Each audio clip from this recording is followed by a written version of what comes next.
Kia ora everyone and welcome. I'm here at the Walter Nash Stadium at the University and Tertiary Sport Basketball Nationals. I'm Maya Williamson and I'll be your commentator today. We have 6 games live streamed today, really exciting stuff happening. 3 are pool games. We've got the University of Auckland men taking on the AUT men this morning, a must-win game for them. And then the University of Canterbury women taking on the University of Otago women, again a must-win game. And then Massey and Victoria women take on each other before the 3 semi-finals following that, 2 of which are men and 1 of which are women. It's going to be a very exciting day of basketball, so either get down to the Walter Nash or stay tuned on this live stream. No mai, haere mai, and welcome to day 2 at Basketball New Zealand and UTSNZ's National Tertiary Basketball Championships. I'm Connor O'Fee and beside me is Maya Williamson, and we're going to take you through the game with Auckland taking on AUT men. First live stream game of the day, Maya. You've just come in this morning, is it, from sunny Christchurch? Yeah, just flew in, slept all the way, and now I'm ready to go. What a treat, what a treat. We're not too far from tip-off, but we'll get into some team lists in just a second. We'll have Maya take us through Auckland. For the U of A, we have Rayma Cruz, Finlay Martin, Terence Abden, Charlie Cox, Josiah Stevens, Christian Rodley, Cody Brown, Theo Brothers, Ezra Bond, Matt Drury, Martin Gann, and Reef Churches. And coached by Morgan Maskell. Sorry. There you go. No, sorry, jumped in there. And for AUT, we have Tyler Martin, Riley Boner, Joshua Ledger, Luca Huakaya Svalage, Adam Davies, William Ledger, Sam Novelo, Connor Mills, Ryan Lomatia, Zach McKenzie, Tony Malusi Solomona, and Andre Norfor. And we're into the action with Auckland with the pill first up. You're going to get a high screen and wide open first shot there for Rayma Cruz from Auckland. Massive rebounding effort from the Ledger boys as well. I'm sure we'll see plenty of that today. I don't imagine there'll be a lot of rebounding over this AUT team. We've got the Ledger boys and Zach McKenzie. Tell you what, there is some timber on this hardwood. There's some timber. We've got some big boys in this group. This is a must-win for Auckland, I believe, Maya. Yeah, I think for University of Auckland, they need a win to get through. AUT are pretty safe at the moment. I think they've been pretty dominant. A brilliant drive there from Stevens. Apologies. That's William Ledger for AUT, but taken away by Auckland is a good defensive rebound there from that's Joshua Ledger. A couple of outside looks for the U of A to begin. You probably want to start penetrating and get downhill, get something a little bit easier. Oh, lovely drive and dish there from Josh Ledger again, and just a bit long from Tyler Martin. He's a high-caliber three-point shooter from what I've seen of him, I think, so... Goodness me. Ryan Lomatia with a bit of early morning jazz on that block, but it's a foul. That's a tall timber. That's a tall timber. They are tall a lot across the board. I mean, Lomatia and Martin aren't small. And then you've got in number 17, Zach McKenzie, who's got some 3x3 experience for New Zealand and also for AUT. And then the Ledger boys with a bit of NBL experience, Maya. Yeah, that's why they're so dominant, I believe. And when you just got big bodies like that, it can be hard to stop if you just don't have the size to match it. And a bit of confidence there from Auckland, not to put anyone down in the paint with the free throws that Cody Brown whacks to him.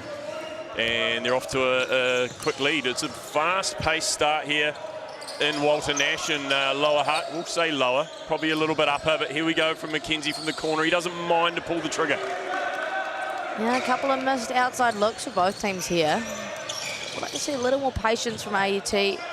Use their size a little bit. I think they've got an advantage in that sense. And that is Reef Churches with a long ball. Bit deep off the ring, but Martin with some on defense. Beautiful off the glass. 2 for Rayma Cruz.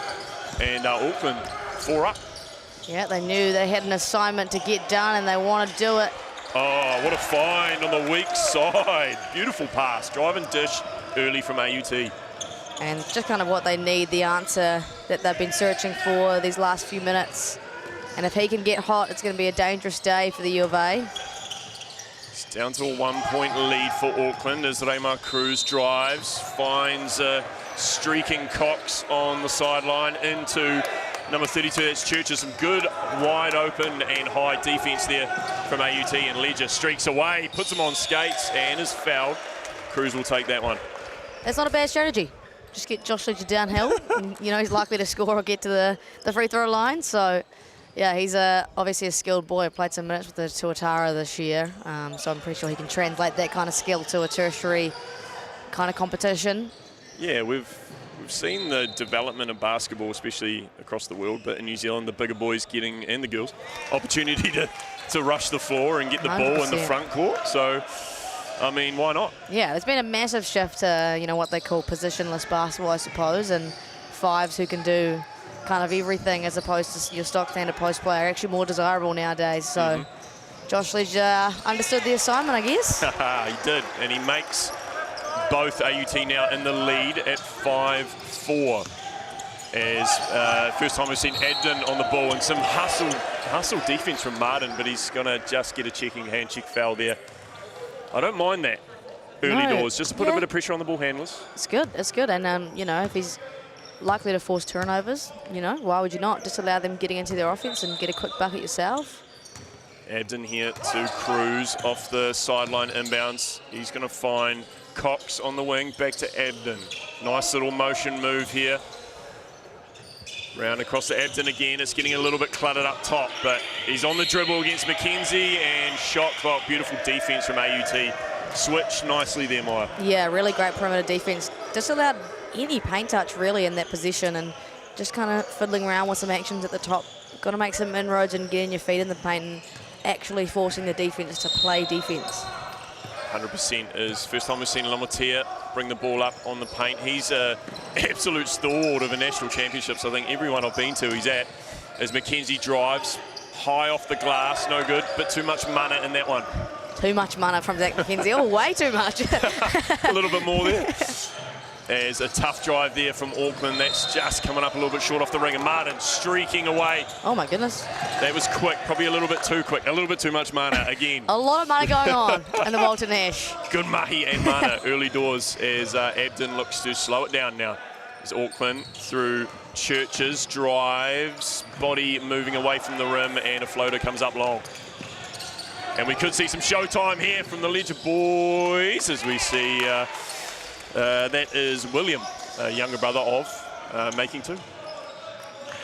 Yeah, the finishing hasn't been totally outstanding from either team so far. Too much mana, as you say, or not sure how much basketball these tertiary kids are getting throughout the year, so probably need some quality reps before they get into it. Oh, big boy drains a three. There's a big whack from Reef Churches up top for Auckland, and I tend to agree with you, Maya. Some of these players have played with each other for many years in these teams, but it differs definitely with the beautiful move from Joshua Ledger. It differs from city to city, how much basketball they're getting weekly. We know the Canterbury leagues are strong. We know Otago has some good club leagues. And then Auckland, Wellington and some others, Waikato, etc., maybe not getting as much or starved for that week-to-week league play. Yeah, 100%. It makes a huge difference. Obviously, I'm from Christchurch, and the club leagues down there are really, really good and very much established with, you know, high-quality coaching and all the rest. So I thought that really makes a huge difference in the week-by-week development of these athletes. I think if you could copy and paste any club sport in the country, you would copy and paste Canterbury's club sport and just put it in every country. It's amazing. It's pretty good. The community down there get it, and you can tell by the results as Auckland steal at mid-court. Can we have a bit of a... No, just a layup. That's good from Auckland. We might have seen a big dunk there from Churches, but... Oh! And Auckland with some momentum here. Here we go. Lovely start here from both teams, just to keep it tied up. There's a little bit of feel, you know, that we're talking about two Auckland universities absolutely battling out here. So a lot on the line for your hometown, as a massive block there from William Ledger coming in at pace. Came out of nowhere as well. I didn't even see him coming myself. As we see the replay coming up here, he sort of... Look at the distance. Wow. He had his back turned to the shooter too. That's impressive to... That's mana. That is mana. That's mana and mahi. Love it. As Abden will bring it in here. He got subbed for that. Oh, no. Raymond Cruz. You hate that as Morgan Maskell promptly rips him out of the game. Lamotia with an athletic tip back as, again, we see a big man running the floor for AUT. He needs to slow it down and find his guards, as he does. Lamotia, he loves a mid-range, but he'll pull the three this time, short off the ring. Again, some missed outside opportunities. If I'm AUT, I'm getting to my big boys inside right now. I think utilising those mismatches or... Not much post play early No. doors from either team. No. I mean, Positionless basketball. That's it. That's it. We're going to go that way as a reverse layup is no good from Auckland. And again, the big boys take it up the court as Ledger puts it on the floor. Drives, left hand. Too good. Just, yeah, there was a wall there and he just broke it completely. And yeah, the way that he just finished with his left hand, very crafty, very smart. And I mean, the closer you can get to the rim, as we see the replay here, the closer and higher you can get to the rim, the easier it is to finish, as you see him. That is what they say. That is what they say. If you're going to go to the rim, go to the rim. And he did. And there's not much Auckland can do about that either, you know. You can wall up all you like, but he's a big, strong boy, and if you don't have one matching that, then there's not much you can do, unfortunately. Some poor boxing out from Auckland. It's going to let AUT have a second chance off an and one as another three raised here by Mackenzie. I don't mind that at tertiary championships to see the big boys taking the three-pointers. Oh, I think he's well capable as well, and obviously it's a shot he's comfortable taking, so go ahead. Hell yeah, as Theo Brothers into the game and finishes with his first touch like that. As we see some top action here.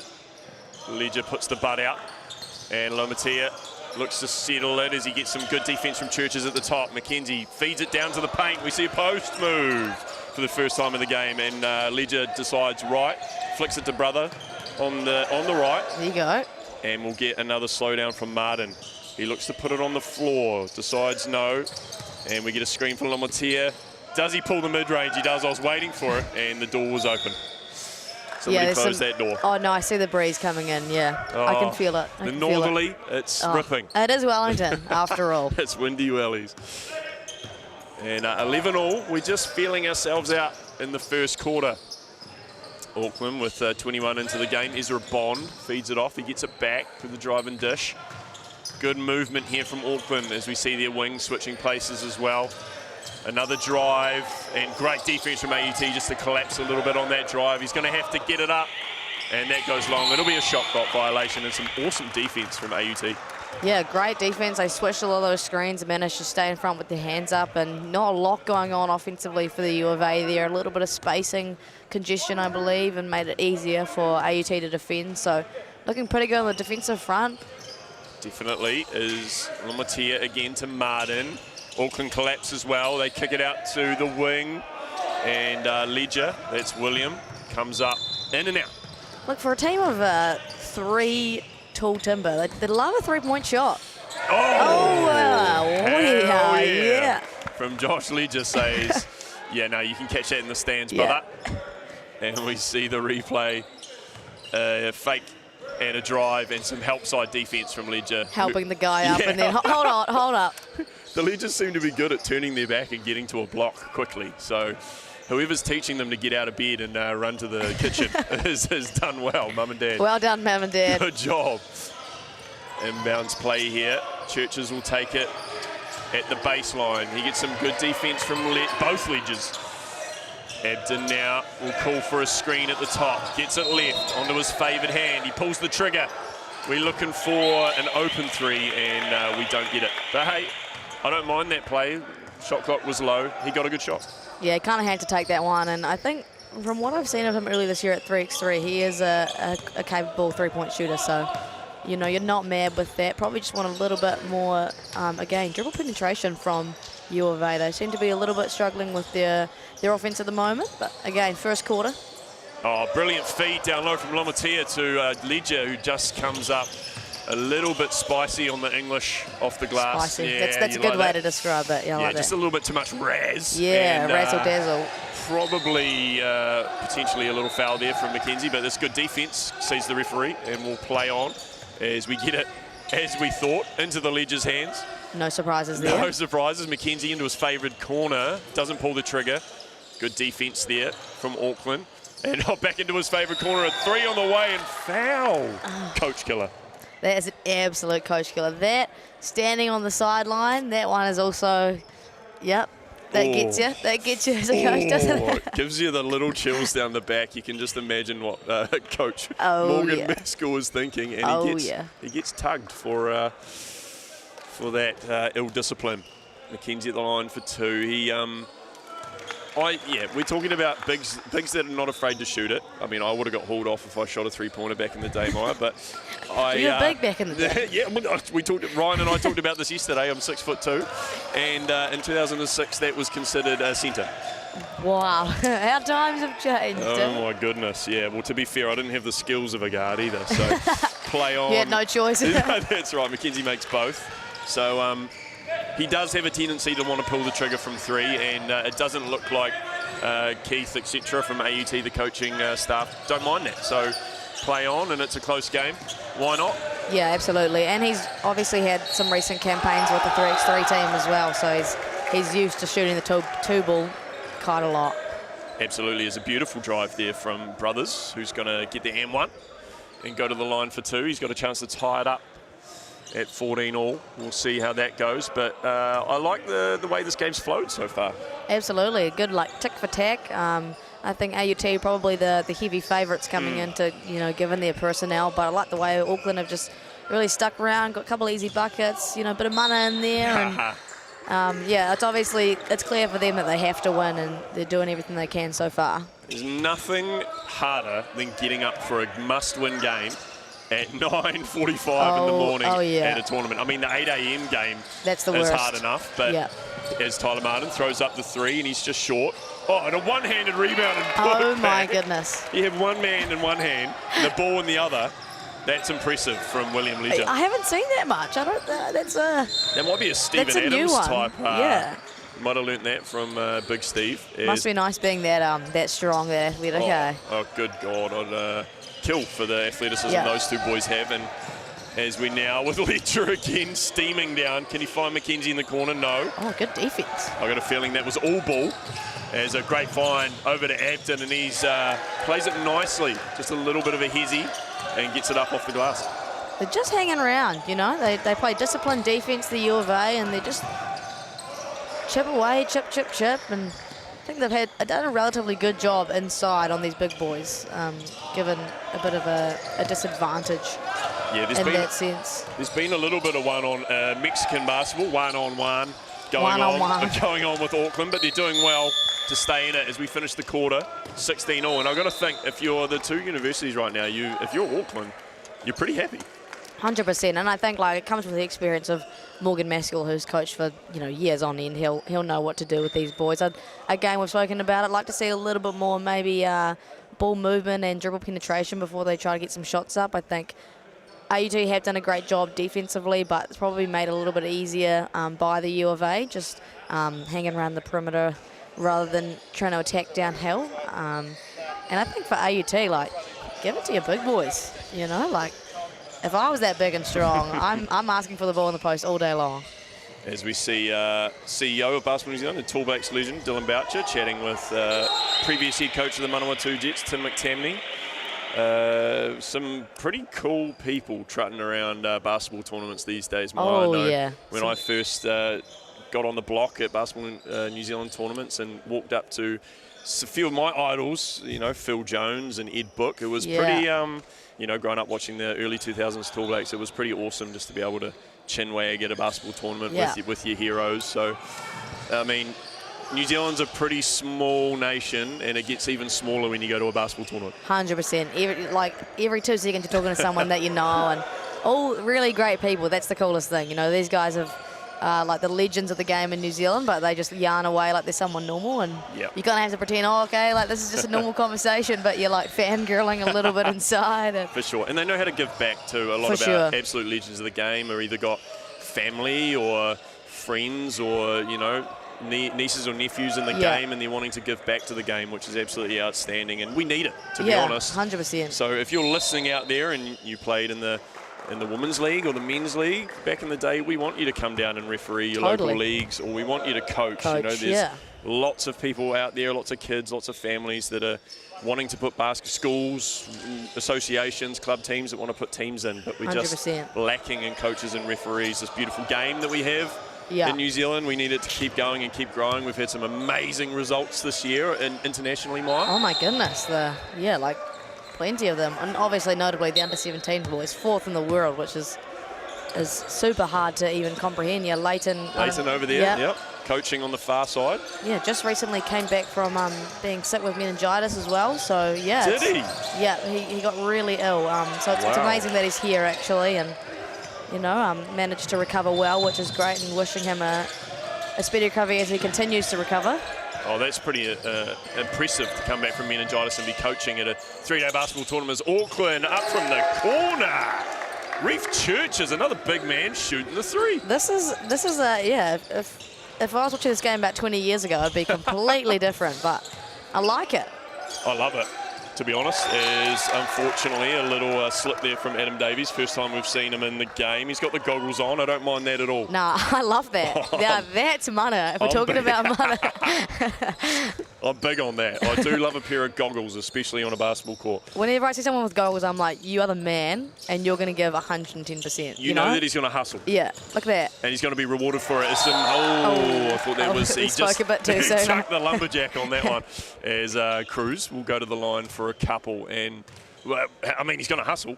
Yeah, I mean, you can see that. He's not giving up on the play despite being beat. That's and right. you like that.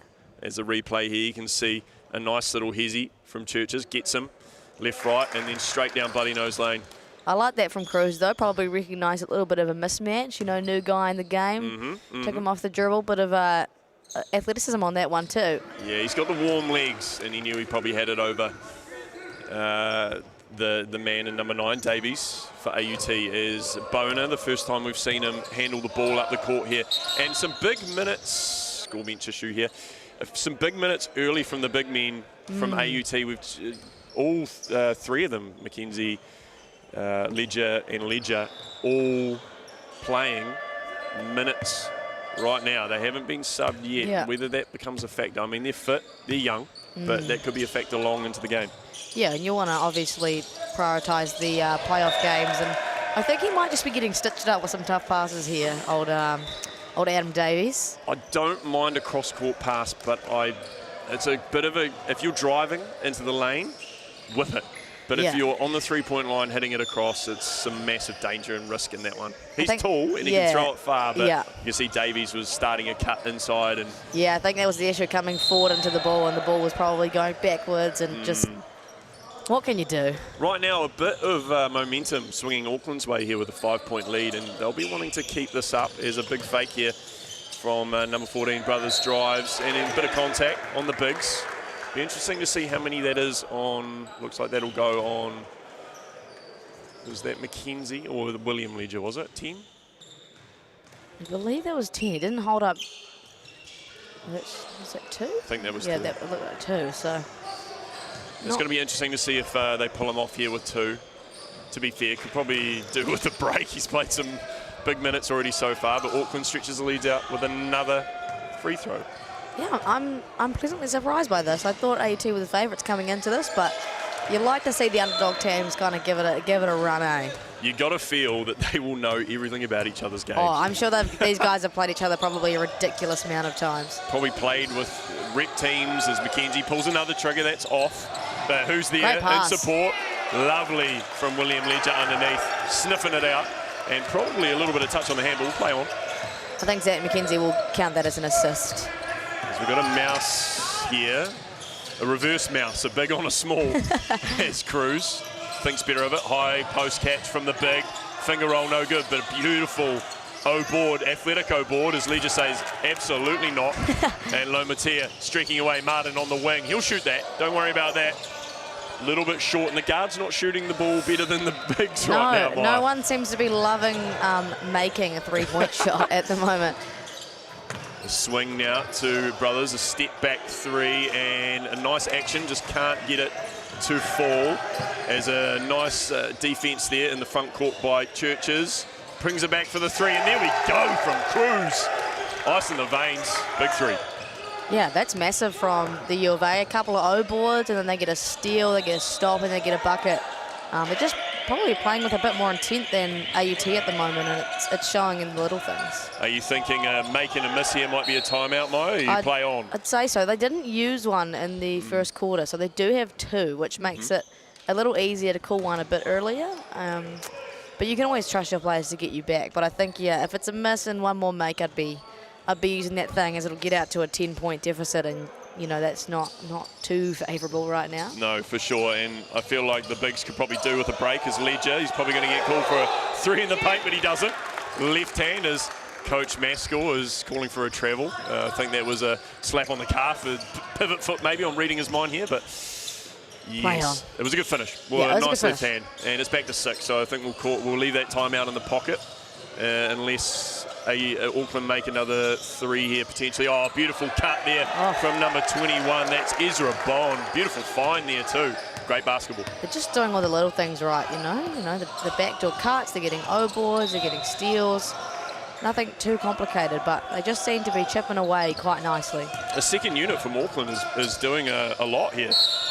And great call from a referee there. There was a bit of body on that one as William Ledger touches the face. I think he got it just maybe a shoulder and a hip into the rig. It looked like a good swing pass too, so he'll go to the line.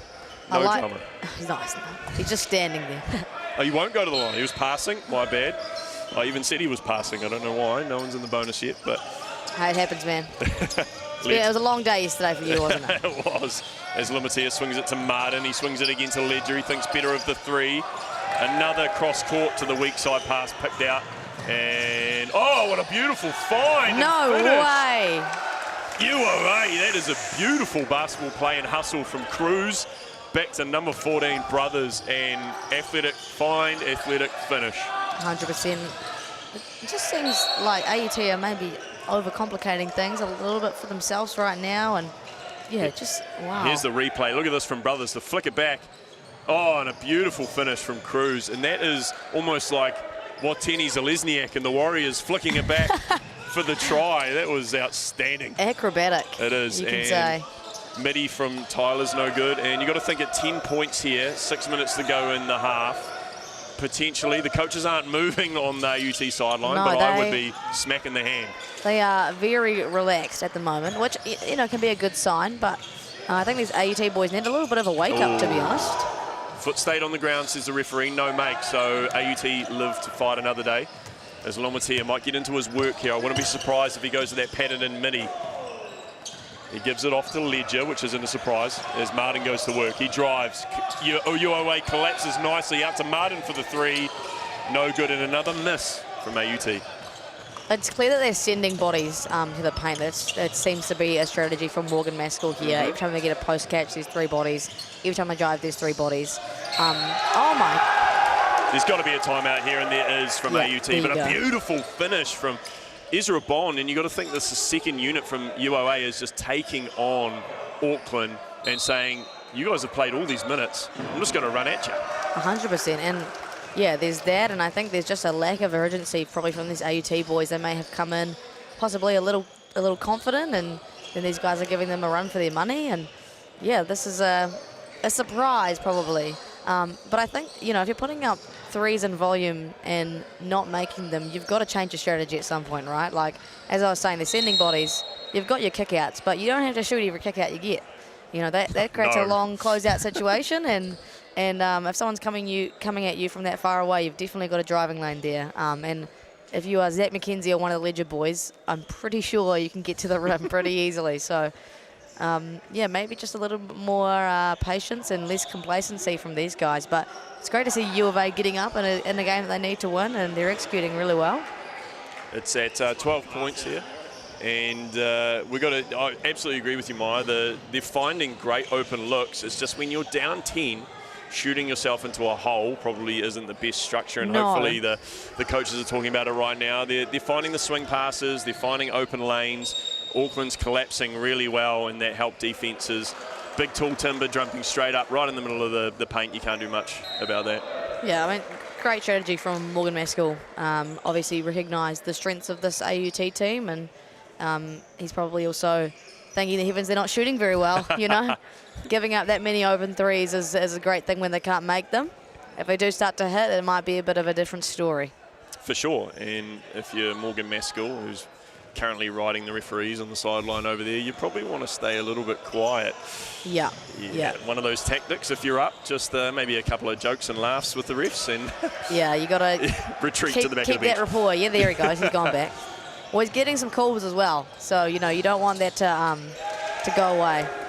as Ezra Bond finishes the and one, and we're now 13 up on AUT, a must-win game for Auckland to make that top 4, and right now they look good. They do look good, and they've stayed in the zone for the majority of the game, which is obviously baiting these guys into taking 3-point shots. And there was...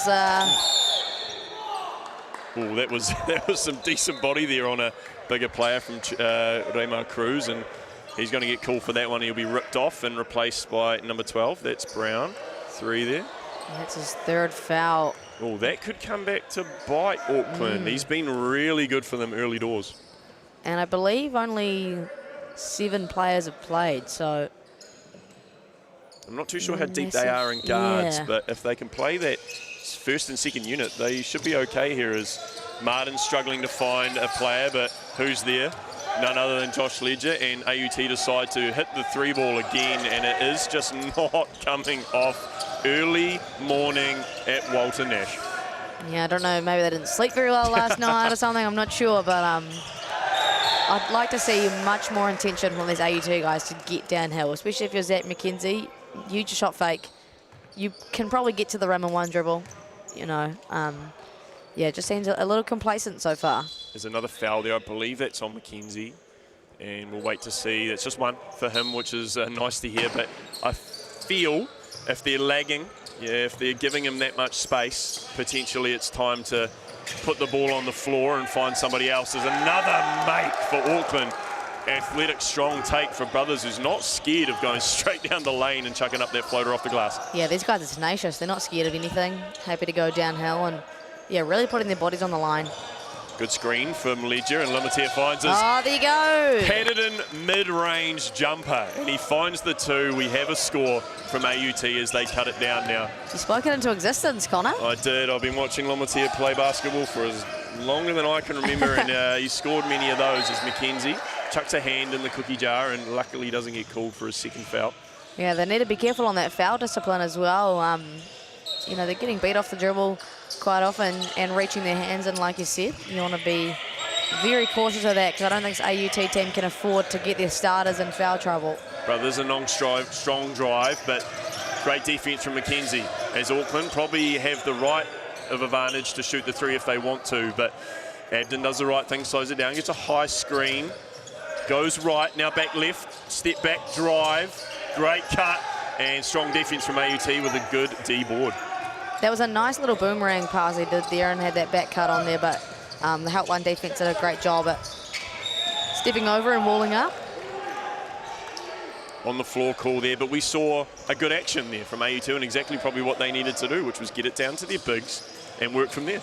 Absolutely, and I must say, Ezra Bond's done a really good job on Josh Ledger. He's definitely a mismatch, but he's shown some great aggression and strength against Josh Ledger. But at the end of the day, if Josh keeps going back to that, he's going to wear him down. And, you know, he does have the pip in terms of skill and strength, so keep going back to that if you're AUT. For sure, and now they've got a bit of an advantage, but you've got to make them pay. They're in the bonus. Auckland with the advantage of points there. They've chucked away a few fouls in this second quarter, which you don't hate if you're the leading team, but you don't want to let it go too far as Ledger misses the first. But they may now change their strategy a touch and go to the rim. Is a nice putback from Zach McKenzie, and we know in FIBA basketball you can get right up on that rim and tip it off, Maya. Yeah, well, you can, you know, see his finishing ability and his athleticism, so I'd like to see more of that at the rim. A 4-point swing now from AUT. They've scored 4 in a row. No answer yet from a tough call from the referee up here on the top. Must have had a good sight, and that's McKenzie's second, I believe. Whether they'll give him a rest. They've got some good pine. Oh, first, I believe that's a second. Oh, was it? No, sorry. I think it might have been on Andre Noir for. Apologies. Possibly. Good call, Maya. Good pick up there. Got you. They've got some good height on the bench, AUT, with Connor Mills, who's a big, strong lad, and he's played a few years for AUT, so I wonder if he'll come in soon and replace one of the bigs. I mean, I'm not too sure if Ledger is, Joshua that is, playing the full 40 minutes, but if he is, credit to him. That's big ticker. Yeah, well, it makes you wonder. I don't know what you saw in them yesterday, but maybe they played both 40 minutes yesterday as well, and I'm not sure, but neither. I'm wondering maybe there's a fatigue factor sitting in there, but you want to protect those guys for your playoffs, right? Like, they're going to be burnt out by finals day if that's the case. For sure. We've seen in all of the games so far, with especially the invitational teams who have been very competitive on both sides, beating Wellington College, beat Wellington and Victoria men yesterday, which is pretty impressive. And they are not scared, especially the university teams, to play their full-strength squads against teams that have effectively already lost the game. So awesome to see that teams are wanting to put their best foot forward in every game and keep the momentum going into playoffs. Well, it's really important, like despite the fact that you're playing an invitational team, you need, like you said, all the momentum you can get.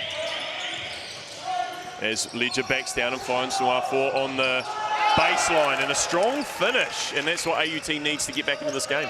I like that little dump down action there. Josh Ledger knew that he was drawing help side defence, and they were all throwing their attention at him. So those dump down passes are always going to be on if that's the case. Good defence from McKenzie as he tips a pass, but Church is, too easy inside for the two. Beats him off the dribble. Probably didn't need to get so up in his grill, given he's also a big man, allow himself a little bit of space to move his feet. Wow, that was tough from Ledger, and he's putting the team on his back right now. Call the chiropractor. He is going to need it tomorrow. As Auckland into their set, they're going to swing it around the horn, looking for a screen. Abden to his favoured left hand. You got to watch out. He can cook here. Woo! Oh, beautiful. Oh, just strong. Bit too much juice off the glass, and Auckland create another steal at midcourt, which is another coach killer when you're up. When you're down, and Abden took the chance to put the three up. The O-board is good, and AUT giving away just too much charity right now. They're just giving away turnovers and O-boards, and if you give up too many of those two things, you cannot win basketball games. That's just, unfortunately, a fact. And Ledger, oh again, my goodness. The chiropractor, he is absolutely taking them and taking it to the rim too. That's another two for him. Chuck it in the bag. He needs a sports masseuse after this or something as well, eh? Yeah. He needs something as Churches with another deep tray. Lomatier getting a tip, but straight back. We've got a foul, I believe, in the back. And good hustle, but with your Auckland, you probably just want to lax on those. Ledger looks like he's blowing some big ones. He might need a... not only a chiropractor, but he might need a break. Yeah, he might need a sub. He's gasping for air. Just put his hands on his knees, and you can imagine it'll be taking it out of him right now. For sure, because he's been running the floor. It's not like he's just been posting up off misses. He's been doing it all for AUT as Lomatier is going to go to the stripe for two as they are in the Bonuck. And it takes a lot of energy for Josh Ledger. He's going down against about 3 bodies as well. So it takes a lot of energy. I mean, I don't know. No, I've never had 3 bodies guard me in the post, but from what I've observed, it looks like it's hard. A wily guard, I would say, Maya. Yeah, there you go. Your comparison, probably a Steve Nash. Yeah, I'll take that comparison. Running around, or a Steph Curry running, and finding open players and open lanes. So. Yeah, tight in its own respect, but not quite the same as Josh Ledger right now. Not everybody has to get down in the paint. It's not a beautiful place to be. No. Especially if you don't have the height, as we're back into it with Auckland, and the lead's down to 8. Foul down low on Martin, and that's not what AUT wanted, as they'll be shooting. Double foul here, I think they just repeated the number twice. I'm not sure. I believe it might have been a moving screen from Josiah Stevens. It's a big win there from AUT, as they can get it within 5 or 6 here with a make, a 3 or a 2. Lomatier, can he get to his spot? He can't, and great defense shutting him down there. Good show. And a drive from Noir4. He's blocking call. I thought he might have been out of bounds there, but a good call from the referee, and he's going to go to the line for 2. And a classic FIBA basketball. We're going to have free throws end the half. Not the prettiest of basketball to watch, but hey, getting on with it. Yeah, it's good basketball nonetheless. And again, this intention from AUT to go downhill a lot more at the tail end of this quarter has proven to be successful. They get a bucket or they get to the foul line. Seems like Auckland have fouled on almost every possession, probably the last 4 or 5 possessions. So it's a great strategy there from AUT. 100%. He makes 1 of 2, cuts it down to 7. And we are 46 seconds away from the half. Can we get 2 plays, 2 finishes here from Auckland and AUT? I wouldn't be surprised if we do. Here's great defense from Martin on Auckland. There's a drive now. Good defense from Mackenzie as well. A left hand thrown up, fade away, and a good defense from AUT. They've got a chance now they're going to slow down and just take the 1 shot. Shot clock is at 14, so they will have to get it up before the clock ends. Lamatia, good defense from Brothers at the top. Good screen from Ledger. Finds him, running the lane. Mackenzie on the wing, that's his favourite spot. Can he make one? He can't. 4 seconds to go. Clock is still on. And we're going to have a shot clock violation. I believe there was probably a couple of seconds on there, but we're going to just go with Ledger. Not sure if that's his post move in the club or if that's the... if he's asking for a foul there. It looked like he had a fair bit of body on him. But some passionate boys in this gym, that's for sure. And the prayer thrown up from Auckland as we finish the half. Auckland up by 7 over AUT 40-33. Maya, a good fight back from AUT, but just coming up short to end the half. Yeah, I think it's a good bit of momentum for them coming into half-time, trailing only 7 now. They were down 13 at one point, and they've obviously changed their strategy a bit and had a little bit more success actually going downhill and either getting a bucket or, like we said, going to the foul line. In that case, there was a few trips there. But I'm still liking what I'm seeing from the U of A. They've got a couple of guys from the bench in now and getting some rhythm, and they're really definitely taking it to the AUT, and doing all the little things right, like the O-boards and getting steals in the backcourt, making things relatively simple for themselves. I've been loving the collapsing and help side defense from Auckland. It's quite impressive to throw your body on the line with the likes of Joshua and William Ledger running at you, and also Mackenzie, you streaking in there. Would love to see a little bit more from Mackenzie in the paint. 100%. From AUT. I mean, he's so long and obviously really strong, and since he plays 3x3, he can definitely shoot it, but you have to be a good one-on-one player at the rim if you play 3x3 internationally. So, he's obviously very capable, but I think there's just so much attention on Josh Ledger doing it right now. And yeah, I think that'll take, the defense that's playing on Josh Ledger out of the key a little bit and open it a little bit more up for Zach Mackenzie. But like we said, Morgan Maskell's strategy of sending bodies at them has been quite a successful one. And that zone is obviously working really well, baiting these guys into putting up 3-point shots that have not been successful thus far. Yeah, and to be honest, it does become a little problematic when you've got 3 bigs that all want to play inside. So I don't mind the strategy if you've got a big that is confident to shoot and can make it. It's just right now it's not working. So whether they go with another guard and 2 of the bigs on the court and both Ledgers, or a Ledger and a Mackenzie, or whether they stick with the 5 that started the game. But I do know that if they're not going to give Joshua that is, a break early to start this third quarter, it might get ugly. 100%. Well, he's going to get frustrated too, right? Like you can see he's already getting pretty angry with the referees, and that frustration can lead to some dangerous things if there's not a cap on it, Absolutely. And Auckland will look to capitalise on that frustration as well. Will Ledger is on 2 fouls, but I think it's pretty safe to chuck him in now, and you can definitely rotate Will and Josh as we see the Lincoln the brains trio. trust. We'll call it the brains trust. Lincoln over there, men, and Leighton. Oh, you must be feeling good. Method acting. Yeah, that's right. Lincoln giving us a hiding the other day. Oh, did they? Vic Uni men. We talked about the differences in basketball that each team and university are getting in their city, and you know all too well that Canterbury's club scene is absolutely exceptional down there in the flatlands, and you can't really compete with a team that plays every weekend together and has a great campaign behind them. Yeah. But University Tertiary Sport, this is a second to last tournament heading into netball next weekend in Palmerston North, and the Shield standings over there by your side. We've got Auckland leading over the top of Canterbury, 47 and 46 points respectively, and University of Otago coming up behind them. So it's going to come right down to it next week. I think Canterbury women and men are both into the semis, I believe. So if they can finish in that top 4, that's going to put pressure on University of Auckland to also do the same thing and keep up with them. And then following that, we have the secondary schools National Basketball Tournament in Palmerston North, a 6-day banger. Oh, that's going to be the best tournament of the year, hands down. It's my favourite tournament ever. I mean, if you haven't been to the Secondary Schools Nationals in Palmy, it is the best 6 days of basketball. Let's just put it this way. Secondary schools basketball in New Zealand is like college basketball 100%, in America. Massive crowds. Teams get into it. The AA finals especially is something to behold. Everyone gets around it in Palmy. The community just absolutely loves it. They get it. They cover every school bench. It's just an incredible community to be around. Basketball 102 absolutely put it on. Like you said, they get it.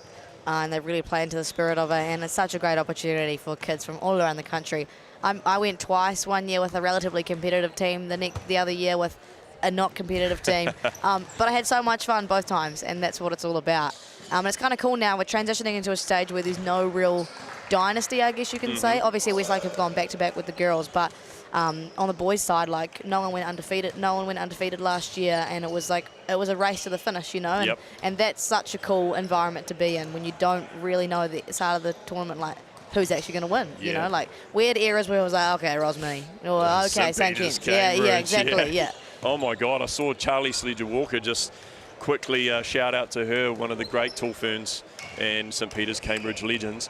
She was doing a promo for a golf tournament coming up in America, and her swing, the GOAT, was impeccable. I could not believe it. So shout out to the family, an amazing family in basketball in New Zealand. But yes, get yourself to Palmy, to the Secondary Schools Nationals. Single A going from Monday to Thursday, and the Double A going from Monday to Saturday. It's an absolute amazing watch. 100%. Every game has got so much emotion and love for their schools behind them. And 3 live stream courts this year, all being, 3 live stream courts. Being live streamed on Whakata Māori, so. How good. Yeah, that makes it even more exciting. If you're not in Palmy, I'm sure there's a game you can watch across the 3 courts live streaming all day, so it's going to be bloody awesome. And 9 total. Going all day, all night as we're back into the action. Auckland straight away with Raymar Cruz running through there and losing possession, and AUT will absolutely be licking their chops to get the first chance to open the scoring as Ledger straight into a high screen. Lomatea, can he get to his favoured mid-range shot? He can. And what do you know? The man can hit a midi. He puts his hands up as in, why did no one close me out on that? No respect. Yeah, hand down, man down, back to 5. If you can get a bit more of that, AUT are going to be full in swing. And maybe they were, well, I mean, Norfolk isn't small, but they have gone with, let's just say that's 3 bigs. I mean, he's still pretty big. It's a very long floater there from Brothers. Hits the front of the rim, and he's going to get the shooter's roll, as Auckland's been getting all game. I've liked his aggression going downhill, actually. He's come on and just really taken it to them downhill, had a couple of nice finishes. Lomatea, again, back to his mid-range, and that one was a tough shot. Leaning away, fade away towards the sideline. That is Kobe-esque, which didn't go. Kobe-esque, I like that. Yeah. If I'm Morgan Mascot, I'm happy giving up that shot. 100%. There's some good defence there. Can we get a back-to-back defence and then makers? We talk about McKenzie going downhill and getting close to the rim. Some great defence, and I believe that is a foul.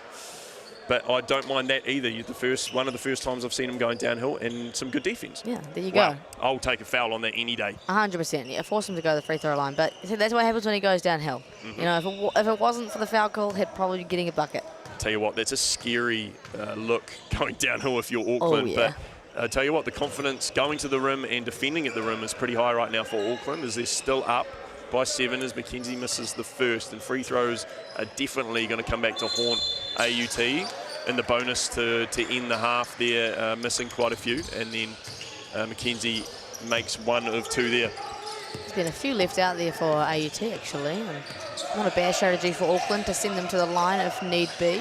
It's a bit of a nuance of our sport, isn't it? If you don't make your free throws, which is not often teams shoots 100% from the free throw line, but anything over 70 is pretty good. Would you agree? Oh, I totally agree with that, 100%. They can definitely make or break games, you know. I've seen plenty of games lost due to the old charity stripe. But hey, we love to blame the referees, don't we, at the end of a game, even though we've missed 5 to 10 to 20 free throws. As they'll take a inbounds play here from the baseline. Auckland sends it up top to an aggressive Brothers as he drives again. And a beautiful high finish with the right hand. Lovely basketball. He's tough, man. He's a good height. Looks like a bit of a swing man for Auckland as Mackenzie puts it on the floor, and beautiful defense from Churches, and they are all momentum right now is with Auckland. You know, I really expected AUT to come out of that halftime absolutely firing and kind of get a little bit of a swing. You know, kind of been waiting for them to make that comeback, but U of A have just, again, really understood their assignment, played to their strengths and taken away AUT's strengths, and, I mean, all's been in favour for pretty much the entire game. There's another big, shoots the ball for AUT. That's William Ledger. He comes up short off the rim, and things compound a little here for AUT as Abden, who's a quick and shifty guard, makes another mid-range, doing the easy jobs right now, Maya. Yeah, he is very shifty. Obviously, he split the gap after coming off that on-ball, put his man in jail a little bit, created some separation, and nothing going the way of AUT at the moment. It's just the little things, isn't it? Just you get a little bit of frustration from missed shots that you know you can make, and it's typical young men playing basketball. Yep. They know they can do better, and right now they're just doing a few things that are letting their team down. We haven't seen too many substitutions early here from either team, but right now his brother shoots another from he can't do no wrong, but on that one just didn't come up. As we see what we saw early in the game, great defense from Cruz on Ledger to get in front of him as Mackenzie shoots another. And he was taking a few of them at halftime, so he was working on it, and one goes down finally. He's definitely heard us with a little bit of criticism here in the commentary box. Had to get it right back. Look, if they can start to hit those, then I think this game becomes completely different. Oh, as good Mahi down low. Yeah. Good Mahi down low there from number 21, Bond, and he just whips it a little bit too quickly. Probably had more time than he thought as Mackenzie goes ripping downhill. And that's the foul there on Auckland. That's what we want to see from Mackenzie. We want to see him get to the rack. He's just made his first three of the game, but we would rather see him get to the rim and get that left hand as close as he can under the rack. These last two drives that he's had, they've fouled him, you know, so they clearly, you know, struggle to guard him. And if they start to get in foul trouble, then they'll ease off their defense and he'll probably get an easy two. So, yeah, I love the strategy from them. And that aggression is kind of what AUT needs right now. 100%. It seems to be, if they're going to play the three bigs, one of them has got to crash in and one of them's got to drive. So as Mackenzie makes the two, and it's back to a 5-point lead for Auckland. And right now, leading 6 minutes into the end of the third quarter as Auckland drives, and another good steal. Momentum swinging AUT's way as Lomatia ranges down court, finds Martin in the corner. Just short, and Abden now streaking away from Auckland. 3-on-2 here. Great pass, great double pass. Finds Abden again. Churches way downtown. Yes, he can. Goodness me. I'm out of breath. Yeah.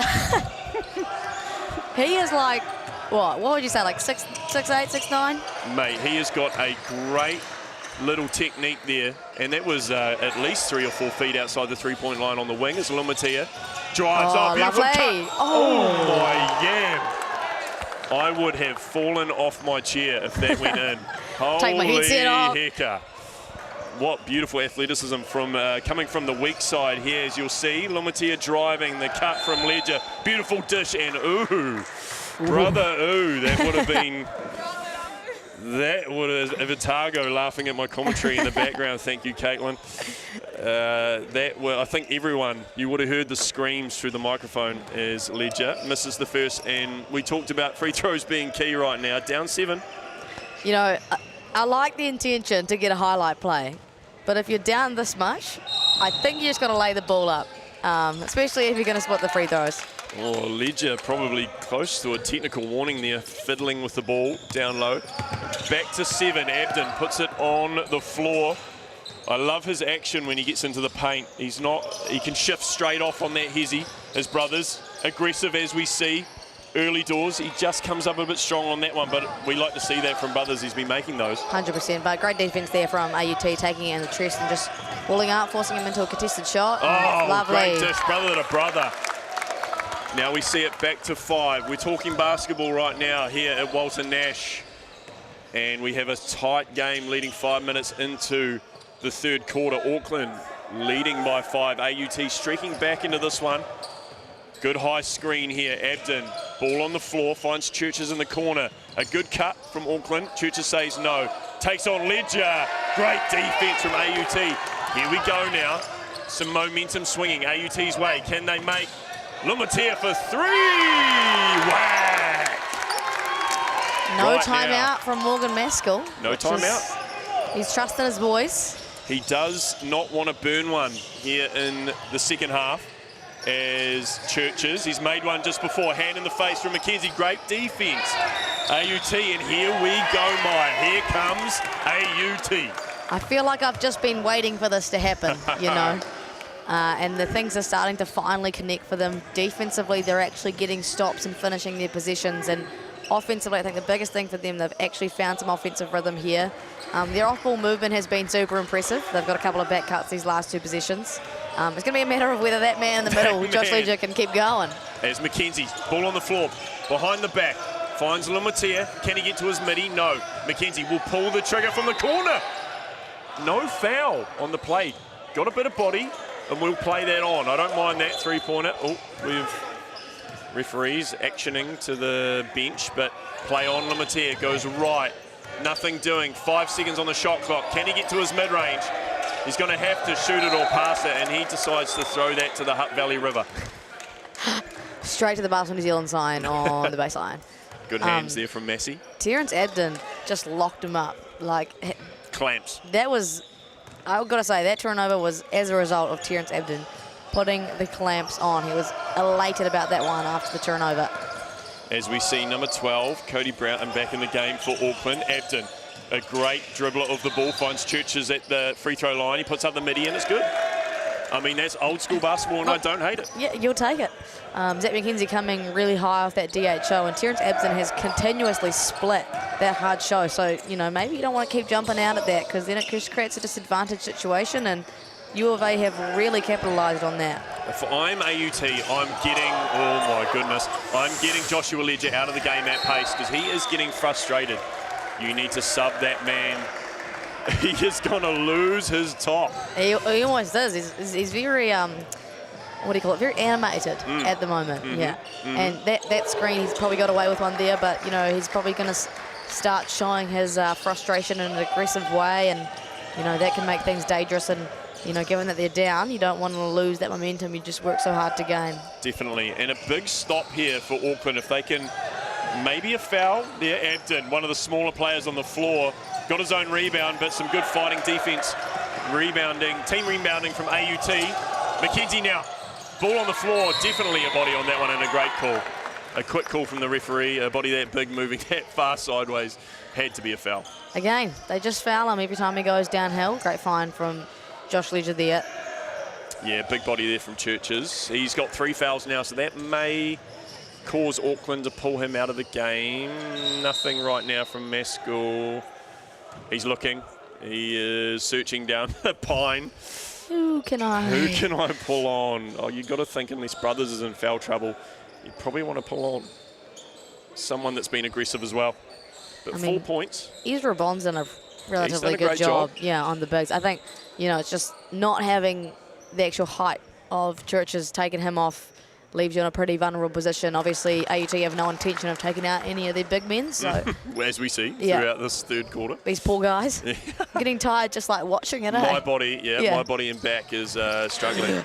They're beating each other up out there as Mackenzie makes 2, and that's what they need to do right now. It's back to a 2-point game. 2 minutes 30 to go in the third quarter as Lumatea picks up at half court.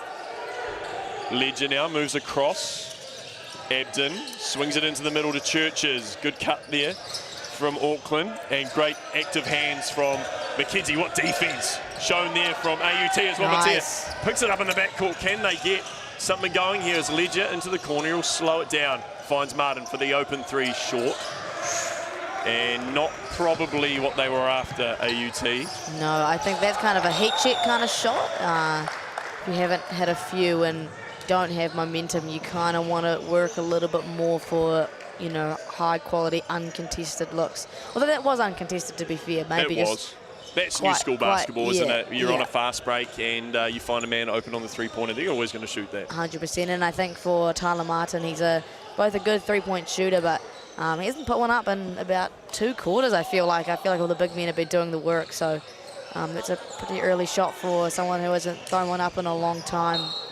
It's been a little bit cold for AUT, we'll put it that way, from the three-point line early, as Abden has to send it way out to Brown, who takes it onto the left hand, a little step back sidey action, and a rainbow. Oh whack. my. They have shot the ball exceptionally well. They've taken their chances, that's for sure. 100%. They've spread it round too, a few making threes as McKenzie drives. No foul called as some big bodies went climbing onto the floor. McKenzie again back to his corner. A good offensive rebound by William Ledger. Out again to Joshua. He faces up to number 11. That is Rodley. As out to Martin. Can he connect with a three? He can. Whack. Back to 2. AUT just doing what they have to do to keep in the game right now, Maya. That's a bit more like it, right, from Tyler Martin. There was some off-ball movement there from Will Ledger on the back cut that freed up Tyler Martin, and he had that open look. That's a way better three-point shot for AUT. And he had his feet set, shoulders square, as Andrew Mulligan would say, and he let that thing fly. Shout out, Miles. As we have to get a shot up here for Auckland Churches. You've got to think this is going in. It didn't. But a great O-board from Brown. McKenzie away to the races. Martin open on the wing. Shot goes up. Can he go back-to-back? He can't.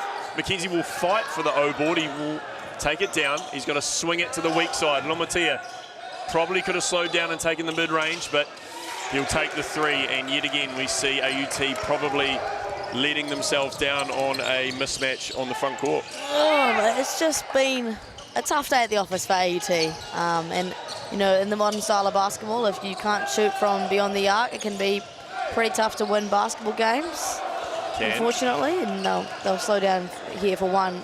Be huge for them to get a bucket here and actually tie things up going into the fourth. I've got to say, if they tie it up or even streak ahead here, this will be against the run of play, but McKenzie gives it away. Looks at Lomatia, who wasn't running back for that one. 3 seconds on the clock. Can they get up a prayer? And they throw the ball out of bounds. And that will do it for 3 quarters of action here at the Tertiary Basketball Championships. We'll chuck a couple of minutes on the clock and head into the final quarter with Auckland leading by 4. And to be honest, Maya, they shouldn't be. No, 100%. I think, you know, you look at the talent here. There's 3 NBL talent in the Ledger boys and Zach McKenzie, but they're just playing. The truth is, it's not great basketball. You know, they're just throwing a cross-court pass turnover and a wide-open layup. You know, that's mistakes that I coach a young girls team and they make those. You know, like respectfully, it's things like that you know not to do, and you're just handing the team the ball and just say, hey, go get a layup, go ahead, have a 4-point lead. You know. And in moments like this, when you're heading into the fourth quarter, you need some momentum behind you. You just can't afford to make mistakes like that. And if you are going to make them, you've got to be happy to lose the game. Like, it's just unfortunate the way it's going. And there's been a couple of positions where U of A got an offensive rebound when they really shouldn't be offensive rebounding over such tall timber. So at the moment, it just seems like a bit of complacency, but I also feel like there's probably a little bit of fatigue going on. Absolutely. Yeah, the end of that quarter, there's about 4 of them, you know, hands on the knees, like gasping for air, and, you know, that's when the question becomes, do you take them out now? Or, it's difficult. Have they missed their opening to take them out? But, I mean, credit to them, they've got them back into the game. They were at one stage down 13. Yeah, I believe, yeah. So they've fought well to get back into the game. It has been a bit hang in there-ish type basketball, but credit to AUT, who, like we said, have left the bulk of their starters in the game for most of the game. They've fought back well, AUT having to go a little bit deeper in their bench and foul trouble, but to be honest, their second unit playing very well, and we'll see what we get heading into the final quarter. I think this could go right down to the wire. Oh, wouldn't that be a treat? First live stream game of the day goes down to the wire. And if I had to pick someone right now, I think I'd actually pick U of A, just given the way that they're playing. And I think they're playing a much better team basketball kind of game. They've got multiple threats across the floor, which really stretches AUT's defense.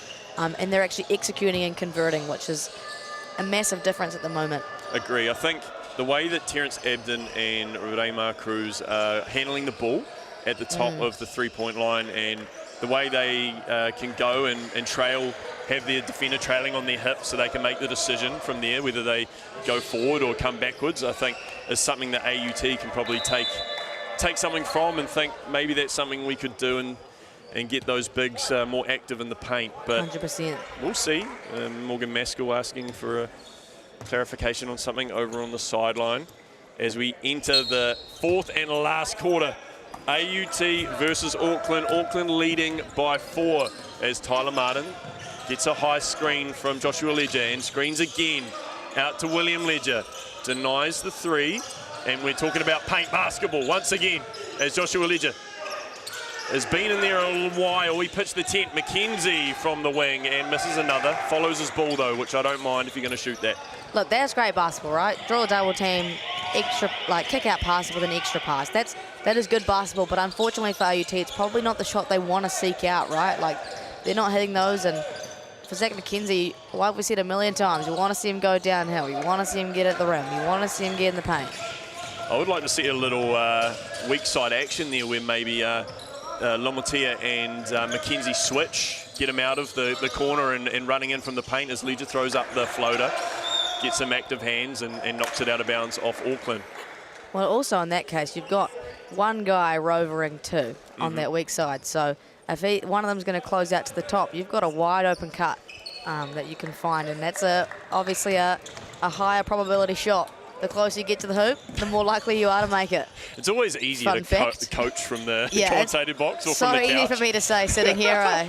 But hey, I don't mind. As into the paint goes Auckland. Twickle toes from number 10, that's Josiah Stevens. We haven't seen him much with the ball in hand on the offensive end, but we'll now see McKenzie probably go into the paint. He's got a mouse, and here we go. We're going to see a two-hander. Whack. That is what we want to see from Zach McKenzie. Beautiful basketball, little mouse in the house action. Well, it begs the question, how come you have not done that for 3 quarters, you know? Playing 3 bigs, you got to think that there's been a few more opportunities to move that basketball. Do we see it again? Auckland not playing a small 5 right now, but McKenzie goes straight ahead on Churches, who plays some great D. Looks like he's taking a hit on the arm. Lumatia told Ledger to get down in the paint, my boy. And feeds double team. Is there someone free? There's not. A poor pass from Ledger, but we're going to call knees off Auckland, which I think was a really tough call, given your gasp there, Maya. Morgan Maskell was also on my side with that. Very upset about that call, but there's only 3 seconds on the shot clock for AUT, so it's going to be tough going anyway. Good snipe there. 3 seconds. They're going to have to get either a dribble and a shot or straight to Ledger, left hand, and 1. Joshua Ledger playing some fighting basketball. And that's a beautiful finish. As we the Canterbury women's team walking past, who we commentated yesterday. Apologies if I said anything I shouldn't have, but beautiful play there. Mrs. Knight walking past. She was absolutely loving it down low, beasting. Yeah, she's an absolute beast. She can stroke it from outside too. Gosh, she's working on a game a lot, Millie Knight. Yep, really expanded herself, and a big strong body. If you can shoot from outside and work down low, you're a pretty good basketball player nowadays. Just quietly, AUT has tied this up with a shot to come on the and 1 for Joshua Ledger. We have got a basketball game on our hands. Ledger now, can he convert? He can't. William, brother, fights for it, and we are tied up. 7 minutes, just under 8 minutes to go in the final quarter here.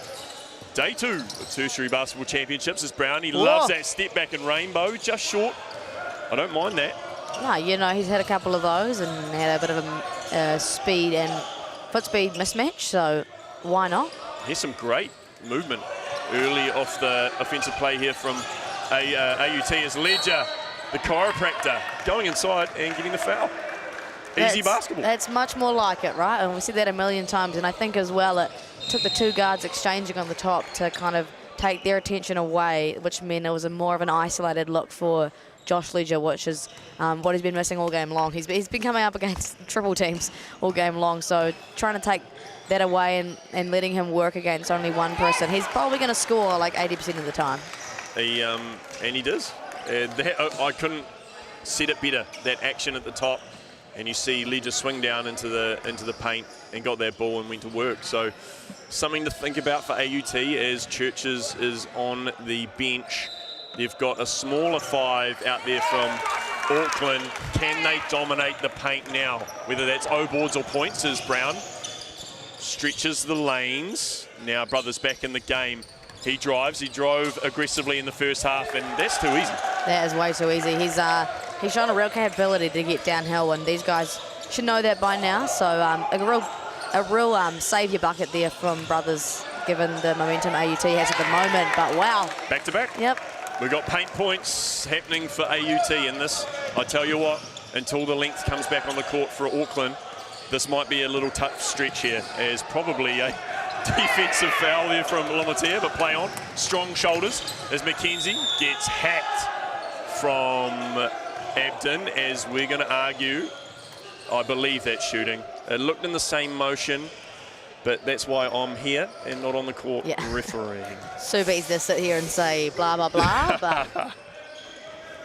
But good foul from Terence Abden, though, forcing these guys to the line. I mean, the fact that Josh Ledger made those 2 free throws last position and celebrated the fact that he made 2 has shown kind of how they've shot from the charity stripe today. So smart foul. For sure. And Mackenzie makes them pay. So right now, making their way into the lead, making their way downtown into the lead. As he makes the second, yes, he does. Just like that, the lead is 4, and momentum is well and truly swung into the men in black AUT. Auckland on Auckland crime here. Brown from 3 from the corner, and we're seeing a little AUT stretch here from Auckland. Yeah, this is not what I was expecting coming into this last quarter, and given U of A have really had control of the game for 3 quarters now. And it would break your heart to see AUT come away with the win after U of A have fought for so long. But I think one of the main factors right now for Auckland is Churches in foul trouble. AUT have managed to stretch out their fouls and be a little bit more disciplined. But right now, Mackenzie is going to probably shoot 20 free throws in this game. Yeah, there seems to be real no answer, and they've obviously put a real intention on fouling them and sending them to the free throw line, but now that they're actually converting, it's a little bit more of a dangerous game for the U of A. Makes the first, and he's got his eye in, makes the second. We're talking 6 points now. AUT, whose big men have played almost every minute in this game and don't look like they're going to sit down anytime soon. You know, if they do start crawling away, you probably do have an opportunity to take them off and give them at least somewhat of a breather. Cox along with the 3 as Mackenzie streaking down the lane. Abden, well done to keep the ball in as Raymar Cruz back in the game. He's going to flick it to Brothers. He can shoot that, don't worry about that. And just a little bit too much mince on that one. It's going to pop in and out. The stroke looked good, though. It did look good, and that's a good shot.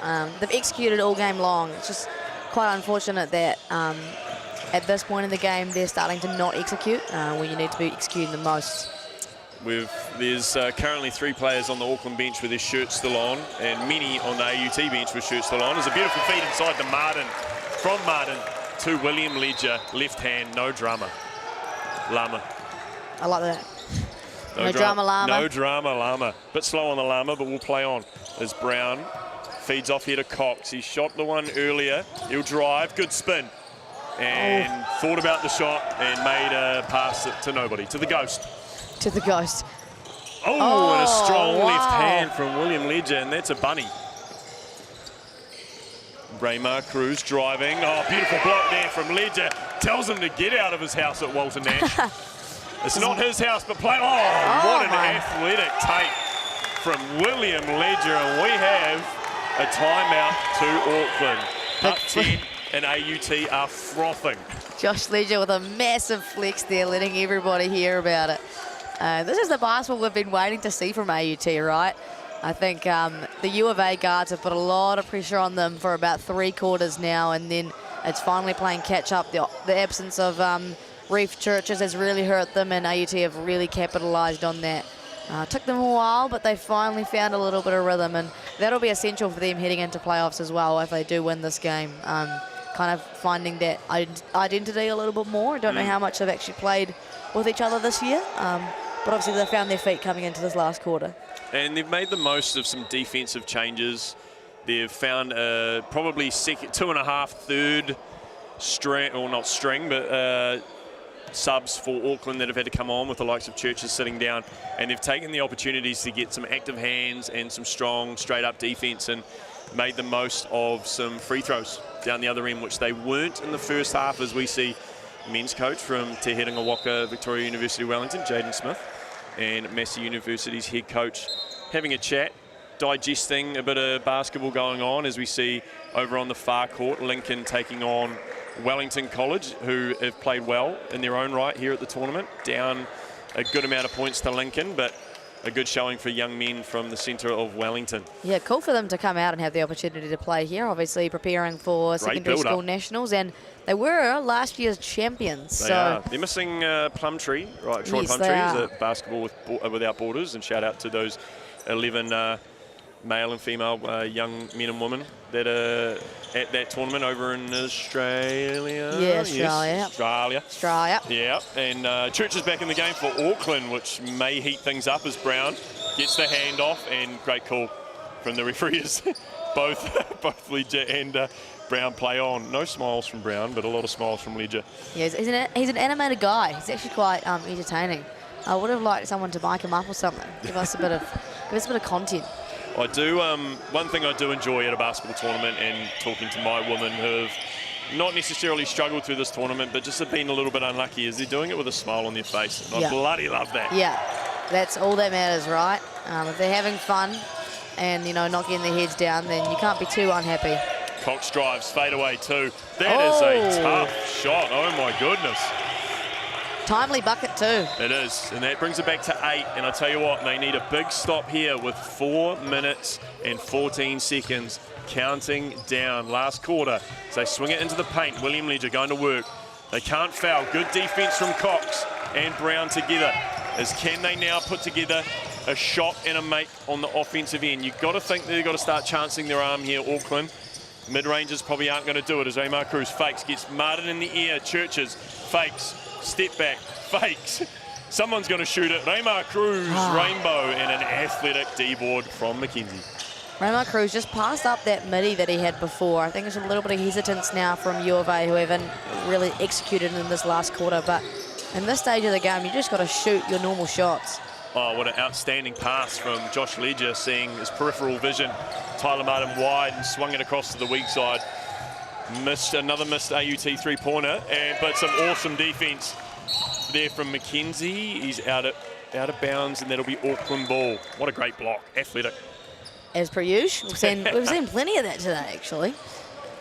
As we see McKenzie blowing some big lungs walking down the court, but we're going to have a timeout, I believe, to Auckland, I think, burning their second timeout, leading into the end of the fourth. I believe he didn't call one in that third quarter, did he? So he's got 3. Well, now he's got 1 left. And probably, kind of needs to use it now. Probably just talk strategy going into these last few minutes about what change-ups they can make and what things they need to stop and take away. Yeah, I've got to think that AUT have made some definite changes to their defence, and with Auckland's premier scorers just taking a little bit of a break, they've compounded the issue on Auckland, getting it out to 8 points, but credit to Auckland for sticking in there and keeping it below 10 at the moment. But leading into 3 minutes to go, which becomes, as I like to quote it, squeaky bum time.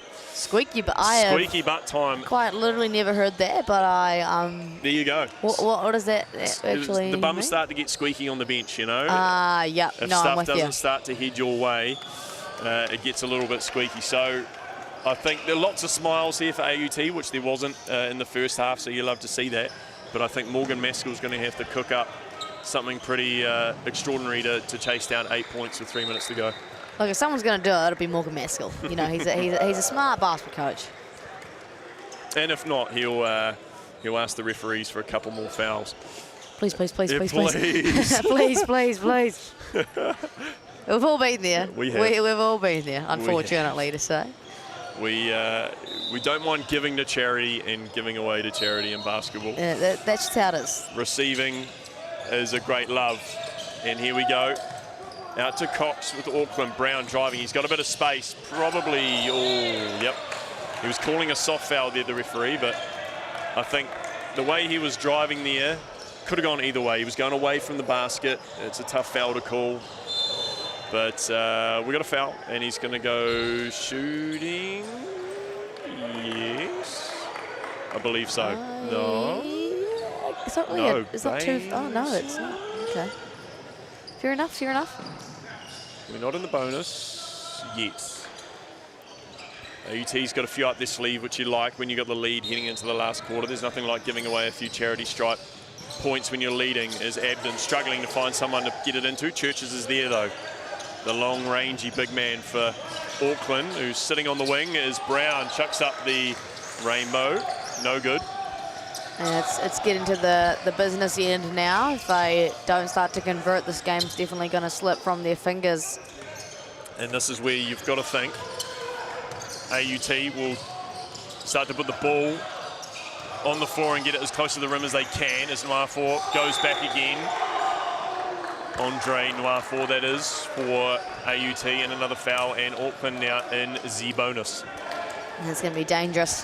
That's kind of the last thing you want, is now to keep sending them to the line, given they're actually shooting quite well from the charity stripe now. It's going to be a hard last 3 minutes for them if they continue to do that. Agree, and haven't seen Noir4 at the charity stripe yet, I believe, so we'll see what he's going to get. No worries, man. No dramas for the young man. No dramas. Who's got one of the great Jarrett Allen afros going on. He kind of looks exactly like Jarrett Allen. You know, he's got the same build, same long arms, exact same haircut. Long on the second, but we're going to get a lane call. We are, a lane violation call there from, I believe, Auckland. A little bit too keen to get to the pub on a Saturday night to watch the All Blacks play Australia. They are uni boys after all. They are, and there's no Otago men here, but there is the woman, and I tell you what, they know how to party. That done as breathers is what they call them, actually. We breed them to enjoy a time with each other out on the grog, the Otago crew. Well, you know, you're not going to be in university again once you leave, so you've got to enjoy it while you're there, right? And we're at 10 points for AUT over Auckland right now, heading into the final 2.5 minutes. Auckland desperately need to find some scoring here. Churches at the top is wide open. Brown drives, potentially a little travel there, but finds brothers in the corner. Long. And great D-board from Joshua Leger. Low Matia there, just blowing up that original handoff to get the ball out of Raymar Cruz's hands, which has just kind of dissipated their entire offense after that. McKenzie does not need to shoot this, and he doesn't. Some control basketball from AUT. Lamatia will get into his spot, find Joshua Leger up top. He shoots the three, in and out, and still practicing his form as he comes down the court. But Auckland here, can they take the advantage? Brown in the corner. Cruz is going to be off with the floater just to the right, and a good board from Tyler Martin, the wee man down in the paint. McKenzie slows it down as he should, with under 2 minutes to go. I think if you're AUT, you can feel pretty confident about the way things are going right now. Only a 10-point game, of course, but a lot of momentum, and they just look a lot more comfortable than the U of A do right now. Churches, some great defense, is pushing Joshua Leger away from the rim. Martin drives, left hand, short. Abden now, they have to score on this possession, otherwise this game is all tight. Oh, Lomatier chucking in one of the great straight arms, as we see Martin now probably cramping up at halfway. These guys have played almost every minute of this game. Right. Yeah, and you understand your stars are going to play some big minutes in a close game like this, but there definitely was windows where they could have had a spell. And, you know, when you have like quite a talented core of about 3 guys, you can just rotate them for each other, right? Mm-hmm. Like, you don't need to put your entire bench on, rotate them through, and, you know, that may be a factor that hurts them later on. You know, they might be able to get through maybe a semi with some talent, but by the time you get to day 3 and a final game, your fatigue really plays a part. Brothers uncharacteristically misses 2 there, and you've got to think that AUT might run on the subs here, 10 up with a minute to go. They're not right now, but what's another minute, Maya? Yeah. What's another minute? These guys need all the rest they can get. Leger into his work down low. Churches picks him up on the help, left hand. Quick release there from Leger. Probably had a little bit more time. As Noir4 strong and out of camera. AUT bench up and about. And it doesn't seem like they have any intention to put their bench on, so it looks like these guys are going to... I think Zach McKenzie and Josh Leger have played, and Tyler Martin have played 40 straight minutes. That's tough going. A beautiful look there on the replay from Noir4. Got the ball on the left-hand side of the hoop, came back reverse with the right hand. Misses the and one, but I've got to tell you, there's some pretty grindy basketball down low as Ledger having a chat with Churches down the court. I think he might have had a call to carry there, but no call from the ref. Churches, he's probably going to pull the trigger here. You got to think, with 40 seconds on the clock, he's going to go to work. Swings it across to Brothers. He's probably going to need to drive or shoot, and just a little bit ugly. It's going to get into that tail end of the game, isn't it? U of A trying to force things now, kind of knowing they have lost the game. And as we see, with 30 seconds to go, the subs come in. And Josh Ledger limping off the court. I think he got a little bit of cramp in that last position. And still on the court is Zach McKenzie. This guy has some serious ticker. He's an engine, eh? But it's not a good sign when you have two of your starters coming off cramping. And you haven't even got to the playoffs yet.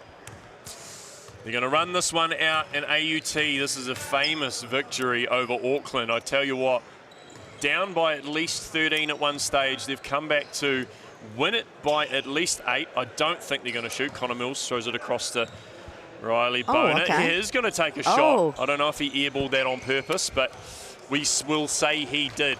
For out of respect, AUT comes away with a famous victory against Auckland University. And Auckland, we'll have to wait to see what happened in the other game. I think Waikato took the L, so I might think they are knocked out of the semi-finals. I don't want to confirm that. We'll talk to the powers that be at Basketball New Zealand and find out. But your words on that one, Maya?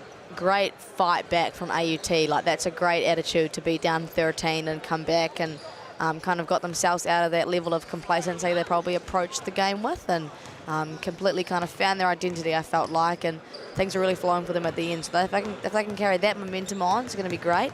And a great fight from U of A, you know, like they had a great strategy, but as AUT started to execute and connect, it's pretty hard to stop the tall timber. So for AUT, I think the concern going forward is just going to be that fatigue and whether they can continue that momentum they found in the fourth quarter. I think a game of two halves for me. Sure. The defence from Auckland in the first half was exceptional, and then AUT swung it around and made them pay in the second. But from myself and Maya Williamson, thank you for tuning in on UTSNZ's YouTube for the first live stream game.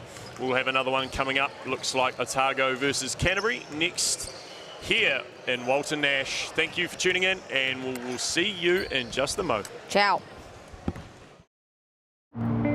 Belief, the emotion that stirs your body into motion. One small drop contains the power of the oceans.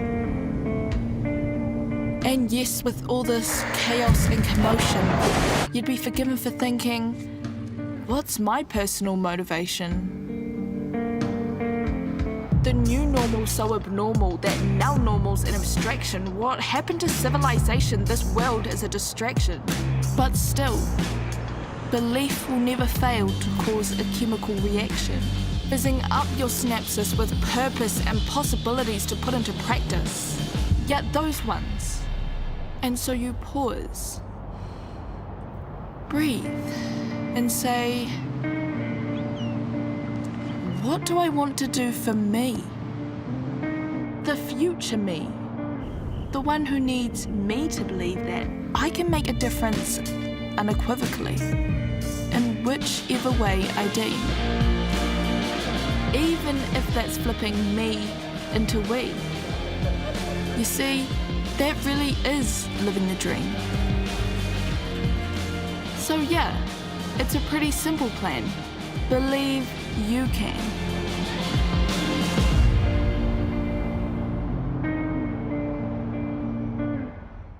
We're here to build experiences, to create and explore in the heart of the capital. At Te Herenga Waka, Victoria University of Wellington, living and learning are one. And the city is your campus. Ready, set, let's go!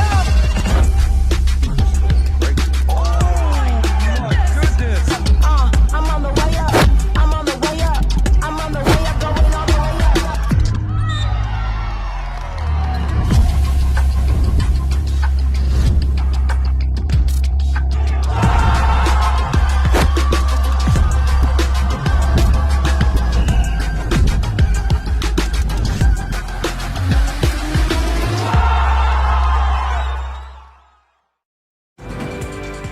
only one New Zealand university is ranked among the top 1% of universities in the world and in the top 40 universities under 50 years of age. Auckland University of Technology, New Zealand's leading modern university. Home to world-class academics, called on for their research expertise here and all over the world, making AUT the New Zealand leader in global research impact. Connected to an extraordinary range of organisations worldwide. Focused on a rapidly changing future where creativity, curiosity and collaboration will only become more vital. We inspire, nurture and find the greatness in every single one of our students. We are AUT, New Zealand's leading modern university.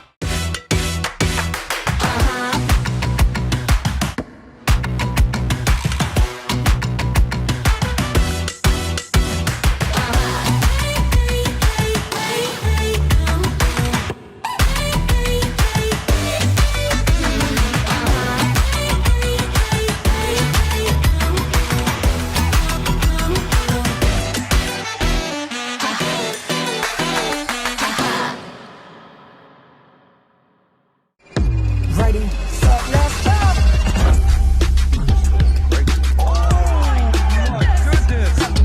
I'm on the way up. I'm on the way up. I'm on the way up, going all the way up.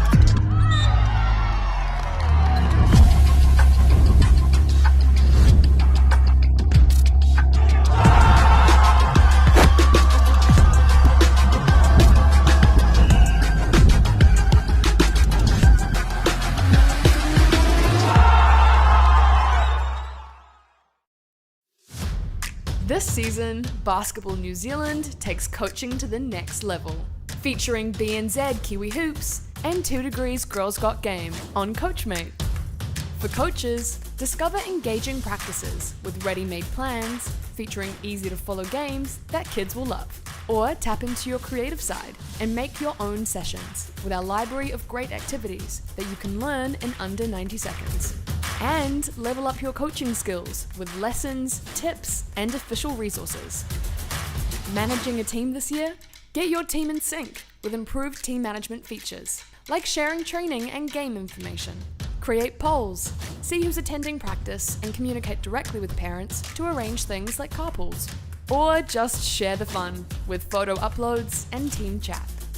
Saying yes to coaching has never been easier. Download the free app now and support the next wave of basketball lovers to have their best season yet with Basketball New Zealand on Coachmate. Kia ora whanau, Easy Batch here from the Tall Blacks. Can you guess where we're at today? Still don't know? Here's a little hint. Look, if you don't know now, I don't know what to tell you. Sick Neighbour Hoops is back at it again with the Hoops and Parks Bluff Edition. Come get you some oysters and shoot some hoops.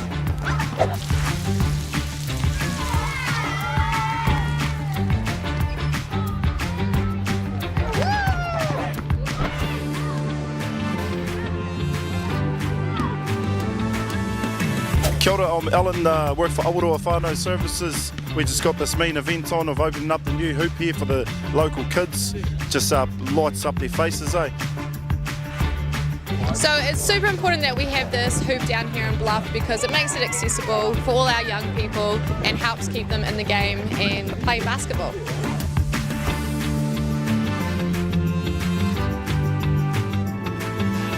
As you can see, we've got a wonderful hoop behind us. How do you think this is going to positively affect the community having this new hoop here?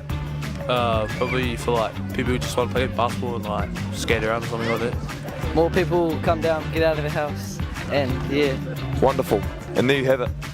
Coming in live from Bluff. This hoop means a lot to the Bluff community. Being a smaller drive away from where they usually have to travel to play, it means that all the local people can come up and put up some shots. So Hoops and Parks, our vision is to have a hoop in the heart of every community, and I think that's what we're doing here today. Down in Bluff, thanks to the help with Chick and Neighbour Hoops, we're trying to make basketball more accessible, get into those more isolated communities, and a good example, yeah, today in Bluff.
No mai, haere mai, and welcome back to day 2 of the Tertiary Basketball Championships hosted by Basketball New Zealand and UTSNZ down here, the sunny Hutt Valley at Walter Nash. I'm Connor O'Fee, and beside me is Maya Williamson, and we're going to be taking through this game with Otago University taking on the University of Canterbury. Maya, you know a lot of these girls. Talk me through what you're thinking you're going to see in this one. We just talked about this prior to the game. This University of Otago team has got some pretty strong scorers at all 3 levels, and if they can space the floor and move the ball, I'll just read over their team list in a second. I think they're going to be pretty strong today with Sarah Joy Arawa, Faye Fualau, Elise Gilbert, Abby Harris, Legacy Harrison, Tyler Mitchell, Caitlin O'Connell, Tia Pavihi, Millie Simpson, and coached and managed by Esteban Ertodi, and he's got a lot of experience coaching this team. He's coached them for a few years, I believe, so going to be a good show from these guys, I believe. And you're very familiar with this team. 100%. Played them a couple times this year. That's the UC. They've got Anahita Beattie, Amelia Davidson, Phoebe Duncan, Ella Gibson, Laura Jackson, Millie Knight, Medititia Roffey, or just Tia Roffey, Zeta Schuler, Imogen Short, and Clara Small, coached by Tom Hamilton. Played them a few times this year, and they can run the ball. They're led by Laura Jackson, number 4, who is extremely quick, can get on an absolute heater and can be hard to stop. And Millie Knight there in the middle as well has been an absolute beast this year in the last few years. So I think this will be a good matchup. It's obviously for first in the pool. So whoever gets this gets an easier semi, so they'll both be vying for that number 1 spot. Just waiting for School Bench to get us underway here, but Otago women are notorious underdog, plucky underdogs, but also come into a lot of tournaments as favourites, but sort of comes as the tag as an Otago person to come to a tournament as plucky underdogs. No men's team here this year, but obviously bolstered by players like Caitlin O'Connell and Tyler Mitchell, etc., who have high quality representative players, and we're into it. Mitchell, hand off to Caitlin, and back to Mitchell. She is an absolute sharpshooter. Doesn't get the first one, but under the hoop, Otago into it, wearing their pennant and varsity tops, playing in the local leagues down in Dunedin. There's an early turnover from Jackson. And to no surprise, Millie Simpson will lead the charge here, and Caitlin O'Connell vying for an O-board as well. We're going to see a lot of that, a lot of running and a lot of hustle from this Otago team. Active hands early doors in the passing lanes for varsity as Tyler Mitchell again, hands in the lane. Caitlin O'Connell, she can finish at the rim, don't worry about that. And she gets fouled by Shaw, who chucks the hands up after absolutely slapping some flesh. I love when players do that, eh? Trying to get away with one there. No chance, absolutely no chance. Especially, these are 2 quality referees we have, so these guys are going to be seeing everything. But again, you can just see that intention to run from Otago very clear already. Caitlin O'Connell, recent Southern Huiho signing for her 3rd year straight. Tyler Mitchell also signed, and both Elise Gilbert and Abby Harris in this team also signed. So we got some To'ihi stars in the building. How good. Is 2 in for Otago, and a foul up top. No, jump ball. Apologies, jump ball is, we will go the way of Canterbury. Lucky here, they really need, we talked about it, the ball handlers. If Otago presses their ball handle as well, is a good show there from Caitlin. And a drive from Jackson. She chucks one up, no foul, play on body. Like to see that early from the refs. 100%. I think for Laura, as soon as she sees a gap, she's going to take it. And she can obviously be a little bit ill-disciplined with those shots. So if Otago's just going to throw bodies at her and force her to shoot those, then they'll be totally happy as Tyler Mitchell gets the hoop and the harm herself. Good start for Otago. Great start, an active start for Mitchell. She's chucked up a 3 already, and she drives the lane straight down Bloody Nose Lane for 2 and 1. She's now going to have one from Charity as we see the baseline shot. An uncharacteristic miss from Tyler Mitchell as we're back underway with Millie Knight, who, nice 1-2 there, and a fake pass, right hand too strong. But I like what I'm seeing there from a little 1-2 action from Canterbury. I like that, yeah. Millie Knight coming downhill and taking probably a slower-footed Faye is a good tactic. Millie maybe just took her first step a little early there, unaware of her timing. But, yeah, you definitely like that. She's a great finisher around the rim. And, we've got a coach killer, Connor. We've got a coach killer. We had a few in that first game, and we're starting off with a couple here early with a couple of turnovers in the midcourt and now stepping on the out-of-bounds line. I got to say that the feet don't look small out there, but you've got to be aware of where you are. As Caitlin O'Connell with a bit of a hezzy at the top. Spin. Shot comes high off the glass and off the rim. She fights for the rebound, grabs it. That's Elise Gilbert coming in with the left hand and a beautiful finish from the varsity player. Elise Gilbert, a really nice addition to this Otago team, just moved down there from Hamilton Girls after graduating last year. Great oil from you there, Maya. Absolutely. Part of the Junior Tilferens team that went away to the Asia Cup this year, and she's been away with Basketball Without Borders last year as well. And also a mum. She's a mother. She's a girl boss. Wow. Absolute girl boss. That's incredible. Shout out, Elise Gilbert. What an absolute mana wahine. Yeah, 100%. Caitlin on the... Oh, sorry. Apologies. There's number 10. Millie Simpson driving in. She's going to get the foul. No, yes. Millie Simpson was also a Hoiho player last year. Unaware of if she's signed or not this year, but there's a lot of talent in this Otago team. A lot of talent. Well, you seem to see the teams that have good club competitions filter in those players to good Tauihi and Sal's NBL development teams. 100%. And the addition of the Rapid League has helped with that a lot.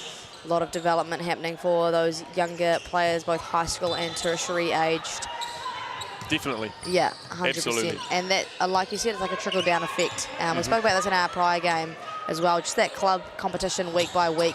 These are two teams that have it, and these are probably two of the best teams at the tournament. Millie Knight's going to let one go. But yeah, that club competition and that week by week development and cohesion really plays a hand in the fact that these guys come to these tournaments looking strong. I mean, there's a reason why you can always factor in Canterbury or Lincoln to be in the semis, if not the finals. That continuity and cohesion you talk about week to week is so important, as the Women's League in Otago is strong and getting stronger with a couple of teams, I think 2 or 3 teams now, as Caitlin cuts from the top. Good hands from Jackson in the passing lane, and a coach killer foul there after you give away the turnover and then you chuck the hands in. Been a few coach killers for us today. Absolutely, as Short will inbound to Jackson, streaking down the court, finds a little bit of space here. Can she dump the ball down to Knight? She can.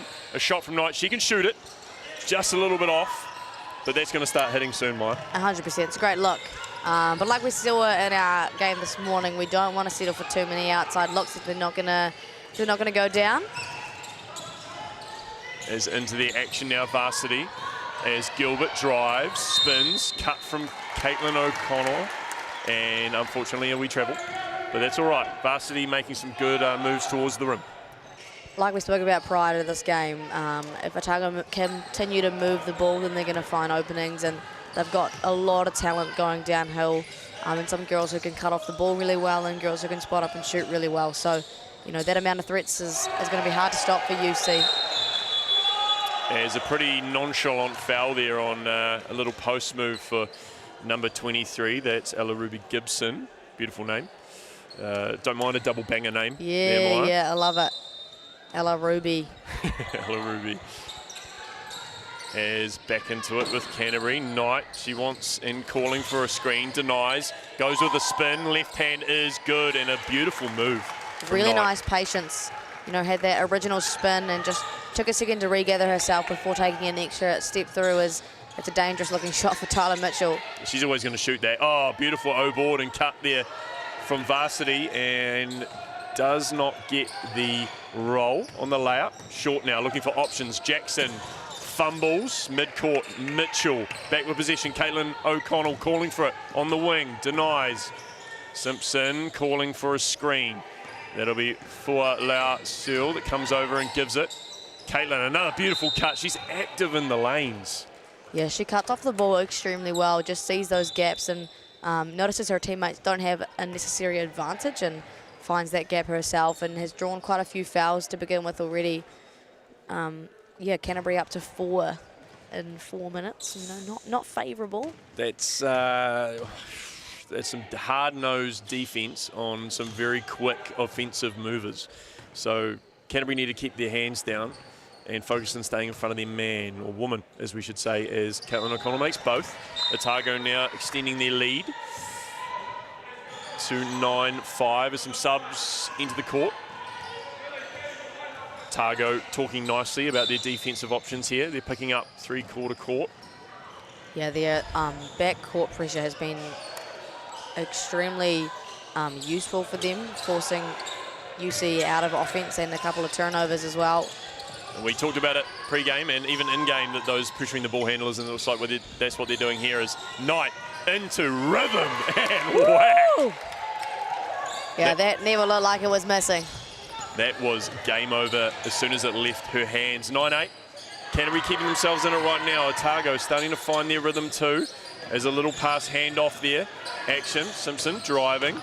Finding Caitlin O'Connell. She can shoot. And she's just a bit long there. She's getting her eye in. A good O-board there. And drive, dish, post, shot.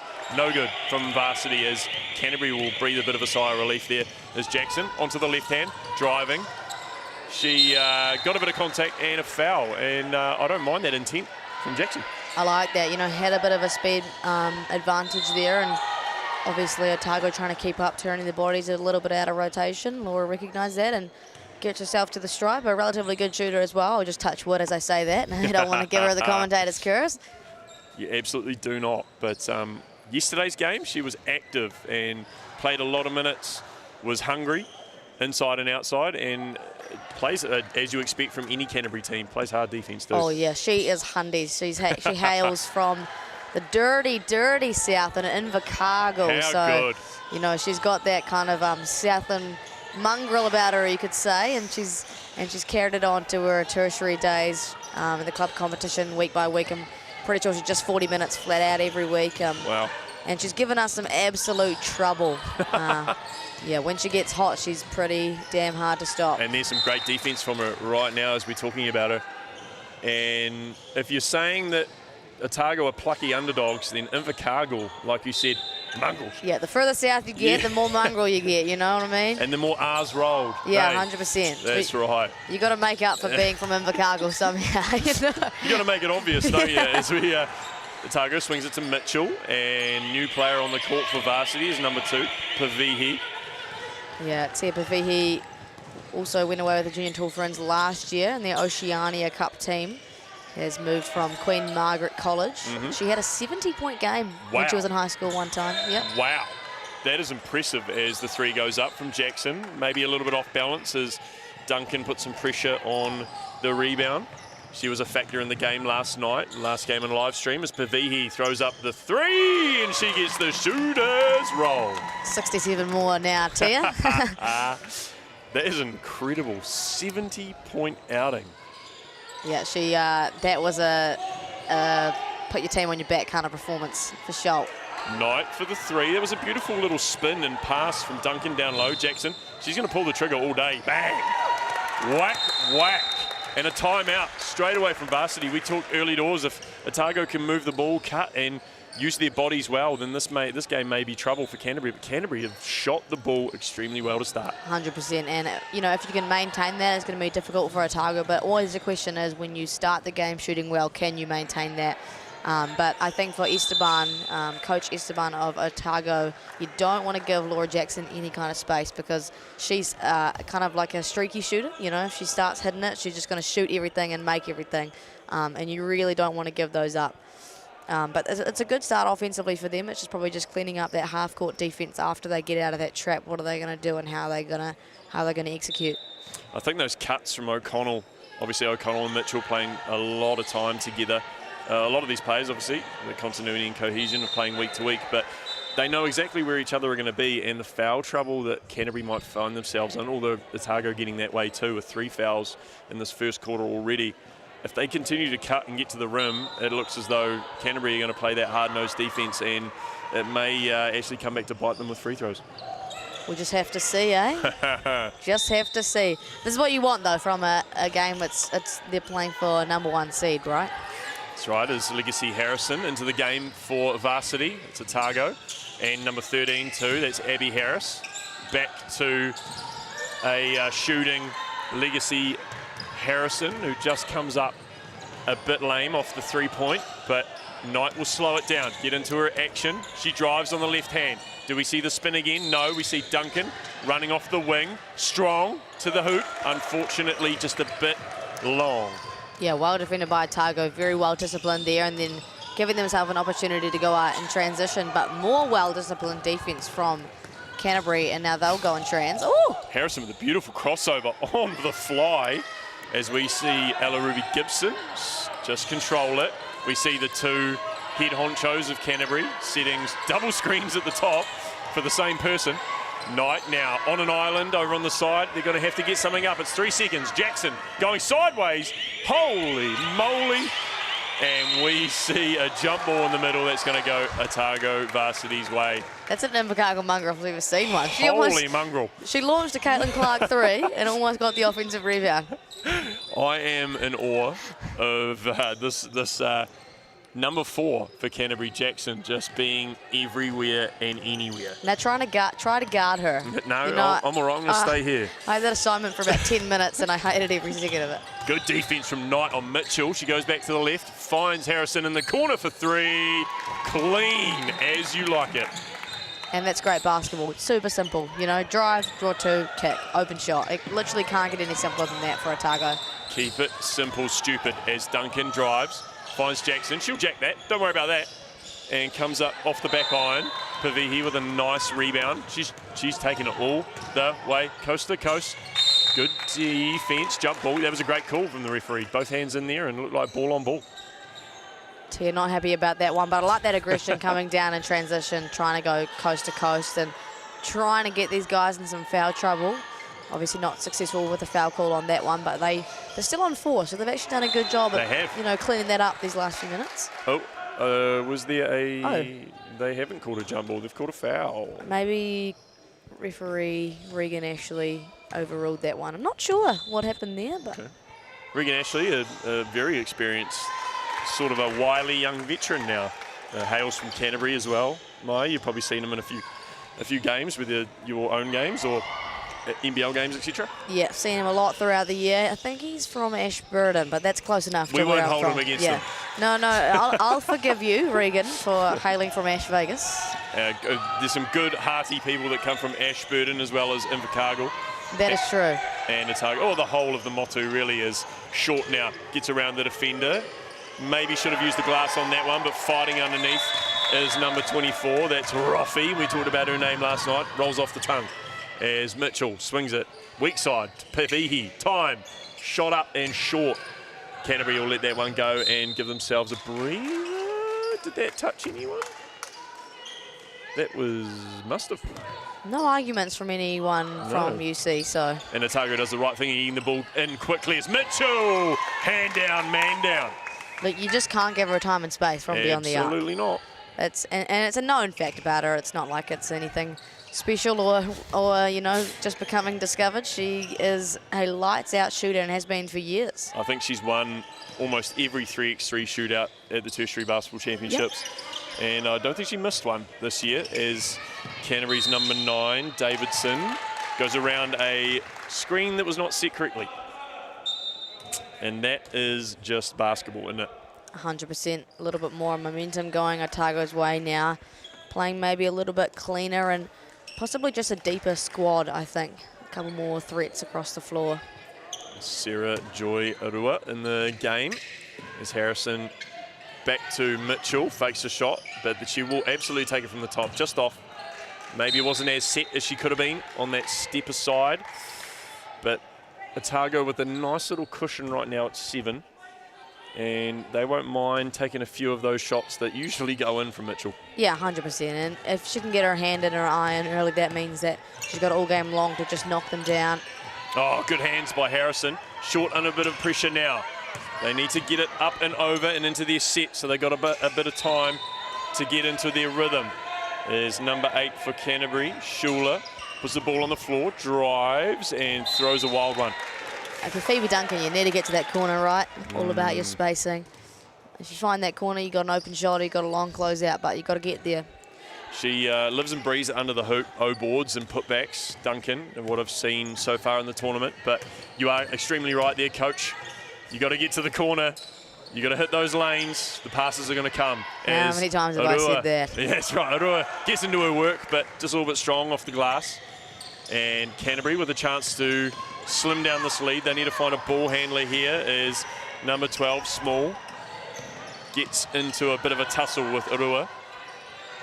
Short now on the right side of the court. Another big screen, and lucky for that not to be another screen foul. Yeah, they've got to be careful with those because referees are starting to seek those out more and more as the game goes on. 2 seconds now for UC. There's a big tie up there from Duncan. And we're going to have a timeout.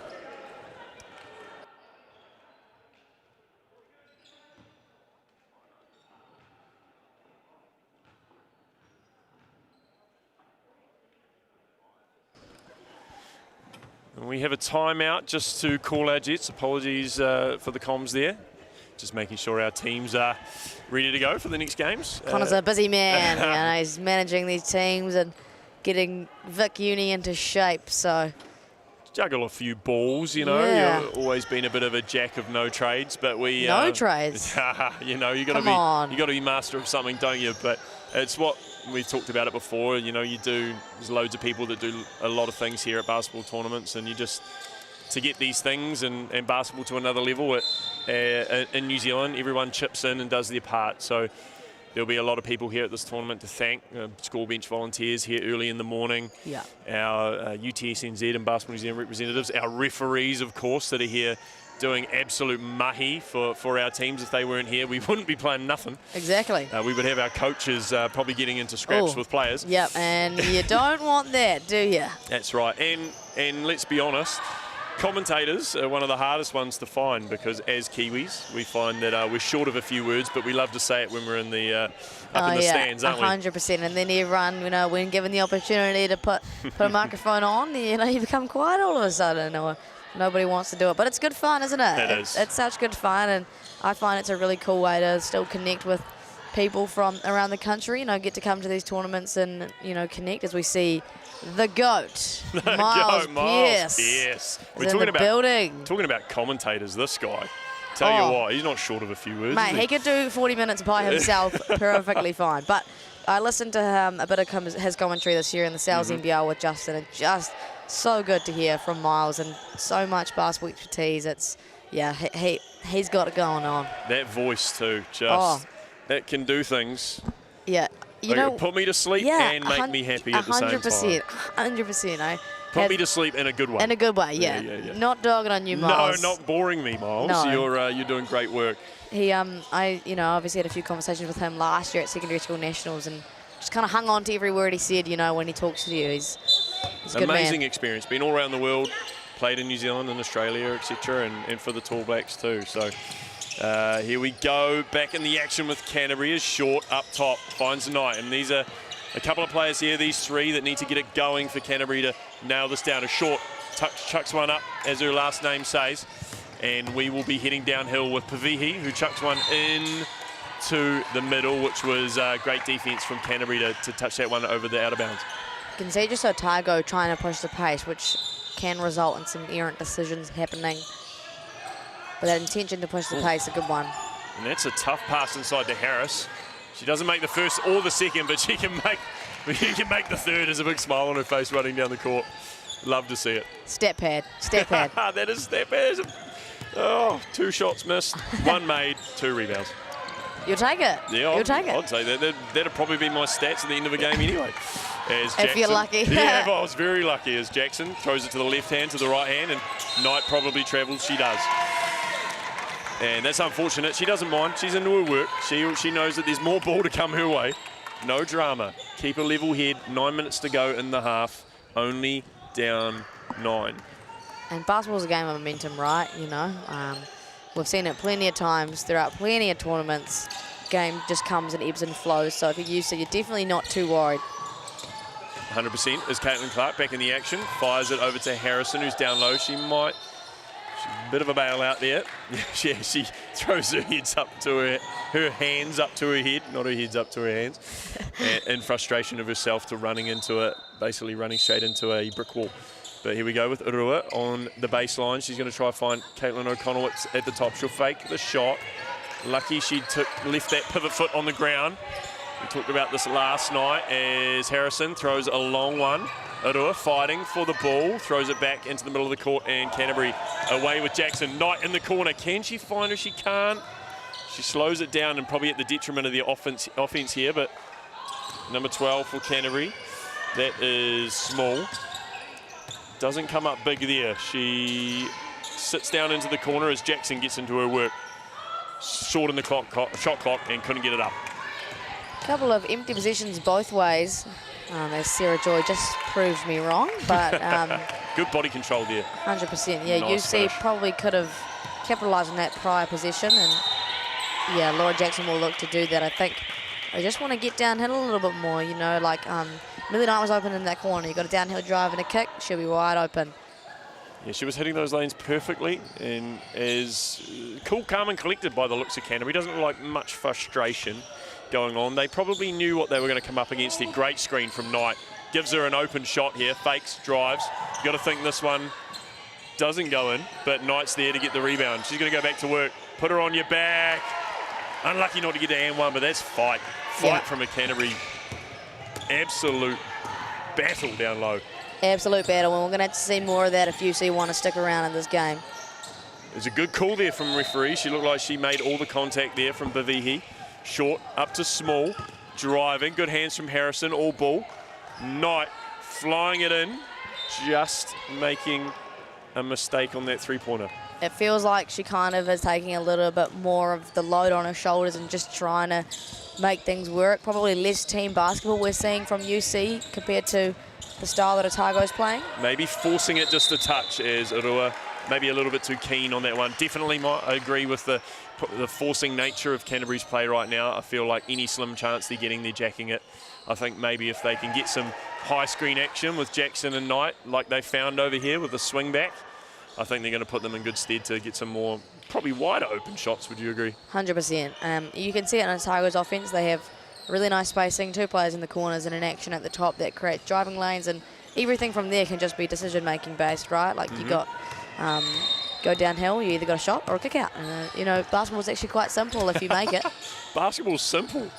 Sometimes. Oh, it's pretty technical from my end, but here's Davidson. That's because I'm a little bit slow. But here we go. Knight into it, driving, finding on the corner, and we've got a big three coming up from Canterbury, just not connecting from small again, but it looked like a good, well-delivered three, as just unfortunately Roffey getting a bit too keen on the hips there.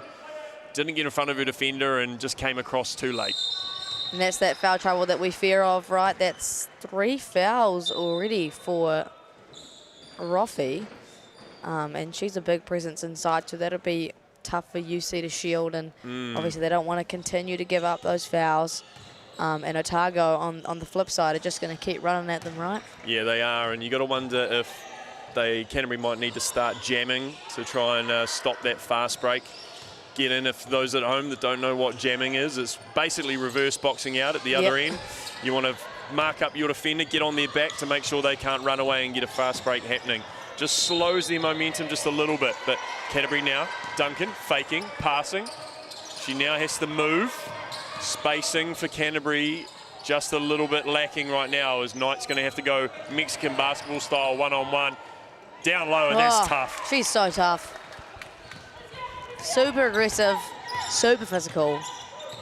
If you're the Canterbury coach, Tom, you probably don't want to see too much more of that as you're one of your star players going one-on-one, and the amount of adrenaline and amount of exercise that's going to take to get through the whole game. And Caitlin is getting hacked there by Short, but that takes it out of you going one-on-one. Yeah, I agree, and there's obviously space for it in the opposition, but team basketball and earning yourself like relatively easy shots is always the way to go, but it doesn't seem like there's a lot of that. And in all fairness, a lot of these girls play for different clubs throughout the year, so they do play week by week but not together, so you know that can also be as a result they don't have a lot of experience playing with each other per se.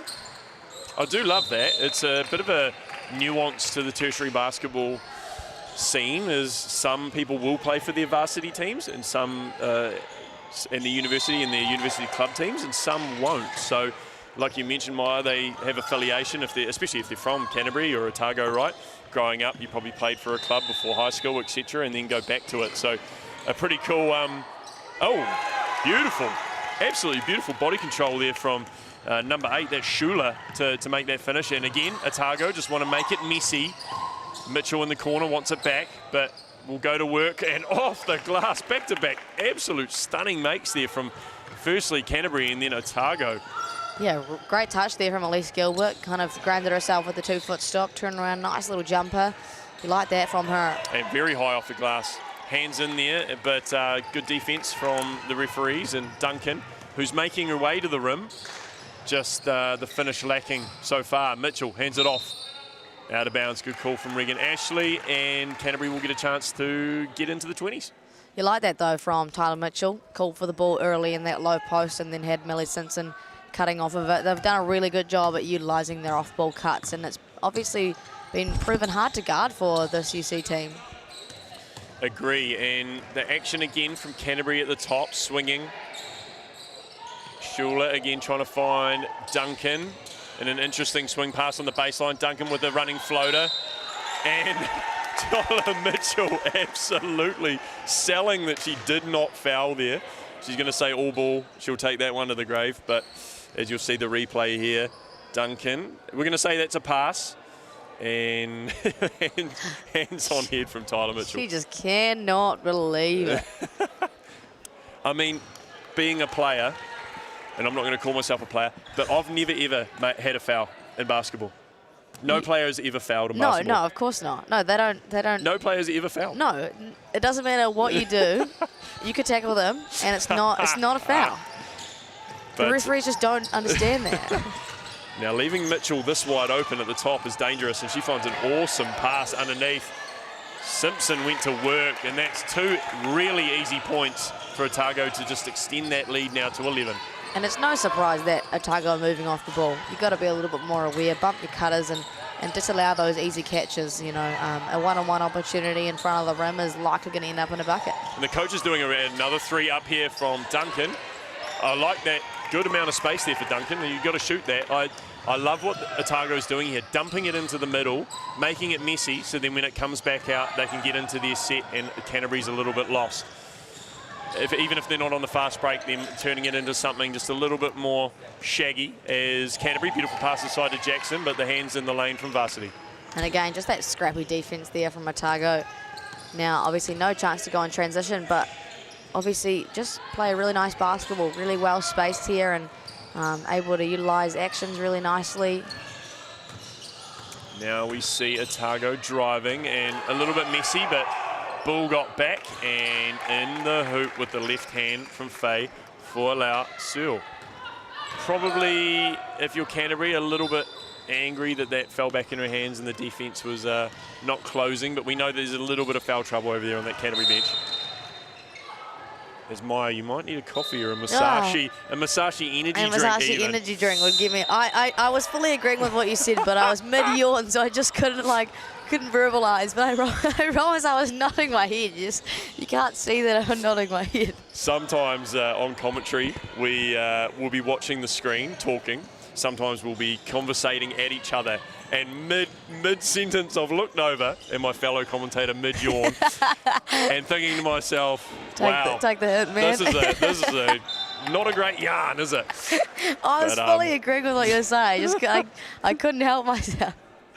But no, what time did you get up today to be able to fly into Welly? Yeah, like 5:30ish. It's no excuse. It's no excuse. I had a great slumber on the plane. I was asleep before the safety briefing had begun. So, you know, if something went wrong, I was screwed. But that's it's a skill to be able to sleep. I'm just going to give you a rundown on my day, everybody, and you probably won't care. But I was at the tournament at 7:30 yesterday to school bench the first game, Canterbury and Wellington College. That went to overtime. No, nice. And then we had our first game at 9:45, I believe, or just after. and then a few games of the day, and then I managed to, once I dropped off the last remaining players, got home around 11:30 p.m, got a couple hours of sleep until my daughter woke up at around 4:30 a.m, put on the washing and the drying, and then was off again by 10 to 8 this morning to the gym again. So for all of you amazing basketball people out there that are doing the same thing in your communities, we thank you. It's an unspoken and unthankful job sometimes, so we appreciate you, and make sure if anybody's listening out there from other unis that are at this tournament, please thank your university managers, coordinators, your coaches and your managers, because you just don't know what they're doing as Simpson goes back to the rack. Yeah, I totally agree. A lot of unsung heroes when you work in basketball, really, and it's all a lot of working cogs to make one beautiful machine. So I appreciate you, Connor. Oh, thanks, mate. As Shula down low, she puts her head towards the floor, not afraid to get the body on the ground. I've been really impressed from what I've seen from both teams with their ability to put their bodies on the floor. Cool to see them really going at each other in that way. You obviously expected it from the Dunedin breathers, you can call them, but good to see UC kind of matching that energy. Yeah, one of the great Tall Blacks always said that his best friend was the floor. That's Mika Vakona. Usually factor much more on the ground than he was in the offense. That's Tyler Mitchell. Little floater, too easy, coming off that little roll, and just had no one in front of her. Looking a little easy now for Otago. Lots of momentum their way, and probably just, like I said, a few more threats. Although, Ella Ruby Gibson now proving me wrong with that nice little bucket. Took her opportunity there, found a lane, went to the rack, and that's the confidence Canterbury are going to need to take into this next 2 minutes and 25 seconds towards the half. That's Elise Gilbert driving, gets her own rebound. Simpson will chuck up a three. Good close out from Canterbury. And Pavihi puts it on the floor. She probably didn't need to, as that falls to Gilbert, and a shot goes up. Another messy but decent defensive statement from Canterbury. Yeah, you'll take that. You know, they rotated quite well. Probably wasn't your textbook way to play defense, but they got the job done and finished their position eventually. But probably a few too many O-boards given up there as Laura Jackson, oh my goodness. She is, if not screening, chasing, hands in, she's getting fouled, and now she's going to the line. She is everywhere. She is everywhere, and she'll continue to do that for not only the rest of this game, but the rest of the games to come, for sure. And that's actually earned her a spot being a development player with the Porkai this year. Which is amazing. Claps awesome. Yeah, congratulations, Laura. That's epic. And not only is she going to be around a group of talented players like that, she's going to be able to learn.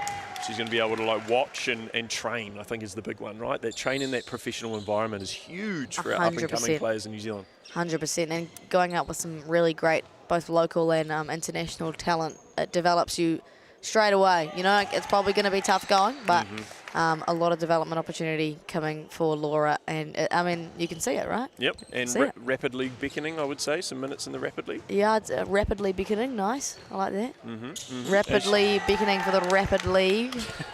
She is pretty rapid, so. She is, there you go.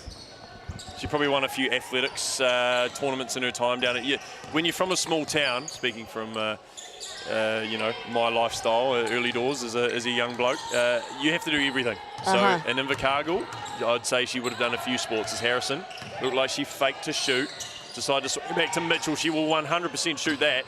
And another short one, but Harrison's down low fighting, one of the smaller players on the court, and a real, not quite sure she was, that hands in as a foul. Yeah, I think that's one of those ill-disciplined ones again. Not a frustration foul, I don't think, but probably just a little overzealous getting her hands in there. And we are in the bonus, so we're going to be shooting, and that's something positive for Canterbury. They've played reasonably well in the last couple of minutes here. They've made a couple of free throws. Gibson made a nice cut to the rim and finished. So the nice little point swing here, probably the better scoring few minutes in this quarter. They've had a bit of a lull, so it's good to come back into it as Duncan finishes the second. 100%. Like a 10-point deficit is really not much in the game of basketball, and like I said, they found a little bit more rhythm, probably being a little more patient, and now having Laura and Millie back on the floor together, I think will start to change things as well for them. Otago into their work with Harris at the top to Harrison. Now Mitchell drives, sees the lane close, gets it back out to Pavihi, drives, right hand, short, and fighting for the rebound, as always, is Varsity. But Canterbury up with it. Long ball, Hail Mary to Knight. Can she find a cutting Duncan? She can. Duncan probably had a help there from number 13 for Canterbury. That's Beattie, who's in the game for, I think, the first time. Chose to throw it up. Level head probably would have passed that, but that's okay. We're back into it. Pavihi fakes to shoot. Mitchell underneath, body control, just bounces out. But another option underneath the rim for Varsity. Yeah, it's interesting. They don't, like, they've got Faye, who's a common big, who's sitting on the bench, but Otago have just found seals from all of their players and able to work off that. Tyler Mitchell did a great job at sealing and finding the gap in there, probably going against defenders who don't have as much experience, so she can utilise, you know, her basketball knowledge and being able to find a gap. And then if you get her to the free throw line, it's just kind of game over from there. In the female game, there is a tendency, especially in New Zealand, that step-through move. There always seems to be a gap to be found in female basketball. You step through, maybe the netball background, Maya? I'm not sure. I'm not sure, a bit of where that comes from. But probably defense not as long or as athletic as well, you know, so can't cover as much ground typically. Need a space here from Canterbury. That if they ran that into the corner, that would have been trouble over here by Ella Ruby. As Knight, beautiful spin and good defense from Mitchell. She's standing straight up, great arms. Duncan is going to fight for it. Unfortunately, back over. Not sure if that was touched, but referee Regan Ashley makes a confident call and teams get on with it. And I like to see that. Confident call, get on with it. Teams don't argue.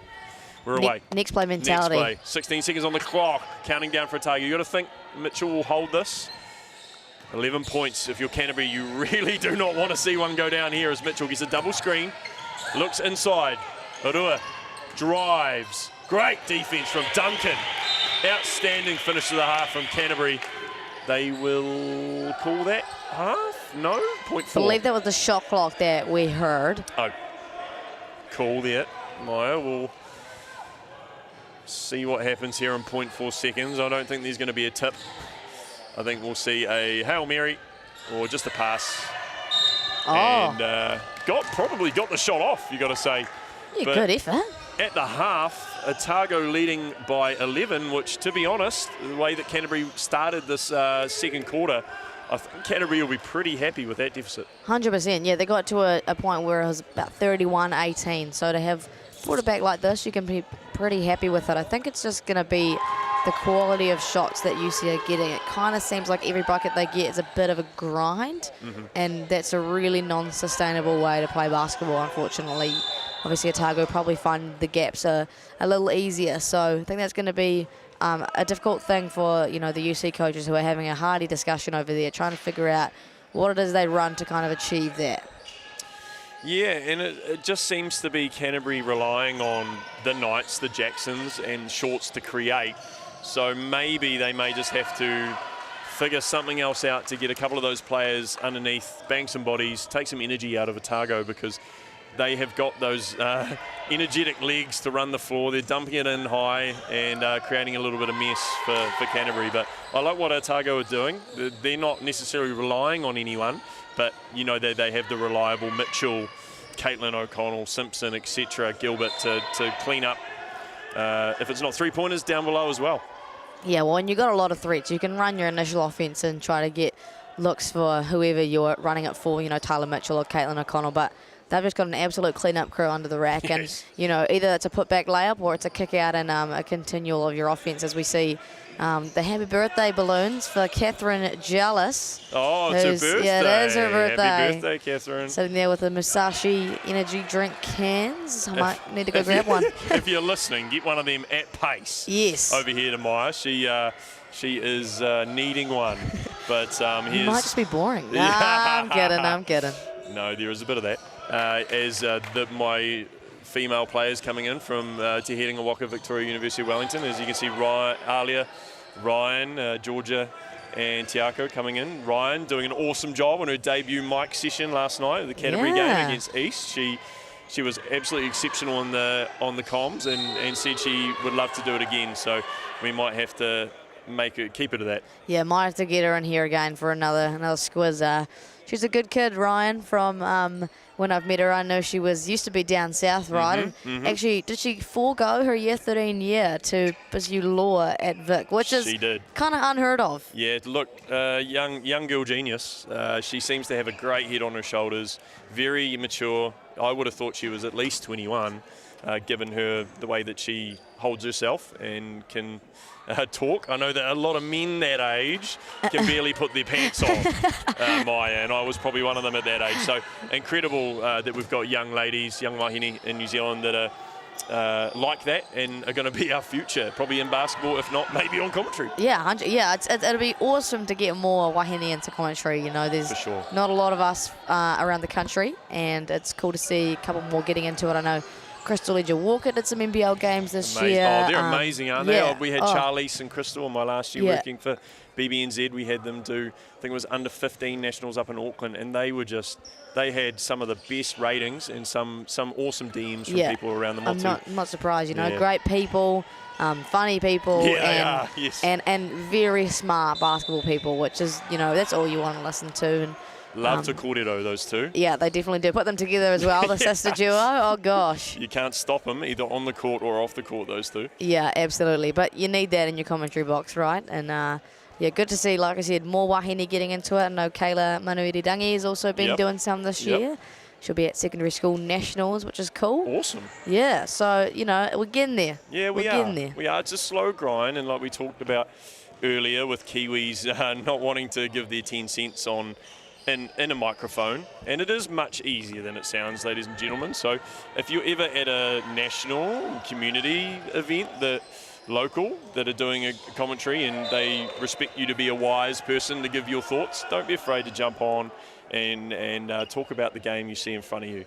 There's no right or wrong answer. Give it a go. 100%. It is great fun as well. It is. It's great. I really enjoy it. It's been a few years since I've jumped on the comms, and it's been a wicked start as we see Sam Watkins over there for Lincoln, giving his wisdom to the women's team that are currently playing AUT, and it looks like Lincoln are up 51-24 for any of you at home. Oh, great pass. That was a great pass inside from Mackenzie Boucher. We're going to commentate 2 games today, are we?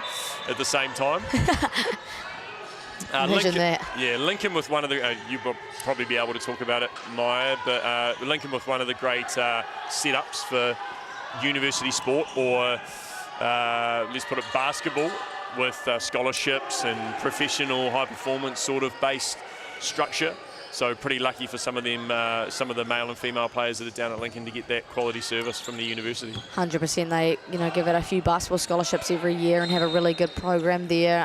Really great S&C guy in Moses, who's currently studying his PhD, and then good coaching staff as well. Lots of support going on out there. So they have a good program every year.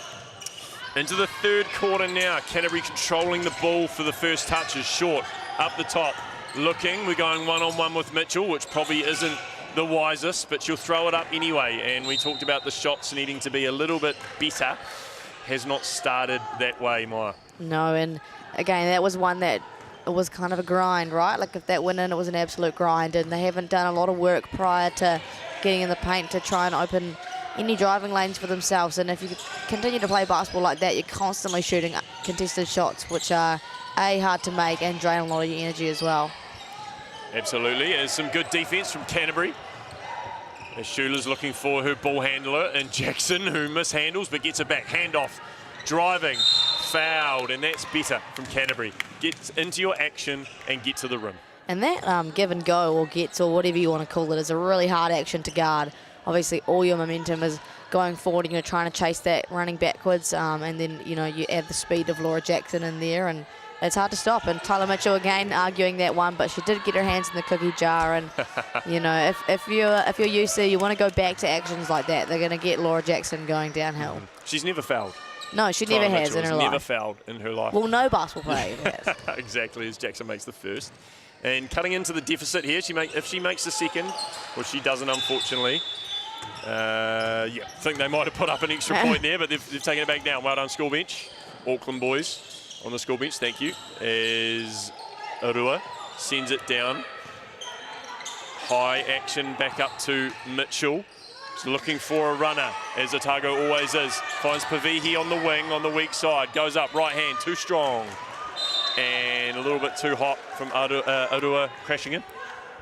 Yeah, with Imogen Short's close out there, just probably a little bit too hot, and Te Pavihi did a great job at recognising that high foot and getting to the rim. You don't want to close out too hot on these girls, or they're just going to drive and get some easy twos. Here we have Canterbury. Oof. Bit of body, but falling to the ground already, so a good call from Regan Ashley there as we see the replay. Dumping it inside and just body on body, 50-50 ball. Bit of confusion there with who was setting the screen, and then you probably don't really want Zeta Schuler setting the screen and receiving the roll. Like to see either Tia or Millie Knight getting in there, being a part of that action. Harrison with a handoff from Mitchell. She finds some space on the right, but get it back to Urua, who will drive. Good defense from Roffey. Urua finds a left hand, though, with that little step-through move. Yeah, I think for Tia, she's obviously on 3 fouls, so can't afford to give any more. She can do that initial wall up, but didn't want to give up a foul with anything further. Good help there from Schuler. Saw Short in trouble, so came back up to the top side as Jackson moves left, throws up the long two, and I got to tell you, I think foot might have been online there, but they'll take the three, Maya. And that's a more quality look, right? Yeah, it was. Yeah, high ball screen, got Laura some space. Millie Knight spaced out to the corner, and that's perfect. Great defense there from Jackson, who slid to the left and shut Mitchell down. Hands in the jar there from Short, who's never fouled either. No, never in her life. Gives Regan Ashley a bit of a look. She's probably getting a few of those week to week. Funnily enough, she plays for Lincoln throughout the year, so her and her teammate subbing her off, number 9, Amelia Davidson, both play for Lincoln University in the club competition throughout the year. So, oh God, a bit of heat in that one there. Yeah, bit of a interesting one there. They Lincoln couldn't get it done in the club competition in Christchurch, unfortunately going down to my team in the semi-final. How good when you're on the winning side. Oh, so good. So good to get that win. It's Pavihi from the stripe. She clarifies the second, and we are 39-29, back up to 10. 7 minutes and 45 seconds left in the third. Is a big three from number 9 from Canterbury, Davidson. That was clean. Yeah, and that's really timely. You know, if they can get a stop here and get another bucket, they could be really back in this game. Just need to control those rebounds defensively, and Short probably with Harrison going across the lane there probably shouldn't have gambled that, but it's all good. We are on now. Got some subs coming in as well. Interesting decision to take Millie Knight out of the ball game. I would have thought that she would stay in, given that they have all the momentum in their favour. And a turnover there results in a give and go for Caitlin O'Connell and Tyler Mitchell. Tyler Mitchell now looking to go downhill herself, and that just kills the momentum that UC was kind of building. Oh, it's just, you know, 1 or 2 times down either end. They just tightened up at the defensive end, made a couple of big shots, and then Otago just do what they do. Back at it. Good find there from Duncan, who was wide open for the 3. Good set shot. Just a bit short as Varsity streams down. Transition defense from Canterbury, just a bit slow. O'Connell, you got to be better than that as Gilbert throws up the 3 in and out. And Jackson with a good rebound. Yeah, great rebounding effort there from Jackson, not allowing Faye to grab that offensive rebound. They've had a few too many of those. And she does well to get to the rim again. She is doing a Joshua Ledger and putting Canterbury on her back. Absolutely. We have a physio here, but not a chiropractor, so... We need all of them. Yeah, we do. Physio, chiropractors, we need masseuse.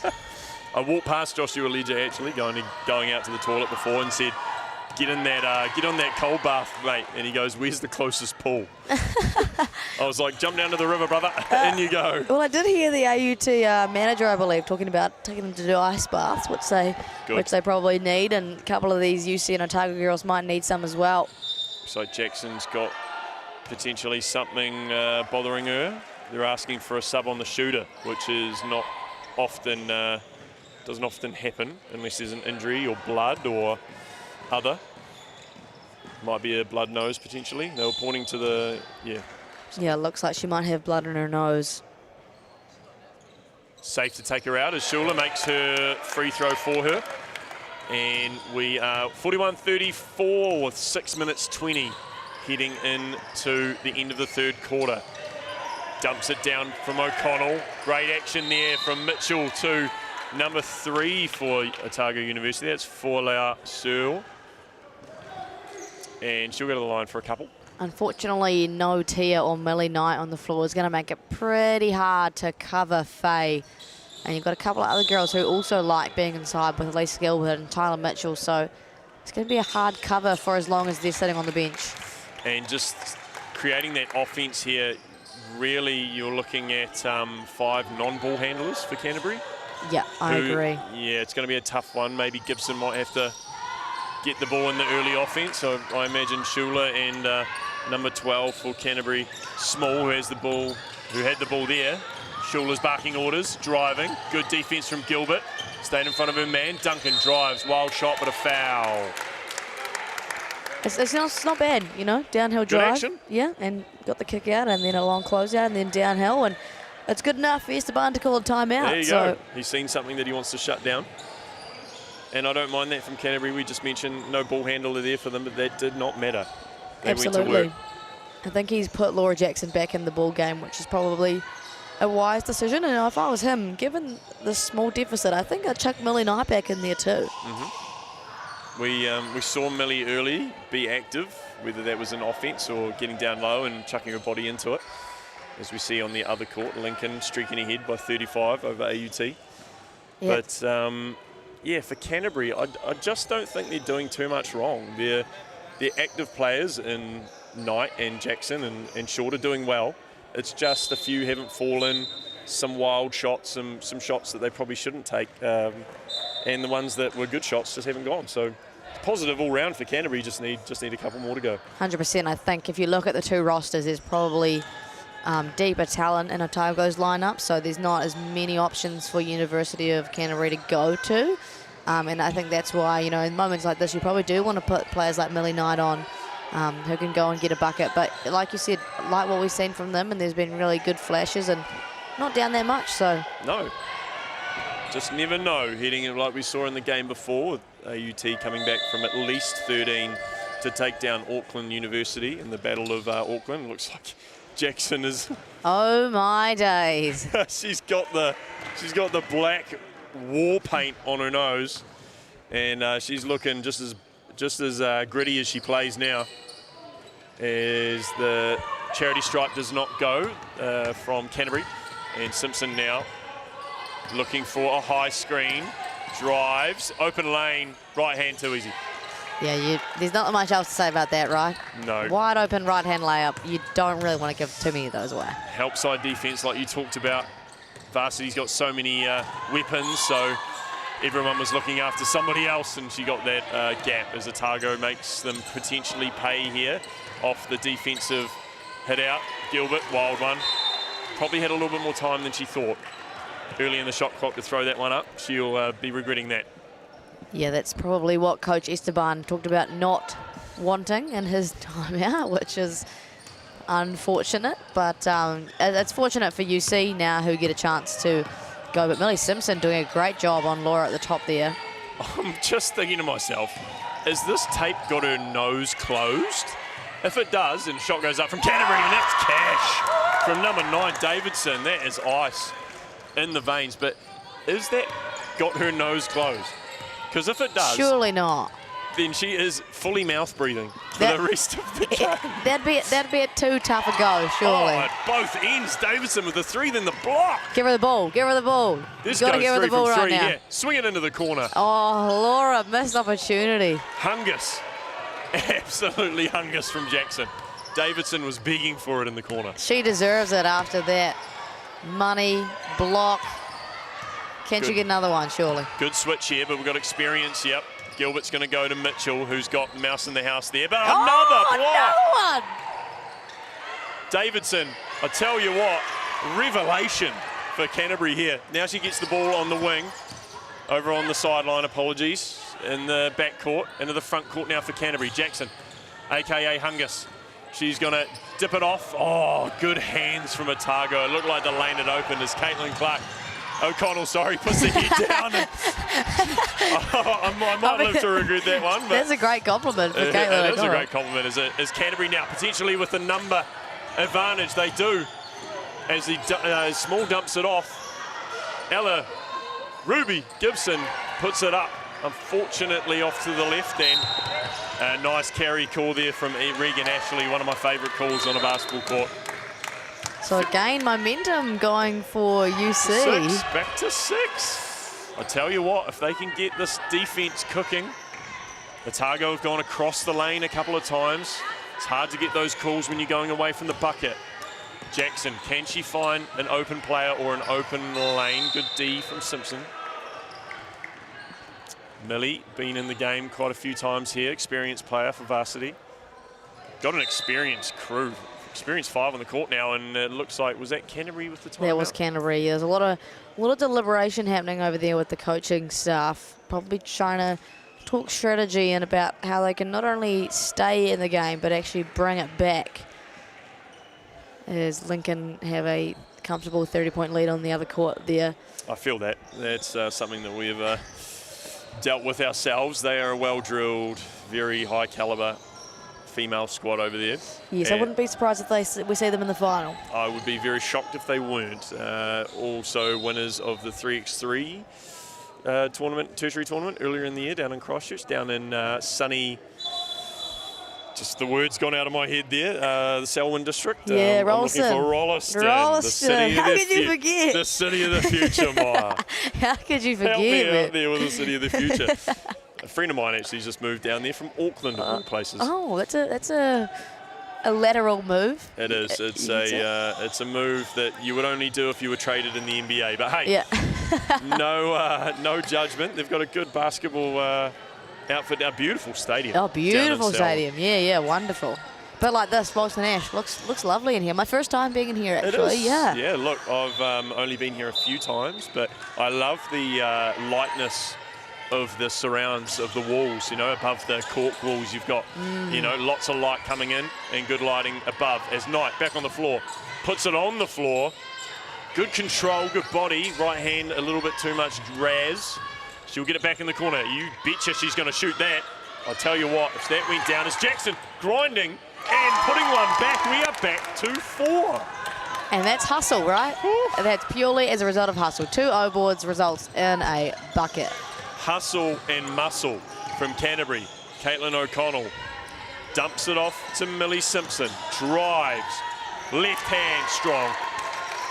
Real good bucket there from Otago as well. They don't have another timeout they can necessarily use, so that kind of bucket to slow the momentum is majorly clutch from Millie Simpson. Foot on the line. I tell you, that's a 3-pointer. They're going to call that one. I think there might have been a little toe on there, but that's a 3 in my eyes. It's back to 3.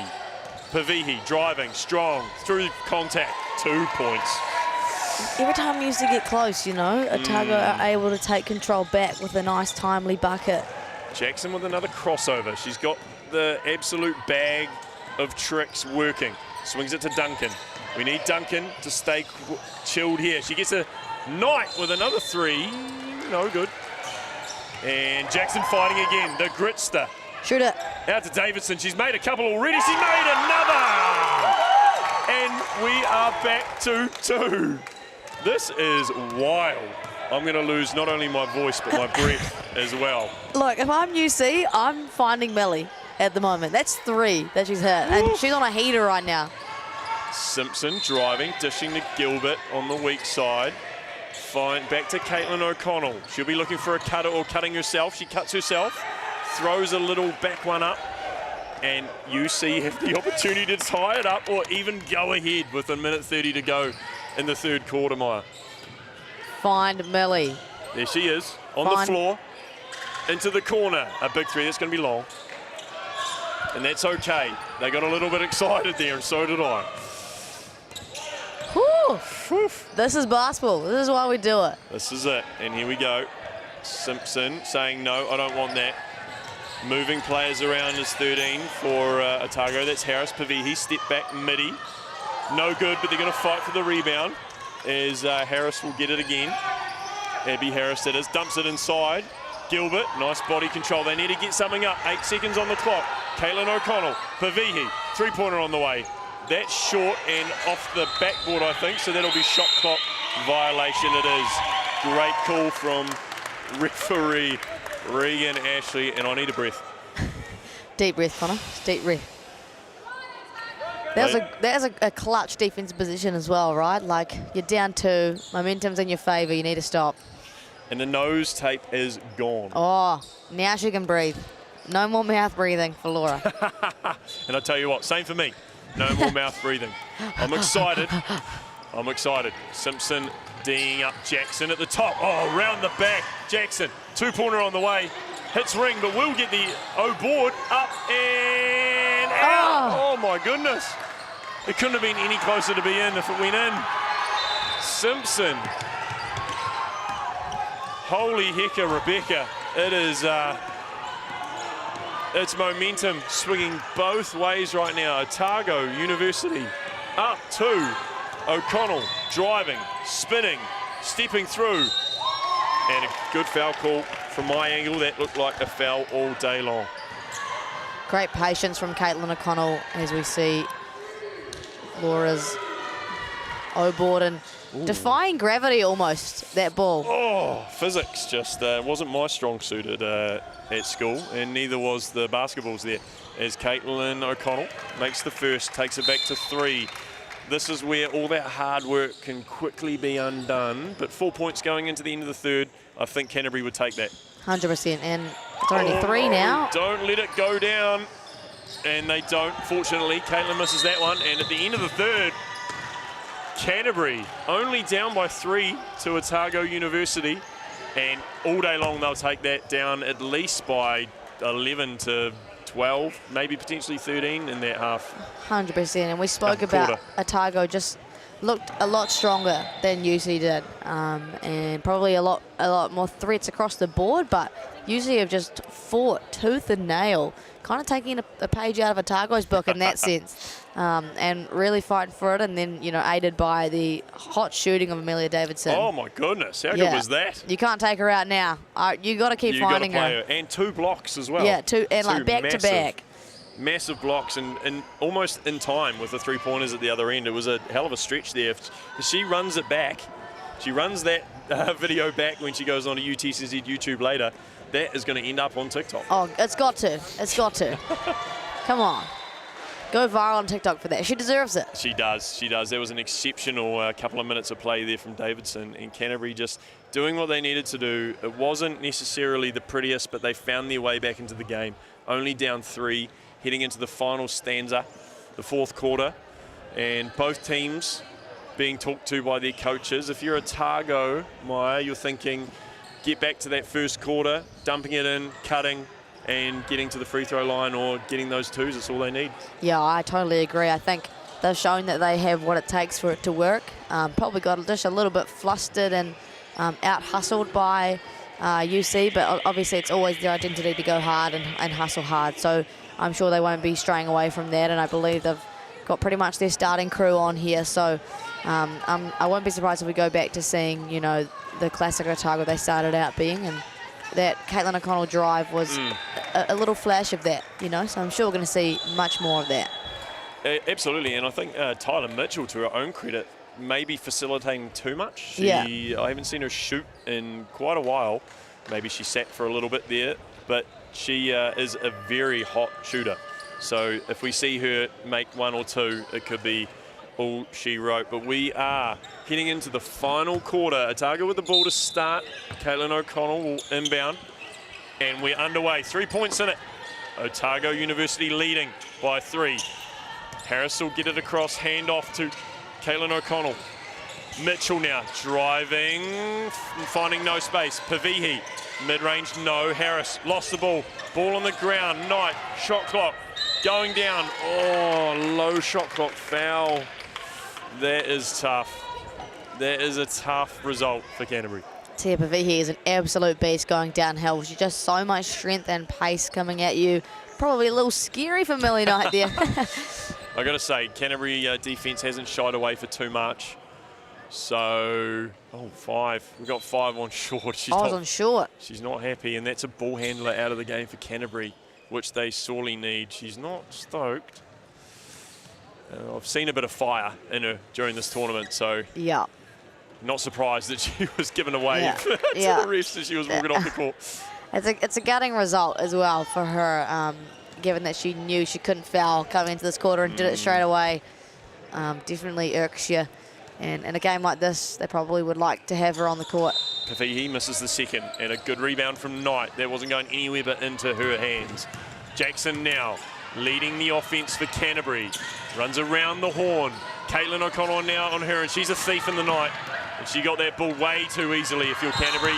Now she stops, pops, makes! Big 3 for the Otago fans behind me. And I think even Auckland is cheering for them too on my left. But Jackson now tonight, and they need to find a score here. Davidson, does she think about it? A nice crossover from Knight. Can she go 1-2 here with Shula? She doesn't. Shula drives. Good body control and just bounces off the rim. Hard jump ball, and it will go Canterbury's way. That's tough, right? That's a great look, but just couldn't get the finish to go. Fortunately, come up with the jump ball, obviously, like you said. But yeah, that's really unfortunate. Great look at the basket. Just literally just couldn't put it in the hoop. And that's what you need to do to win basketball games. To win basketball games. You can defend as much as you want, but if you can't put it in the hoop, you bug it. Jackson getting it into Davison, who's made a couple of threes already. Can she make another? It's long. Great look, though. Great look. Great look with a player that's hot at the moment. So we will live with that if we're Canterbury. As O'Connell back into her work here with Mitchell. Setting a screen for Simpson. She drives. They showed back towards the top. Went around baseline and reverse layup good. And we spoke about that, right? Just going back to what Otago do, and it's proving to be successful, starting to pull away again. As Roffey throws up a right-hand prayer. I do not mind that at all. Beautiful little finish there around the body as Brooke from Auckland, he's past me, Brooke Locke. Some of you may remember, former Tallfern, as Pavihi up to Harris, driving down, Simpson making a nice move. Left then right, drives baseline, looking for O'Connell in the corner. Is she? No, Harris will shoot the jumper from the free throw line, and it is getting out of hand here for Canterbury. Yeah, great disciplined basketball from Otago, just playing, again, really simple basketball, moving the ball well, finding shooters off drives, and not much can go wrong when you're doing that.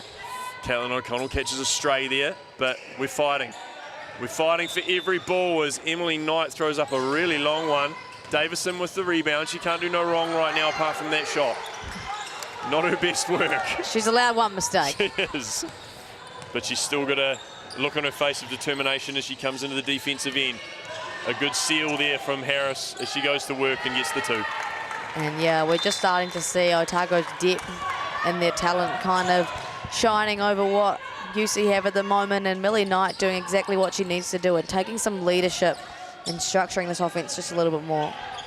Screen deny there from Jackson, and that's why she was trying to get it down to Roffey. Back to Jackson. Shot clock down to 8. A nice move there from Knight to get onto the strong side, and the shot is short, but Shula fighting again. Knight might go again here. Davison swung to, looking for options.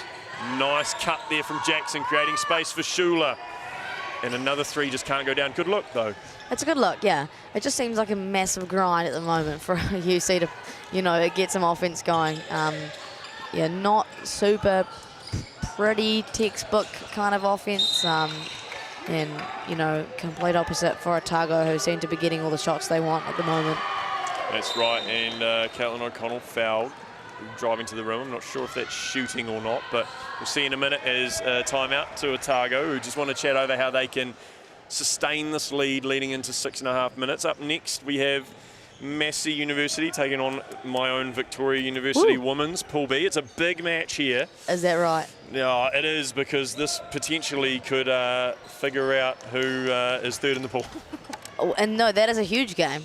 Are you kidding me? Forget the semi-finals following it. Already through is Lincoln and AUT over on the far side. AUT beat us last night for that second position, unfortunately, but they played well enough to get past us, and I think the Massey game will be a good test for Vic, and you'll be talking about that one. Hopefully you have maybe Miles with comms with you. We'll see who decides to put their hand up to get on the mic with me. I've got Josh Thompson over there, who I know is keen as well. He's so not short of a few breaths. No, he can definitely use his words, that's for sure. So may as well put a mic on him. Absolutely, but yeah, players to watch for that one for us is we've talked about Ryan Daly, who did some comms with me last night. Tiako, who shifty little guard who gets downhill. We've got B Tuisu as well, who strong experience for the girls, and a couple of really good players coming off the bench as well. But Canterbury just losing sleep there and leaving Fualau Seal, under the hoop for an easy 2. That was just silly from Canterbury. Oh, it's just the easiest shot in basketball, you know. You can't really say much more about that. You just can't afford to give those away in a time like this. And yeah, just starting to pull away for Otago now. I think they're just showing kind of their dominance over this team, and not sure what the corridor was in that timeout. Probably a bit of a spark from Millie Knight. She, you know, contains a lot of leadership in her. Very sweet lady, you know, sweet like a pineapple really, but you know, has a lot of passion and leadership behind her. You've got to love people that are absolute gems and on a sports field can somewhat change into a different person. Yeah. And I'm not talking about getting angry or frustrated or whatever, but someone that's normally quiet or reserved turns into just an absolute leader. You've got to love that. Yeah, 100%. You'd love to see people like that, like you said, and we need people like that in sport. 100% is another great cut from Mitchell and is rewarded for a beautiful little cut down Bloody Nose Lane. Too easy. Too easy, and that's kind of been the tale of this fourth quarter. They've held it together well and have played some really coordinated, structured and patient offense. Davison probably needed to shoot that one, but she gets it to Schuler, who pops. Doesn't drop, but a good little passage of play there from Canterbury. I just wonder if Jackson dribbling into the corner and dribbling onto the wing and picking the dribble up wasn't the best start to the offense, but Mitchell will look to send one inside, and I think there was a shirt grab there. I could see that from here. Canterbury now probably a little bit tired. Yeah, I think so, and Laura Jackson's got every right to be tired. She's been gunning it for pretty much the whole game. I know she had a rest in the first quarter. I don't know if she's had a rest since then. Well, it's a tough tournament here. Oh my, again. Yeah, again, just falling asleep, just a touch. Canterbury, and it does, the tournament structure of tournament basketball, it's hard to stay in it for all of the games you have, all of the minutes, all the games in quick succession. The organisers of the tournament is Davison in the corner. Can she hit another? She can't, but it was close. Duncan fighting underneath the hoop, goes down in a heap. But it's hard to just keep backing up game after game after game, and it is the team that lasts the longest at a basketball tournament that wins it. 100%. The fatigue starts to set in, you get frustrated with losses, and yeah, especially with a team that's not as familiar playing with each other, it can be hard to, you know, find that cohesion in a short amount of time. So Les Gilbert off the glass. Brilliant little spin move there. I absolutely agree, especially we talked about the Secondary Schools Nationals coming up in a couple of weeks in Palmerston North. If you're a AA school, you're playing 6 days of tournament basketball. Some days you're only playing 1 game, some days you're playing 2. You are going to be playing, depending on where you finish in your pool, anywhere between 5 to 6, 7, 8 games. So it is a battle of attrition in Palmy as Mitchell throws up one for Otago. And I've got to tell you, some of these teams that come down are professionally drilled. They know exactly what they're doing. They even come down, a couple of schools that I know from Auckland come down 2 days before the tournament. So really? They're almost is that right? 8 to 9 days before the tournament starts. Jeepers, that's a long time away from home for these young guns. It is. Luckily enough, it's in, wow, a nice little Euro there from number 8 for Otago, that's Harrison. They gives this team, I guess, the best shot at the title as the Canterbury swing it around. Ella Ruby gets it up. But yeah, it is just an epic. Yeah, it's full noise. It's full noise, and like you said, it's who can make it out to the end, because it's tough on the body, and you've really got to eat right, sleep well, drink enough water. And Faye, I'm sure she's doing all those things, so she's an absolute beast. Well, it's actually funny to think about how many of these players here would have been to that secondary schools nationals, and that natural progression from secondary schools nationals into the tertiary championships is just, it's awesome that they have that opportunity then at university to play as well at that sort of national level. Some would argue same sort of level of competition that they're sort of facing at their school level. So yeah, amazing opportunities in both school and tertiary as Arua, fake to shoot, drives, she's strong, but has the ball knocked out of her hands, off her, and Canterbury ball. I think it's just going to be a matter of how well can these guys execute to maintain, you know, momentum going into playoffs. Obviously, I think Otago will have this one in the bag. You can probably confidently say that. I think that this one is done with an 18-point lead heading into the last 2 minutes. Jackson getting it around. Another steal from Mitchell. Otago clinical. Jackson coming from what looked like Invercargill to steal that one. Maybe even Bluff. Maybe even Stewart Island. Oh, stop it, you. I know my geography down there in the south. I like that. Giving the dirty south the recognition we deserve. Yeah, go on, the deep, dirty south. But another time out here, just sort of, I think, trying to prolong the inevitable. 18 points up with 2 minutes and 9 seconds to go, allowing me to talk more. Great. Which might be fun for me, but at home you might be thinking, just shut your goal. Can this guy just shut up? Should we just turn your mic off for the last 2 minutes? I haven't seen you yawn yet in this game, though. So I'll take that as a win, as there is Brooke Locke doing her thing with Auckland. She's got her bubs with her, and I love to see that. Absolute queen. She's coaching the Auckland woman. She is giving back to the basketball community, as we all want to see with our former players. And Auckland, I'm not sure if they're in the semi-finals. I'll give you Don't believe they are. bit of an update. I think they're on the same pool as these two. And these two both beat them, I believe. We've got, no, I don't have teams there.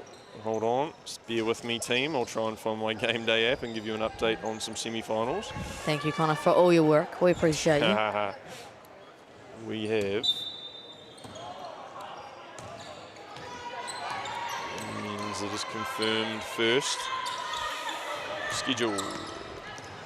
And Tom Mitchell going downhill. Sarah Joy in the corner. Looks like Auckland will be AUT will be taking on Lincoln University at 4:45 p.m. That's in men's semi-final 2. And in semi-final 1 at 3 p.m. And this is probably the first time in a long time. Shout out Massey University making the men's semi-finals. Incredible, in the top 4 this year, taking on Canterbury. And that'll be a tough ask. They're big boys, physical. They'll bump them around, and they're well drilled as well. So awesome to see Massey back in the semi-finals in men's basketball, and their women's team to come on the next game. And under 2 minutes to go. Jackson with the ball for Canterbury. Ella Ruby at the top there, and a nice little dump into Knight, who gets a flick back to Jackson. You're damn right she's going to shoot that. Comes up just short. Duncan fighting for the rebound, but it's Arua who comes away with it. Fouled. There was some spaghetti arms in there. So spaghetti arms, I like that description. There was a lot. There was a lot going on in there. But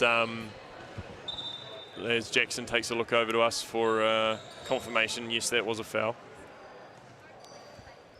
Under 1 minute 40 now, a 20. Oh gosh, I hope they hope not. A 20-point lead as Arua can add to that. It's 21 now with the minute 40. It's fantastic what this Otago team have been able to do in this last quarter, right? Only a 3-point lead coming into this last quarter, now up 20. Cream always rises to the top, doesn't it? Exactly. No look from Jackson. You don't mind that if you're a Canterbury fan. Up to Ella Ruby, who fakes, finds Emily Knight, which was always going to be the case. And that's a 2 foot on the line on that one, unfortunately. That's a coach killer. That is a coach killer, but a great look. Great look, Millie. great find. Good shot. Was set, took it. Otago will start slowing down their positions. Or not. Gilbert will run. Fouled. Knight will say apologies, some good spirit there, and we'll swing into Spirit Shield shout out over there from you, Maya. Who happens to be at the top of the Spirit standings? Well, just the best people on the Motu, clearly. Oh, the Victoria University of Wellington happen to be at the top of the Spirit standings. And I tell you what, it's not close at all, is it? 6 points. Just absolutely wiping the floor with everyone else. And I've seen a lot of spirit today from your uni, so. Yeah, well, we've been on comms, we've been doing school bench. I mean, what else you got to do in your hometown? Just great people, really. That's right, as Orua gets the offensive O board, and Caitlin Clark into a pattern and dribble. Swings it across, Harris fakes, drives, left hand, good. Too easy for Otago. With under a minute to go, Canterbury will go hard here or go home. They'll go hard. Duncan, pass fake, three-pointer on the way, and a bang. You got to think she's called ahead. Apparently ANZ is open on the weekends. Or is it BNZ? Sorry, that's a Basketball New Zealand sponsor now. Yeah. Oh, well done. Good save. Save that one. BNZs are open on Saturdays, or at least the ATMs.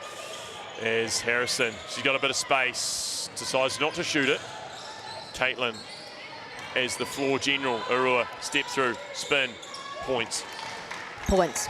2 of them, actually. 2 of them, uno dos. And we are 20 seconds away. Canterbury will probably get one more shot up here. Jackson with a nice handle. Caitlin, all fighting all the way to the end. And we'll take the three-pointer. It'll Jimmy. 5 seconds, you think Otago will get it over the court here. Caitlin O'Connell will hold on to it. A great victory from Otago, solidifying their place in the semi-finals. Maya, your final words from this game? Look, it was a good battle. I was pleasantly surprised with the comeback that UC made, but just great talent all across the floor for this Otago team.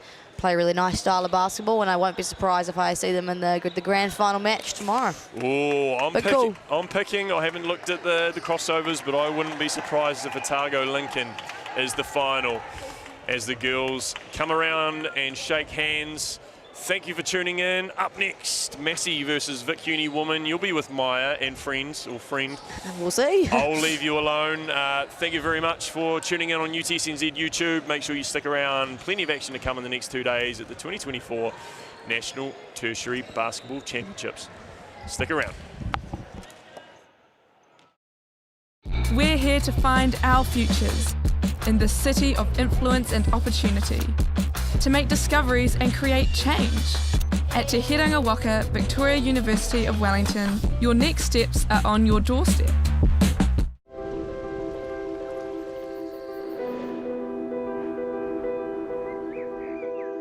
At Lincoln, we seek to ensure that future generations can grow and thrive.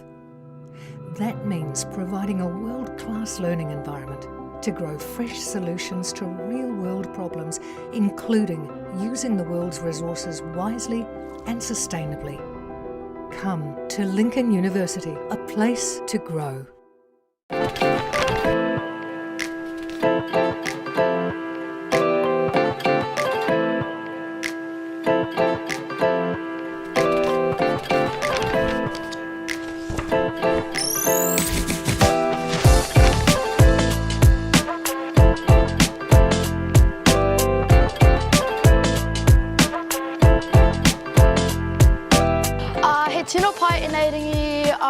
Tātai kura nā te mea ka haere ki raro me te ki runga mō ngā pepe me ngā tuakana o tō tātai kura. I he pai enei ringi mō tō tātai kura nā te mea ki te prakati i mata i te poiti kohu me te tai atu mea. He tino pai tēnei ki tō tātai kura nā te mea he mā tātau tēnei o te mautiri.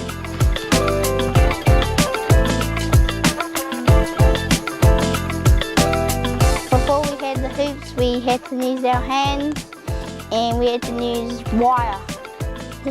We used a clothesline and the trees, and then we moved on to a kid's hoop, and then we moved on to the hoops that we got.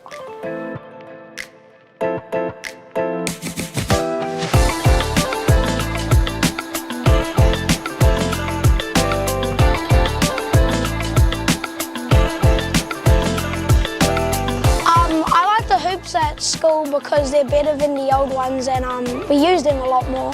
It's cleaner, sleeker design, and from the swish of the basketball hitting it to just making a basket in general and the connections that it can help you make with people.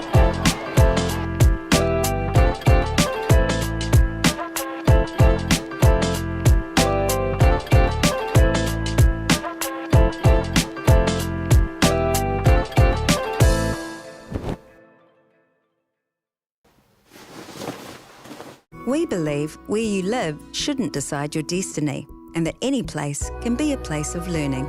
So much of modern life has a handy home delivery option. Why not your education? Maybe you'll start your degree in the same space you share with your whānau, or from that corner of the spare room that catches the most sun. Start your new what at the place where can be anywhere, online or on campus. Massey, New Zealand's leading online university. Apply now at massey.ac.nz.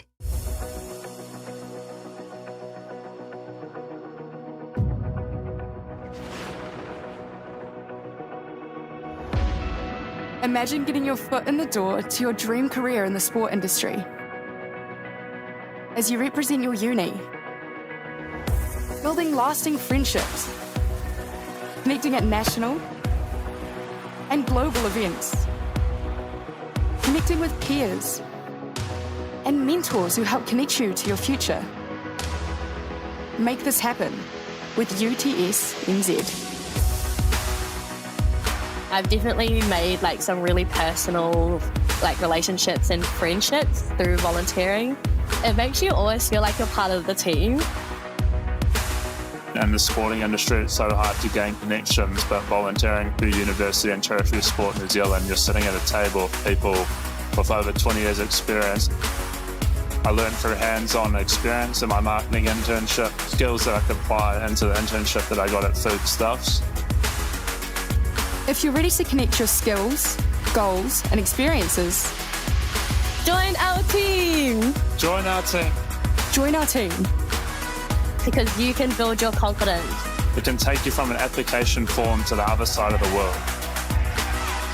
Click the link in the description to connect with UTS NZ.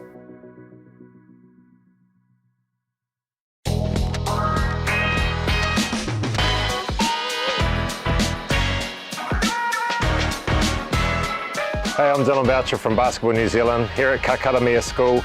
Just having some great fun with the kids here with our Hoops and Schools programs. Your school can be one of these schools having the fun with our Tall Blacks and Tall Ferns and local NBL and Tauihi teams. Nothing but fun going on out here, prizes given away, kids making shots, laughter, fun, that's what it's all about. Over the past 2 years alone, we've managed to install nearly 50 hoops across 25 Taranaki schools in the region. Not only are we providing opportunities for tamariki and rangatahi to participate, we're also proving the sustainability of the program itself as we continue to grow momentum right across the motu.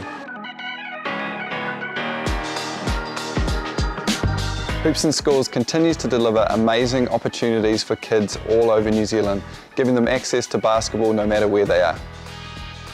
We're really grateful for having the Hoops and Schools program in Taranaki. We are bursting at the seams in terms of facilities. We have something like 100 plus primary and intermediate school teams. Providing these hoops to the kids fitted in with the whole growth of the game. I know that having these hoops in the schools will just support the whole program and see the future growth of the game.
Mai, haere mai, and welcome to day 2 of the University and Tertiary Sport Basketball Nationals. It's been an exciting day here in windy Wellington at the Walter Nash Centre. I'm Mai Williamson, and alongside me is a wonderful volunteer commentary and referee, Kylo. How are you doing, man? I'm doing pretty well, actually.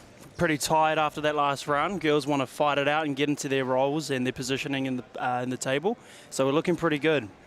Awesome. It's been a great day of basketball so far, and it's definitely not going to stop. We've got the Massey University women taking on the Victoria University women. I know this game is playing for 3rd seed in their pool, I believe. So unfortunately, both teams not in the semi-final. We'll start off with the Victoria University women. We've got Ryan Tiako, Kerry Alia King, Mizuzu Kitazato, Tiny Paul Tomoana, Ella Pearson, Georgia Shearman, Bulo Tuisi, Talia Waikiki, Gemma Walsh, and Queen Ying Zhang, coached by Eric Clark and assisted by Callan Hughes.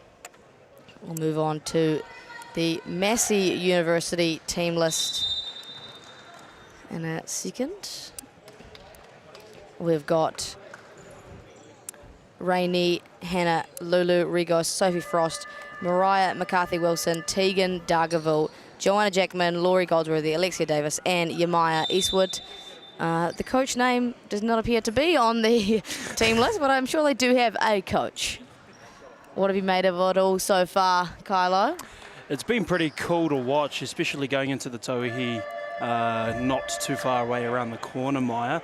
So it's cool to see some enthusiasm on the court from our young athletes out here at tertiaries, which is pretty cool. Absolutely, it's really cool to see. Just an ability for these guys to play beyond secondary school nationals and be able to have some fun with their university mates. And our officials from GJ Garden, Elijah Mariko and Jasmine Dean here, getting ready to tip the ball as we get it underway, and Victoria take it. It's been an exciting one. Aaliyah King leading the pack. Ryan Daly actually went her year 13 year at Columba College to pursue law at the Victoria University of Wellington. Good defensive start there from Massey University. Their first bite at the cherry offensively. Thank you. Kurifefi Turu attempt no good. Falling back into Victoria University's hands. Tiako trying to lead the pack, steadying the ship, but the axes are off at the moment. It's going to remain in their position as we have a bit of a clock issue. Crew Chief Elijah Mariko on the money. How good is this Team Grey, eh? Team Grey is on the money today. We love Team Grey and all the work they do, all the volunteers that make this tournament possible. That would have to include yourself, Maya. Oh, no. I get to come here and have fun. Like that's an easy job for me.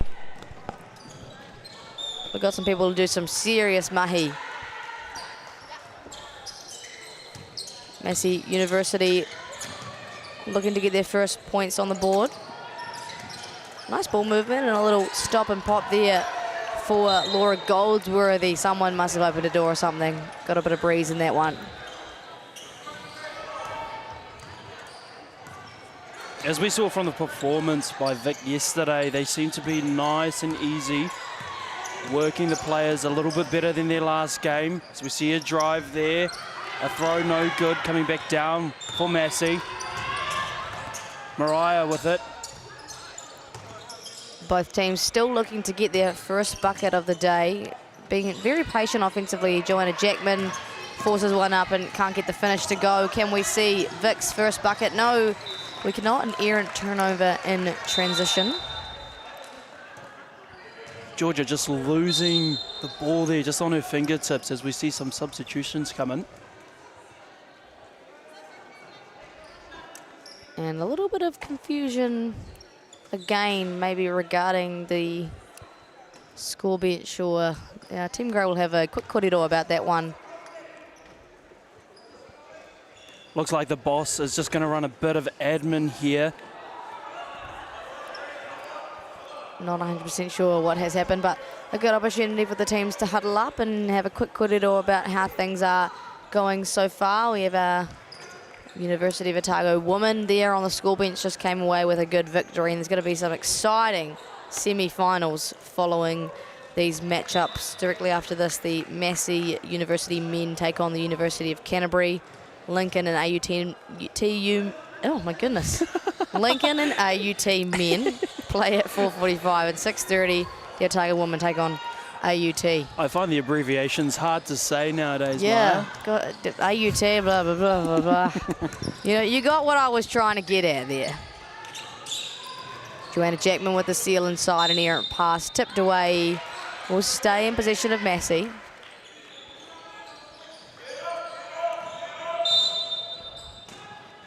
Great patience, hitting bodies. Off the back, Tupper there for Yamaya Eastwood. Aggressive charge downhill. Carry Fitasimanu, but just out of bounds. Both teams, multiple bites of the cherry, but no luck so far.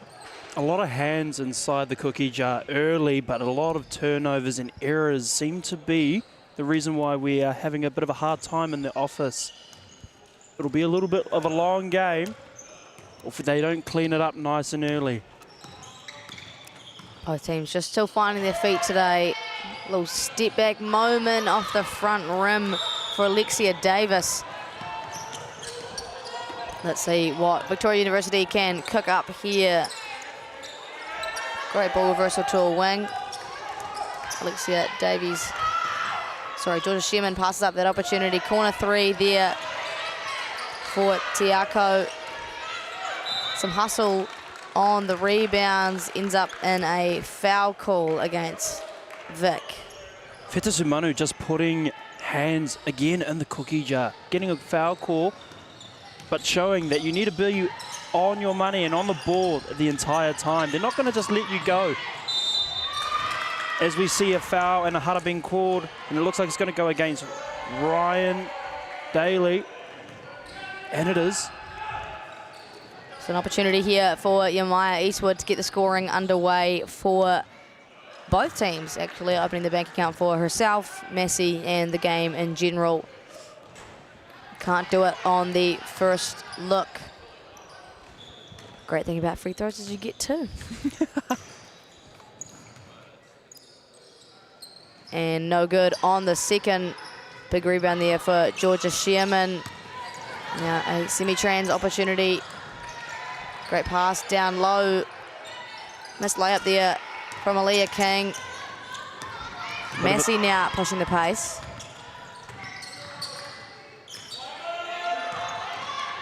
Here goes Yamaya Eastwood once again off the front rim. Both teams not opening their scoring account until Tiako gets things underway finally for Victoria University of Wellington with a nice little scoop. Tiako, a big pivotal part of their arsenal by Vic. As we see a Kuruwhiwhi Toru attempt, no good. Being intercepted. A mid-ranger. And a huddle being called by both officials. Like you alluded to before, a lot of early turnovers for both sides, probably resulting in a low-scoring affair. We're going to see that just absolutely smashing her at the free throw line there. And Laura Goldsworthy has a chance for two now. Will she open the bank account for Massey? She will not on the first. Coach yelling, all five crashed the boards. Couldn't say anything true on myself. The worst thing is giving up offensive rebounds off of a free throw. And there we have it. Laura Goldsworthy gets the scoring underway for Massey University. Slim 1-point lead for Vic now. Eric Clark, coach of Victoria University, an ex-player as well. He's been around the gym. A fair whack. As they find Alia down low in the key. Miscommunication, strong defense coming back in Massey's favour, but just can't get the easy layup. Look. Ella Pearson there finding her teammate. A nice extra swing. Tiako utilises her shot fake. Great find. Leah King, great patience. Unfortunate 3 seconds in the key. A bit of miscommunication, finding three players down there in the paint. As we see the orders being given by the generals, just go straight up, draw the hutter, get ourselves to the line. Massey with it now. Great pressure from Ryan on the three-point line. A little screen, unable to be utilised, and Ryan did some serious work on the clamps on the three-point line. And a steal here. Vic with an opportunity in transition. Ryan Daly, the one-hand pickup, can't convert. Screams at herself in frustration. Tiako, strong pressure. Giving contact and receiving contact, but teammates quick to rise, getting her back on her feet. Oh, sorry, you go. And a substitution coming on court as we see the ball coming back in. Rainey Hannah now giving Yamaya Eastwood a quick break. Joanna Jackman trying to find a gap, throws an errant pass to her teammate who's not in the right spot. And Vic will come up with it once again. A very low-scoring affair so far, been 5 minutes and yet to see a field goal go through for Massey, only one for Vic. And an abundance of turnovers. And again in the midcourt, again the errors are stacking up on both teams, but it's keeping everything interesting. As we look like a bit of confusion out there, thinking that the referee's whistle on the other court was theirs. Rainey Hannah from the corner. Looked pretty good to me, a little bit far, and now a semi-transfer. Vic, Ryan Daly leads the pack. Oh, hits bodies, spin, kick. Oh, Ella Pearson goes down with an injury. Massey University will still look to push in trans. The ball will go out of bounds and we'll stop the game for some moments and get Ella Pearson a sub. Team Grey noticing the injury, nice and early. Trying to get that sub on, and obviously she's going to go to the court side there, getting a bit of assistance from the coaches. We'll just pan away from her if we possibly can. Like we mentioned, it's been a great day of basketball so far here in the Walter Nash Centre, and we've got plenty of basketball still to come. Semi-finals beginning from the next round all the way till 8:15, and then tomorrow we have our grand final matchups live streaming from 8 until 3. So it's going to be an exciting day tomorrow. You here tomorrow as well? Oh yeah. Oh yeah. I don't want to miss the action. No, you cannot. Got to keep your eyes on the action. Always. And for more updates, you can go to the UTSNZ Instagram as well. There's those abbreviations again. Yeah, Ryan. they're so hard. You know, they're hard. Tiako, nice. Little mid-range jumper. Defense can't leave her open. She is quite a threat from mid-range, and she can extend out into the three-point range as well, as we see a turnover here. Daly with it. Easy layup, opening and furthering the bank for Vic. As we see another turnover, Tiako with it. Trying to drive, cause a hutter earlier, no good. Just missed the bunny there, Aaliyah King. Tiako with a nice move, spinning and drawing two, dishing off. Can't convert. 6 points on the board for Vic, only one for Massey. They're still searching for their first field goal of the quarter. Will they do it on this possession? They'll be very much hoping so. As we see Anzac Rose, coach of Massey, trying to give the orders. Mariah with it now, no good for two. Falls back in the hands of Daly, pushing it hard. Great ball reversal, finding one more. Tiako left all alone and connects from beyond the arc. That is a 8-point lead for Vic. And we're going to see a timeout, no surprise, called by Massey University. They trail by 8. What do you think the corridor is happening over in that Massey huddle right now? I think they want to clean up those errors, to be completely honest. There have been a couple of turnovers early, especially on the inbound after the basket. So it'll be Anzac Rose with his coaching staff just trying to clean up those quick little errors. Yeah, 100%. There's been a few backcourt turnovers that Vic have been able to capitalise on. You don't want to give away too many of those. Over on the far court, we have the Wellington East Invitational team taking on the University of Auckland. Cool to see some high school teams actually getting in there and getting some experience pre-nationals. That's right. I mean, they went into overtime in the Invitational men's yesterday in their first round, which is quite exciting. That was actually quite a difficult game to referee, Maya. You were refereeing that game, Absolutely. were you? Oh, shivers. Was not expecting an overtime, but they weren't letting University of Canterbury run away with it. You like that, don't you? You like that. Absolutely. The hustle in the young athletes as well as the tertiaries are just shining on through. Were they giving you a hard time at all? Or oh, absolutely. When is there never pressure, Maya? When is there never pressure? Oh, are they nice to you afterwards? Oh, absolutely. Okay, that's what's most important, right? Friends off the court, right? Good. Competition on the court. That's what sport's all about. A lot of passion going on. We'll call it passion. Going to get back underway here. Massey University inbounding in the backcourt and some elevated pressure from Vic, trying to slow down their offense a little bit. Massey breaks it well. Alexia Davis, handoff to Tegan Dargaville. Tipped on that one. Tiako now runs out and trans. Can she get the fruits of her labour? Yes, she can. A huddle being called by Crew Chief Elijah Mariako of Capital.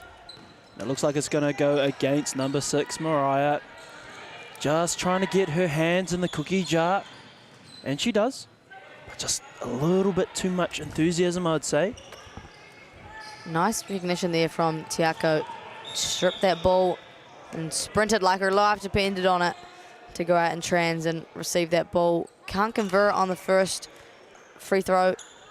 A chance to take her team to double digits.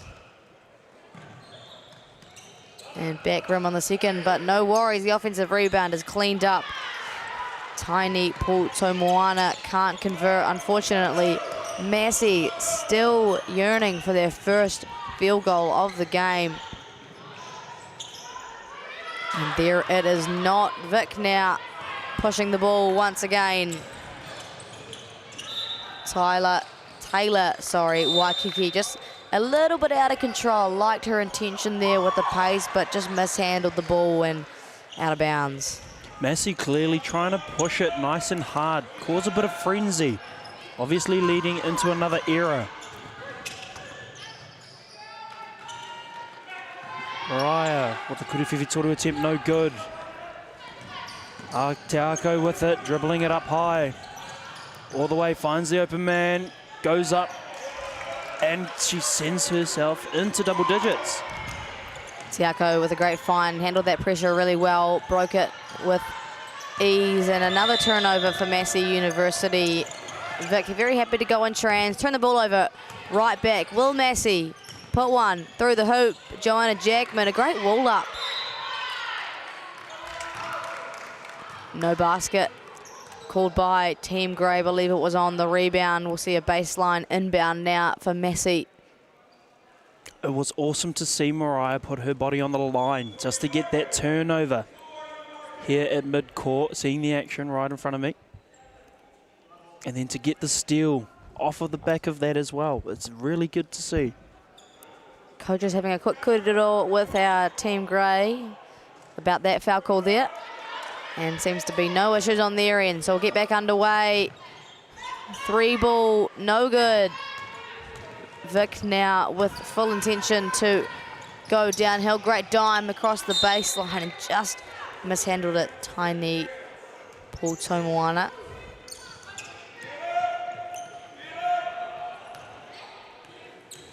Just under 2 minutes to go in this first quarter of our women's Pool B matchup. Massey University and Vic play for 3rd place in their pool. Great cut. Oh, everything but. She gets her offensive rebound. Joanna Jackman pulls, can't connect, and just nothing's going their way. No, the bank seems to be closed this weekend so far, as we see a Kuriwhiwhi Toru attempt by Vic, and the rebound, Alia, big. And the 2-pointer. Wen converting it nice and easy as we try to find the bank. Is it opening? And it is. Massey is back up on the board. Johanna Jackman. So with just under a minute to go in this first quarter, Massey finally get their first field goal. They'll be feeling happy about that. Maybe a little bit of momentum able to be found for them as we see another turnover. Let's take another look. Great pass. And a great finish through traffic for Johanna Jackman to the bodies, but no worries, able to use the Papamuri, I think is what it's called. Is that right? I believe so. And another one, back-to-back buckets. Back within 10. And it's awesome to see that their kaha is still in the game. Just at the coming towards almost a 2-possession game clock. Now they've got 18. Clock is in their favour. Looking to set something up. Finding the man down low. Spins into defence. And a hudder being called down low. And that's a high IQ decision there for Massey University. Let's take another look. Johanna Jackman has gone back-to-back, going to work. Give her the ball and let her do it again. Found some success. And it'll be a really good tail end to the quarter for Massey University here as she converts her first, back within 7. As you said, great game IQ, because I didn't even realise that they were on their 4th team foul. So to say, good game IQ, knowing that hudder was going to send them to the line. Absolutely. 4 seconds left. Tiako has to pull it here. Will she connect? No good on that. Kuru Fifi Toru Vic lead 13-6. We'll take a quick break because I'm quite hungry, and we'll be back for the second quarter.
Kia ora, no mai, hoki mai, and welcome back to our second quarter action here in the Windy Valley at the Walter Nash Centre. Victoria University take on Massey University for third in their pool. Vic lead 13-6.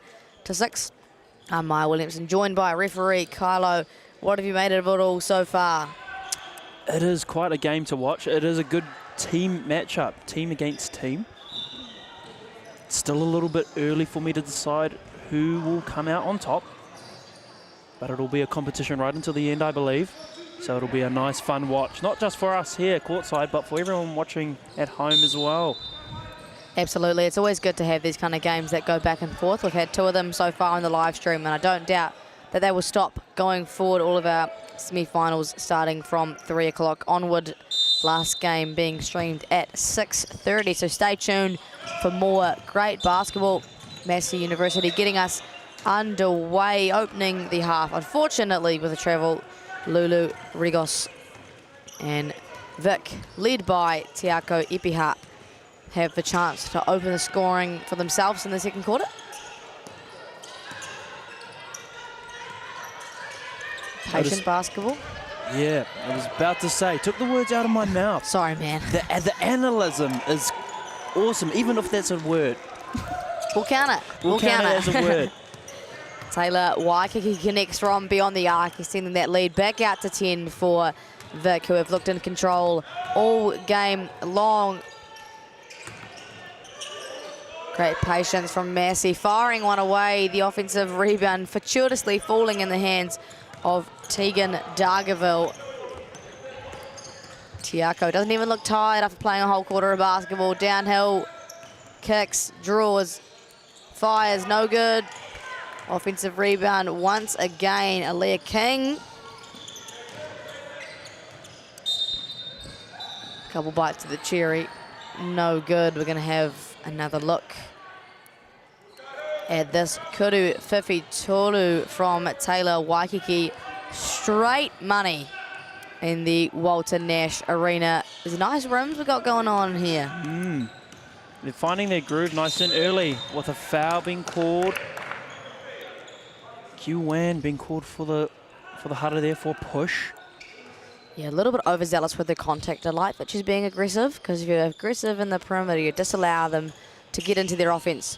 But you don't want to be too overzealous. And she gets a steal there, and it works out well for Taylor Waikiki, who stops, pops, and connects. Extends their lead to 12 now, I believe the biggest lead we've seen today. Waikiki proving that she can shoot as well as drive and take a bit of contact. Massey with it high. Looking to drive and call for Hara, but no good. As Alia gets a rebound, looking forward. Great look. Passing upwards to find Tiako, but to no avail. Just on the fingertips there, falling out of bounds. Another turnover for Vic.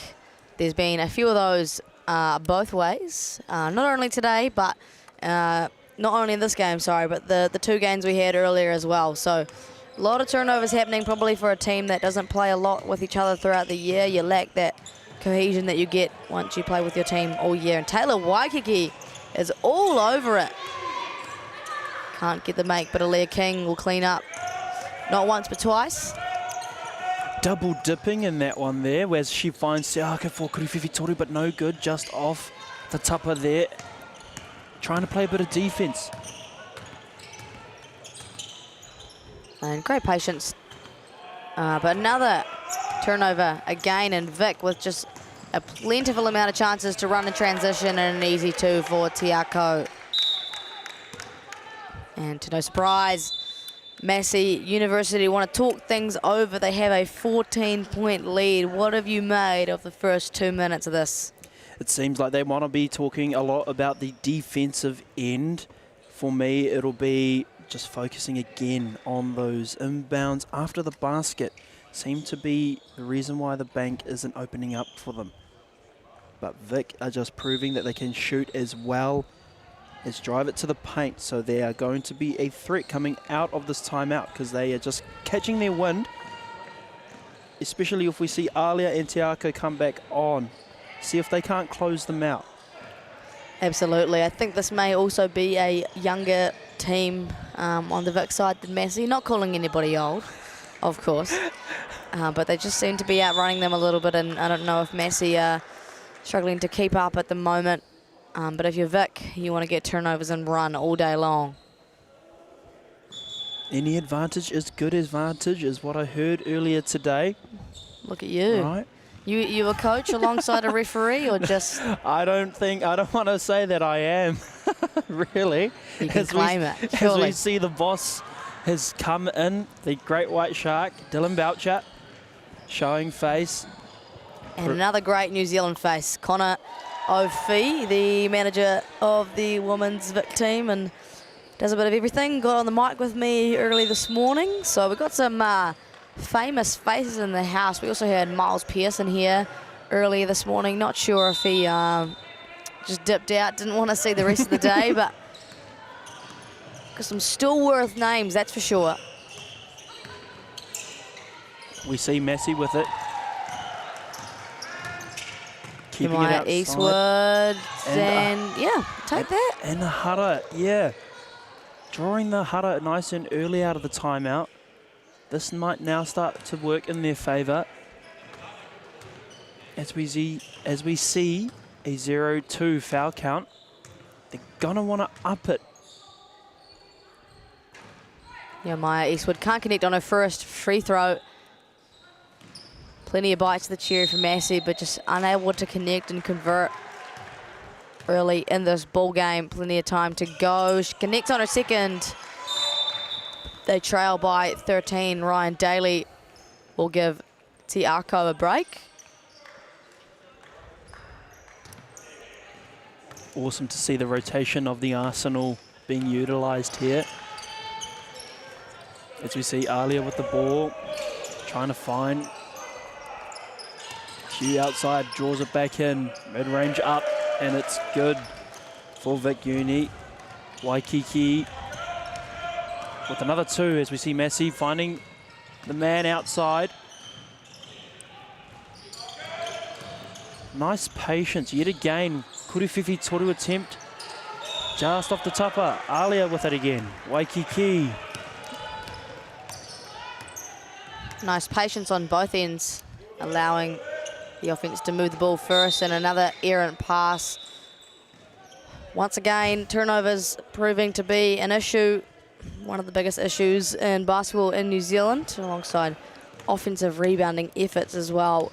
Hopefully Massey can get through another possession here. Not using a lot of pace, surely using the shot clock. Maya Eastwood finds Joanna Jackman. A little high-low action, and that's successful. If I'm Massey, I'm going back to Joanna all day. I wouldn't blame you for going back to Joanna. A credible part of the toolkit for Massey.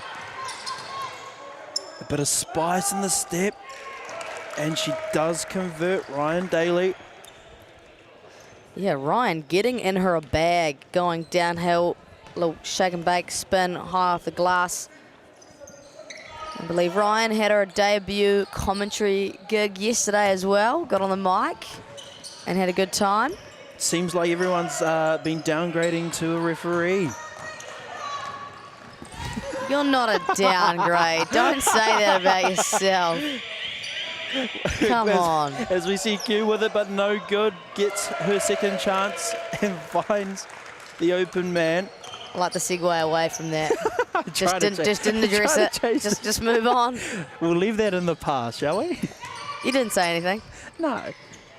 Nice find. Great ball movement from Massey University. Trying to make something work. Joanna Jackman has been absolutely all over it today. She is unstoppable.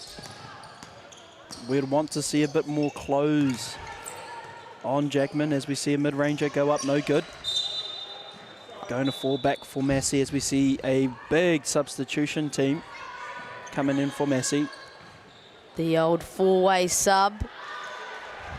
Leave Joanna out there to no surprise. She is a force to be reckoned with for this Massey team. If I'm them, I'm going back to her time and time again. Again, patience from Massey. They have plenty of it. Great pressure from Ryan. Forces the pass from Lulu straight out of bounds. And that's what perimeter pressure does to you. Hannah not being able to grab that pass. Just a bit of a judgment error. Vic with it. Nice patience. Outside, but the drive no good. Massey with a rebound to close the lead. Mariah with it, steadying the ship. Another error as we see another lay missed. But she makes the second opportunity and she goes back up. Doesn't extend it anymore.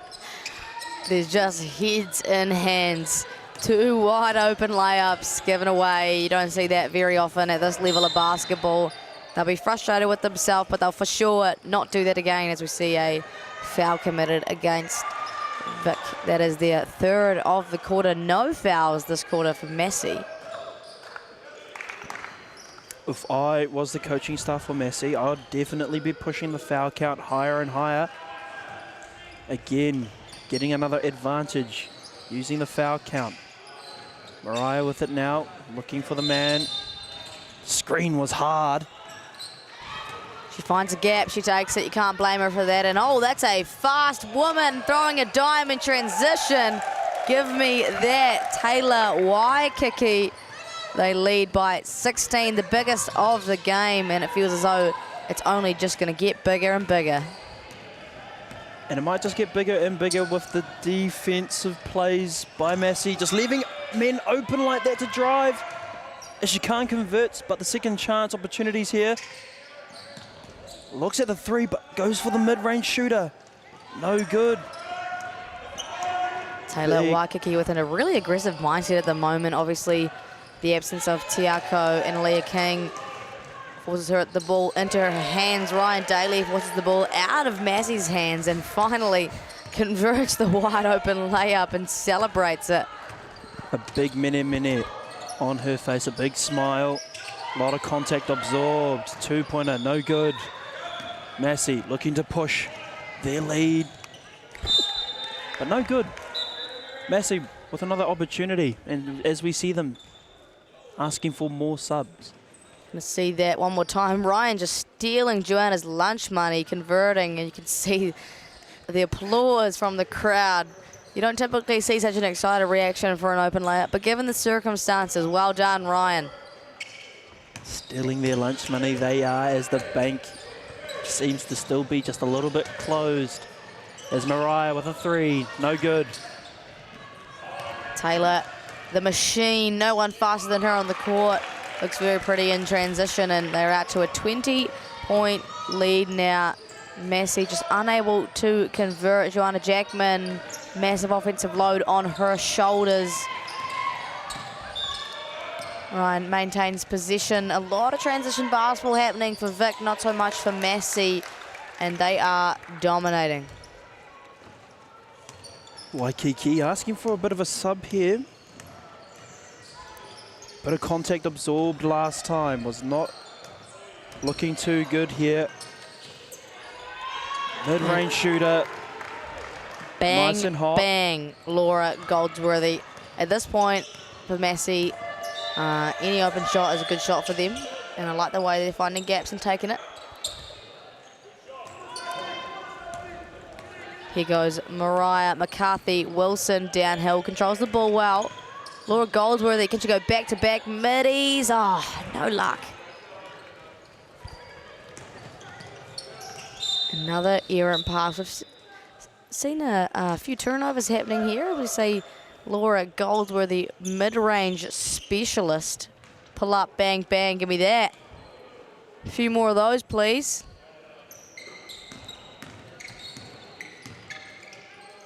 Alexia Davis exercises patience, finds Joanna Jackman, my apologies, no good on that three-point look.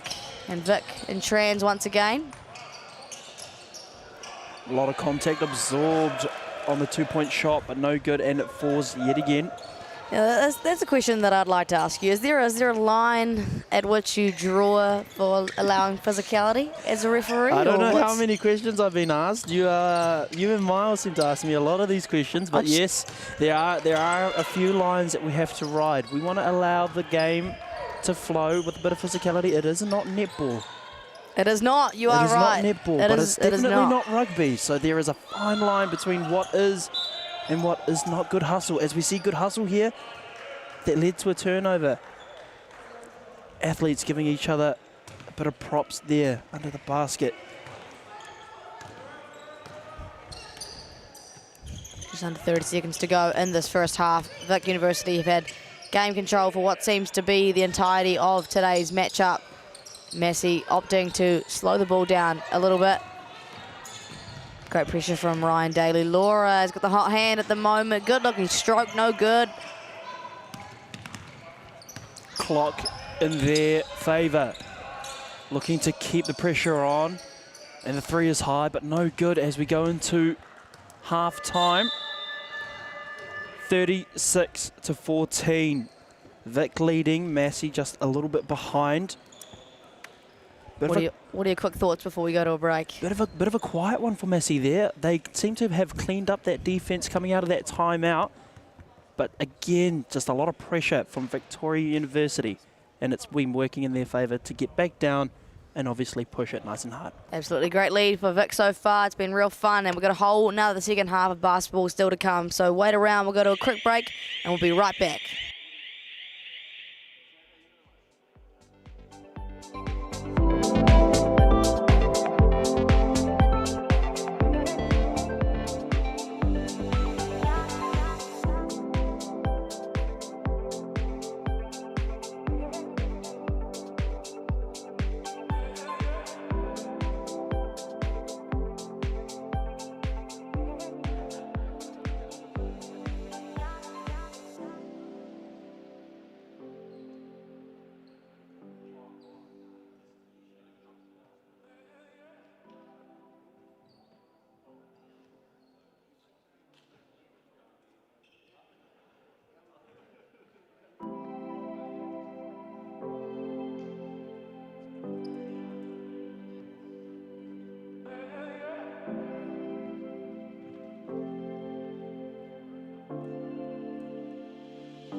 Just as we take a little break here at half time, just to bring you up to date with the UTSNZ Tertiary National Championship Series. There have been 6 events so far, and the standings for that one, the Shield standings after the last 6 events in first, second and third place. Auckland University with 47, taking out the first place.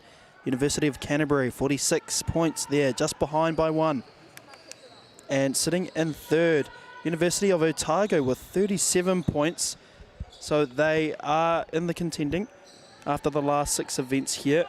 As we see Victoria University taking the 5th at 26 and 4th place, Waikato, 35 points.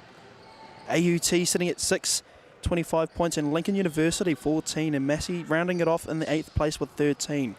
So those are the Shield standings after the last 6 events. And the Spirit standings as well over the last 6 events.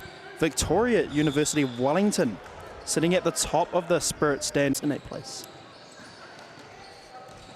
Thank you for rattling that off. You're very brave for using all your energy and breath for that. I appreciate that.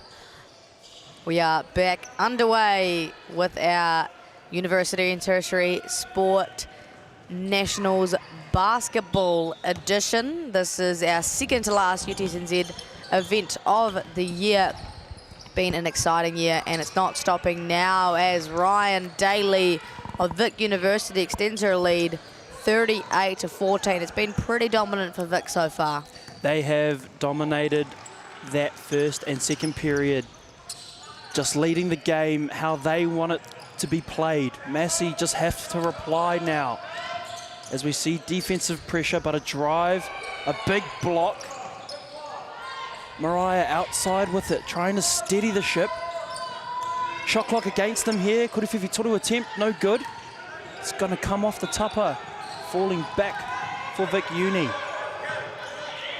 Again, Massey just really struggling with conversion at the moment. They're getting relatively open looks, but can't get anything to go. Maybe need a little bit more ball movement, a bit more patience before they get a high-quality look. And speaking of high-quality look, that's a great one for Vic. Up to 40 points now on the day. And Tiako just eating up in the half court. The easiest two of the game for her. It's been a dominant start in this first minute of the second half. Tiako Epiha, Ryan Daly, Taylor Waikiki and Aliyah King, sorry, are just the four horsemen of Victoria University, sorry. As we see Aliyah with it, looking at that mid-range shooter, and it's good. Hot off the press. Someone get the Dominion out. DeMar DeRozan-esque pull-up there from Aliyah King. Never looked like it was missing. Something about a left-hand jumper as well. Just so satisfying to watch. It's quite nice to see something a bit different out there, isn't it? I agree. Three ball, no good from Massey University. Just no luck converting at the moment. Vic with a numbers advantage. Aliyah King finding a gap. Good discipline from Massey.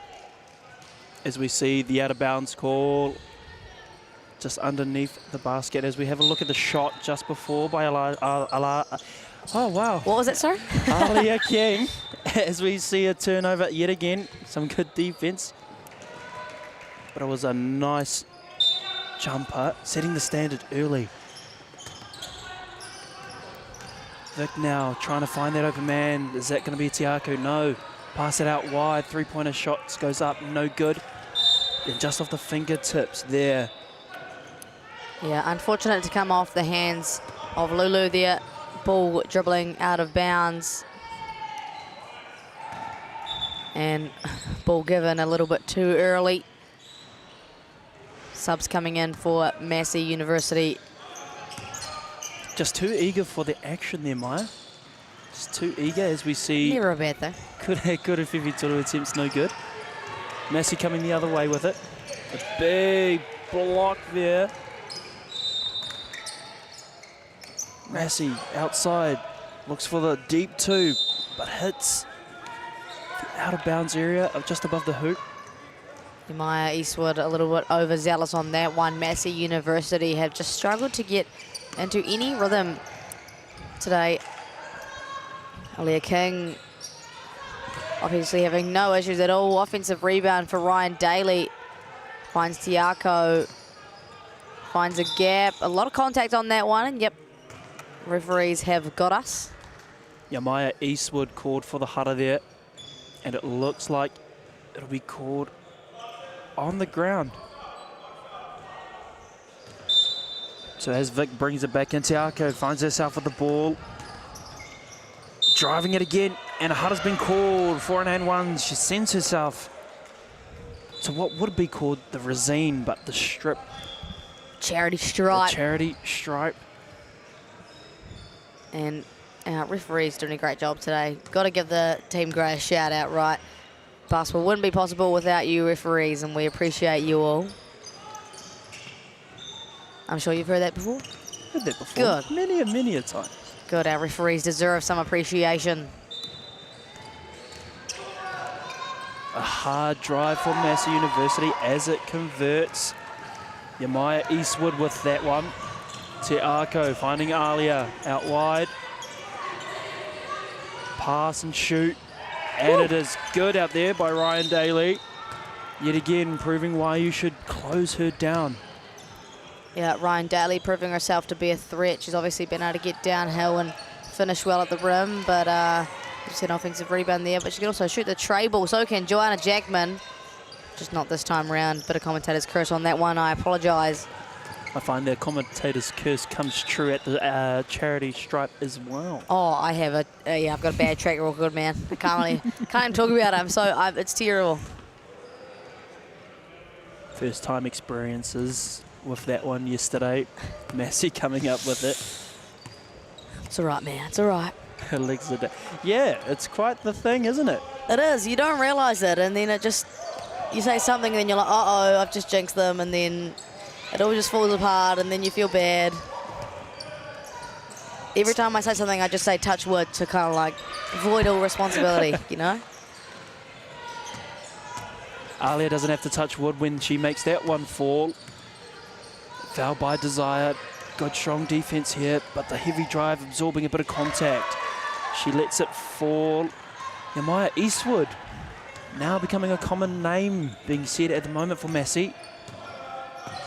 Reeling her game in as we see Te Ako find Daly outside for Kuriwhiwhi Toru, and still proving why heavy defense on that three-point shooter. Yeah, second tray ball in a row for Ryan Daly, looking relatively competent out there, given that she is actually the age of a year 13 kid. Should be competing in the secondary school nationals that's coming in a couple weeks' time, yet here she is at tertiary nationals. Little turnaround, oh, misses the wide open layup. We've seen a few of those today from the Vic woman, and we're going to see a timeout called by Massey University women as the Massey boys filter their way into the gym. They'll be playing University of Canterbury up next in the first of our semi-finals here at the Tertiary Nationals. Do you have a pick for that game there, Carla? This is going to be a good one. I've seen both teams play. They've got a lot of height, they've got a lot of size, so it'll be quite cool. But I feel with the roster of Matt Foss, Levi Davidson, Zion Anderson as well in that Massey lineup, might just fall in their favour. Is that right? I feel. Ooh, I'm gonna challenge you on that one. Okay. I'm gonna challenge you on that one. Okay. But I probably have a little bit of bias, given that I am from Christchurch. I do think Massey University, led by Liam Judd, is a pretty good force to be reckoned with. But this University of Canterbury lineup is pretty deep. Got some NBL talent in there. Aiden Tonge and Jack Exeter obviously having stints themselves, so I think it's gonna play out to be what a semi-final should look like. Oh yes, oh yes. We should hang around for that, because that is our first semi-final. It is indeed. At 3 p.m. If I am not mistaken, touch wood, it'll be a one to watch. Watch out with that old touch wood thing, man. We know this commentator's curse can be deadly. And make sure you stick around, because after that 4:45, Lincoln boys take on AUT in the other men's semi-final. Following that, Otago women take on the AUT women, and they're not live streamed, but at the end of the day, we have Lincoln University women taking on UC. But make sure you keep up to date with all updates and results on the UTSNZ Instagram page. As we're back underway with our action, 56-18, a dominant lead so far for Victoria University. Who's been your favourite player to watch? It is going to be a little bit of a hard pick, but my pick is going to come out of the roster for Victoria University. Te Ako just proving why she is a pivotal part of the arsenal for them. As we see a quick pick out of the error pass. The mid-range shooter, bit of contact absorbed. Keeps it alive.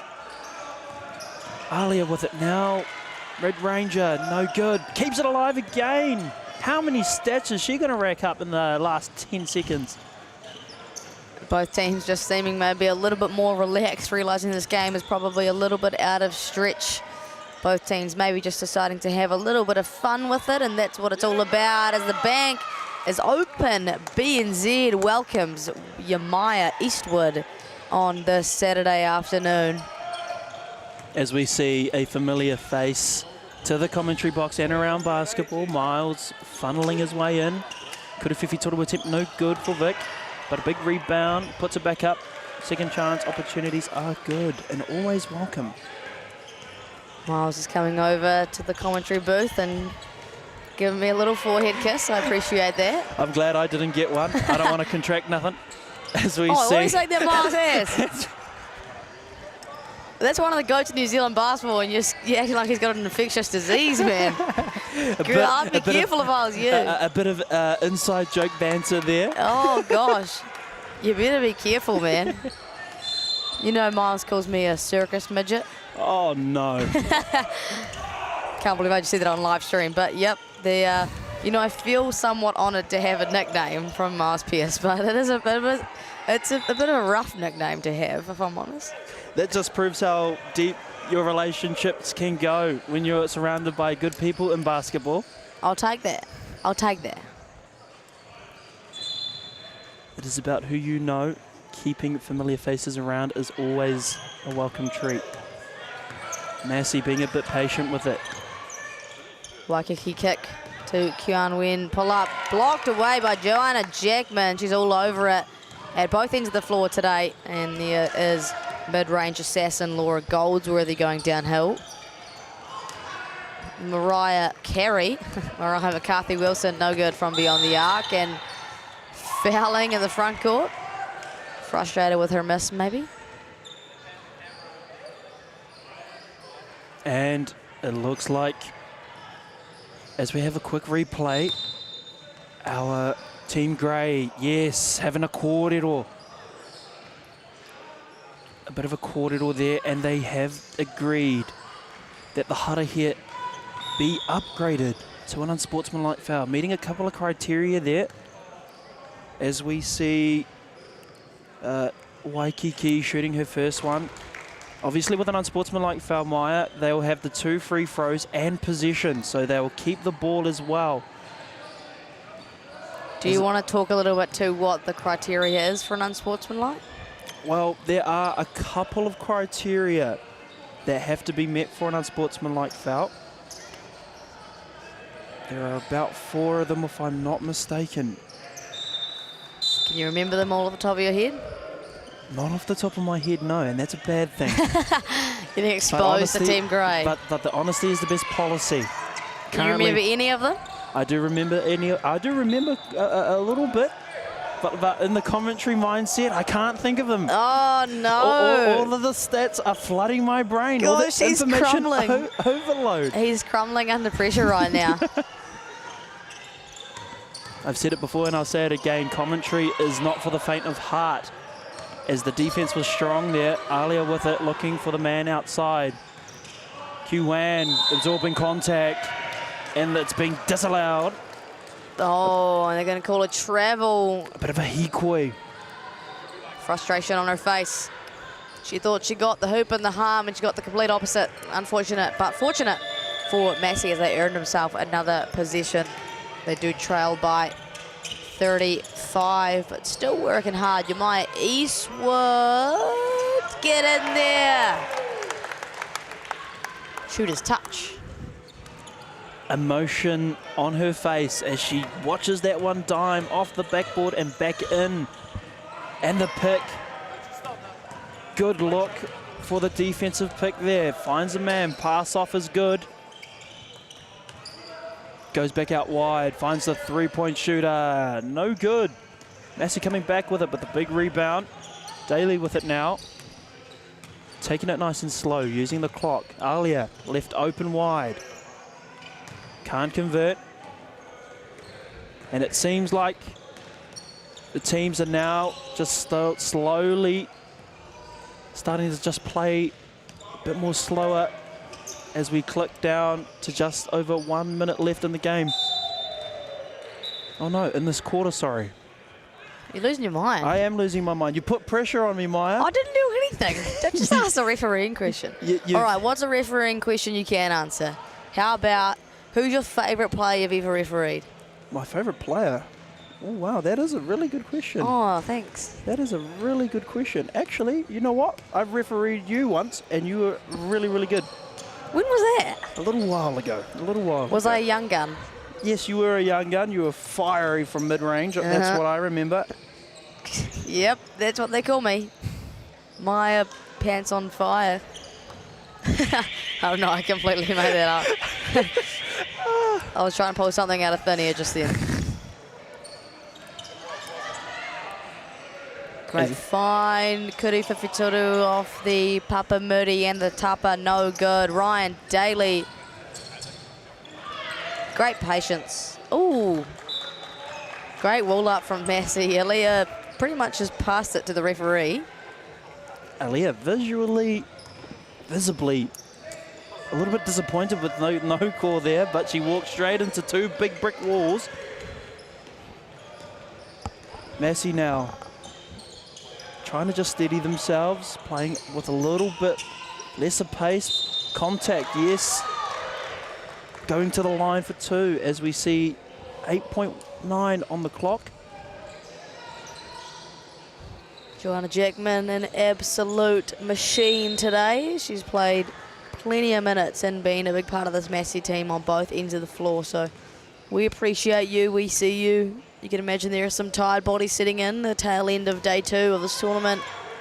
Not always the easiest to keep going. Tired bodies for sure, as the knock on wood commentary curse is good for the second. Hallelujah. Alia with it now, looking to convert, finds man outside. Ailey, no good. No good on that one, but they still lead by quite a lot of points, 59-27. It's been a great 3 quarters. We've got one more to go in today's ball game. Take a quick break and be back for the final quarter of the Vic versus Massey matchup.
Kia ora, no mai, hoki mai, and welcome back to the final quarter of today's matchup. Otago women don't look too impressed right now, but I'm pretty impressed with what I've seen so far from both the Vic and Massey women. Vic with a dominant and convincing lead, 59-27. It's been a great matchup thus far, but Vic just too dominant for Massey. I'm going to head into this last quarter with a lot of enthusiasm. And following this matchup, it's the first of our semi-finals. Massey men take on the University of Canterbury men. So stick around for that, and stick around for this last quarter of great basketball. I'm Maya Williams, and I got referee Carlo beside me, who is desperately searching in his phone to correctly tell me what the criteria is for an unsportsmanlike foul. A little bit of context, we had one in that third quarter, my apologies, and he just couldn't tell me what the criteria was, despite being a referee himself. Thank you for throwing me under that big bus. But huge bus. Huge bus, as it had been called. But with that in particular unsportsmanlike foul in that last period, it seemed to have been an act on the player rather than for the ball within the spirit of the rules. So it seems... There he is. Maybe the time frame just was too quick for me at the moment. Sitting still is definitely a spectator's privilege as our Team Grey are always in a different position as what we see here. I would have thought there would have been a different criteria from where I was sitting, but our Team Grey on the money. As I say, a lane violation being called here. We don't see many of those. Another bite of the cherry for Fasisi Manu. And she will definitely convert 60 points on the money for these Vic women who get to go home and sleep in their own beds at night.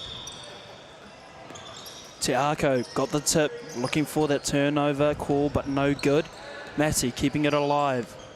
Up high in three-point range. Clock is working against them. Three-pointer goes up, no good. Comes back down, big rebound. Forward passing to Te Ako, converts it for the Neasy too. Big smiles all around. Feeling a little too easy here for the Vic women. They lead 62 to 27. They'll happily take third place in their pool. Laura Goldsworthy a little further out than her mid-range comfortability. Gives it a fire, and to no surprise, Vic off in transition. Now what's just a small stint of gorilla ball there and miscommunication as Daly gets the interception. Brings it back up for Massey. Finds a three-point shooter. No good. Big rebounds. Like that look from Georgia Sherman there. Always love a lefty jumper. Puts in some effort on the defensive end too. Can Massey convert here? It'd be great if they can. We'll call that a pass and a bucket for Massey, first of the quarter. Lulu on the board yet again. Furthering the bank for Massey. Vic now looking for the mid-range shooter, no good. Massey coming down with it now. Displaying a lot of patience in their basketball, and just another turnover for Massey. We've seen a few of those today, not only in this matchup, but every game I've commentated so far. It's been an issue, and I see it actually all over the country at all age groups. Just ball security, a massive part of basketball, and can play a huge part in teams winning and losing. Skip pass to Georgia Sherman. Thought about it for a second. Skip pass right back. Oh, step back, Bobby Jack. Ryan Daly, her third triple of today. Ryan Daly getting the assisted screen that led her to further the bank even more. And a Kuriwhiwhi Toru attempt, and good by Laura Goldsworthy, proving that she can also answer back, and clap back she did. Where Te Ako pulls up again from three-point area. No good. Goldsworthy now. Well, that pull-up Jay. Oh, so pretty. It looked good. It did look good. I thought that was going to go in. Gold-worthy, even. Gold. Oh, see. Oh, that was a good one. Gold. Ah, damn, I thought that was going to land. Anyway. I thought it was funny, and that's all that matters. I'm glad we're in commentary and not comedy. Pretty much the same thing sometimes. You must have had a couple of experiences through your tenure as a commentator, Maya. Tell me, who has been the best co-commentator thus far? Thus far. Out of your entirety, because you've had some great names in your roster. I have. I've been lucky enough to commentate with some legendary people. Me being one of them, clearly. Yeah, well, you're my favourite. I did commentate with, I'm just listing some names before I make my decision. Crystal Ledger-Walker at Secondary School Nationals, that was pretty cool last year. Ryan Doubledam, who's a New Zealand coach. Been with Laurie McDaniel, who's also the GOAT. But my favourite has got to be the guy that I did the Rams with this year, Nick Bewley. Wow. He works at News Talk ZB. But we just make a really great team. And by the end of the season, I reckon we were providing some pretty good commentary for the viewers at home for the championship winning team, Canterbury Rams, by the way. I think he's going to be my favourite. But Justin Nelson definitely falls probably in a close second place. I love my guy, Justin. He's He's the reason that I have a good goal at commentary nowadays, so appreciate Justin. Oh, look at that. Some pretty cool names. We'll see if we can get Miles Pearson here, I reckon, and if he comes in the booth with me, he's going to take #1 favourite spot for sure. I am sure he would, if he is around here somewhere. We know he's always got a lot to say. Oh, yes. Oh, there he is. There he is, not too far away from the commentary booth, quite frankly. I feel a substitution coming on. Legendary man right there. He does know a little bit about the game of basketball, that's for sure. And there he He's is. giving a good wave over to the camera. It's like he knows we're talking about him. The commentary is a burning. Yeah, he wants a go, and we'll give it to him if he wants it. Obviously, probably here to watch the Massey University men play, as he hails from Palmy himself, and Palmy will be the host of the secondary school nationals in a couple of weeks. You heading up there? Oh, absolutely. Heck yeah. Absolutely. I just can't get enough of basketball, Maya. Oh. As we see the fake out and the convert out there by Sophie Frost. Smiles all around, including behind the benches, as Siako pulls up for a 3, no good, but it's kept alive. Daly getting it. Bodies hit the floor. She doesn't convert the 3 either. Goldsworthy. Intercepted pass. Looking to convert. No good. A lot of opportunities here. And ball going back and forth and back and forth and back and forth. Let's have another look at... Oh, I'm pretty sure she actually just jumped with the ball. But you know what? It was a good shot fake nonetheless. And she got her defender on it. That's what matters. As we see her having a quick yarn with our crew chief. As we see the drive, but no good. Just off the fingertips of Te Ako. Epiha. Inbounding. Massey now. Goldsworthy with a 3 and converts. Converts the 3. Alia now looking for an opportunity to score. 3-pointer opportunity, no good. The bank is still open for Vic as the ball is kept alive. And a lot of contact, no good. Struggling with that frustration there. As it seems that they want to keep the ball in the game alive. They're just fighting hard now, Massey, with a bit of intensity and intent behind their actions. Q-Wan. Find Alia, no good. Tiako trying to get that rebound, just gets boxed out. Just getting to the business end of this game. Both teams kind of chucking things up now, knowing that this game is definitely done and in the favour of Vic. Ooh, you know, $1 million move, 50-cent finish. Great hustle. It's all about the intent, I find, in these types of games. And sometimes, 9 times out of 10, just enough intent, it'll actually fall your way, I find. I like that. You're right. No, you are right. Yeah, touch wood. Touch wood. Need a lot of that around here. Tiako leading the team and has been for almost 40 minutes. Great defense here from Massey. Low shot clock numbers, forcing Vic into a contested shot. Yes, they do, and they come up with a block. Laura Goldsworthy. And look at that. Joanna Jackman from the dime from Laura Goldsworthy. Just don't want to end the game on a floozy effort. Massey just keeping themselves alive.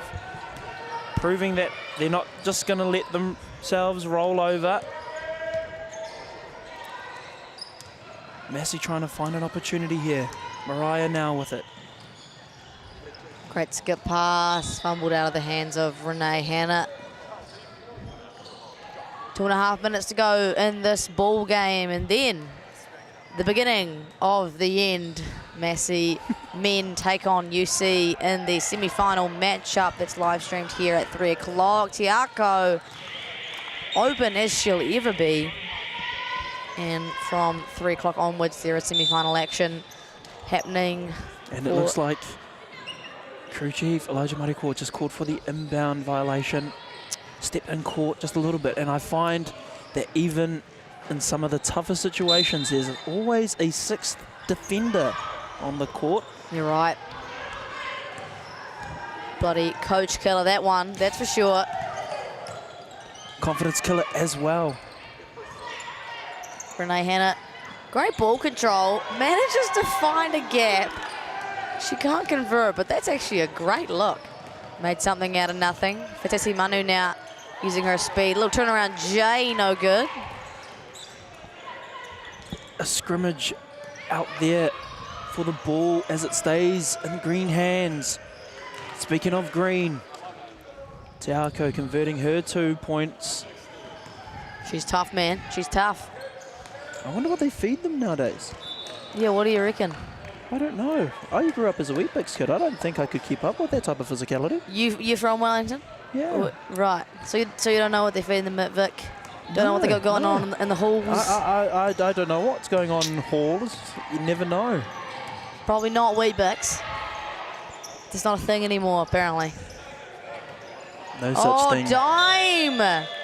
Absolute dime. Thread the needle from Tiako to teammate Quan Nguyen, and she'll go to the charity stripe. That was lovely. I don't know if we have that on replay. I'd love it if we did. But we may not, and that's okay. The definition of effort. Continuous effort. Looking for the man to get to the line. No good for the first.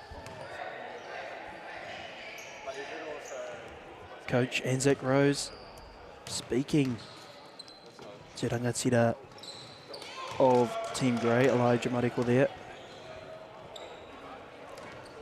Couple of positions left inside this game, and then we'll be all done, and Vic will walk away with 3rd place in their pool. Obviously not the desired outcome for them heading into this tertiary tournament, but they should be happy with the way they've tracked so far. Massey will come up with it with what we will consider and should be their last possession. Laura Goldsworthy finding her pull-up. Jay and Tiako probably doesn't realise quite the time that's on the clock. She'll get a reverse lay. Time running down. Half-court opportunity. Oh, good effort. And it was no good, but the clock is still ticking down. Tiako goes for a half-quarter. No good. And the clock was out either way, but the score stands at 41-81 half. Vic led the way the entire, I would say, better half of that game, I would say, Maya. Absolutely. Vic had an absolute dominant performance from pretty much the get-go. Good to see talent across the board. Massey putting up a good fight and staying there all the way through. We appreciate you watching with us. And again, the Massey men will take on the University of Canterbury men at 3 o'clock. So stick around because semi-final action coming up.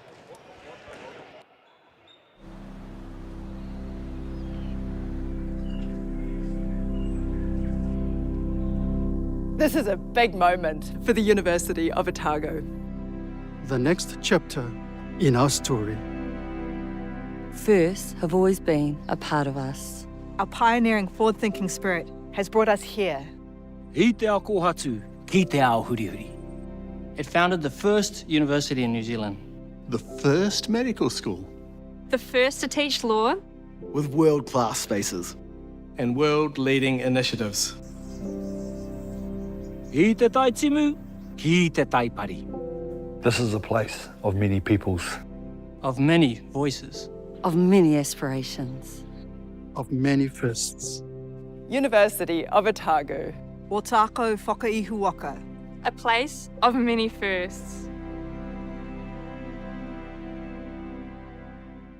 My world is my storytelling. My world is diverse. Our world. My world is astrophysics.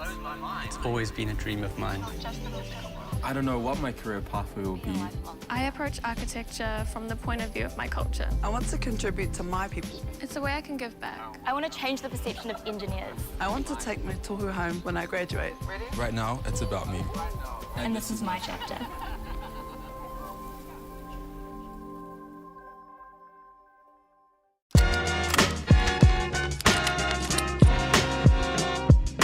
Just want to welcome everyone here today, all you beautiful Whanganui people.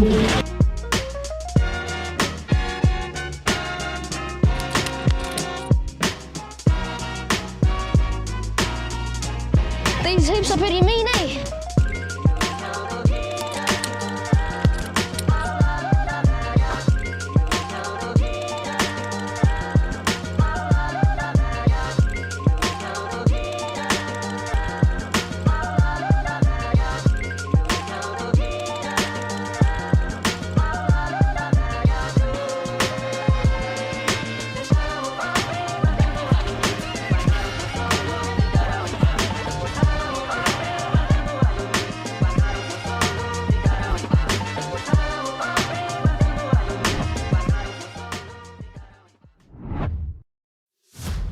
This season, Basketball New Zealand takes coaching to the next level, featuring BNZ Kiwi Hoops and 2 Degrees Girls Got Game on Coachmate. For coaches, discover engaging practices with ready-made plans featuring easy-to-follow games that kids will love. Or tap into your creative side and make your own sessions with our library of great activities that you can learn in under 90 seconds. And level up your coaching skills with lessons, tips, and official resources. Managing a team this year? Get your team in sync with improved team management features, like sharing training and game information. Create polls, see who's attending practice, and communicate directly with parents to arrange things like carpools. Or just share the fun with photo uploads and team chat. Saying yes to coaching has never been easier. Download the free app now and support the next wave of basketball lovers to have their best season yet with Basketball New Zealand on Coachmate. This is the University of Waikato, where every day people are making a positive change. Where research helps tackle global challenges and elite athletes can compete at the top of their game. A place where people are given the tools to protect their whenua for future generations. Where talent is nurtured and excellence is celebrated. It's a place where industry, innovation and education converge, and where moments are shared with loved ones.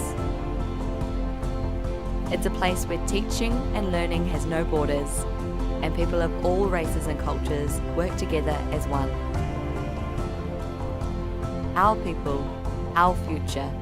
Positive change starts here.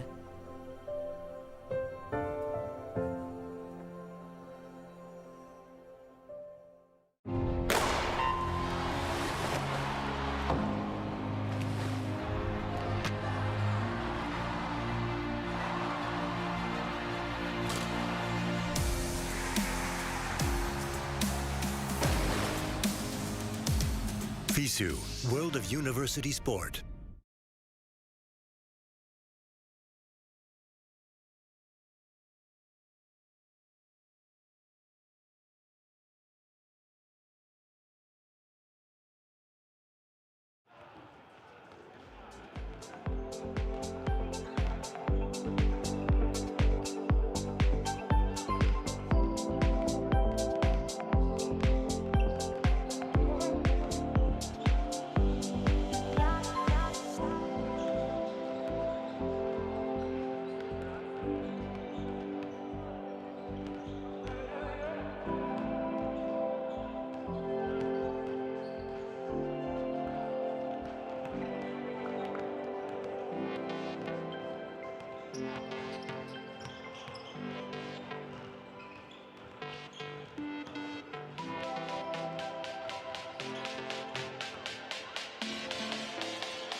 Kia ora, no mai, haere mai, and welcome to day 2 of the University and Tertiary Sport Basketball Nationals here in the capital, windy Wellington, at the Walter Nash Centre out here in Lower Hutt, and it is the beginning of the end.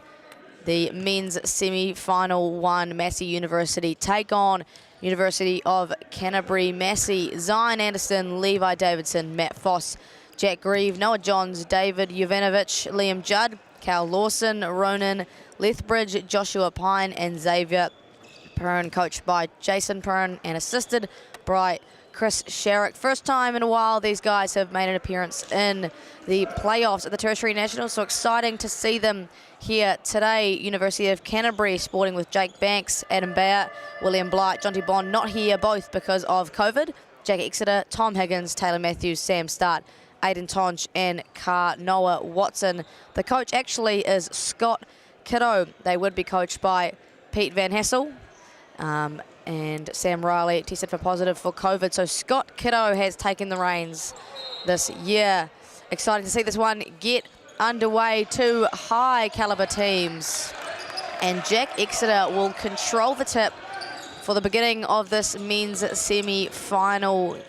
University of Canterbury were last year's tertiary champions, looking to go back-to-back in the maroon and yellow. Jake Banks, great patience.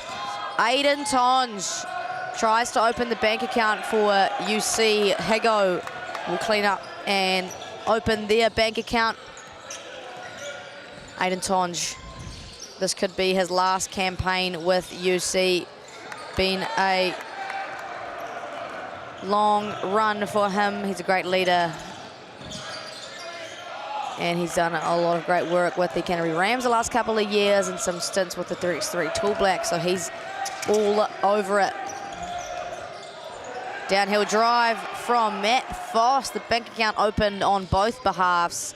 Looking like today's going to be a fast matchup. Shout out to Pete Van Hassel, who would be head coaching if he were not a recent father. New daughter Ivy is 14 days old, and I'm sure he's watching this with a smile on his face. So congratulations to Pete and Sonia. Awesome for you guys. Sad you can't be here, but awesome to see baby Ivy doing well. Liam Judd with ball in hand. Back to Matt Foss. Can't connect from beyond the arc. Liam Judd, a name I'm sure I'm going to say about 80 million times today. Had an impressive campaign with the Manawatu Jets this year and has skyrocketed in New Zealand basketball as of recent. Tom Higgins, everything but on the turnaround left-hand scoop, just left a little bit short. Ball back in the hands of Matt Foss, and Tom Higgins, once again, the Mr. Higo man, all over it.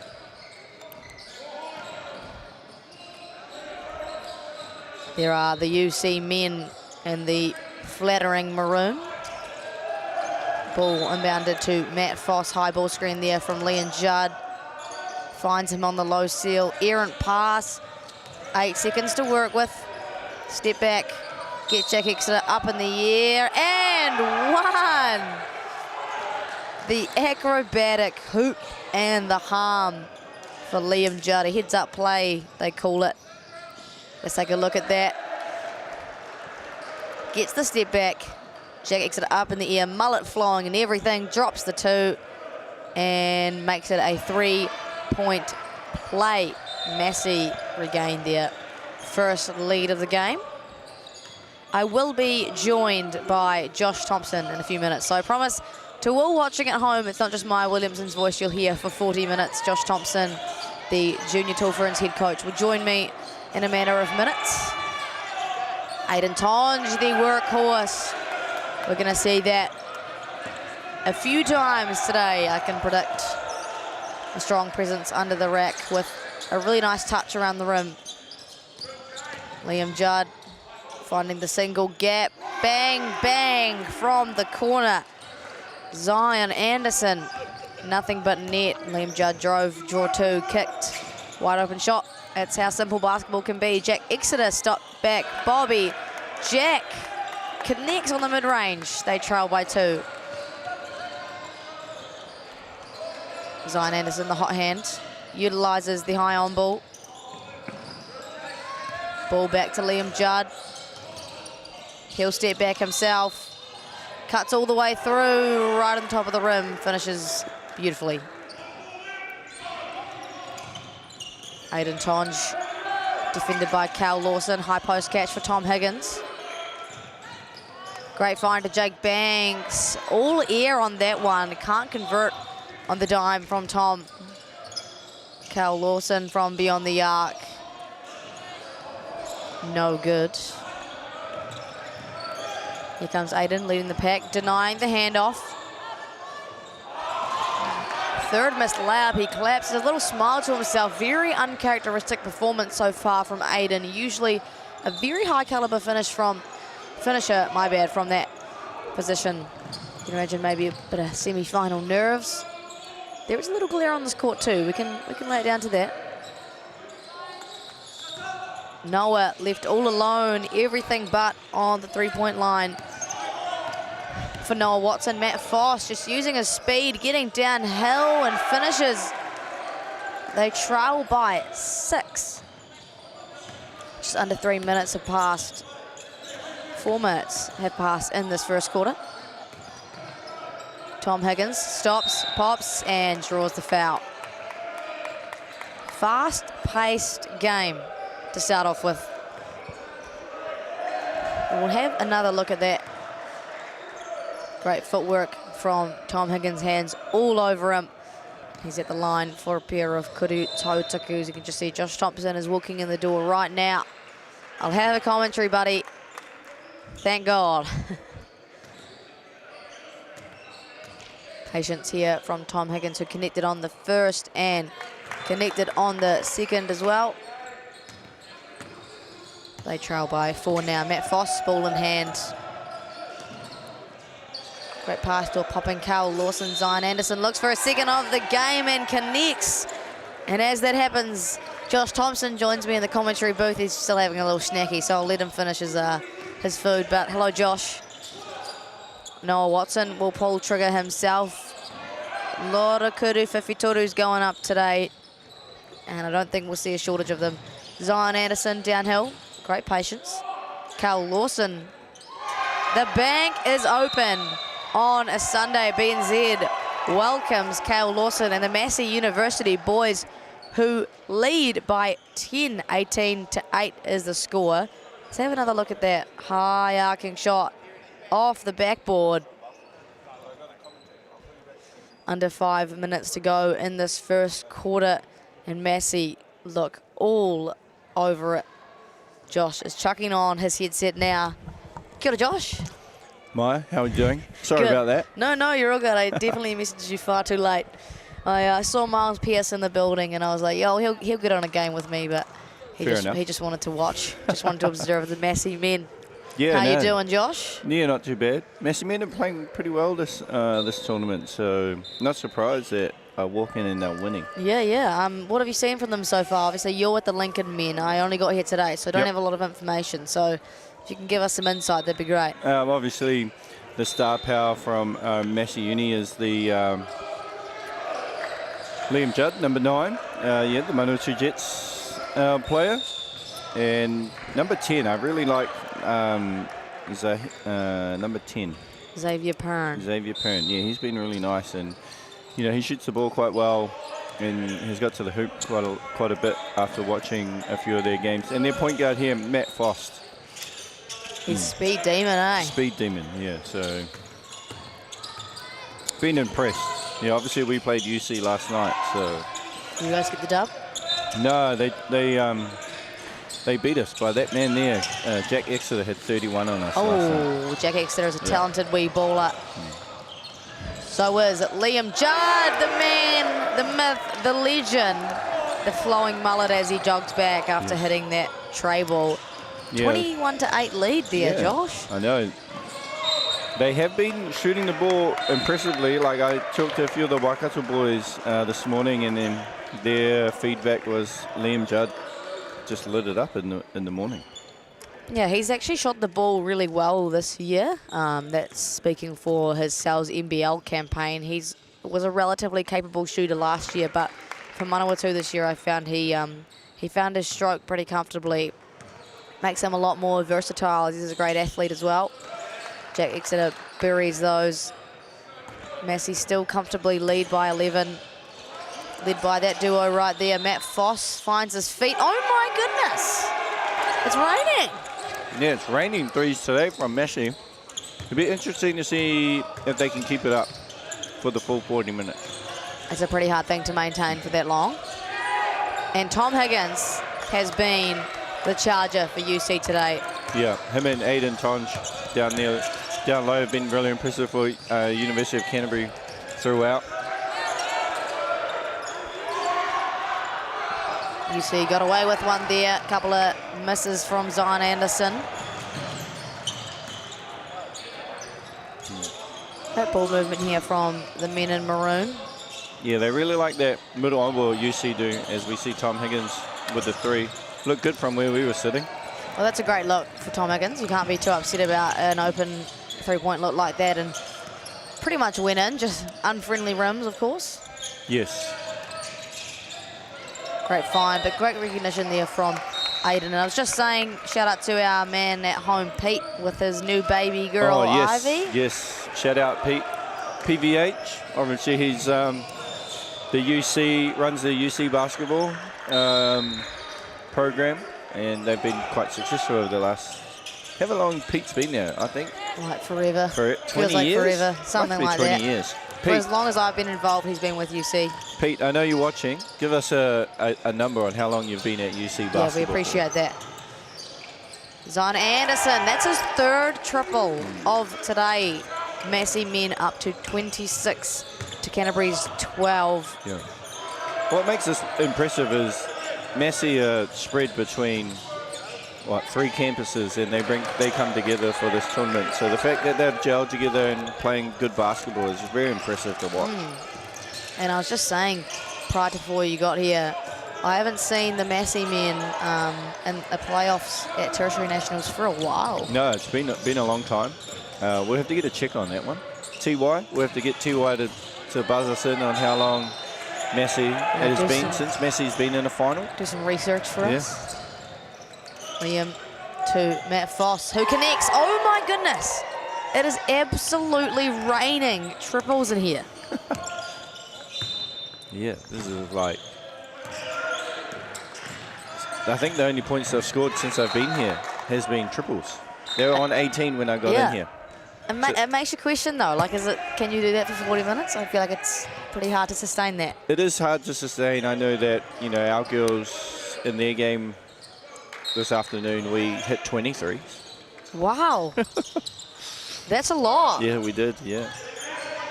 That is a lot of three-point shots there, Josh. Oh, Cody Alexander fortuitously the ball landing at his hands. Yep. Cody Alexander plays his club basketball for Checkers, I believe. He does indeed play for Checkers this year. Couldn't get the chip, unfortunately, for the Prem's men. Me and Connor O'Fee talking about this earlier today. Just you can see teams that play for Canterbury and have players that play, week in, week out, just how developed they are, and how they can play with each other, as opposed to a lot of regions like Wellington, Auckland, Waikato don't have those developed and established club competitions, and that can prove to be really difficult. Yeah, of course. Like we talk about it all the time. A lot of these teams are thrown together, right? 2 weeks before the tournament. We see another Kurewhiwhi toru there by Anderson. That is his fourth. His fourth in the first quarter. That man is on an absolute heater. You got to run him off the line. Jack Exeter splits the double team and gets a much-needed bucket for UC. 33-17. They've still got some digging to do if they want to come anywhere close to this hot hand. Not doing a good job at protecting the three-point line, and to say that they throw it in the post and turn the ball over, as we see Jack Exeter get to the rim. And there's that man, Aiden Tonge, workhorse. We need more of that if they're going to claw back, but Massey have been dominant. Low post catch for Liam Judd. The double coming. Oh my goodness. And a hot closeout sends on Anderson downhill, and he can do it all. Yeah. Like 4 3-pointers, you're in a hot closeout now, you're closing out real hard, and here Zion Anderson has the ability to put it on the floor and get to the rim.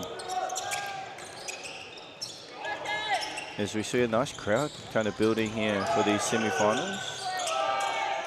Aiden Tonge, little turnaround left-hand hooker's specialty. They're in the 20-point land now. A still relatively comfortable lead for Massey.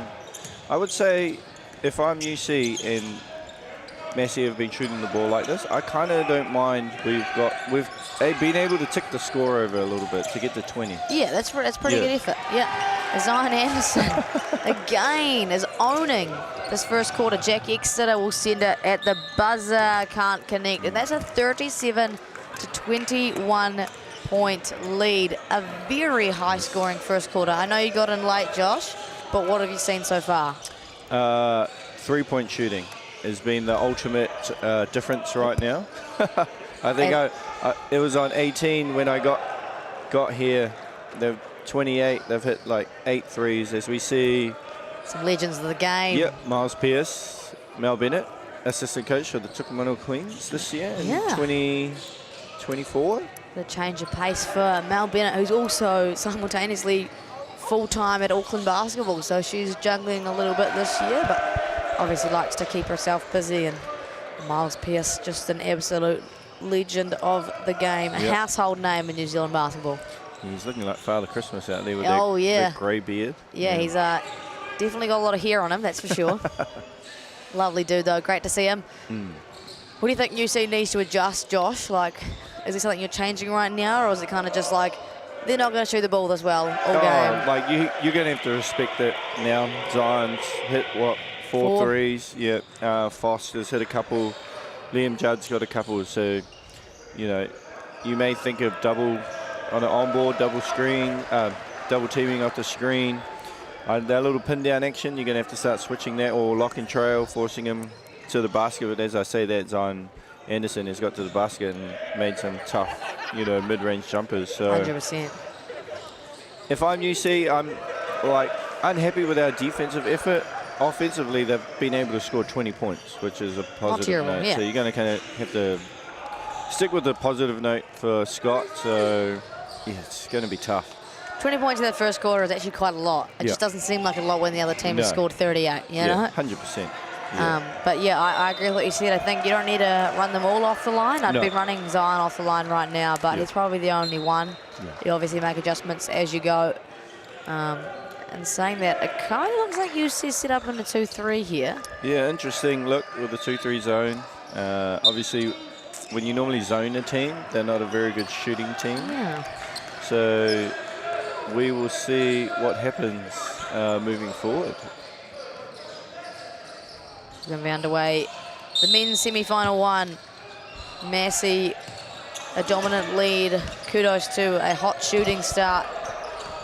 Hands very active, wanting to disallow any three-point shots, and they are right back where they left off. There's a nice little flare action there to get Liam Judd open on the wing for Massey, as we see Tom Higgins attack the basket. Liam Judd off to the races, slows things down. I really like the way Liam Judd has a feel for the game. He didn't have anything going there on the break, pulls it back. They swing the ball and get a Zion Anderson corner three. You know, you're not too disappointed with that. And definitely a result of Liam Judd's experience with the Manawatu Jets this year. 100%. And some contact on the Jack Exeter foul. He's just got that quick first step, so hard to guard. Yeah, no, he's looking good. And he obviously had that bad knee injury a couple of years ago, so coming back. Just got intel from Pete Van Hassel. 22nd year coaching UC, an absolute legend of the game, and Canterbury basketball wouldn't be where it is without that man. Yeah, 100%. You know, Pete's done a lot of the game for 5-on-5 and 3x3. As obviously, the Tall Blacks 3x3 coach, as Tom Higgins, is working hard.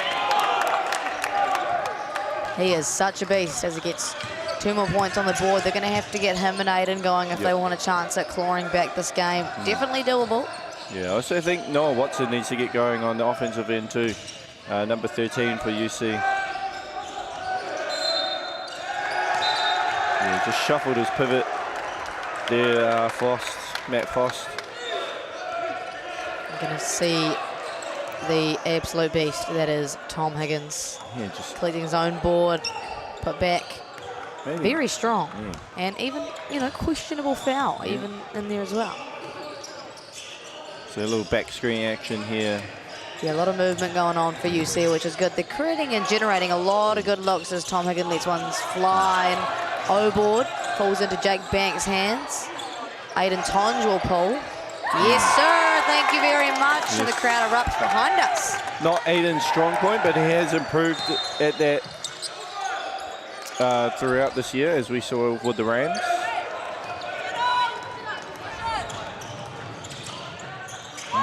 Aiden Tonge, the man of the hour, going coast to coast, and that's done enough for Massey coach to call a timeout, 41-28. Yeah, smart timeout there as we see the turnover. And Aiden, you don't normally see this. Aiden running the fast break. Nice finish with the left. And there he is again. Pete Van Hassel alluded to the fact that it could be his last year with UC. Been a long campaign with them. 5 years.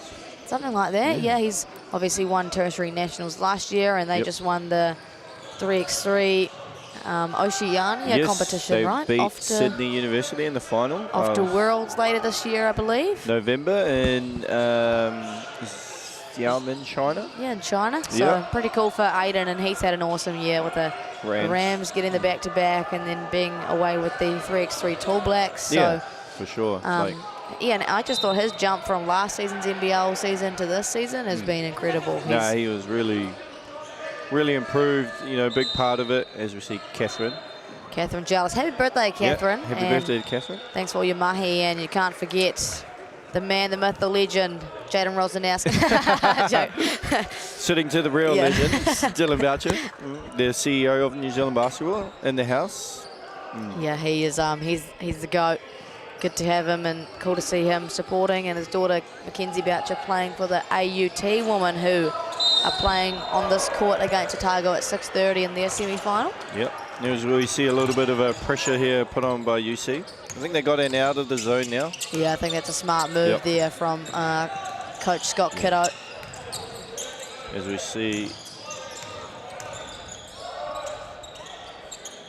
Oh, and you just can't do anything about that.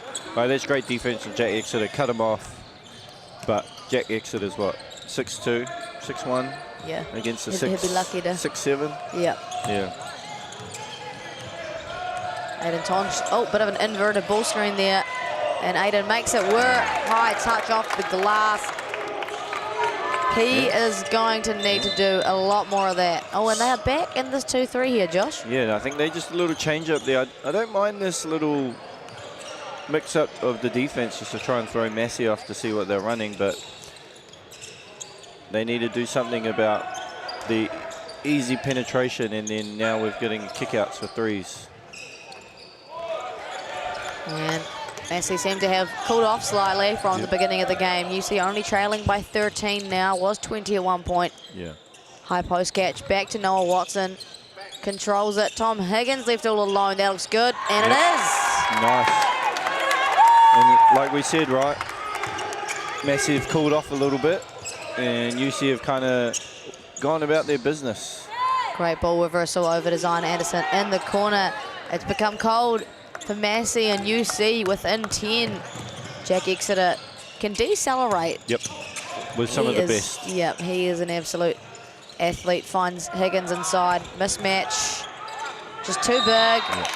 And they cannot guard him, so they have to foul him or get some substitutions in on both ends. There's a great find there by Jack Exeter to Tom Higgins. He had the smaller Matt Foster on him to just be a little bit patient. And how patient was that, you know?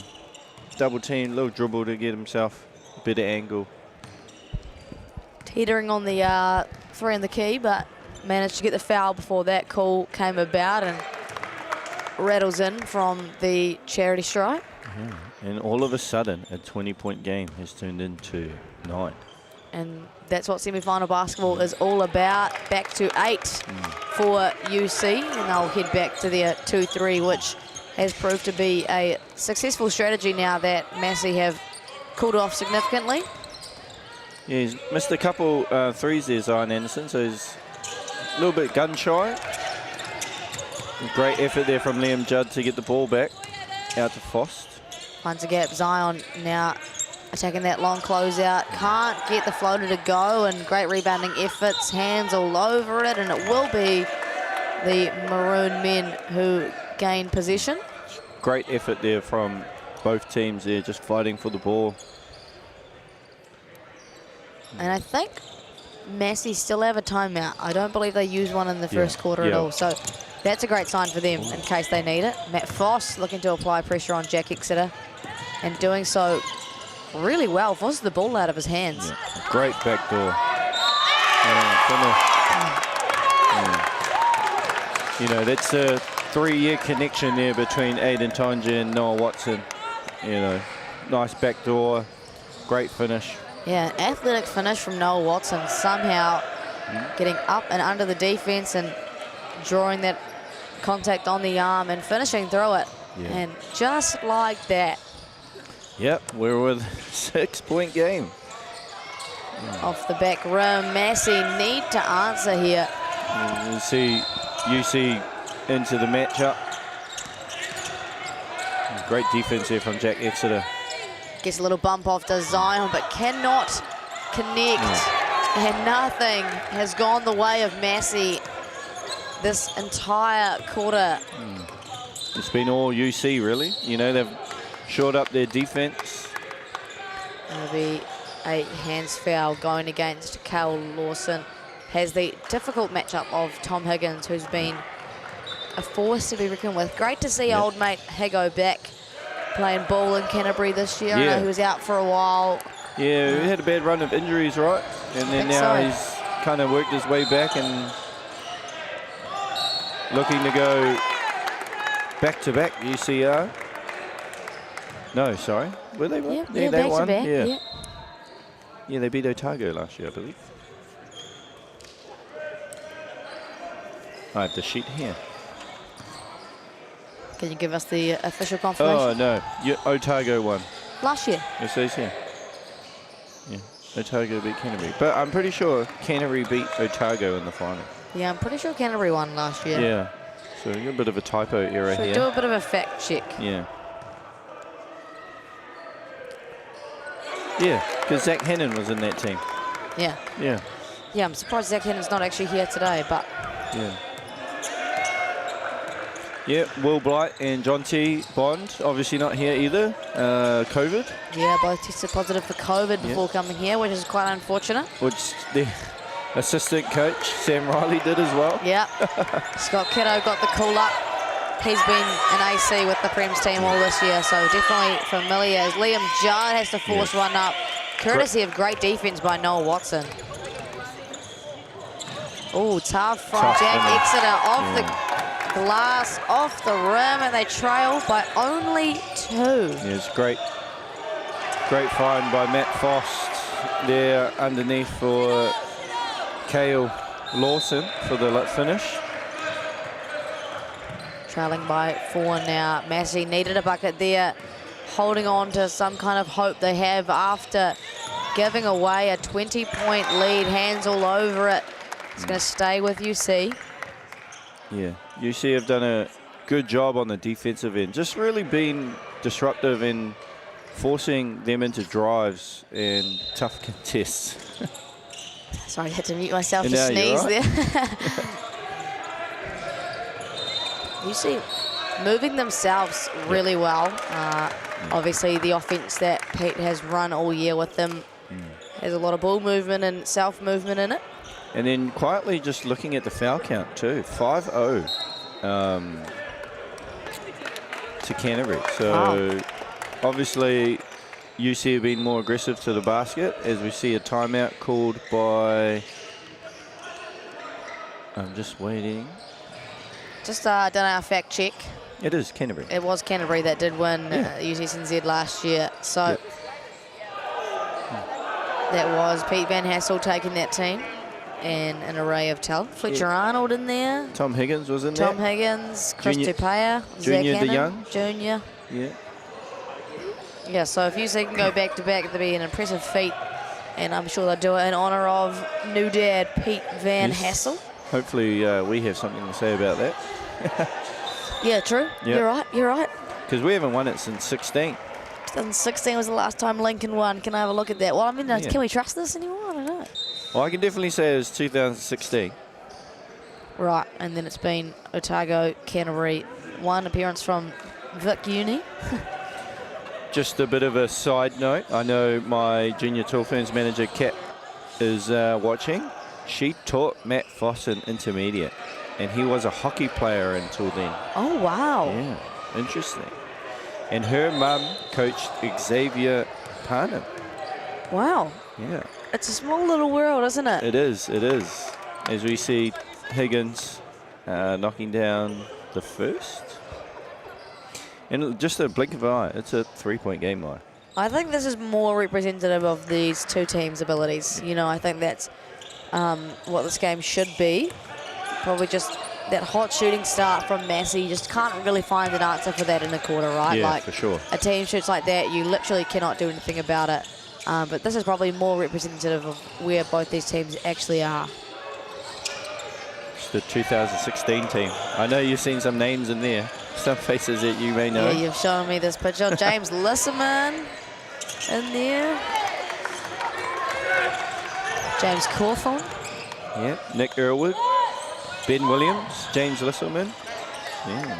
Bang, bang, Adam Barton in the corner. It is a tied ball game. Yeah. Once it was a 20-point deficit, now there is nothing in it. Yeah, the defense has really stepped up. What did, I think Massey had 37?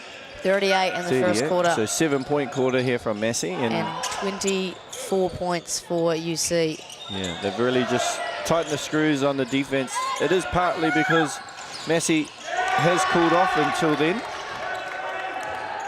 Xavier Perrin from beyond the arc. A glimmer of hope back again for Massey University, who are back out in front by 3. Not if Tom has much to say about it. Glides to the cup, brings it back to 1. Yeah, he's just been great this quarter, Tom Higgins, just like showing his willpower and just been a menace and down low in the paint. Just a beast, really. As Xavier Perrin can't go back-to-back from beyond the arc. Liam Judd will be clean-up crew. Over to Levi Davidson, finds a gap, lays it up front of the rim, back out in front by 3. Yeah, it's gotten a bit hectic here in the last 3 minutes of this game. It was flowing in terms of scoring from both teams. As you see, Aiden squaring up. Lot of contact, no whistle. Liam Judd slowing things up in trance. Finds Matt Foss. Little screen action, dime. Great finish. Great find. As you see, a timeout called by UC. And that's a really great timeout from Scott Kiddo. Yep. Just under 2 minutes to go. UC just clawed back and then now back out to 5. Yep. You want a little bit of composure and maintenance heading into that halftime point. Yeah, for sure. As we see, I believe that's Tim McTammany taking in the Massey team over there. I'm not 100% sure what his name is, unfortunately. We should definitely get a fact check on that. Yeah, I believe. Yes, it is Tim McTammany. He's coached for a long time. Coached the Jets in the, what was that one in Auckland? Oh, the Showdown. The Showdown, yes. South NBL Showdown before Natu took over. Yeah, he was the coach there in the Showdown. Palmerston North Boys High as well, so wealth of experience there on the Massey side. As we see the Massey girls and the Wellington College boys who's been filling in. Yeah, pretty cool to see. They actually took the UC team to overtime yesterday. Yes, they did. And no Troy Plumtree in sight for the Wellington College team, which is awesome to see. They're coming out and competing, and it's obviously great preparation for the secondary school nationals that's unfolding in a couple of weeks' time. They are last year's secondary school nationals champions, actually. Looking to go back-to-back, Wellington College. Lost a bit of firepower with Dov Stevenson. Stevenson, is that his last name? Silverstein. Silverstein, yeah, moving to fielding. Tom Higgins left all alone off the back rim, and Massey will be thanking the basketball lords. Just over a minute to go in this first half. I like that shot from Tom Higgins. He's wide open. You know, it's gone inside, outside. They've kind of collapsed. Aiden Tonge, great find. He can hit that as well, Tom Higgins, for sure. Matt Foss just finding his rollers exceptionally well off ball screens. He's got great patience. Plays at such a good speed, but a controlled speed, right? 100% saw him play 3x3 earlier this year, and his pace is excellent for that, as Noel Watson can't connect. So UC now have cooled off a little bit. Just under a minute to go in this first half. Liam Judd attacking downhill, finds the gap, drops the dime. Kyle Lawson is too big. Great find, great patience from Lawson. Caught it, just took his time. As we see Jack Exeter, great defense. Ooh, late foul call goes against the Massey men. I think that might be the right call as we see a replay. And you kind of like, hard to see from here. Had his right hand down and, could have went both ways. Could have left it, could have called it.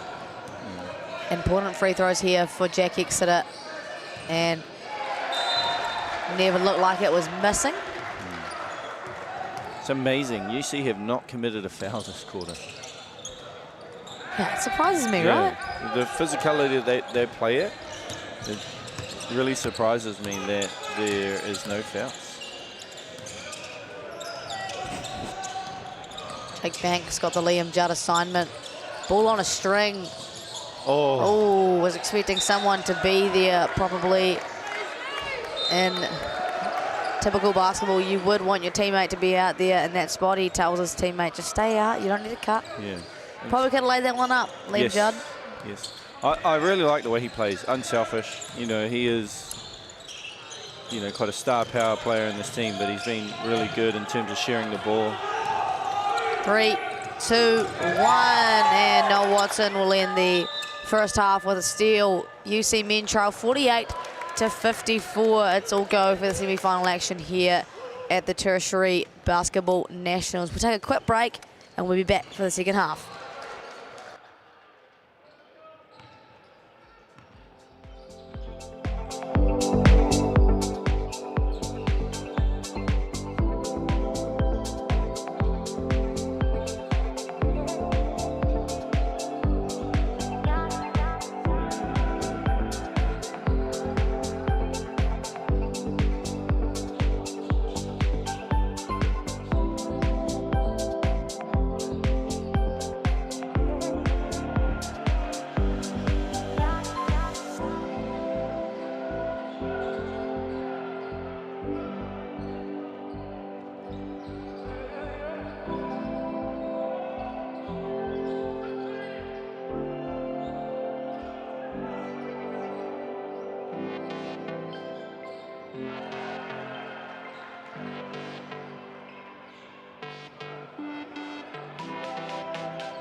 Kia ora, no mai, hoki mai, and welcome back to the second half of this men's semi-final action. It's been a jam-packed first half. Massey led by as much as 20. Now it's only 6:54-48. I'm Maya Williamson, and I'm joined by Josh Thompson. What have you made of it all so far? A bit of a game of, well, I can't say 2 halves, but 2 quarters, right? Yeah, for sure. Dominated in the first half by 3-point shooting from Massey, and then UC kind of shored up their defense and saying that Massey went a little bit cold. And then UC kind of clawed back with their inside game with Aiden Tonge and Tom Higgins. So, an entertaining game. 100%, that's what we like to see, and that's why we come to these things. Yep. Obviously, Canterbury defending their title from last year. Massey with a point to prove, the first time in the playoffs for them in a long time. Plenty of good basketball to come here in the Walter Nash Centre. We've got the Lincoln men taking on AUT following this, and then Otago women take on the AUT women at 6:30. UC will get us underway in the second half. A little bit of fist action going on. Noah Watson to Jake Banks, who will fall short. He did spend some time over in college for a year or two, but he's back now, obviously. Preferring the homeland. Product out of St. Thomas's of Canterbury High School. He's had a few good basketballers come out of there. Oh, yeah, absolutely. Yeah, definitely a basketball powerhouse for a while, as Aiden can't get his left hand lay to go. Don't say that sentence too often. No. He's impressed he got through those gaps there. You know, kind of got skinny, got through gaps, made his way there, just couldn't finish. Matt Frost steps back off the front rim. Massey is well and truly cooled down from their first quarter performance. Yeah, I think also give credit to UC. They've done a lot better at defending the three-point line in the last 2 quarters. As we see the middle on ball. Yeah, Jack Exeter can't quite shake the defense. Jake Banks downhill and somehow gets that to go. Yeah, with his non-preferred right hand. As we see UC back in their 2-3 zone. It's a bit more active than it was in the second quarter as well. Hands high. Those bottom 2 players coming up quite high on the 3-point line to disallow any shots. And Matt Foss turns the ball over. A nightmare start for Massey here. I guess that where that comes, they haven't really practiced together, right? Yeah. And when you play a zone, you really need to practice your zone offense and just go guys in spots where they're going to be. Yeah. So 100%. Not easy to just have short-term solutions and timeouts and on your whiteboard. Yeah, you've got to get reps and things like that. As you see, a good job from Massey just to deny the inbound. Jack Exeter, tough shot off the glass. You can always trust Aiden Tonge to be clean-up crew. Great wall up from Massey as they come downhill in the races. Zahn Anderson back to Liam Judd, who cannot connect. Great contest there from Tom Higgins. They might need to stop the game. There might be some water down there from Aiden Tonge falling over. He is a relatively sweaty boy. The easiest 2 points of the game for him. Don't know if he's actually come off at all. No, I don't think he will. But that's his move, you know. He likes to slip those screens to a strong left hand, uses his body, and he's a great finisher around the rim with the left. Xavier Perrin can connect from beyond the arc. He needs more of those, and I think he knows that. Great little punch screen there from Jake Banks. Noah Watson, tough finish at the rim. Gets the finish, gets the foul, will get a free throw. Just that little punch screen action to start. Just to free Jack Exeter to draw and then close out for Noah to get to his non-preferred right hand as well. Great roadrunner catch as well off that kick out from Jack Exeter. Was already leaving his spot on the wing to go downhill before he even caught the ball. It's a really hard action to defend. 100%. And just can't complete the 3-point play. They still trail by 3. So UC continuously getting back, but can't quite get the edge just yet. Yeah, they've done a good job at, cooling off. Oh, you know who hasn't called off? Leaping Liam Judd. Hey, that's a good nickname. You just make that up then? Or? No, he's been coined that in the commentary box for a while now, I believe. Oh, okay. There might be a Justin Nelson special. Yep, it is. That was an Aiden Ton special. Another left-hand lay. Strong to his left, yeah. I don't think I've ever seen 3 lefties in one team. Who's that? Aiden? Noah Watson and Jake Banks. Oh, true, of course. Yeah. I was just saying earlier, I love a left-hand jumper. Yes. There's that little up screen in transition. Didn't quite get that one. Aiden faking the handoff. Finds a cutting. Cody, who rolls it in, back within 3. So they're chipping away, but they just can't quite gain that lead. Yeah, every time they get like big baskets, they haven't managed to get a stop. Like, you know, Liam Judd got the dunk.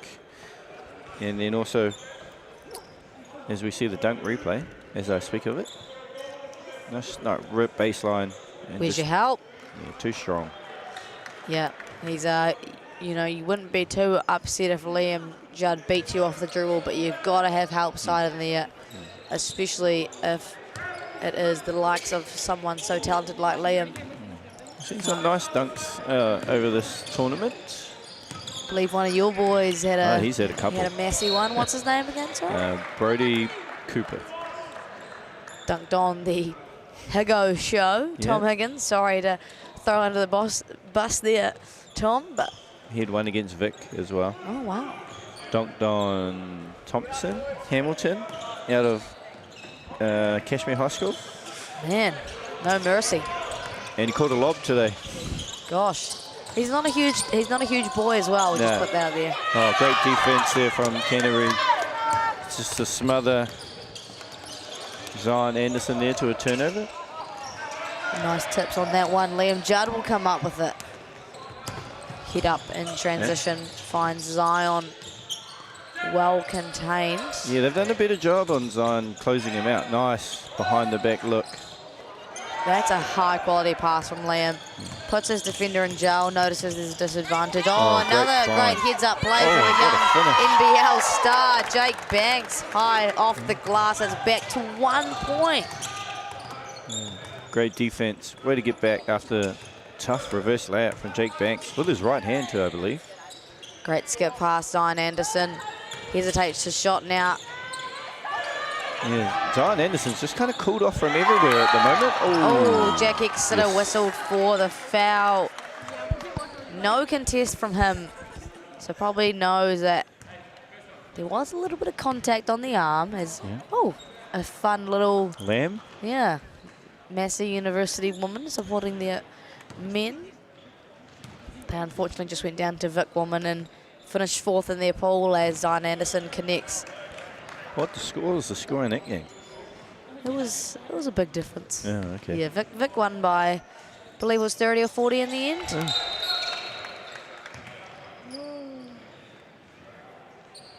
And Cody Alexander will sit down back again. Tom Higgins back in the ball game. Got a couple of unplayed players that are sitting on the bench right now.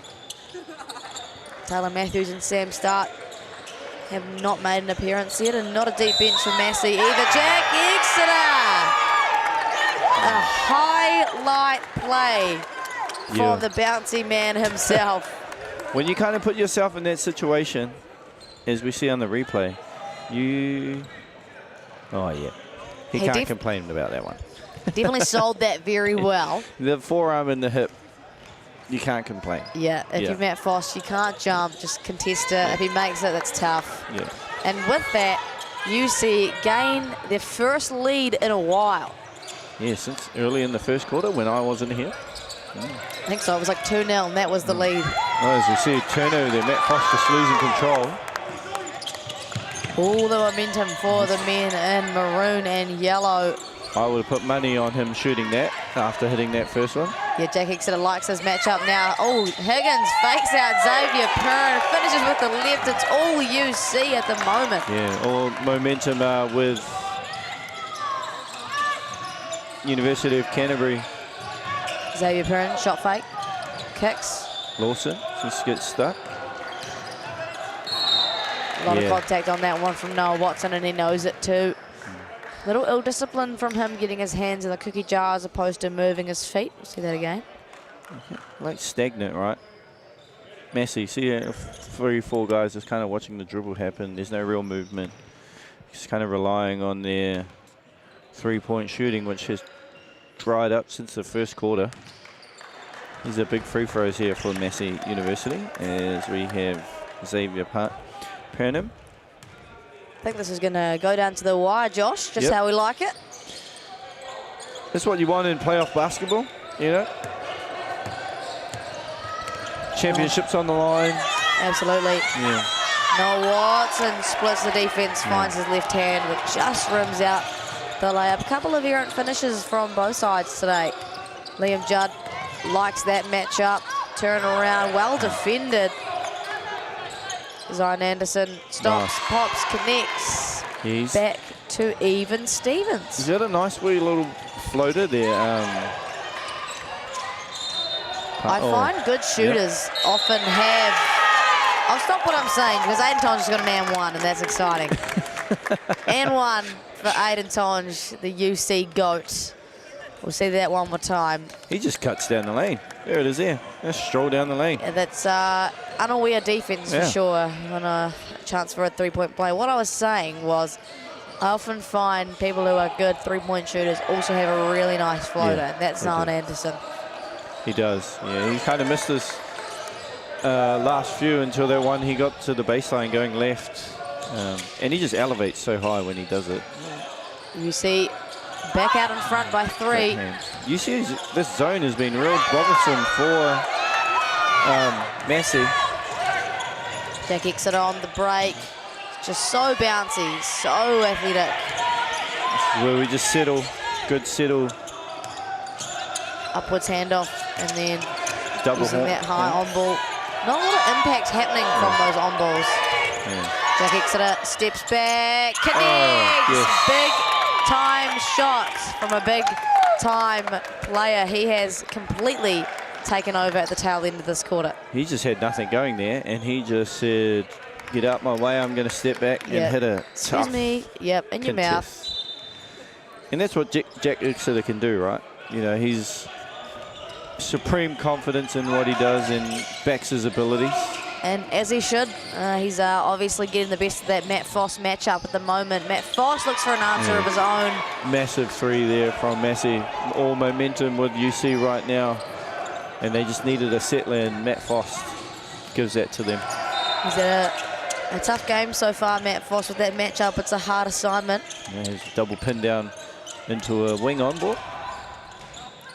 Great find at the corner. Tom Higgins. Oh, now that is what I call a shooter's touch. Yeah, great penetration there to find Tom Higgins, and he gets the nice wee roll. Now all of a sudden you see him making a lot of 3s. And that's probably well within their identity as Zion Anderson, who's shown a real capability at all levels today. Yeah, great little look away. Within 4, what was that, sorry? His little look away to get open. Great kick. Noah Watson denies the extra pass. Finds Jack Exeter. Ball movement is supreme. They have 7 seconds to work with. Oh, it's raining all of a sudden. Windy Wellington turns into rainy Wellington for UC. They're up by 7. Yeah, I just love the way that they move the ball. Penetrate, kick. You know, they're not stagnant. Noah Watson touched it a couple times until he got that wide open 3. Just kind of picking them apart. Here it is again. Look, straight inside. And timeout whistled for Massey University. You know, you probably think about holding on to it until the 4th quarter, but in a moment like this when you're down 7, it's a good call from the coaching staff. Yeah, it's tough though. Like Tom Higgins has come out and hit a 3 in this patch. Jack Exeter hits that tough step back with a shot clock going down. And then they worked the ball well and got that one. As we pan to the other game, I believe that's Victoria taking on Waikato Uni. And most importantly, number 28, Aaron Bailey-Noel, Over 160 appearances for the Taranaki Ears in his lifetime. Yeah. He's Auntie, nickname Auntie. Yep, definitely not the same age as all the other uni students on the court. Yeah, I was talking to him earlier, and he was feeling it. The body was feeling it. Not surprised. Do you know what is he in teaching? I think. Yeah, he's actually in his second year into doing his teaching degree. You know, obviously would have played against that man, Dylan Boucher. Yep. So interesting, but just great to see him passing on his wisdom to the younger Waikato 100%. boys. Yeah. Cool to see him, playing at this level. I had a little double take when I walked in. I was like, wait, what? Here's it go, the grey hair. Is he coaching or is he playing? Oh shit, he's warming up. He's got a singlet on. Yeah. There you go, Jake Banks at the top. Getting the ball in the hands of Jack Exeter to no surprise. Aiden Tonge. Jake Banks off the glass. Tough. Can't connect that one. They trailed by 6 just under a minute to go in this third quarter. As we see Sam start into the game for Noah Watson. Good we sub there from Coach Scott just to give one of his key guys a bit of a break.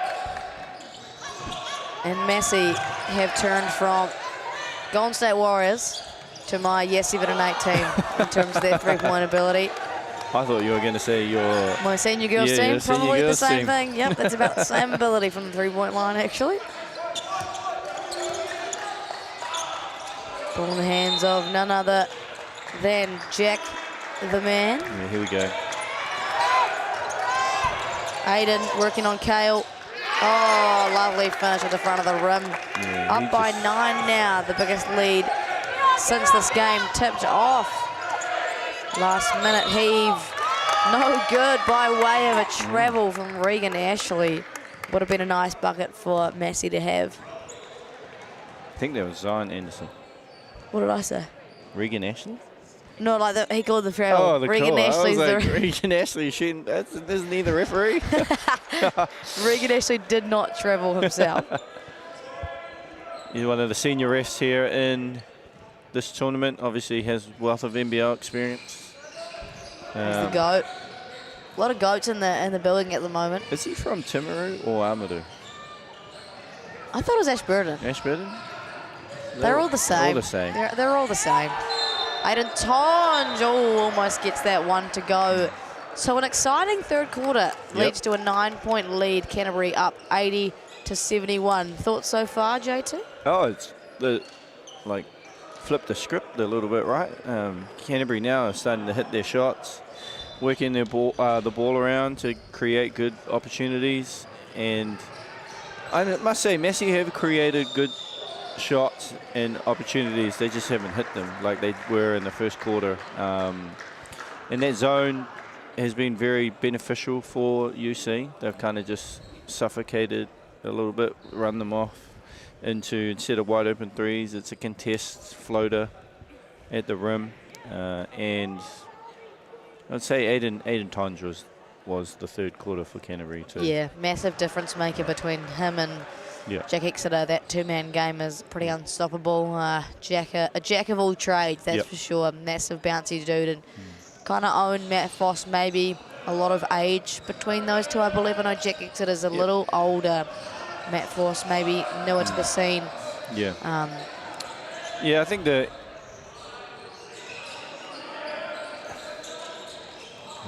As we see Dylan Boucher. Not only that, some BBNZ legends. Yeah. And Jaden Rosanowski. And Toko Omakia, who's a board member.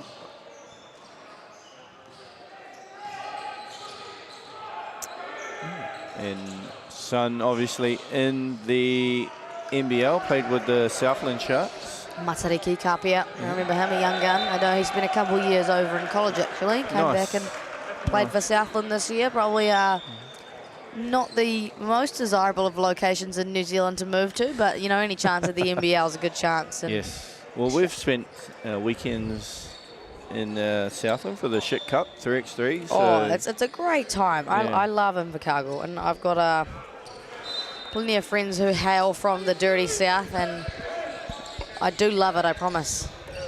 Yes, we have one. our current coach was in Southland for a long time, Leighton Hiddleton. And then obviously Cody Stevens, who's from Southland Boys.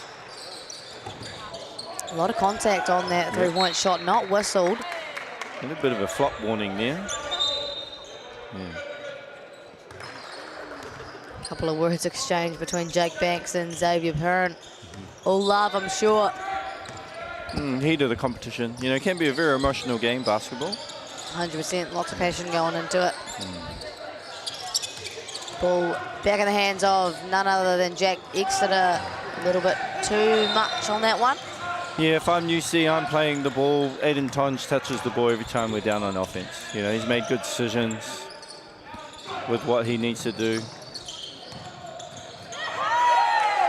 And great defense there from Tom Higgins. Just so strong. Strong hands. Athleticism versus athleticism in that matchup. Ball reversal back to Noah Watson. It's hot in here, and they lead by double digits. Yeah, it's great penetration there. May have got away with a push-off, but, you know, those extras wide open, Noah Watson. That's what you want to see. Xavier Perrin looks for one himself, and Aiden Tonge with a big boy rebound. A semi-trans opportunity now. And mama, there goes that man. Just had the numbers there and had Aiden on a trail, and, you know, good things when you hit Aiden Tonge on a trail, you know, you foul call or he's making that layup. So I think momentum is definitely with UC right now. 100%, and it kind of has been ever since they brought it back. I feel like it's been a bit of a tussle, and now Massey are well and truly on the back foot. As Aiden buries that first one. You'd hope that Massey will bring it back a little bit just to make it, you know, an exciting race for the finish for the grand final matchup tomorrow. Bang, bang on the second. And we have another big game happening after this. Second semi-final of the men's, I believe. Yeah, Lincoln men are taking on the AUT University. Jack Exeter looking very perplexed. Who were you passing to? Yeah. They almost look the same with the moustache and the hairstyle. Just a bit of a laugh there, but great defense. Noah Watson has been great at the top of that zone, being active, hands. He's got a few tips, you know, had a kick ball, but has just been a menace at the top of the zone. Yeah, he's got actually deceptively long arms, and he's positioning himself in a way he's in those passing lanes and either disrupting a pass, getting a steal, or just making that pass quite hard. As Aiden loves this matchup on Cal Lawson. Jacob Banks absorbs the contact, no good. Hustle from Jake Banks trying to get the ball. Aiden owns that football. They're up 12. Still 8 minutes to go, so plenty of time. Could be anyone's game, but Massey's got to do some work here, make some adjustments, and most importantly, get some buckets. Yeah, they just need to find little seams to get into the teeth of the defense. They kind of just passed it around the perimeter over the last couple possessions. As I say that. Xavier Perrin. He's shown an extreme capability to shoot the ball, and it's not stopping now. They are back with a 9. They've got to get a stop here, Massey. There he goes. Noah Watson, so shifty going downhill. Nice touch off the glass. You can always trust him to go and get a bucket. And just has a great ability to finish with both hands, right? Through contact as well. 100%. Matt Foss and Jack Exeter been the matchup of today. Xavier Perrin had the hot hand, but no longer. Liam Judd, a lot of physicality on Aiden there in transition, and Matt Foss will be whistled for that foul, putting his body on the line nonetheless. Yeah. And he's looking at the ref thinking, hey, I think I got there, as we see the replay. He's slightly moving to his right, so good call by the ref. Which I am, and the other ref is putting on, my bad, I'm putting it on the spot. Yeah, just threw me under the bus, man. He's a young Wellington ref, so he's been around for a long time. We appreciate you nonetheless. Yes, we do. Shout out Team Grey. We're just checking wet spots on the floor. If you've been with the Rams, you know that man wiping it up. You have to have towels ready. He's definitely runs a lot and does something as a result of that running. As we get a nice view as he wipes it all away.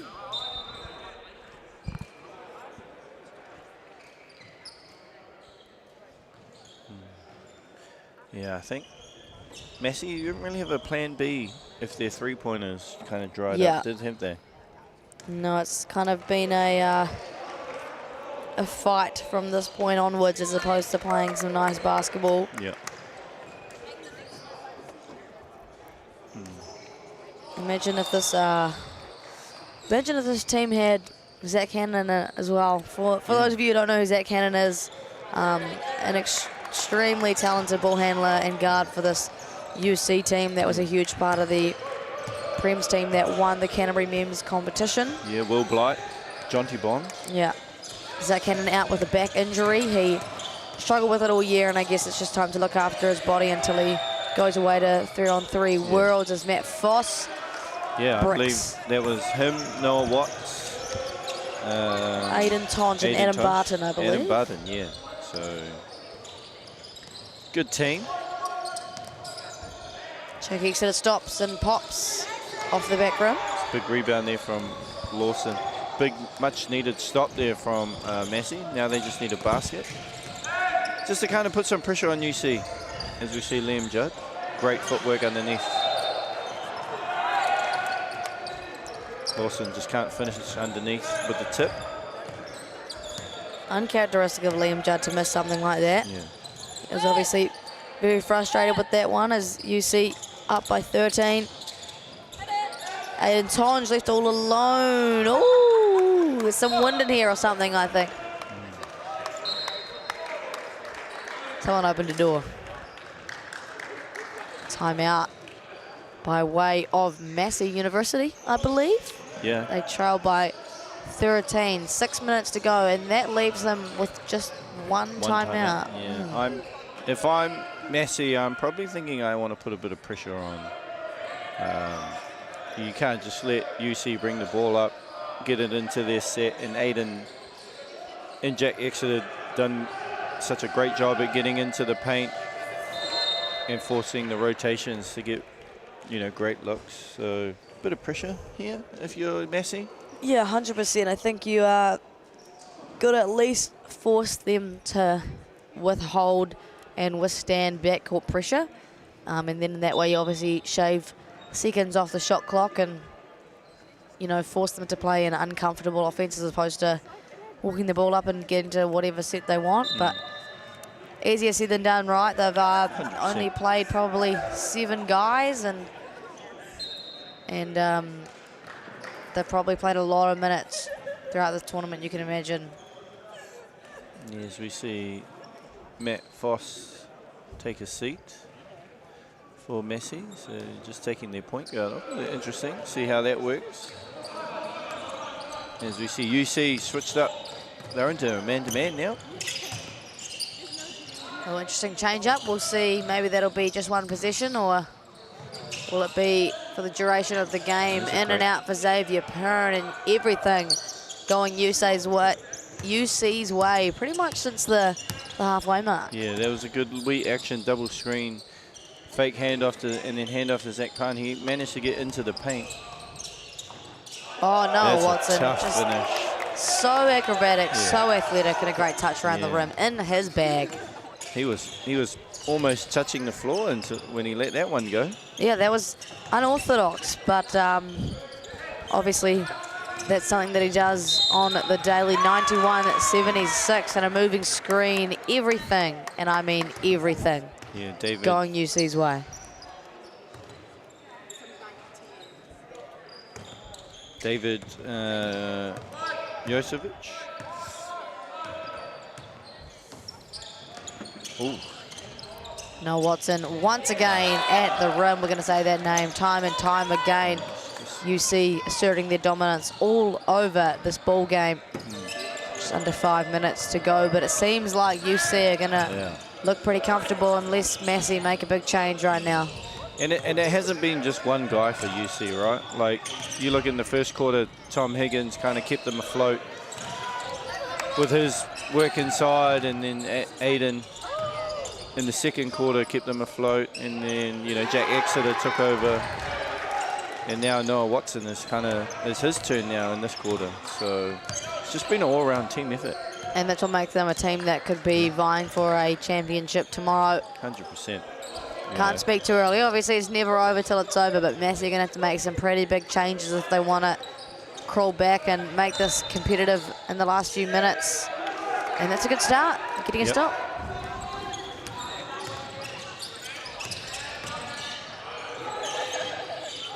Great find over to Cal Lawson. Just probably should have given it as soon as he caught it.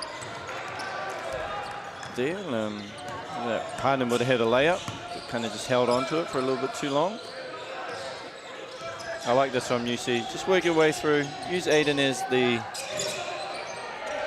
the ball player. Noah Watson can't connect from the corner. Great hands. And all hands in there from Noah Watson, showing his defensive prowess once again. And Aiden Tonge. Great hands. He must be up to 20 or 30. We don't have stats for this one. We do not. But imaginary stats. Yeah, I would say flirting with a triple-dub. Aiden Tonge. Yeah, definitely a double-double, I feel as though it's been secured. And bang, bang, Xavier Byrne. Tough. He can shoot the ball. Yeah, I feel like he hasn't had enough open looks for Massey in the second half when they kind of dried up. You know, they kind of needed to look to someone else. Yeah, absolutely. They do trail by, that's 15 now, and you know, you can't win basketball games if you don't get stops. A bit of a hip check there, got away with. High ball screen. Yeah, it's interesting, that little punch screen by the guard, right? Jake Banks there into that punch screen. Trying to free up some pressure for Jack Exeter, who likes this matchup. Dancing and scoring. Jack Exeter, the jack of all trades. Little grin on his face as he gets that one to go. Yeah, they've just really executed well in the second half in terms of what they wanted to achieve on offense. And I think the biggest thing was that changed the zone to stop the shooting.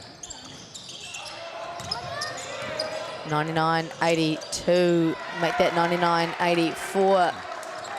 Liam Judd finishes that one. Still a smile on his face despite the happenings at the moment. Just under 2 minutes left to go. I think, you know, not enough Liam Judd either from Massey in the second half. Great find over to Jake Banks, left all alone. Can't get it to go. Xavier Perrin will bring it down. Yeah, Jake Banks quietly had a good game too. Defensively, he hasn't had to cover the load in terms of offense, as we see Anderson with a three. Scott Kitto opting to call a timeout. They do still lead by 12, but at minute 20, anything can happen. We did see in the Canterbury Rams semi-final up 9, up 9 with how many? 40. It was 40 seconds to go, I believe. Something like that, eh? And went to a double overtime. So, you know, that just shows that anything is possible. So I like the cautious timeout here from Scott Kitto, just to make sure they continue to execute all the way through to the grand final. And they'll be meeting either one of Lincoln or AUT men. That is following this game. 4:45, and we have Andre Norfor, aka Jarrett Allen, on the screen right now. The Afro. He jumps like Jarrett Allen too, right? Yep, he can get up, and there's a few boys who can in the AUT team. Josh, how's that Lincoln boys feeling with that matchup? Yeah, like, you know, we've talked about it as a staff. You know, we've got to be able to box out, control the rebounds, which is going to be a tough ask. You know, the Ledger brothers, Josh and Will, and then Zach McKenzie, you know, they have length. You know, I feel like our advantage is maybe at the guard spots, but, you know, I think our bigs are pretty good too. You know, Simon Lafaeli, Seb Wilson, Tony Wellington, you know, experience there, winning a championship at the under-20 levels this year. So I think it'll be a good game. I think it'll be similar to this one. Yeah, so it'll be close. Yeah, I'm excited to see it, and I'm with you. I think it's going to be one of those things, executing game plans and who can put the ball in the hoop better on the given day. It's honestly how semi-finals go sometimes, as Jake Banks off the back rim can't get his own board. Yeah, they just need to go now. Messi just, you can't be slow in what they're doing. And a cheap foul there, I believe, on Noah Watson. And they've been really good in their foul discipline. Just Again, noticed that. First foul in this quarter, didn't have a single one in the second or the third. Second. It's 5-0. Yeah, so it's amazing. As we see AUT coaching staff and a few of the players. I'm looking forward to this one. This is going to be a cracker, the next one. Just like this one has been. Step back from Liam Judd. Oh, that's tough. Step back, Bobby Jack from leaping Liam Judd. It's only a 9-point game. With like 30, 40 seconds to go. Never get too comfortable. Yeah. They just need to stop here. Noah Watson penetrates downhill. Great patience from UC. And it's a foul there. Foul call. It's just not what you want to give away if you're Messi. Yeah, you're probably not going to win the game, but no. As we see in the background there, Simon Lafayette and Josh Ledger sharing a bit of laughter. It's going to be the last laughter they have for the next 40 minutes.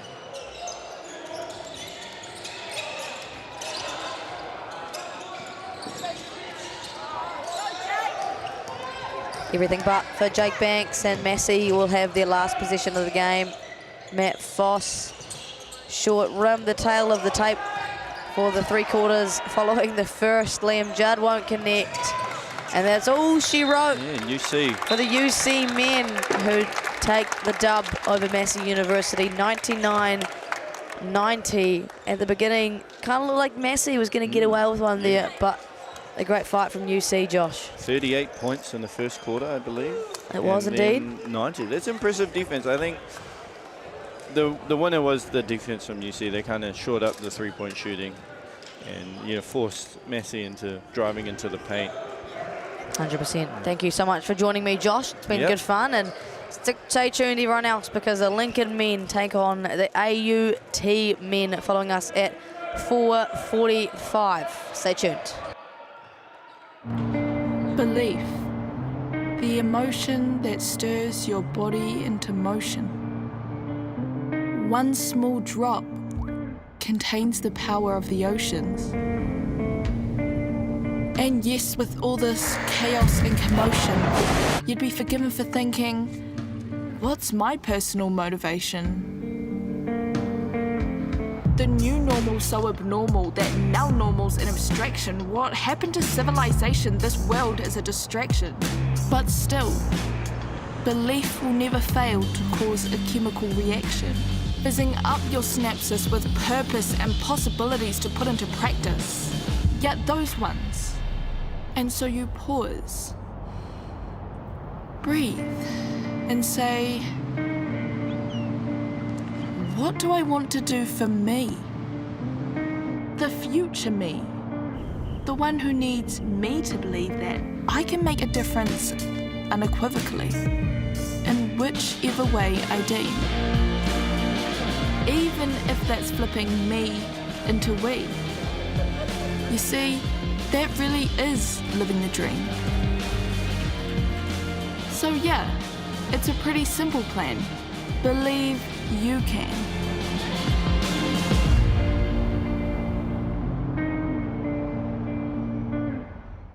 We're here to build experiences, to create and explore in the heart of the capital. At Te Herenga Waka, Victoria University of Wellington, living and learning are one, and the city is your campus. Ready, set, let's go!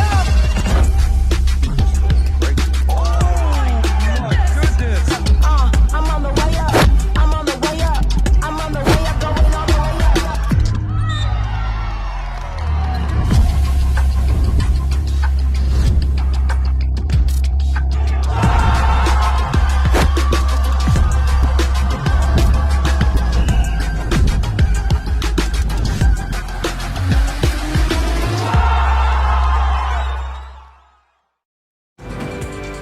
only one New Zealand university is ranked among the top 1% of universities in the world and in the top 40 universities under 50 years of age. Auckland University of Technology, New Zealand's leading modern university. Home to world-class academics, called on for their research expertise here and all over the world, making AUT the New Zealand leader in global research impact. Connected to an extraordinary range of organisations worldwide.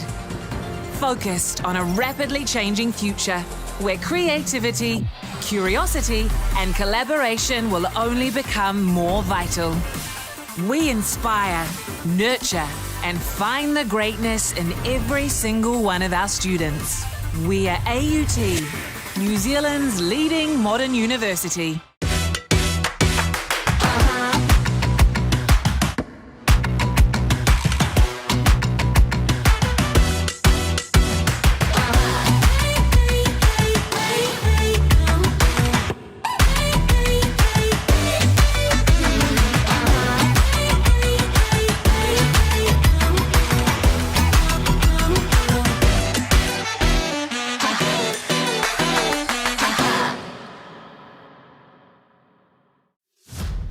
This season, Basketball New Zealand takes coaching to the next level, featuring BNZ Kiwi Hoops and 2 Degrees Girls Got Game on Coachmate. For coaches, discover engaging practices with ready-made plans featuring easy-to-follow games that kids will love. Or tap into your creative side and make your own sessions with our library of great activities that you can learn in under 90 seconds. And level up your coaching skills with lessons, tips, and official resources. Managing a team this year? Get your team in sync with improved team management features, like sharing training and game information. Create polls, see who's attending practice, and communicate directly with parents to arrange things like carpools. Or just share the fun with photo uploads and team chat. Saying yes to coaching has never been easier. Download the free app now and support the next wave of basketball lovers to have their best season yet with Basketball New Zealand on Coachmate. Kia ora whanau, Easy Batch here from the Tall Blacks. Can you guess where we're at today? Still don't know? Here's a little hint. Look, if you don't know now, I don't know what to tell you. Sick Neighbour Hoops is back at it again with the Hoops and Parks Bluff Edition. Come get you some oysters and shoot some hoops.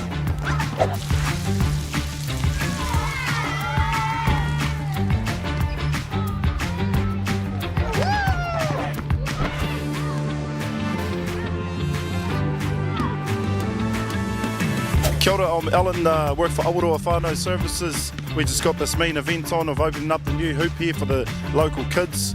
Just lights up their faces, eh? So it's super important that we have this hoop down here in Bluff because it makes it accessible for all our young people and helps keep them in the game and play basketball.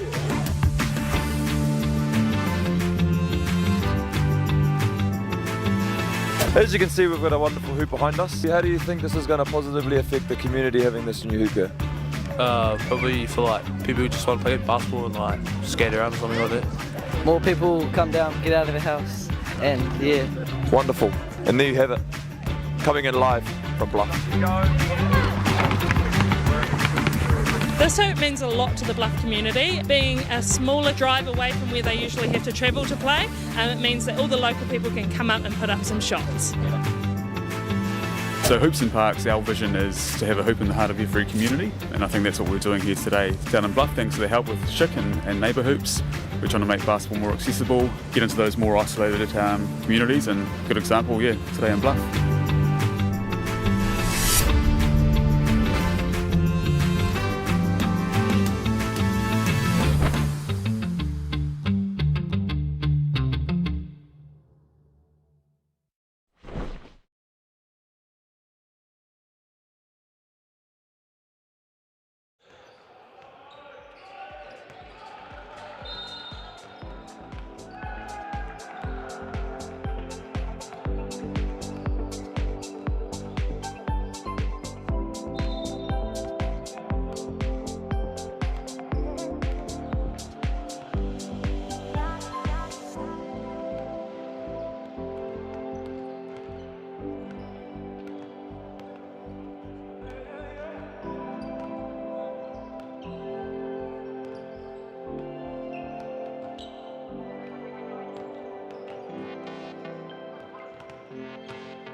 Kia ora, nau mai, haere mai, and welcome to day 2 of the University and Tertiary Sport Basketball Nationals here in the windy Wellington, the Walter Nash Centre in Lower Hutt. It is the men's semi-final. I'm Maya Williamson alongside Anzac Rose. Lincoln University take on AUT in a battle to play University of Canterbury in tomorrow's gold medal match. Hello Anzac, welcome to the commentary booth. Hello Maya, how you doing? Good, how are you? Oh, I'm enjoying my day. Been a good day so far? Oh yeah, bar the losses, but that's all right. Yeah, that's all right. You're with the Massey University men and women, is that right? Indeed. Yep. Rough gig for the girls, but the boys they're showing out, doing their thing. Pretty good effort. AUT here, we got Riley Boner, Adam Davies, Luca Huirakua, Ryan Lowe Matia, Josh and Will Ledger, Tony Solomona, Tyler Martin, Zach McKenzie, Connor Mills, Sam Nabolo and Andre Norfort. Coached by Fred Follow and assisted by Kyle Robb. Over to the boys in blue, LU, Jared Burnett, Jack Churcher, Brody Cooper, Mitch Corkery, Simon Lafayette, Josh Muggleston, Cody Stevens, Zach Summerfield, Seb Wilson and Tony. Coached by Leighton Haddleton, returning from sickness, and Craig Watts is going to help him out today. Do you have a pick here, Anzac? Ooh, I'm going to have to go with AUT. They've been really strong throughout pool play and running up the scores on pretty much every team they've played. Play a good brand of basketball and got some big names in their team. So Absolutely. The brothers of, obviously, Josh and Will Ledger, and then Zach McKenzie, who just returned from 3x3 World Cup, I believe. Yeah, the under-23 World Cup. Yep, he's going to be pretty hard to stop. I'm sure you've seen a lot of good basketball from him, and we'll see a lot more as today unfolds. And there he is, right on cue, getting the foul to start today's ball game.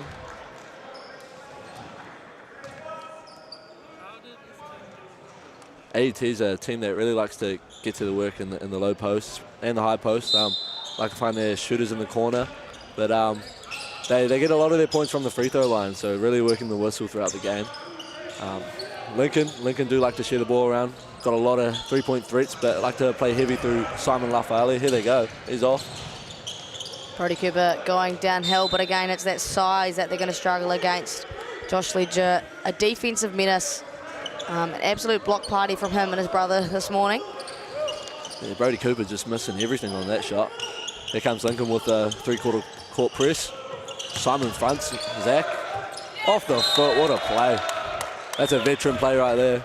Absolute heads-up play from Simon Lafayette. You would have seen him a bit this year with the Manawatu Jets. Yeah, he's a great piece to the team. Really knows how to play his role.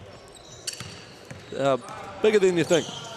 Yeah, he's a big boy, very strong as well.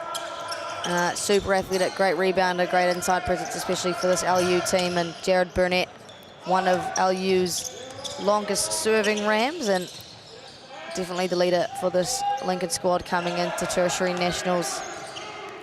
Do you think Lincoln stole their name from the Canterbury Rams? I don't know, it's a bit weird when you say go Rams, you're not talking about the Canterbury Rams. Yeah. A little bit of copycat going on there. When I think Rams, I don't think Lincoln. No one really does. And an easy 2 points for Josh Ledger. Smiles as he runs back. We're all evened up here, and I think that's going to be the tail of the tape all the way through. Simon tries a three. Can't cash in.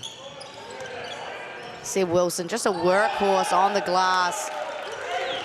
And Josh Ledger down. That's not a good sign. Shakes it off, he's all good. He's a tough guy, Josh. Zach making inroads to the rim. Gets up for it. Ooh! A polite little dunk there from Zach McKenzie. Yeah, I think he was trying not to show off on that one. Not just yet. Nah, it's not game time yet. Jared Burnett stops and pops. Way off. Gets a rebound though. Hustle play.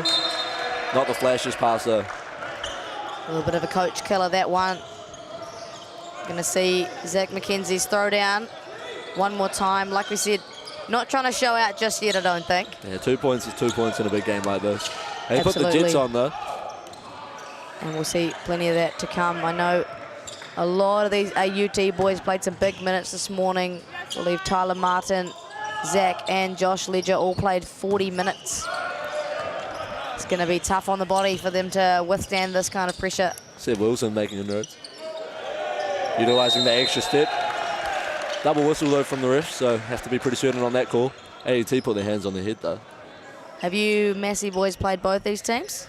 We've played AUT. They were our first pool game, so it was a good game though. When the boys have come together, they haven't really trained much, like course. how AUT have. They're kind of still gelling throughout the game, but definitely improved as it went on. And Seb Wilson misses the first. A great game from you guys against UC just before. It was a bit of a tough gig near the end, but started off really well. Shot the absolute lights out. Yeah, it helps when you have a man by the name of Liam Judd. Yep, he is pretty good at basketball, actually. And the 5D piece, Zion Anderson. Turns out he's a great shooter. Yeah, he shot the heck out of it in that first quarter. Yeah, 28 points from Zion. And a fumble there from Will Ledger. Heads down a little bit for these AUT boys to begin the game. I don't expect that to last for long. Definitely not. Still all tied up and probably going to be that way for 40 minutes, it feels like. Josh Muggleston downhill. This would be some of these boys' last time at this tournament, so definitely willing to leave it all out on the floor. Simon puts up a front rim banger. Definitely capable of making that shot, the big man. Speaking of capable three-point shooters, Tyler Martin slows things down a little bit. Seb Wilson, yeah, guarding that. Yeah, fronted that low post, making sure nothing gets in there. Love to see it. Ryan Lowe, Matia, kick out. Will Ledger, no good. Oh, way too easy. And Zach McKenzie, a little more force that time. Yeah, clean up crew. 4-man gets paid. He's not phased though. That's light work for him. Yeah, just poker face after he does stuff like that. Must be nice, eh? Yeah, can't say I can do that. Yeah, nowhere near. Simon Lafayette ties things up. 6 apiece. 6.5 minutes left to go in this first quarter. Simon reckons 2 points is 2 points, but it wasn't as cool as Zach's bucket. No, I'm waiting to see something cool from Simon. We know he can do it, right? Indeed. With Jared with a fancy one of his own. Brody Cooper there to clean up. I don't know if you've seen Brody Cooper. He put one on Tom Higgin from UC's head. Really? And apparently he had 2 other pretty big dunks this tournament as well. He's got sleeper bounce, does he? Yeah, well, he's not a big dude, is he? No. Maybe just scratching on 6 foot. But like you, surely sleeper bounce. Or I got bounce, don't you? Yeah, you can claim that because no one can test it right now. Yeah, no one sees me on the mic, so it's nice wing on ball, yeah. Seb Wilson looking to work on Will Ledger. Ooh, looks pretty frustrated with that foul call there. Elijah Muddy confident with the whistle. As he should be. We love all of our Team Grey. No game without our refs.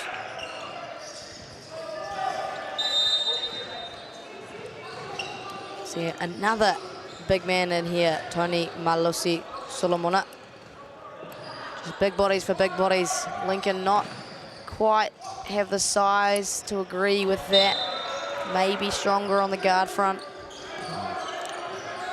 Be interesting to see how well he moves laterally. Olia there for Jared Burnett, but managing to hustle back possession. Joshua Muggleston with a clean look. Simon, what a wreck. Fakes the DHO, then gets his own. They lead by 4 now. And that's a shot. Ryan Lomatia, not on that case, but seen him hit plenty of those. Yeah, that's his shot right there.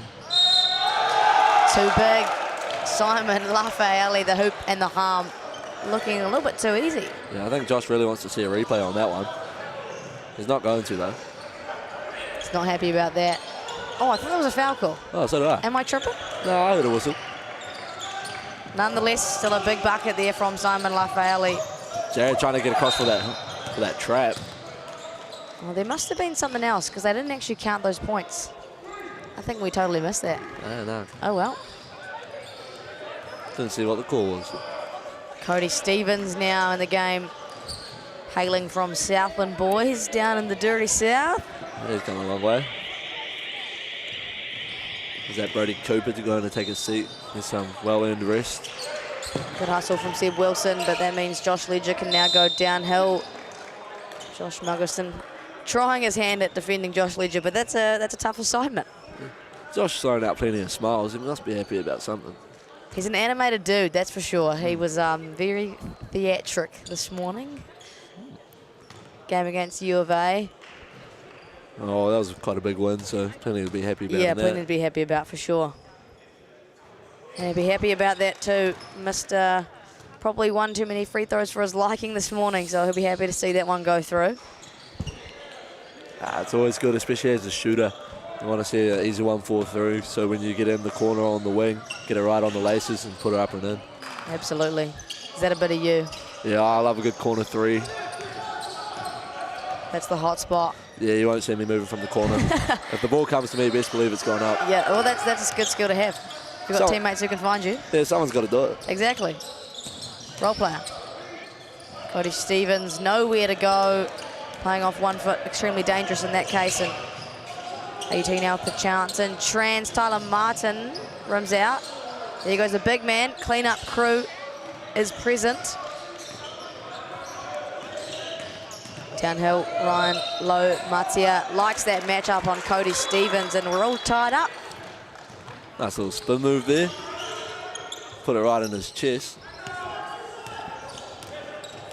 Fakes the DHO, Seb Wilson looks to back up. Good kick out. Simon Lafayette, just a downhill machine. Tony was not falling for that pump fake though. No way. He stayed put. I think he's probably inviting the contact down low. Nice little gameplay by Lincoln, definitely fronting that low post. They don't want to see the ball go down there. 100%, it's definitely AUT's strength. And so can this be if it goes. Josh Ledger celebrates. Lets everyone know about it. A great read by AET. The double came and that means someone's open. Just happened to be Josh. You don't want to leave him open. Yeah, Lincoln obviously making the conscious decision to live with 3-point shots as opposed to easy twos down low. And if AUT can punish that, it's going to be hard for Lincoln to stop. And I think Coach Leighton Hilton recognises that. Yeah, Ryan Low Matia trying to do a bit too much on that play. Maybe could have shot it. Zach didn't quite have the fast hands for it, but that's all right. Timeout called by Lincoln, as we see in the crowd. Toku Manawa Queen recent signing Lauren Hippolyte. Spent her last 2 years with the mainland Pokai, but changed pace a little bit heading into this year. She is waving to the camera and giggling about it as well. And the UC men's team in maroon, they will take on the winner of this game tomorrow. What have you made of it all so far, Anzac? Of the tournament in general? Tournament in general, this game? Well, I'll start with the game. It's real up and down. Everyone's really competing out there. They're really fighting for that final spot when they want to take on UC. And, oh, look at this guy, Campbell Scott. Campbell Scott, also a Palmy legend. Yeah, fielding legend, actually. Fielding, oh, sorry, can't get those two mixed up. He's bred in Kiwi Tea out in the farms. So, hard-working fella. But fielding's very own. They're very proud of him. He's a great guard, great addition for the Jets. Also just returned from the Under-23 3x3 World Cup as well. Yeah, no, he's a key part of that team too. Lost in their quarterfinals to Spain though, unfortunately.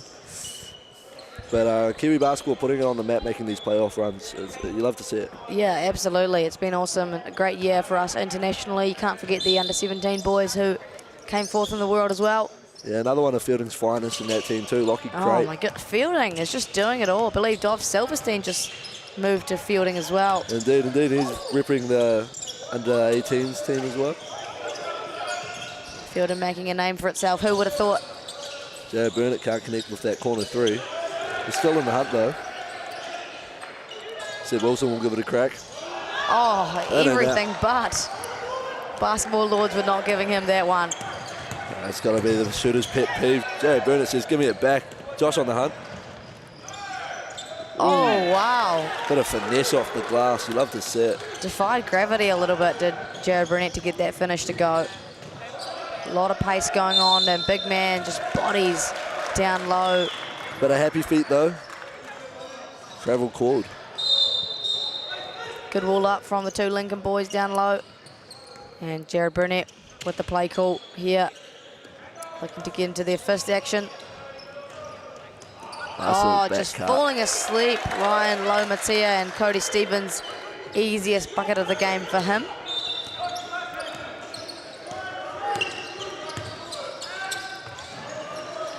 Great double team, forcing the ball out of Josh Ledger's hands. Pull up Jay, Tyler Martin, no good.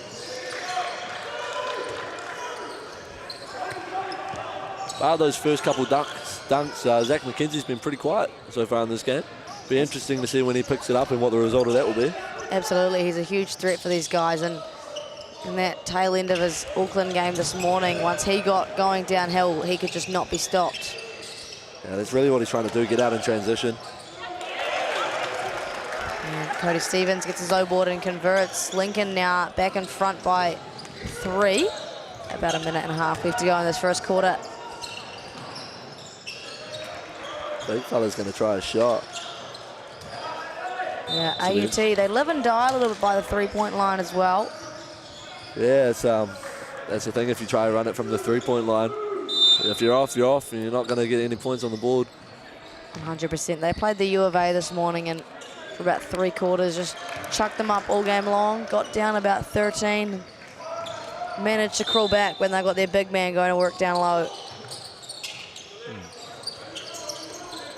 I think that's been the key for a lot of the teams at this tournament, right? If you have a big fella, you really got to utilise them. You look at the likes of UC, they really got the ball into Tom Higgins and Aiden Tong, making sure they're getting downhill and getting touches in the post.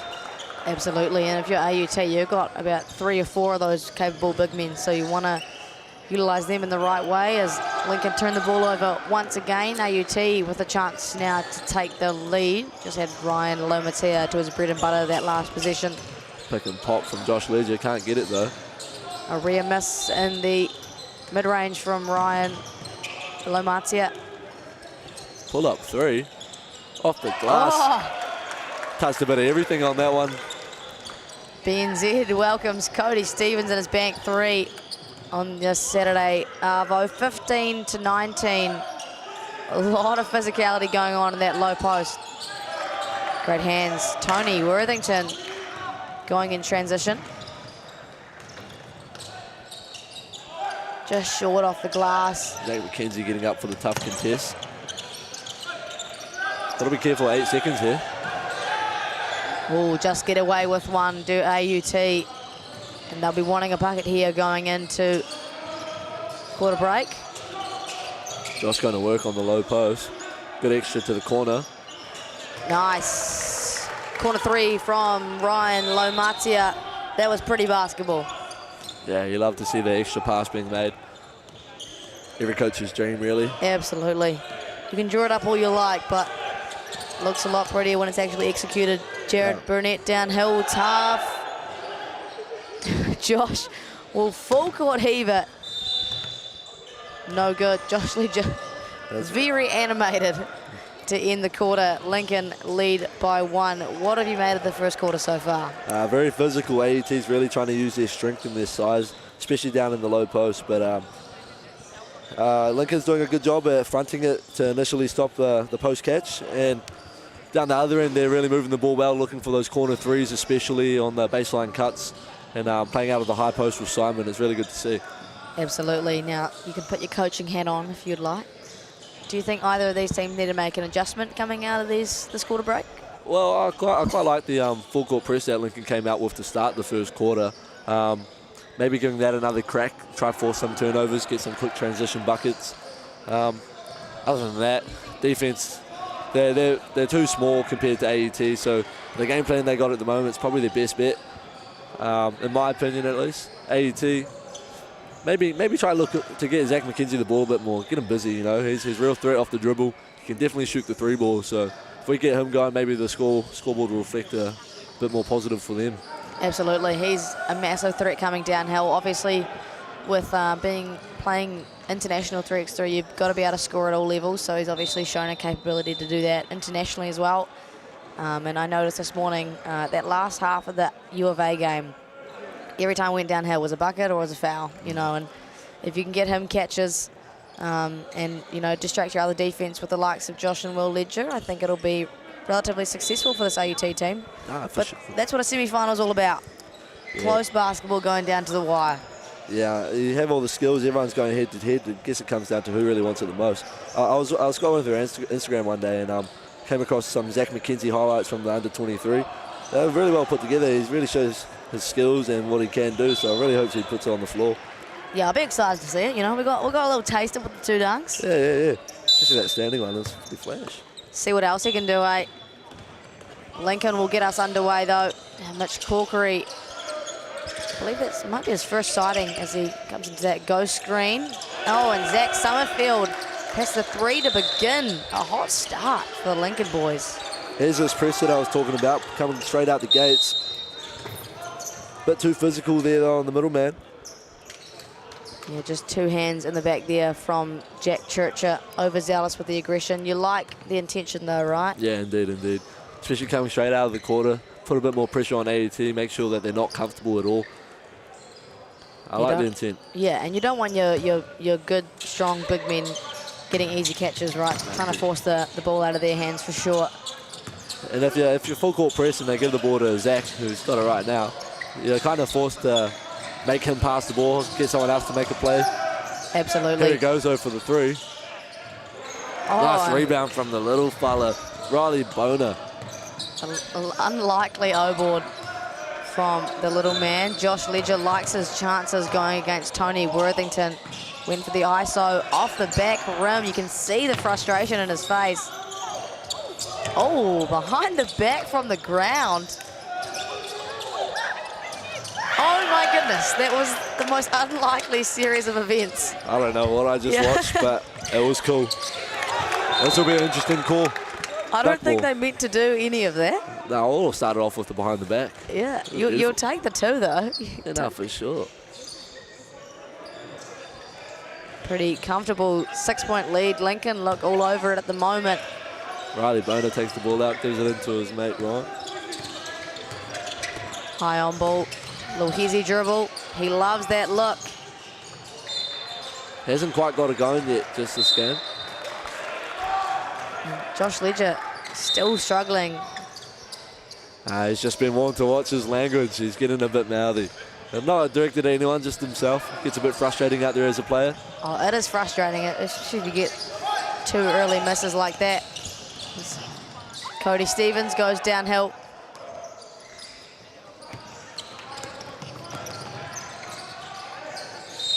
And the hoop and the harm for Ryan Lowe Matia.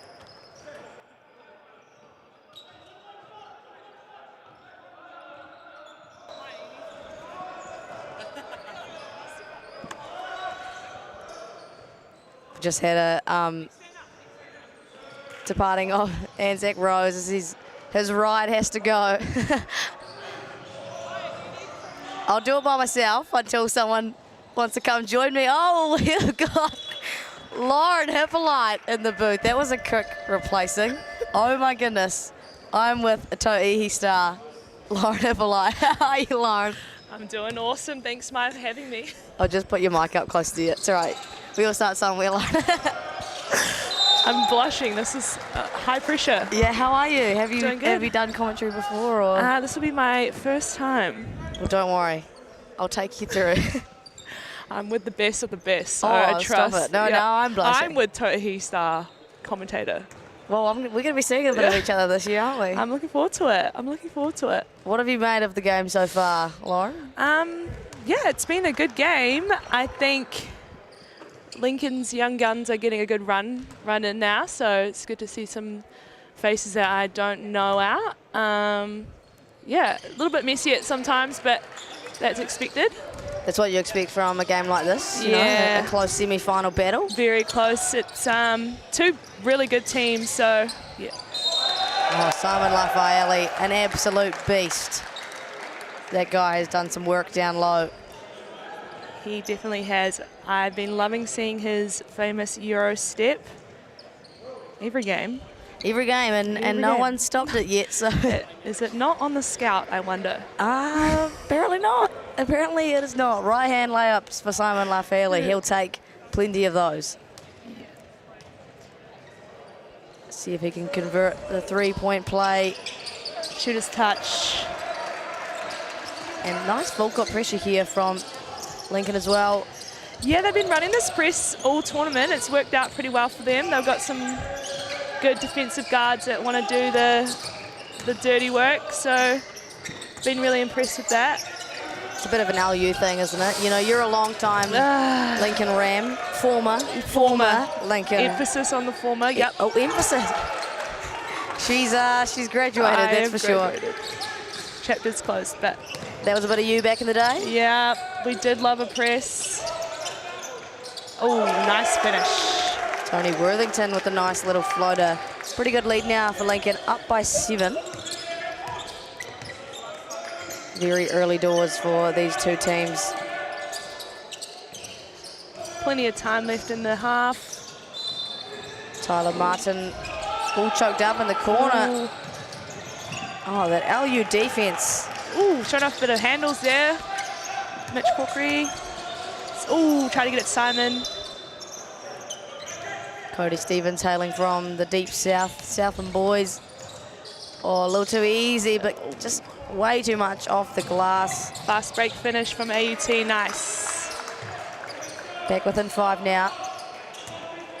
Mitch Corkery, young gun on his first year scholarship with Lincoln, hailing from St Andrews College. He's been playing with these guys in the Saturday comp all year long now. His big boy friends have returned. Simon Lafayette still going to his right hand. Mitch for the step back. Simon, great rebound.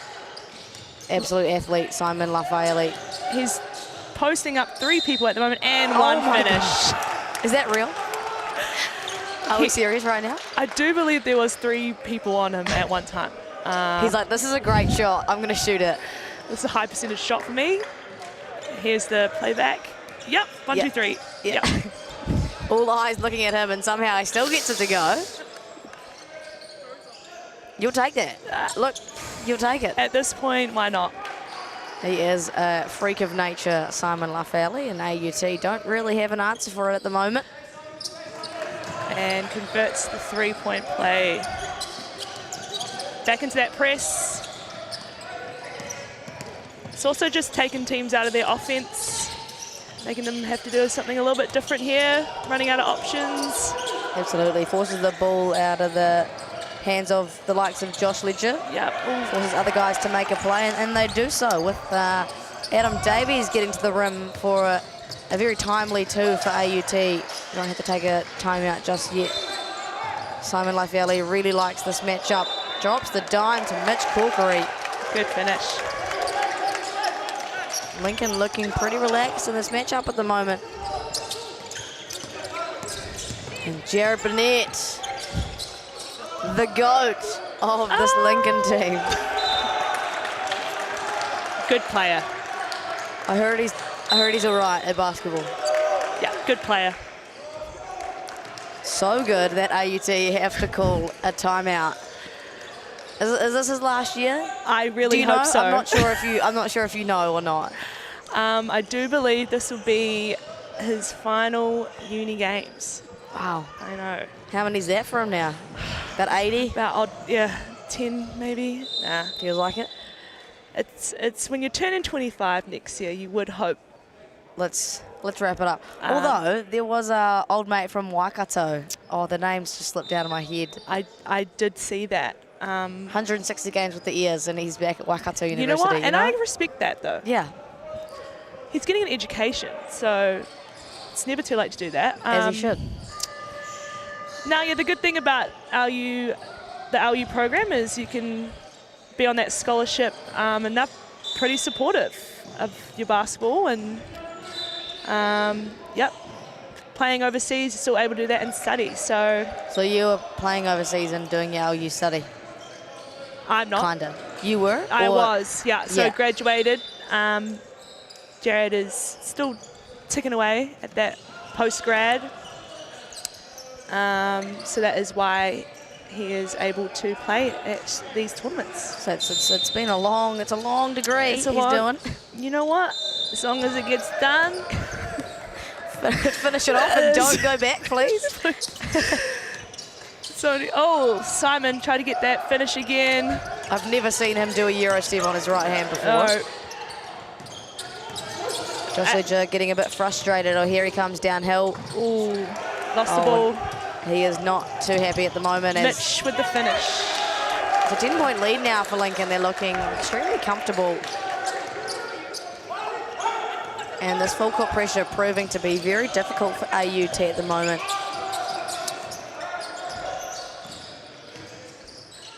High ball screen for Tyler Martin. Andre Norfor. Oh, a lot of contact, and Mitch Corkery whistled for the block. Do you like the Lincoln strips? Yeah. Yep. I think they're definitely a step up from what we've had in the past. That's true. That's true. Yeah, no. We've got some great sponsors at Lincoln, so grateful for the gear that we got. See what AUT can make out of this play. Little pick and roll. Tough finish. Adam Davies coming off the bench and a couple of right-hand drives. Very timely when the ball hasn't been so successful for the likes of Josh Ledger and Zach McKenzie. Turnaround jumper, no good. Simon all over it. Here comes Adam. Can he do it a third time in a row? He can't, but he'll get the harm and go to the free throw line for 2.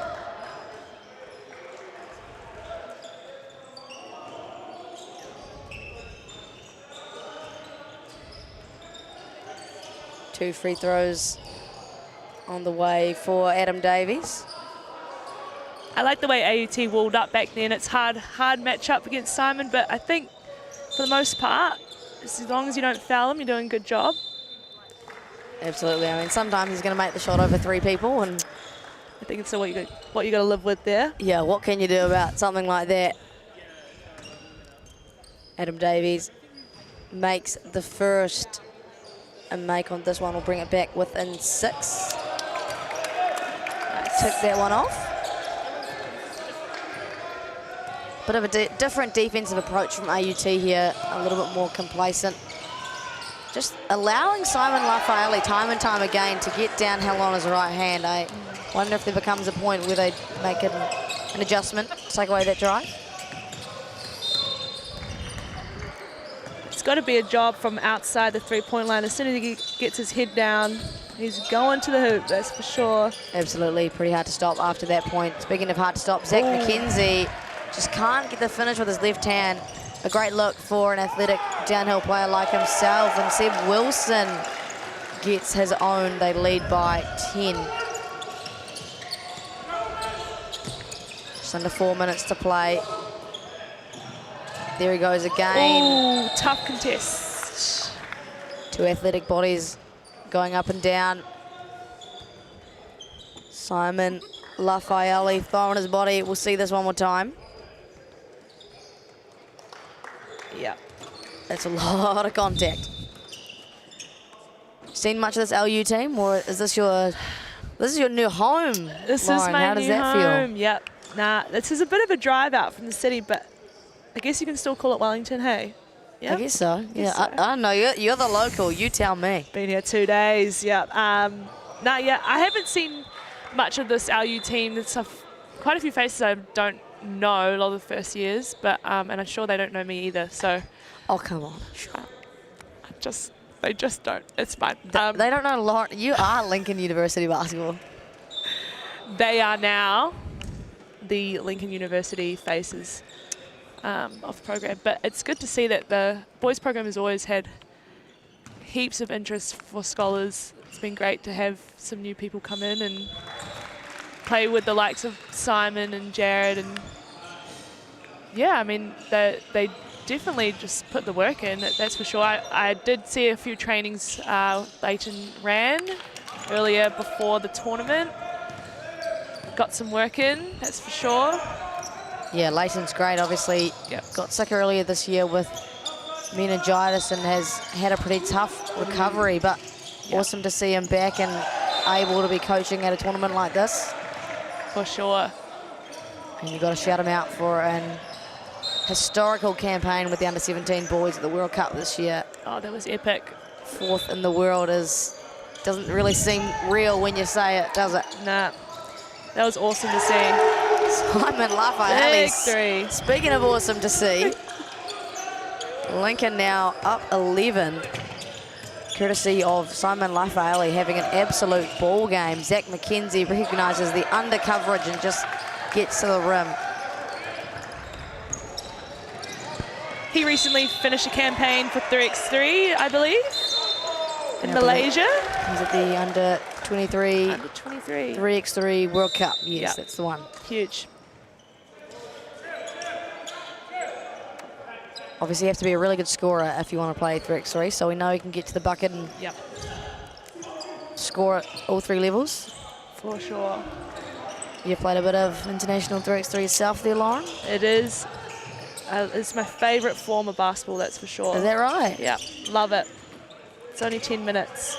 Yeah, it's like just 10 minutes of hard basketball and you're done, and then right? you're done. Chapter closed.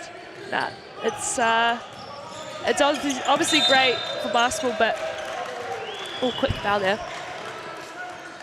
It is a tough transition if you play a lot of one and not one of the other. Right. Definitely, you got to get your 5-on-5 feet back. Yeah, it's very different, eh? Pretty much court. Pretty much a different sport. Yeah. Tough. Brody Cooper. The commentator just before you, before he left, said he got sleeper bounce. Never heard of the word sleeper bounce before, but I don't know what that is either. This kid just absolutely gets up.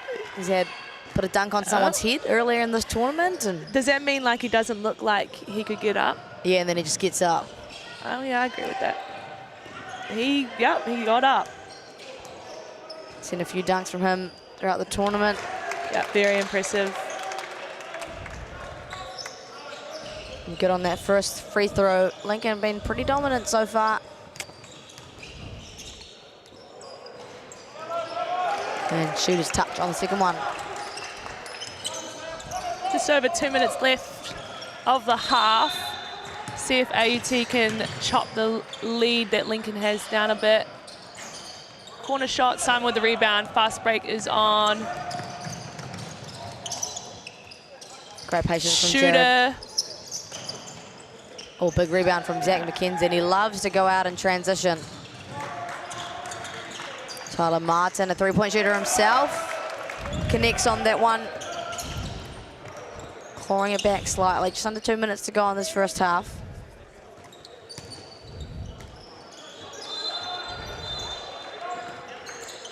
Bit stagnant here for Lincoln. See, Wilson will have a go. Bit of an empty position there for Lincoln, and Zach McKenzie will run the point guard.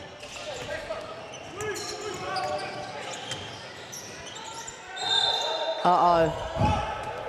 Uh-oh. Too easy. Oh. And he's not happy about that. Commentator's cursed there, probably. Yep. My bad, Josh. He'll take that shot. Oh, good pressure here from Lincoln.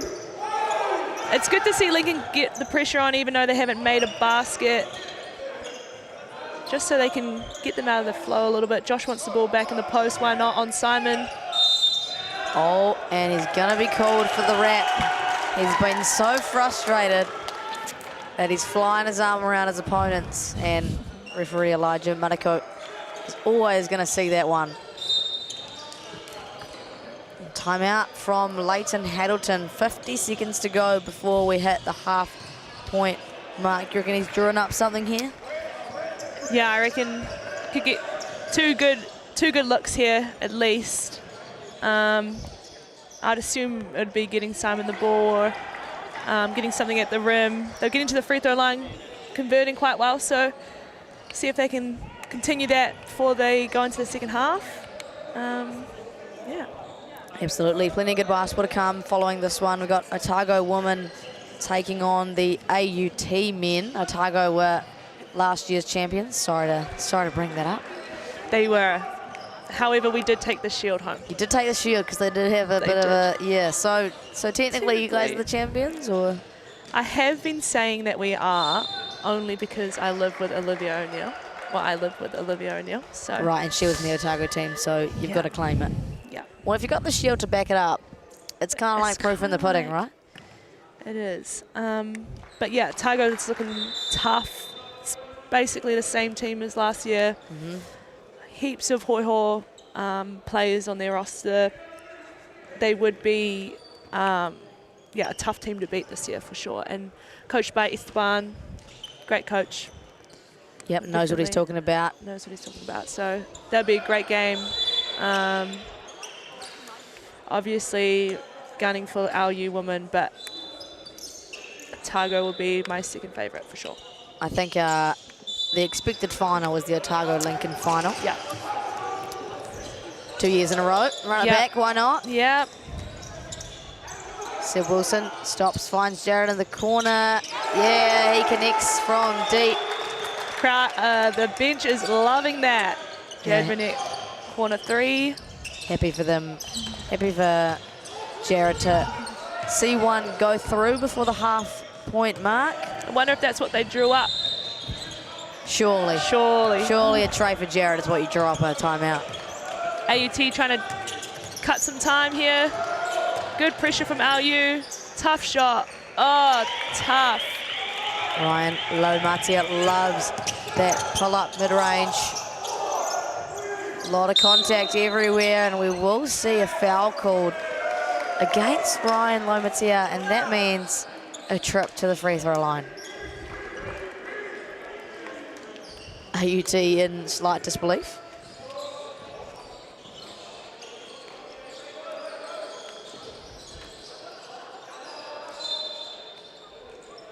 Two points on the way. No good on that first one for Brody Cooper. A chance to take a double-digit lead before the half-point mark. Good on the second. Full court heave incoming.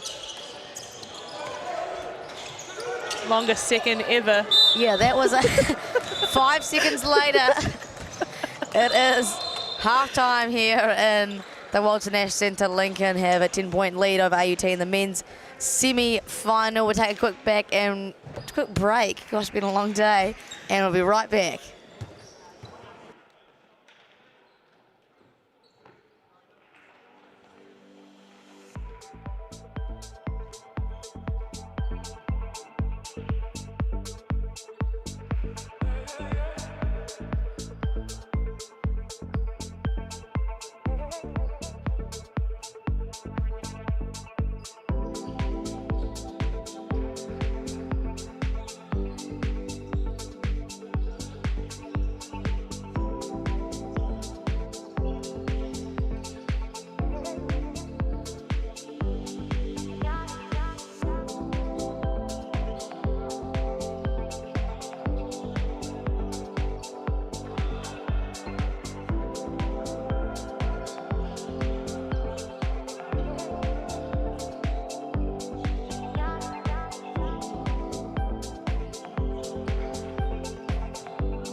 Kia ora, no mai, hoki mai, and welcome back to the second half of the men's semi-final 2. Lincoln University take on AUT to see who goes to the grand final match, taking on University of Canterbury tomorrow.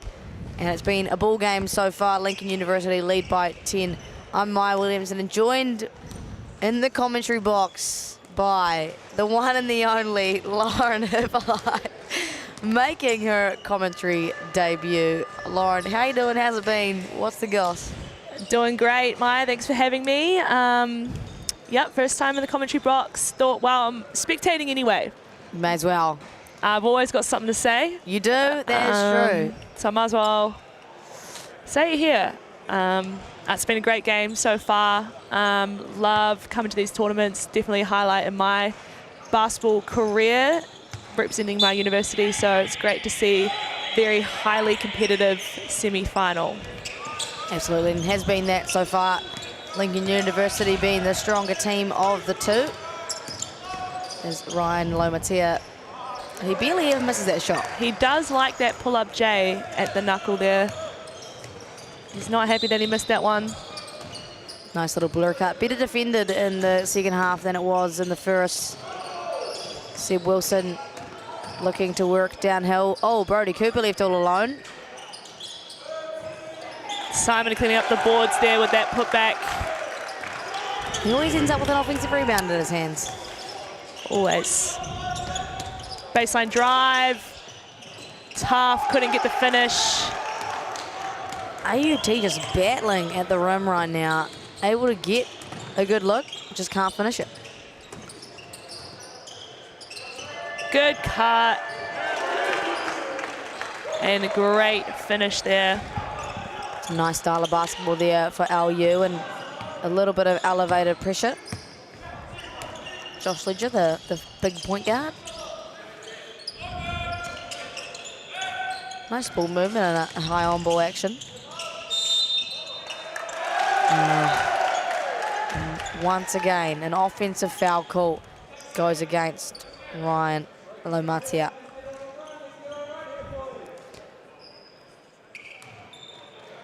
Not the start I think AUT would have wanted out of this timeout, or this, sorry, halftime. See if they can get a few stops here. Bank three. And a foul down low. AUT not happy about that. Let's see that on the replay. Good kick out. I'm not gonna lie, it looked like Simon just had a little slip there. There was though. He's the arm, the hook. Classic Simon, begging for that three-pointer to have counted, and I believe it did. Yes. I believe that three counted, so they will regain possession as well. Foul must have been after the ball was released. So Lincoln a pretty comfortable lead right now. Jared Burnett fires a pass over. Brody Cooper gets up! Gets up! Brody Cooper. Unreal. Holy, he does have sleeper bounce. He does, I believe it. Unsports. Lincoln is getting up at the start of this half. AUT cannot believe it. Let's see that on replay. Here's Brody Cooper. Oh, on your head, young man. Respectfully, on your head. And timeout, AUT. It's hot in here. It is really hot in here. There's a lot of passion going on, and obviously a bit of frustration leading to an unsportsmanlike foul. Let's have another angle, because why the heck not? Now that is sleeper bounce in its finest form. There's like three of them there. Do not jump. Just clear the path. Part like the Red Sea and let him get up. That was me. I would have just ran back on offense. I'm looking away like, what is he coming? Who's on help? Not me. Not me. Supposed to be you for sure, right? I'll just take the ball out. Who's supposed to be there? Just a classic of that. Young man, Brody Cooper, you're a beast. Little wry smile on his face too. Yeah, he's happy about that one. I'm sure that will hopefully make the UTSNZ Instagram, surely. I mean, like, if not that, what the heck else? This commentary duo? I really hope not. Well, shout out to Kavana Lenny, who just sent me a message saying that she loves to hear this commentary duo. It's killing her. Thanks, Kiki. We miss you around here. Miss you, Keeks, in her debut year at the University of Montana. Division 1 basketball scholarship recipient. Amazing athlete. Great gal. Freakish athlete. Freakish. If I had her athleticism, you'd be in the WNBA. Let's just say that. Basketball IQ says not so much. I would be at Montana University. She is very talented, very skilled. Back here, LU ball. Got a bit of a lead now. Yeah, super comfortable, and I think things just getting out of hand for AUT. Some very frustrated boys, probably some very tired boys, and everything going the way of Lincoln. Simon trying to get that Euro step, didn't go his way. Josh Ledger trying to get that bounce pass to his teammate. And a foul called on Simon. I wonder how many he's on now. Only 2 fouls for Simon Lafferty. I feel like he's been pretty well disciplined today. Yep. He's definitely want to stay out of that foul trouble in games like this. Great ball reversal over to Tyler Martin. Serving what he's got. Driving kick, corner 3, and it connects. Ryan Lomatia, good from beyond the arc. They're still trail by 18.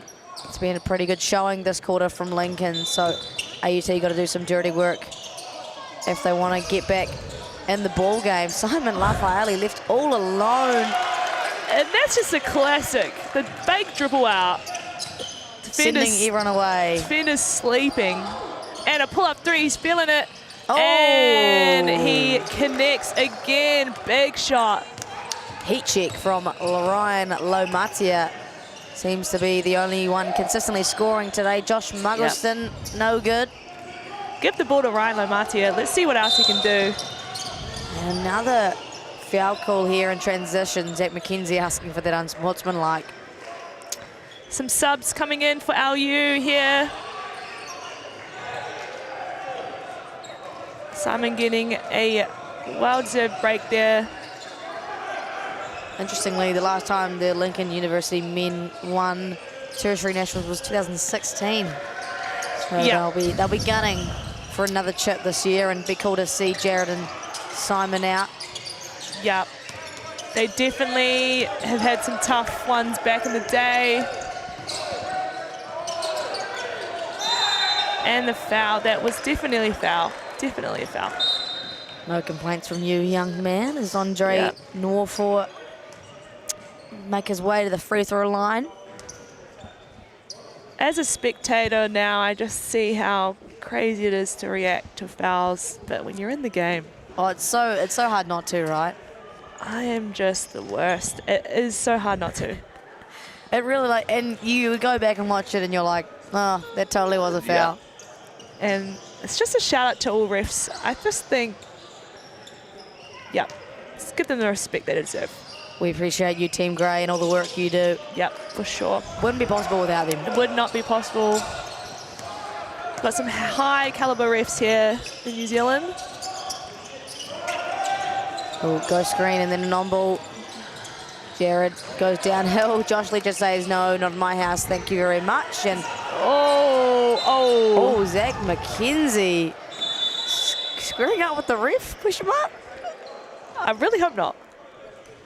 A lot of passion in that man's game. I think he's very frustrated at himself and his team.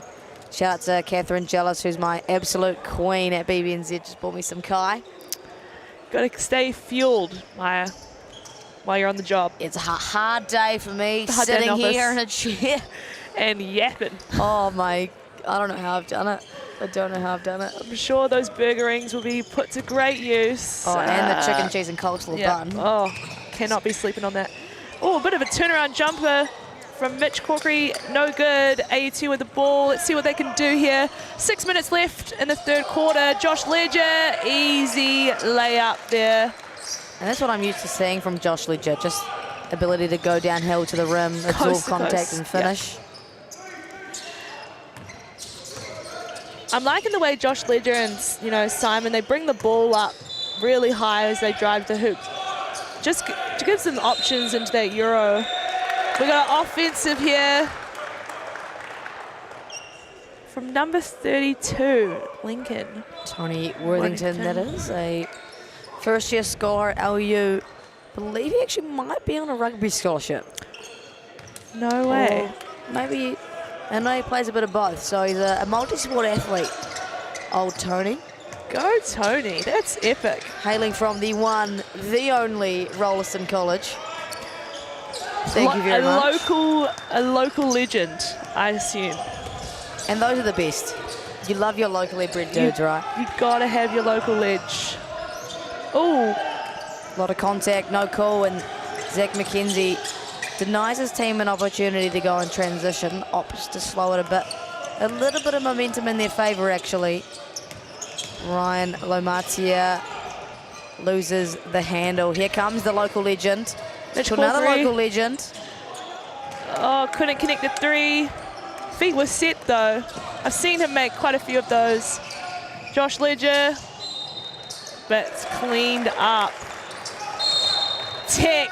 Oh, Josh Ledger just too frustrated today, having a hard time, and Brittany Young is not having any of it. He's got to be careful at this point.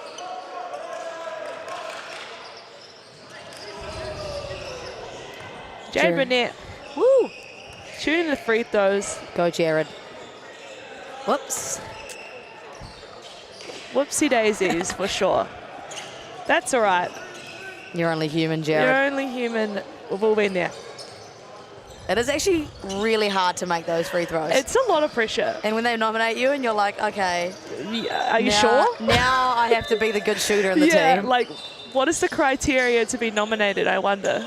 The worst is the unsportsmanlike, and you got to shoot two. Yeah. Ooh. Free screen here. Simon open for the three. Goes into that Euro. Gets the foul. Oh, and all 5 AUT boys frustrated with that call. Simon Lafayette just picking these guys apart. There's got to be someone on AUT that's going to, regather this group, I think. All getting a little bit heated here. We all know how it is, but still got plenty of basketball to play.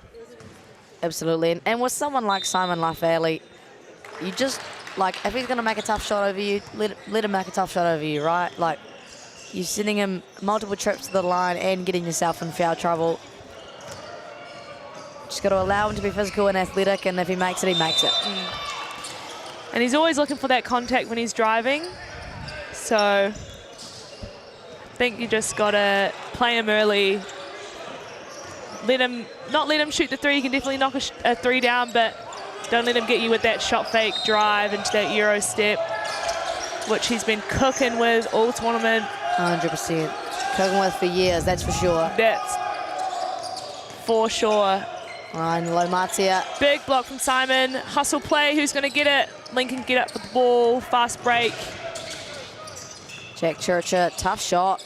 And here comes Zach McKenzie in trans. He's a pure athlete and gets to the rim with ease. Tough. More of that, please, Zach McKenzie. This is a fast-paced game. I would be gassed 100%. by now. Well, some of these guys do look gassed. We had multiple of these guys play 40 minutes earlier today, so very impressed. Their legs will definitely be feeling it. Shout out to Moses Bygate. Big three, didn't go down. Shout out to Moses Bygate for keeping these boys fit. I'm sure he's got them in the gym. I know he had Poor Kai girls. Oh, Zach's coming down with the ball. Turnover, maybe saved by the baseline. I believe Zach McKenzie did go out of bounds as he slipped, and he looks very sore. Yep, he did. Bit of 360 down there. This morning, number 3, Tyler Martin, Zach McKenzie and Josh Ledger all played 40 minutes. So wow, you can imagine the impact on their bodies. You know, if they were playing that this morning, I can't imagine what they played yesterday. So I think, you know, come playoff time, it's pretty hard for your body to maintain that. For sure. It does look like AUT's got quite a few bodies there on the bench. I wonder if they utilise them in spurts of, you know, quick 1-2 minute breaks when you need it. It's always the best way at these tournaments. It's not often you play 2 basketball games in a day over multiple days. 100%. Could look after these athletes' bodies so that they're ready in the big moments, and they only trail by 12, so definitely doable. Simon getting to his move, hook shot, missed that. Josh Ledger with a rebound. Could have been a foul, and is from Simon Lafayette. Quick break for Josh Ledger there, probably just regaining his composure a little bit, and obviously come on with different intentions here, and with that foul, that is bonus free throws, I believe, for Josh Ledger, so a chance to bring them back within 10.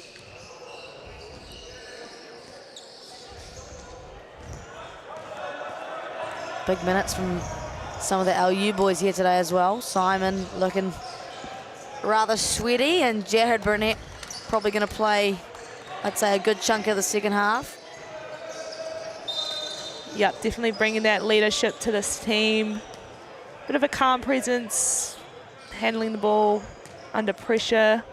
Obviously Simon getting to the hoop whenever he wants as well. Fall short on that second free throw. Lincoln's got the ball. Simon Lafayette being the point guard today. Low post catch seems to be one of his favourites. Instructs those other side cutters to get out so he can get to his hook shot. No good for the second time in a row for Simon. Liking this matchup. Number 5 versus number 5. Tough. See what AUT can do. Turnover. Simon left all alone in the front court, seeing what he can do against Josh Ledger. Rises up and lays it in. That's a tough finish. Simon with a great campaign with the Manawatu Jets this year. Plays his role extremely well, and so does Josh Ledger for the Auckland Tuatara. And there goes Josh Ledger, ball taken out of his hands, and again, a frustrated side. Numbers advantage here for Lincoln, bodied by Tony Worthington, but dropped his shoulder. AUT loving that one.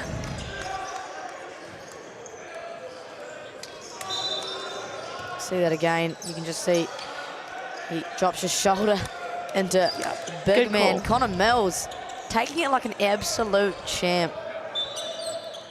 Making an impact. It's great. Well, it's not often you see a big dude take charges like that. It's a great play. Coaches love it. It's the best stop you can get. It's taking a charge. It's not easy. See another one. There's always someone willing to put their body on the line. Connor Mills happy with that one. Timely stop for AUT, and some elevated pressure from Lincoln. I need to make inroads to try and get a bucket here. Bit of a mismatch here.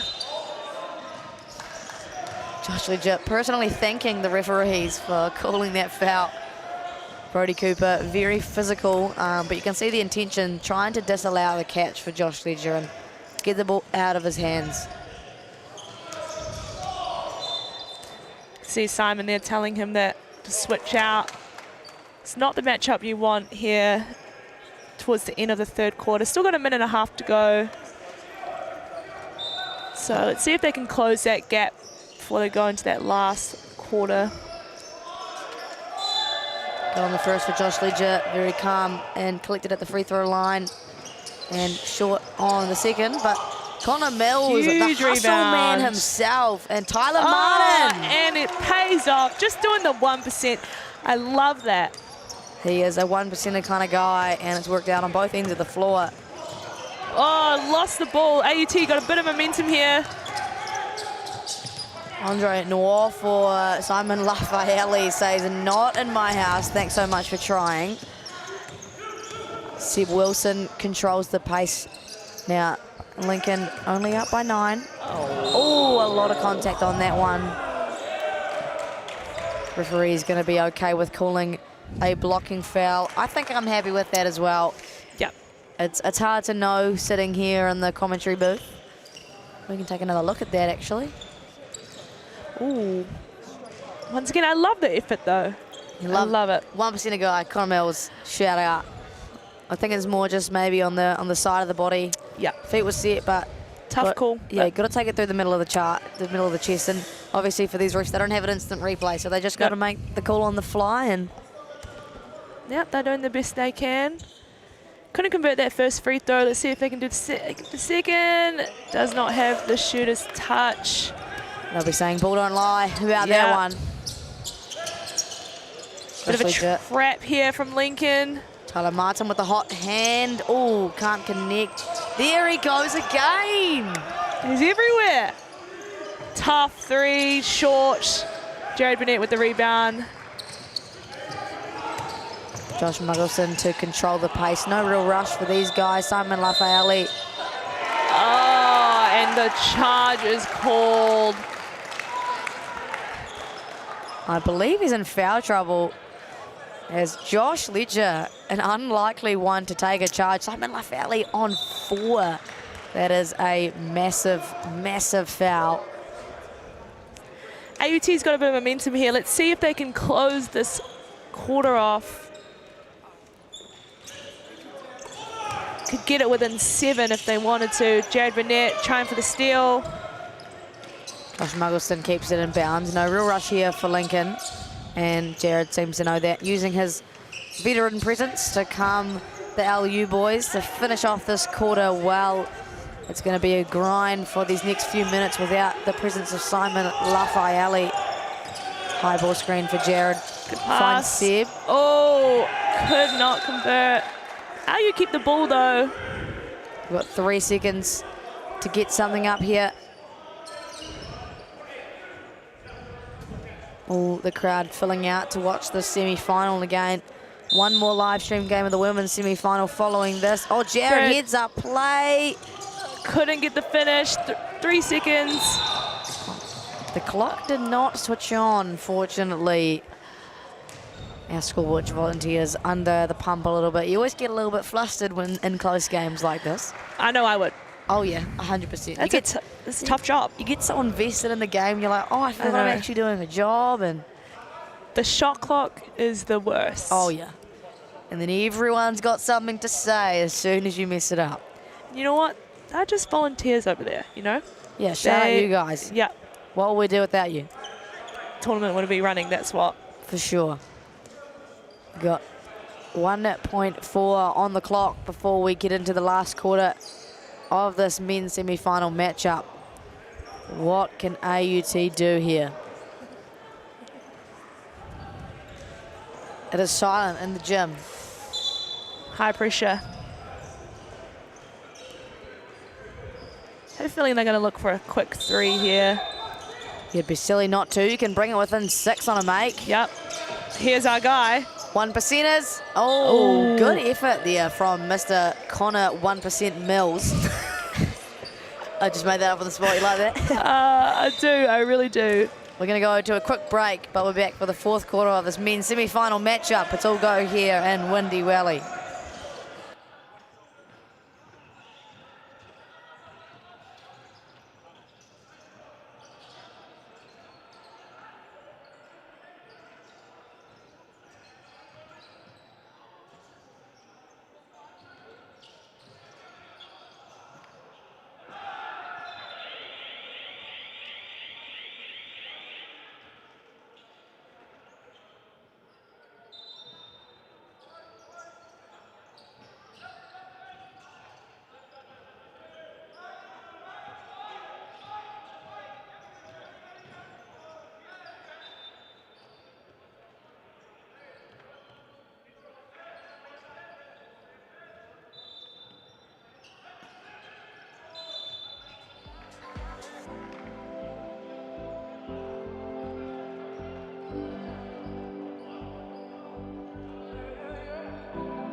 Kia ora, no mai, hoki mai, and welcome back to the fourth quarter action of this men's semi-final. Lincoln battle it out with AUT. It's been a ball game and a half so far. Maya Williamson alongside Tukumanawa Queen, Lauren Hippolyte. What a game it's been. What a game. Oh, such an exciting game. AUT finished that quarter with a bit of momentum. Lincoln's had the lead the entire game. Couple calls made both teams upset. Let's see who can finish this quarter out. It's been a fast-paced game, that's for sure. For sure. Simon Lafayette of Lincoln sitting with 4 fouls. Be a tough decision for Leighton when he decides to put him in. And AUT obviously a lot of momentum at the end of that quarter, so they only trail by 9. There's that pull-up jumper. No good. Oh, the box out, a bit overzealous from Josh Muggleson there against our guy, Connor 1% Mills. Connor 1% Mills. Big body, does the little things. You need someone like that in your team to play a role. Best teammate. 100%. Best teammate. It's not about scoring. Tyler Martin catches, fires, misses. Jared Burnett with another board. Gets up a bit, doesn't he? Does love a board. Nice patience. Lincoln don't need to force anything. Middle screen action. Bit of a 3 here. No good. Josh Ledger has the ability to eat up right now. No Simon Lafale on the court. Zach McKenzie off the backboard. And Connor, you're the GOAT. You're the GOAT. Semi-final MVP, is that a thing? It should be. Can we create one for Connor? 1% Mills? Connor 1% Mills. He's been a huge part of the turnaround. Absolutely. Took a charge. O boards, put back buckets, just doing all the little things to support the talent that AUT have. Yeah, they've definitely got heaps of scoring threats, but you know, everyone's got a role in the team, and if you do it right, you get more minutes. And I think I was looking at that AUT bench like, holy, they got a big bench, and they're really being able to utilize it here through Connor. No post catch for Josh Ledger. A little too easy, but can't convert, and yeah, he's going to give up a foul on the offensive rebound. Wonder what number that is for old mate Joshua. That's only his 3rd, so pretty safe for him heading into these last 8 minutes. Here comes Seb Wilson downhill. Good handoff action, faking the handoff. Jared Burnett, big 3. That's a massive 3 from Jared Burnett, extending that lead back out to 10. Could have been a different story had he not made that. Oh! You're not supposed to do that, Jared. No, wrong sport.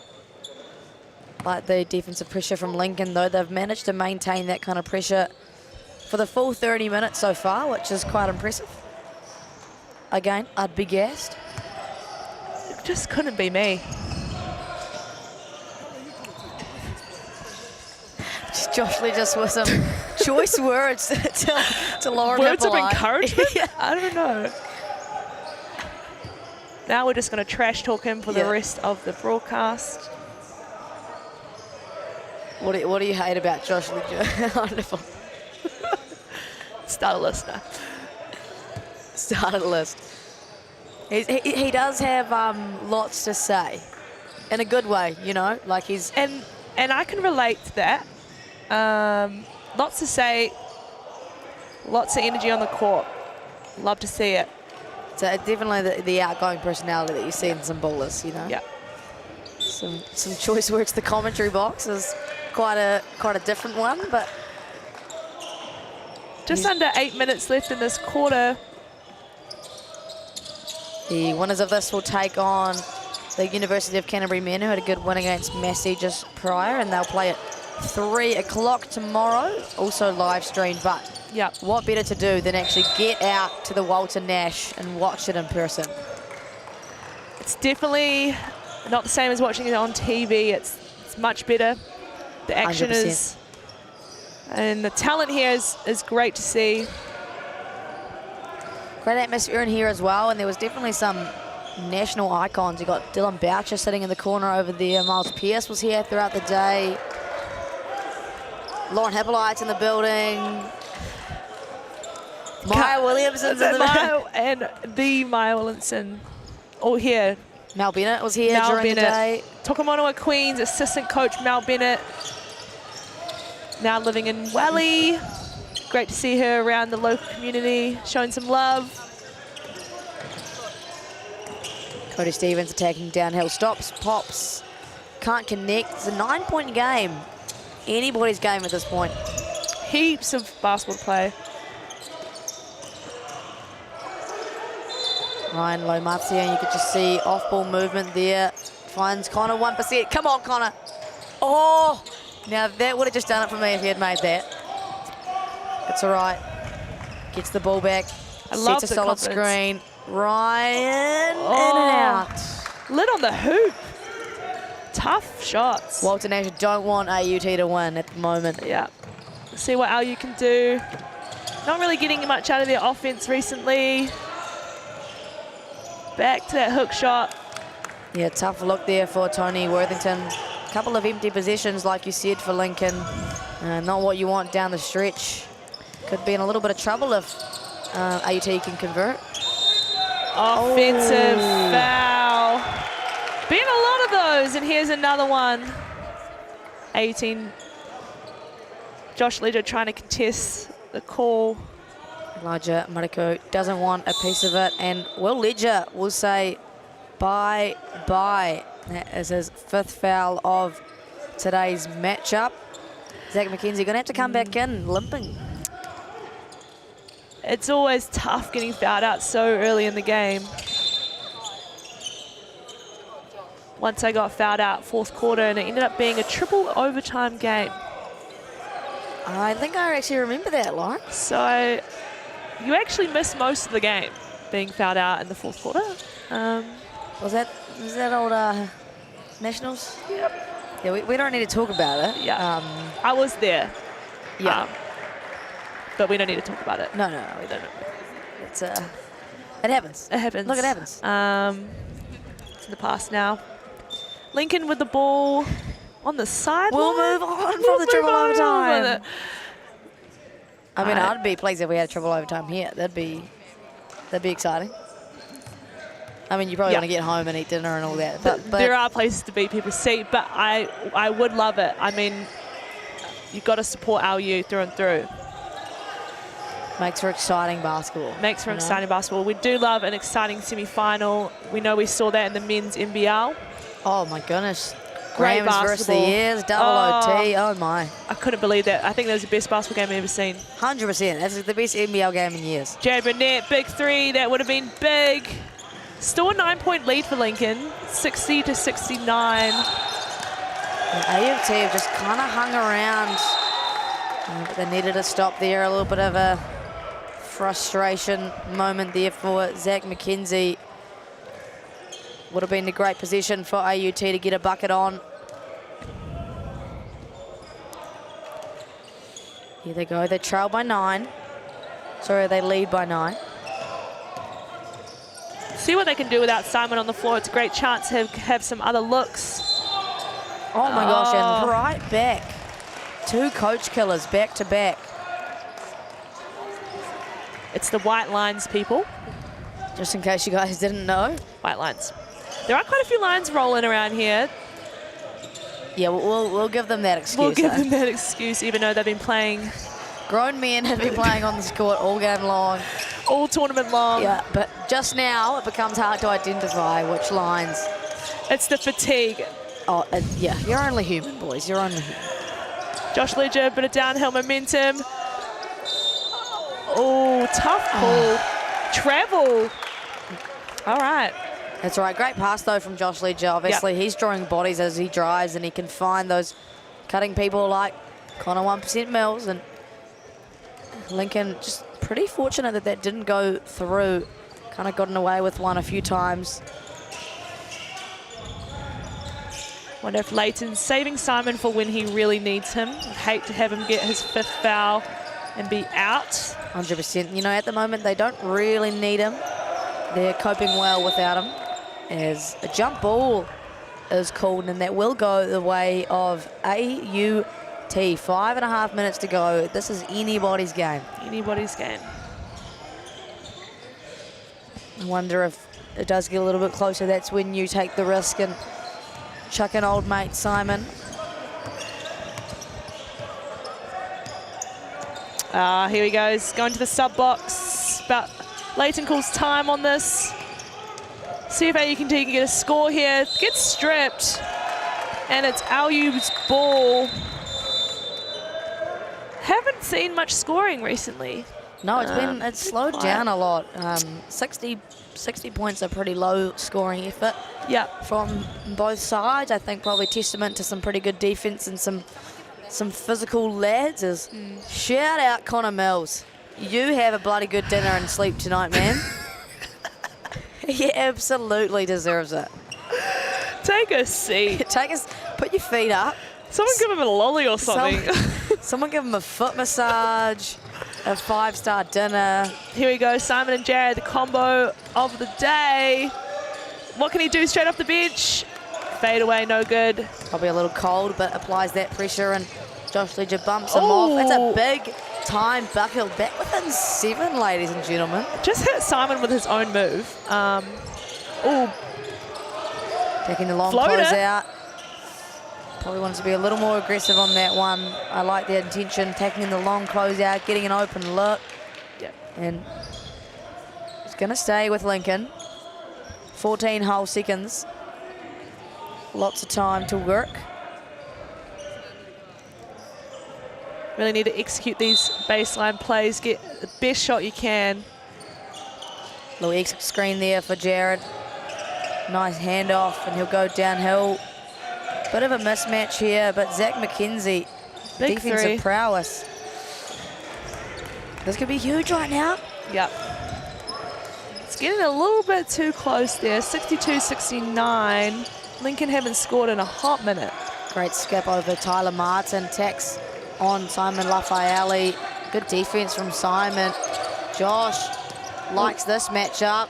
Little Euro off the glass. It's a 5-point game. I like that split step he has on his drives. Just gets the defense moving just that fraction before he goes all the way to the hoop, back into that Euro step. Back into that middle on-ball screen that Jared and Simon love so much. Simon with that big 3 at the top. Would have been huge for LU. Great rebound. Yeah, great O-board there from Brody Cooper. And an easy cut and finish. Really timely bucket for LU. We're starting to slip away. Only had a 5-point lead. They just needed something to calm the waters a little bit, and that's a perfect way to do it. Ryan Lomatia. Great defense. Have loved his leadership and ability to get downhill as well. Yeah. Speaking of ability to get downhill, there's Josh Ledger, who's been the big leader. And their comeback, and Tyler Martin. Huge 3. AUT have come back in great fashion. They trailed it by at least 18 at one point. Yep. So we're back within 4. This is exciting. Simon getting the handoff now and the on-ball. See Wilson just got an easy 2, and the end of the game is becoming his. And the Sally as well. I mean, why not? That's a big-time bucket. Big-time players get big-time buckets. Love it. I love the energy. Flare screen into an on-ball. Back to Tyler Martin. He's got a little bit of a hot hand at the moment. Trying to work. Couldn't get anything on the D. Oh, Josh Ledger! On the buzzer. 4-point game. Are we at a 3-point shootout? Did we just... I just didn't realize I bought tickets. Yeah. And a foul, blocking foul on Zach McKenzie. There is a lot of physicality going on here and some gingerish bodies. Zach McKenzie can barely stand up. He's back on that limp. I don't think he's going to be able to play the last I'm not 2 liking minutes. that limp at all. Let's have a look at that again. Honestly, that's just 2 big bodies falling over each other. That looked sore for Simon Lafayette as well. Yeah. So with 2 minutes to go, Lincoln lead by 4, led by 18 at one point. So a massive effort from AUT to get back in this ball game and make it competitive? I reckon put Connor back in and I'm running plays for Connor at this point. Like, this is... You need the 4 points? Great. Great. Connor Mills is on the floor, so no worries. They're going to come organically. Going to need to get some stops, though, AUT, before they do anything else. And it's going to be that man, Simon Lafayette, that they have to worry about the most. No Zach McKenzie on the floor. No Will Ledger. Two of their big starting pieces. Yeah. Zach McKenzie getting some treatment from the AUT physio. Ball back in the hands of Jared Burnett. Lincoln clearly in no rush. Big three on the way. Jared. Unreal. The biggest three I think we've seen so far. Unreal. Did not know that was in his bag. Oh, and the steal. Jared getting deep in his bag to finish the game. Great finish, forcing a timeout. Just like that, it's back to 9. You know, he's been not a big scoring threat this game, but, you know, making an impact when it really matters. I'm sure that might have just saved them the game. His true veteran status, being able to maintain your composure and execute in moments like this. You know, you don't want to say it's over till it's over, because the Rams had this exact lead. This is true. And went to double OT. So you just never know. Never know. And we've got some big time players. Who knows who's going to step up and take one for the team. I know who I'm putting on from AUT right now, but I don't see him sitting down. Do you want me to run over and just give a word to the coach? Hey, BT Dubs. But BT Dubs. Just thought I'd let you know. I mean, to me, Connor Mills can rebound and he can set ball screens and finish plays. So I don't understand why you take charges. Finish under contact. Yeah. I hope the NBL is watching this. Hell yeah. I hope that Auckland Tuatara, new head coach Cam Glidden in the building. Look, we've got someone you need to have a look for. Max contract. I'm just kidding. But whatever Tom Abercrombie was on, match it. Double it. Double it. Yep. Some money under the table too. Spectacular. Give me 17 Shout out Connor Mills, years ago. Anyway, back to regular programming. We've got a minute 50 left in this game. Pressure is still on from LU. Good to see that elevated pressure just kind of slowing AUT down. They desperately need a bucket right now, and Josh Ledger happy to do so, but cannot connect. Big rebound. Under a bit of pressure here.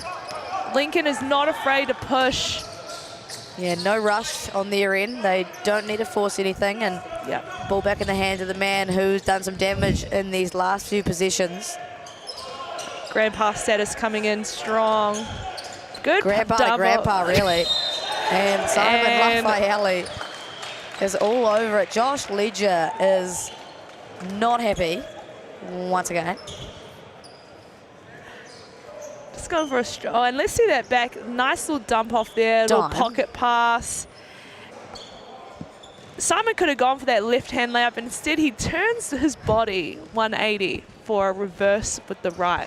You know, you see they're just trying to get the foul call, 100%. We've all been there. We have all been there, and Simon, that's a smart play. Yep. Using his body to his advantage, and now a chance to go up 11, which would you would assume would write things off. You can never say. Simon thought that layup went in. No, Simon, it did not. You've got 2 shots at the free throw line. Connects on the first, a solid 10-point lead. You can never say never, but it looks pretty good value now. It is, and they'll be excited for a rematch against UC. They fell short the first time. All right, let's see what AUT can do in this last, just over a minute to go. A couple of free people open. Great ball movement. Yeah, they're going to need a bucket pretty quickly. And a foul. Ryan Lomatia recognises Jared in his way and draws the foul. Smart play. Pretty big bucket here. Could bring it back to 7. Yeah.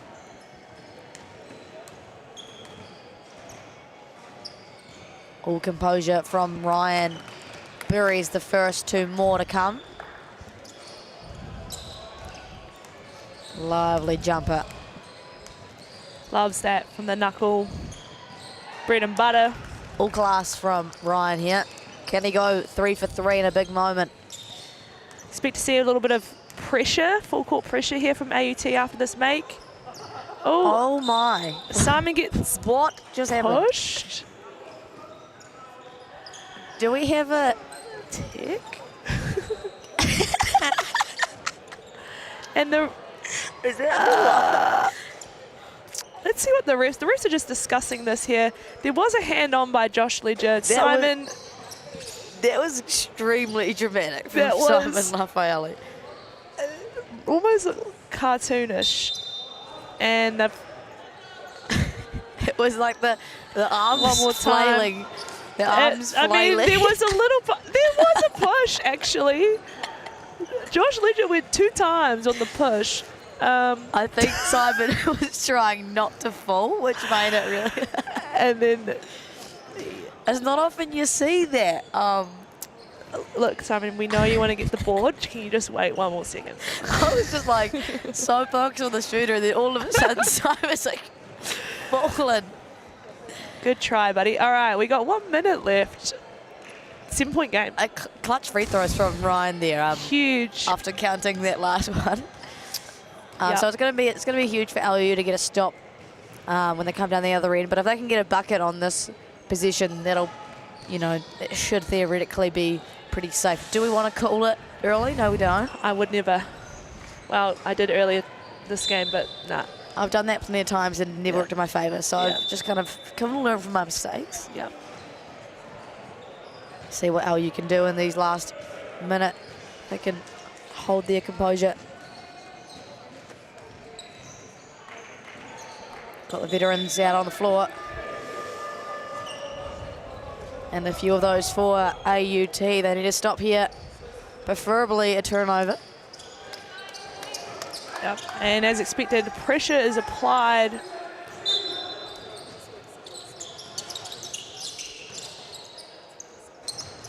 Yeah, full court pressure against Ryan, against Jared Burnett, and handled well from the man himself. Just ducked below the 1 minute mark. Wanting that middle on ball again, but wants Simon to be the one setting it. Countdown is on. Into a pull-up. Oh! Clutch plays from Brody Cooper. Not only does he put it on people's heads. Oh, and he's coming up with a steal. Oh, no, wait. And he sealed the deal. Brody Cooper wants to go to the grand final with LU and will. And again. Put on his head. Oh, AUT crumbling. Yep, AUT didn't like the pressure of this last minute, and LU have loved every second of it so far. They're going to dribble that ball out. And Josh Ledger not letting it happen. What is happening right now? Simon Raffaelli and Josh Ledger. A funny matchup that we've had today, that's for sure. And with that, that was all she wrote. Lincoln University win 83-73. Here's that replay again. Highlight city from this man. Brody Cooper has a highlight reel purely of athletic dunks, I believe. Canterbury Rams, if you're watching this. Yeah, Judd Flavel, next the contract. I will WhatsApp you right now. What? I will WhatsApp Judd Flavel for a contract with Brody Cooper. Thank you very much. Thank you all for watching. But stay tuned because Otago women take on AUT women following this. Thanks, Lauren, for being in the commentary booth Thank you, with me. Maya. Well done. Goat. We'll see you soon. We're here to find our futures in the city of influence and opportunity, to make discoveries and create change. At Te Heranga Waka, Victoria University of Wellington, your next steps are on your doorstep.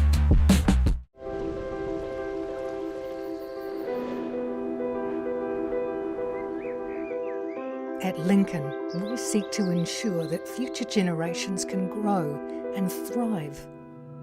That means providing a world-class learning environment to grow fresh solutions to real-world problems, including using the world's resources wisely and sustainably. Come to Lincoln University, a place to grow.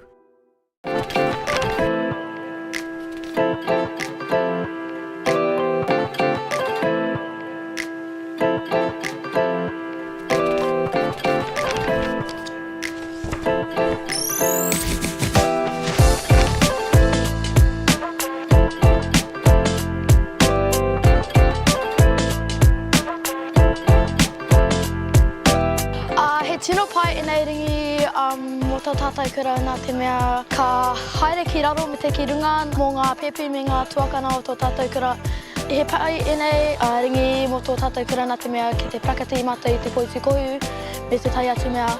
He tino pai tēnei ki tō tātai kura nā te mea he mā tātau tēnei o te mautere.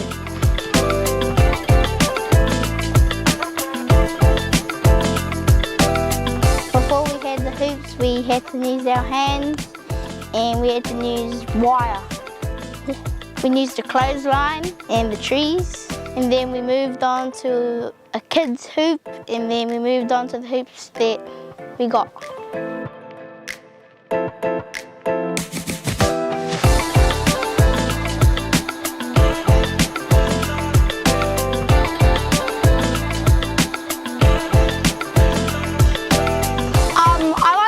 At school because they're better than the old ones, and we use them a lot more.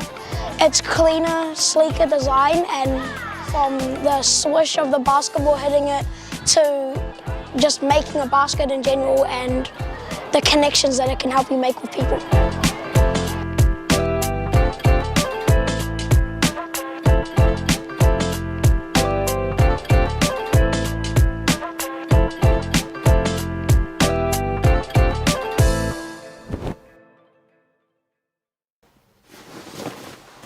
We believe where you live shouldn't decide your destiny, and that any place can be a place of learning. So much of modern life has a handy home delivery option. Why not your education? Maybe you'll start your degree in the same space you share with your whānau, or from that corner of the spare room that catches the most sun. Start your new what at the place where can be anywhere, online or on campus. Massey, New Zealand's leading online university. Apply now at massey.ac.nz.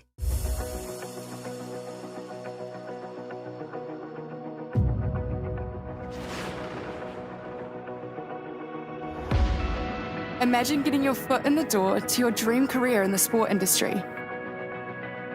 As you represent your uni, building lasting friendships, connecting at national and global events, connecting with peers and mentors who help connect you to your future.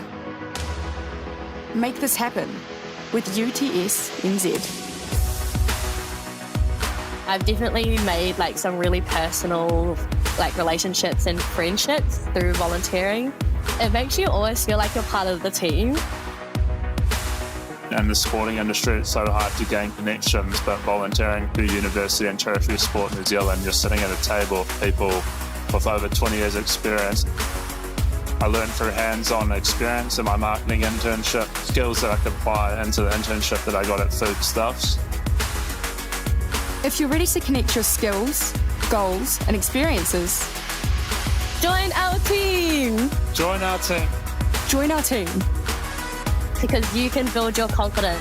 It can take you from an application form to the other side of the world. Click the link in the description to connect with UTS NZ.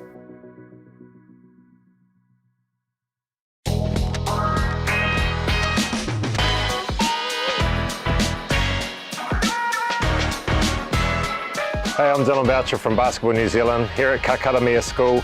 Just having some great fun with the kids here with our Hoops and Schools programs. Your school can be one of these schools having the fun with our Tall Blacks and Tall Ferns and local NBL and Tauihi teams. Nothing but fun going on out here, prizes given away, kids making shots, laughter, fun, that's what it's all about. Over the past 2 years alone, we've managed to install nearly 50 hoops across 25 taranaki schools in the region. Not only are we providing opportunities for tamariki and rangatahi to participate, we're also proving the sustainability of the program itself as we continue to grow momentum right across the motu. Hoops in Schools continues to deliver amazing opportunities for kids all over New Zealand, giving them access to basketball no matter where they are. We're really grateful for having the Hoops in Schools program in Taranaki. We are bursting at the seams in terms of facilities. We have something like 100 plus primary and intermediate school teams. Providing these hoops to the kids fitted in with the whole growth of the game. I know that having these hoops in the schools will just support the whole program and see the future growth of the game.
No mai haere mai, and welcome back to day 2 of the University and Tertiary Sport Basketball Nationals.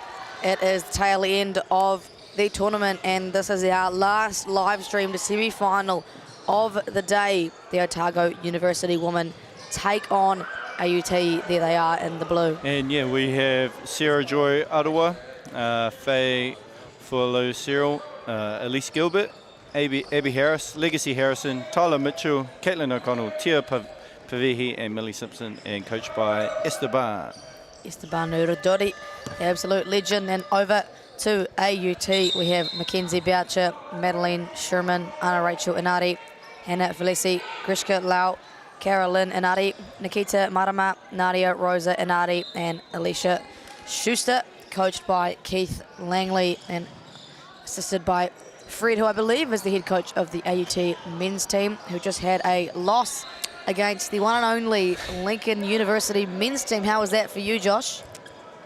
Yeah, it was a bit interesting game. Like, you know, battled it out in the first half. We got up by 20 and midway through the third and kind of just like stalled a little bit. I think both teams stalled a little bit in the start of the fourth and moving into like crunch time, but we were managed to put it away in the end. So, yeah, overall pretty happy. Just looking to get the double now.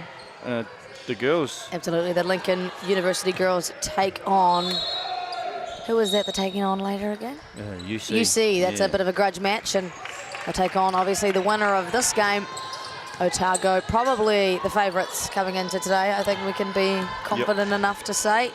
Yeah, I think AUT will give them a bit of a run, so we'll see what happens.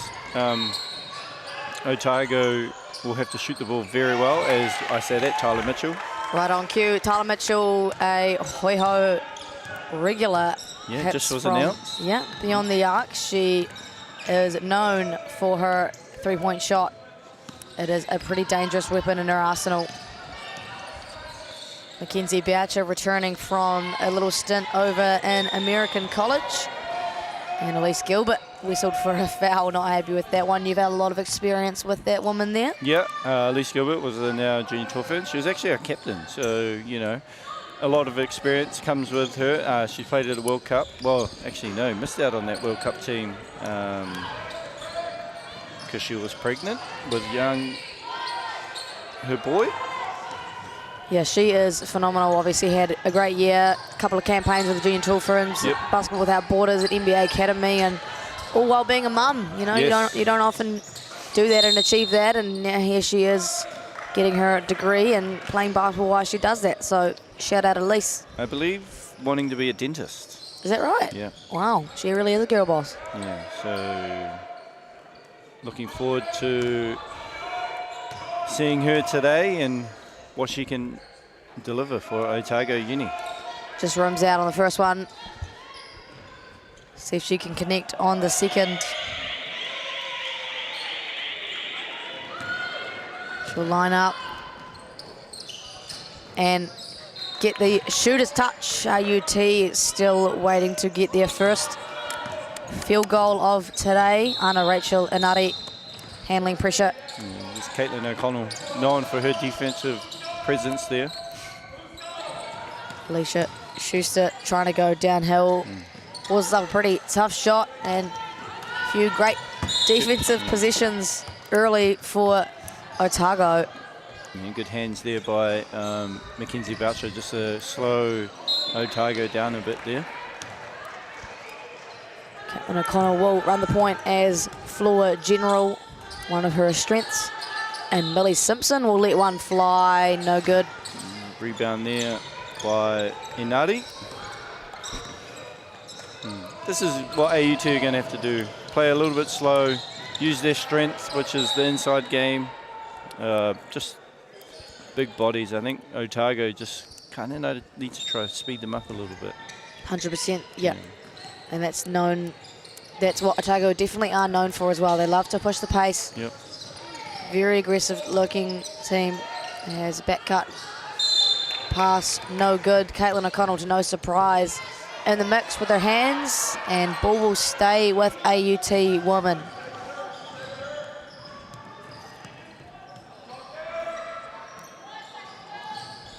see what they can cook up here. 5 seconds on the shot clock, so an urgency for a bucket and an easy field goal. Nikita Marama converts for 2.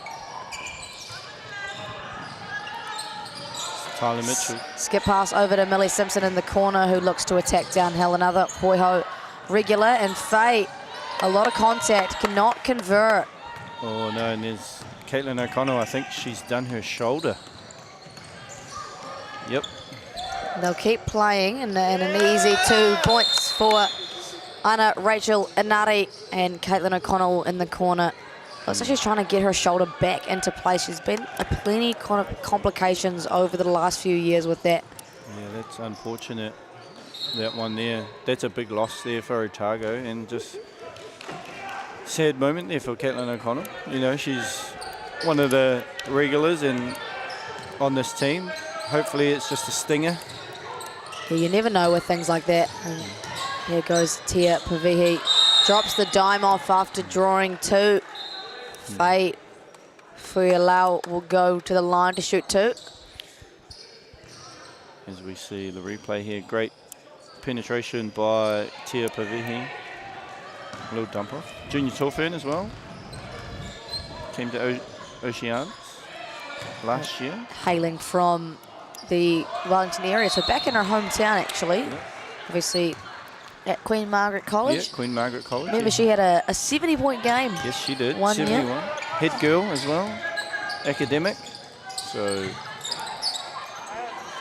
Tyler Mitchell will let one go and connects for her 2nd of the ball game. 2 within 3 minutes. That's a dangerous sign for AUT. yeah, they really need to put pressure on Tyler Mitchell, make sure to put it on the floor, as we see the pressure here by Otago, sorry, as we have a travel. Tyler Mitchell undersized in that matchup, but gets the better of Kyra Lynn Inari, and AUT battling offensively at the moment. Yeah, struggling a little bit to get a rhythm offensively is AUT. Almost a step out of bounds there, did they look like? Nice ball movement, gets Faye open, and a nice great find. Cut from Tyler Mitchell, the hoop in the harm, beneficiary of the assist from Faye. Yeah. Great recognition from the perimeter there. Faye had drawn 2. Otago really strong with their perimeter cuts off the ball. Yeah, Otago just finding those seams, and they're getting it to the high post, low post. And what Otago are doing well, they're cutting to the basket and getting easy layups like we saw there, as you see a foul committed. A lot of experience with this Otago team. Believe we have 5 Hoiho players here. 5. Tyler Mitchell, Elise Gilbert, Millie Simpson, Abby Harris, and Caitlin O'Connell. Yeah, it's a strong lineup there, and a tough one from Otago. Kenzie finds the back-cutting Nikita Marama, but great hands from Otago. Here comes Millie Simpson at full pace, drops the dime off to Elise Gilbert. That's a little too easy. Yeah, too easy on the break. Had Tyler Mitchell in the corner as well, so she could have picked whoever she wanted, as we see Coach Keith Langley with the timeout. 13-4 the lead. Otago never looking like they've struggled from the tip-off, although we saw this earlier in the day from Otago. Had a good lead over UC, and it got brought back to about 2 points in the 3rd quarter. So you want to never be too complacent, and that's probably a lesson they learned from earlier today. Yeah, I'm pretty sure Coach Esteban would have discussed that moving forward, as we see Caitlin O'Connell there. Has a wry smile on her face, but it doesn't look too good for her. No, it'll be interesting to see if she does go back on or not, depending on the severity of the injury. And you hope and pray for her sake and for Otago's sake that that is not too serious. I know that it's been a common issue over the years, so yeah, you do wonder what the haps is there, but all the best for Caitlin. And the great thing about this Otago team is that they're very deep. Yes. So they've got a lot of support outside of Caitlin. Yeah, in their guard spot, Legacy Harris has played pretty well over this tournament. You know, Sarah Joy Ottawa. They have good backups if Caitlin can't go. She's just, we can see in the background there, she's just talking to the physio. Maybe a parent, I'm not Yeah, sure. parent. Yeah, she's good to see her moving the shoulder up and down though. So those are good signs. Mackenzie Boucher will lead the charge for AUT. They'll be wanting to get a field goal here. Three ball on the way for Madeline Sherman. Madeline Sherman connects from beyond the arc, gets them back with it in 6. That's a timely bucket for AUT coming out of a timeout. Yeah. As you see, Abby Harris has checked into the game, as well as Sarah Aroa. So two-man game, Abby and Sarah Joy, results in a baseline midi for Abby Harris, and back the other way, Tyler Mitchell gets a steal. It's all things Otago at the moment. Oh, Tia Pavihi, a great answer to a bucket straight out of a timeout for AUT. Yes. You know, they've gone back-to-back, I think, there with the layup and a couple threes out of the timeout. So Otago looking pretty strong to start this game. There's a great rebound, and Abby Harris comes across. A great hustle there. Nadia Rosa Inari blocked away. Doesn't look too sure of herself. Gonna have to throw something up. No good. And here comes Sarah Joy at full pace. Tia in the same corner. She just hit one and hits another. Tyler Mitchell, her third of the quarter. That's a dangerous day for AUT if she continues to connect like that. Sorry, I thought that was Tia. Good thing too, we've got 4 eyes on this game. Good thing we got young eyes over here, eh? Yeah, mine are getting a bit too old. Oh, Josh. AUT's spacing very congested, making it very difficult to get into anything offensively. I'd be hitting Tyler if I was them right now. Great selfless basketball, getting to Sarah Joy. Yeah, it's just a bit tough off the board there. We know a little bit about Abby Harris, don't we? 2022, was it? 2022 indeed. Yeah. Josh was my coach at under-19s. We played Otago in the semi-final. Got given buckets by Abby Harris. Yep. And came back from a 20-point deficit, so pretty good from us. Yep. Yep. I claim that to be one of the best, most exciting games I've been a part of as a head coach. Definitely won't talk about what happened after that semi-final. No, but we won't. Yeah. Maya was very instrumental in key subs in that game, let's put it that way. I got you, Josh. As we see Legacy Harris kind of getting position there and finishing underneath the basket. Yeah, tough bucket for a smaller gal, and Otago a dominant lead already, 23-7. Yeah, and here we go again, just out and running Otago. Oh, nice look away. Just kind of led her too much as we see Tia just a bit too tough off the boards. A lot of pressure in the backcourt here. AUT struggling, but great patience here from Grishka Lau. Just slowing things down for the AUT side, allowing them to set up their offense. That's a big body coming down, bloody nose lane. Yes. Nikita Marama absorbing all that contact from Abby Harris. You want to be brave taking charges there, but got pushed to the side, I believe, as we see the replay. Nice little crossover, gets Sarah Joy out the way. Draws the foul on Abby Harris.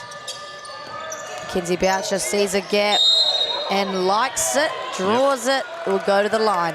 Yeah, you just had a look like, how are you not going to call that? Oh, you called it. Oh, you called it, thank you so much. Thank you much, yeah. As you see Caitlin. So that one more time, coming off the double stagger and then just uses her foot speed advantage. Looked mortified that it wasn't called. Yeah, and then Sarah Joy just using her hands a bit too much. Sinks the second, 23-8. Just over 3 minutes to go in this quarter. Legacy finds a gap, throws it up, and a great finish off the back rim. All 5 scorers on the floor for Otago. Yeah, it's tough to guard when you have 5 girls that can put the ball on the floor and get to the rim. And I thought Tia did a good job at walling up there. Probably just a little bit too hard with the hands. Let's have a look. Took it in the chest and then hands all over it. It's a tough call. It's a tough call. I guess when your hands go down in that downward motion, it's hard for referees to decipher as well. So once the sets start going down, they've got to make a split-second decision.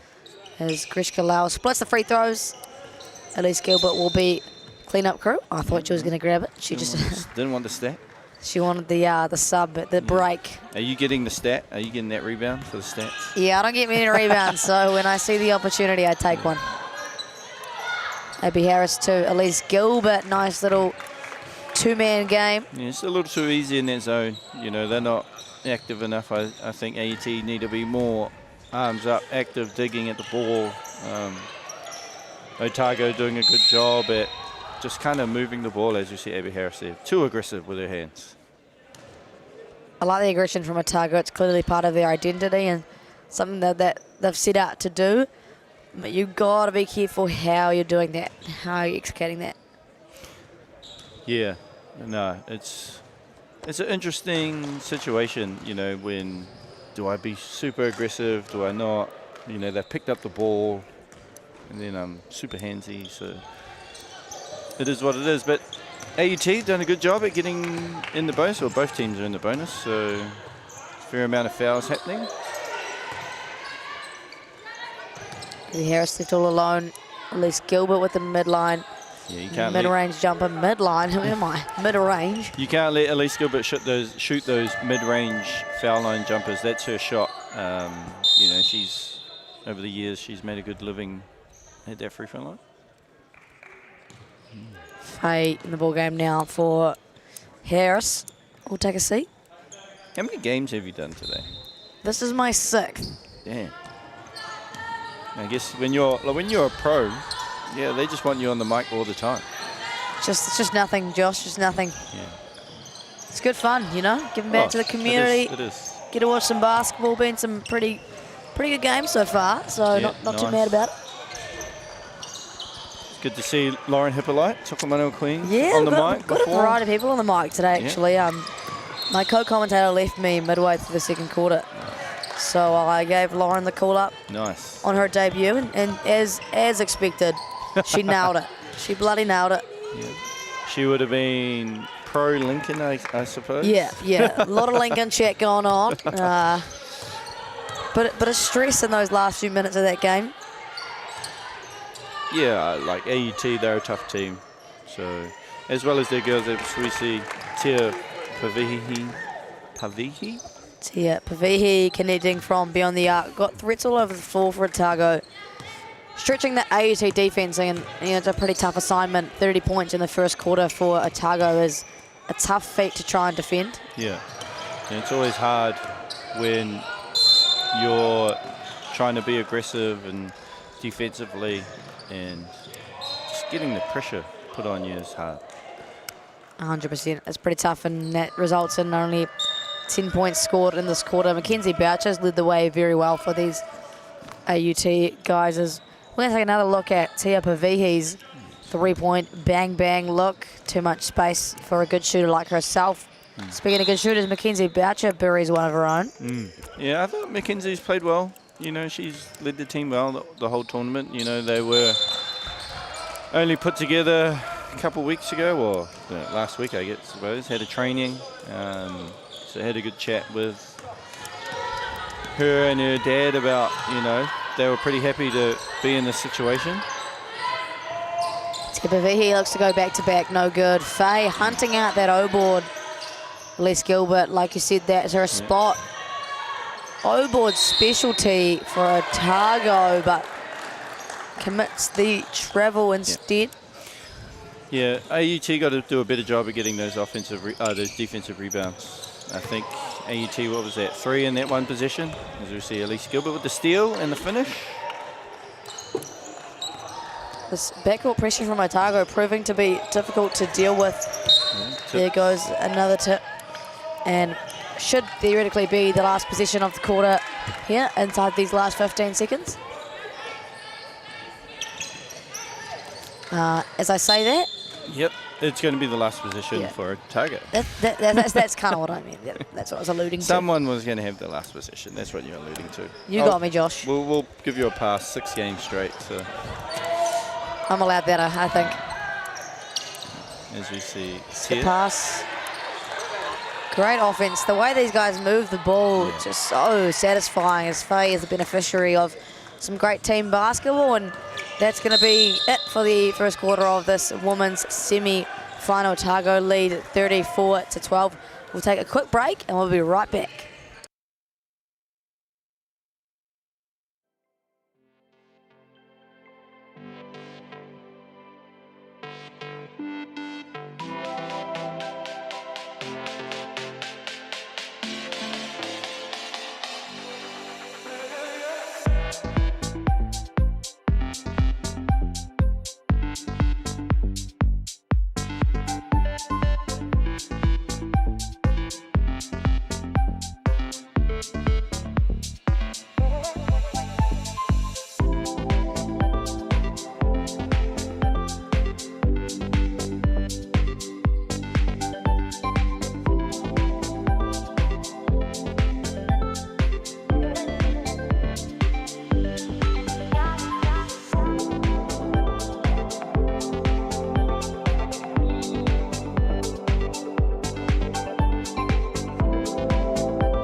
No mai, hoki mai, and welcome back to the second quarter action here in windy Wellington at the Walter Nash Centre.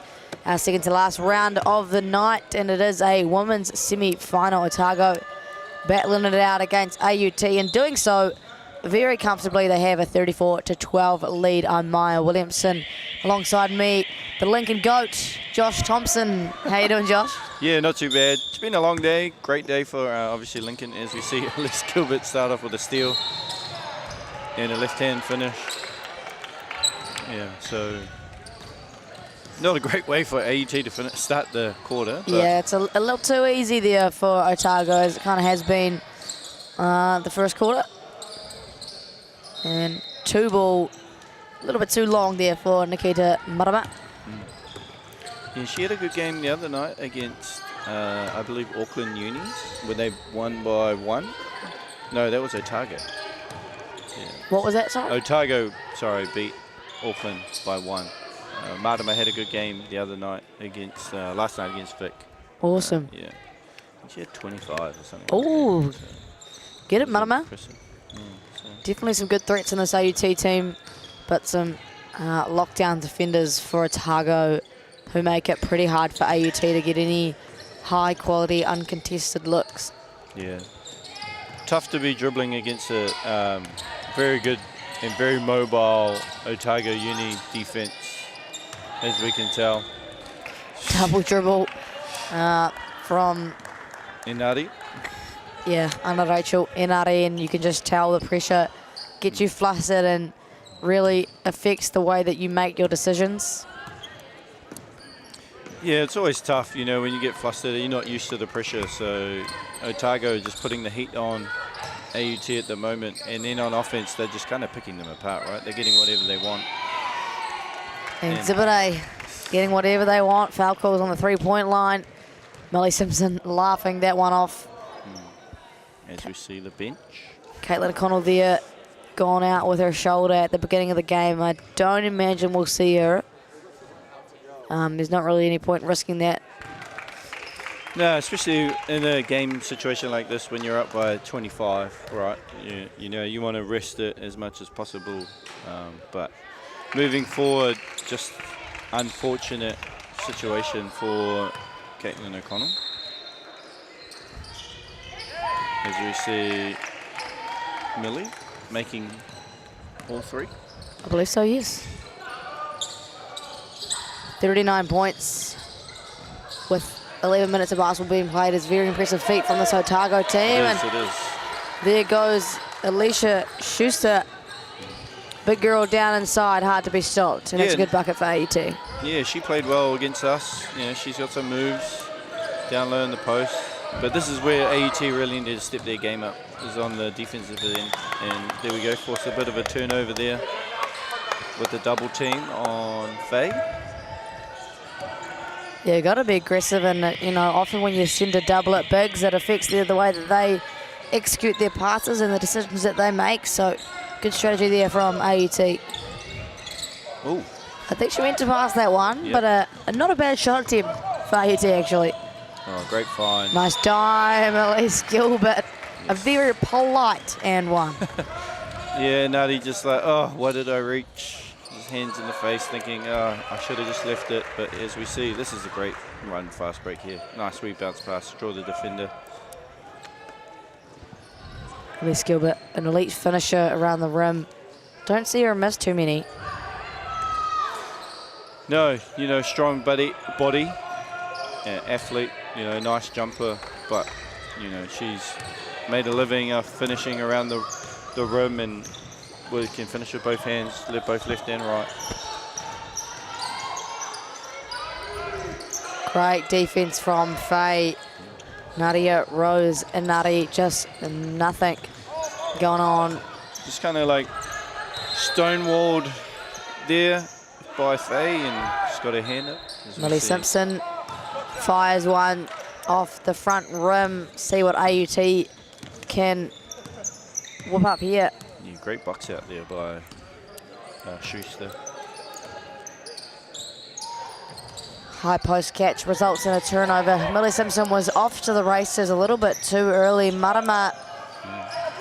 Great O-board from Grishka Lau. Oh, nice pass. That's nice. That's good basketball for AUT, and you know, for them it's probably at a point where they're most likely to score. Not going to win this game. No. Oh, yep. You know, it'll be a tough feat to do it, but you can take the small wins that you get. Yeah. As we see Elise Gilbert just kind of like wry smile thinking, oh, I got bailed out there. And I should be happy with that one. Yeah. Goes to the line, a pretty decent free throw shooter, I believe. Yeah, no, excellent free throw shooter. As we say that, she misses. So. Touch wood. Yes. Hopefully she'll rectify that and make this next one. There you go. Splits the free throws, does Elise Gilbert.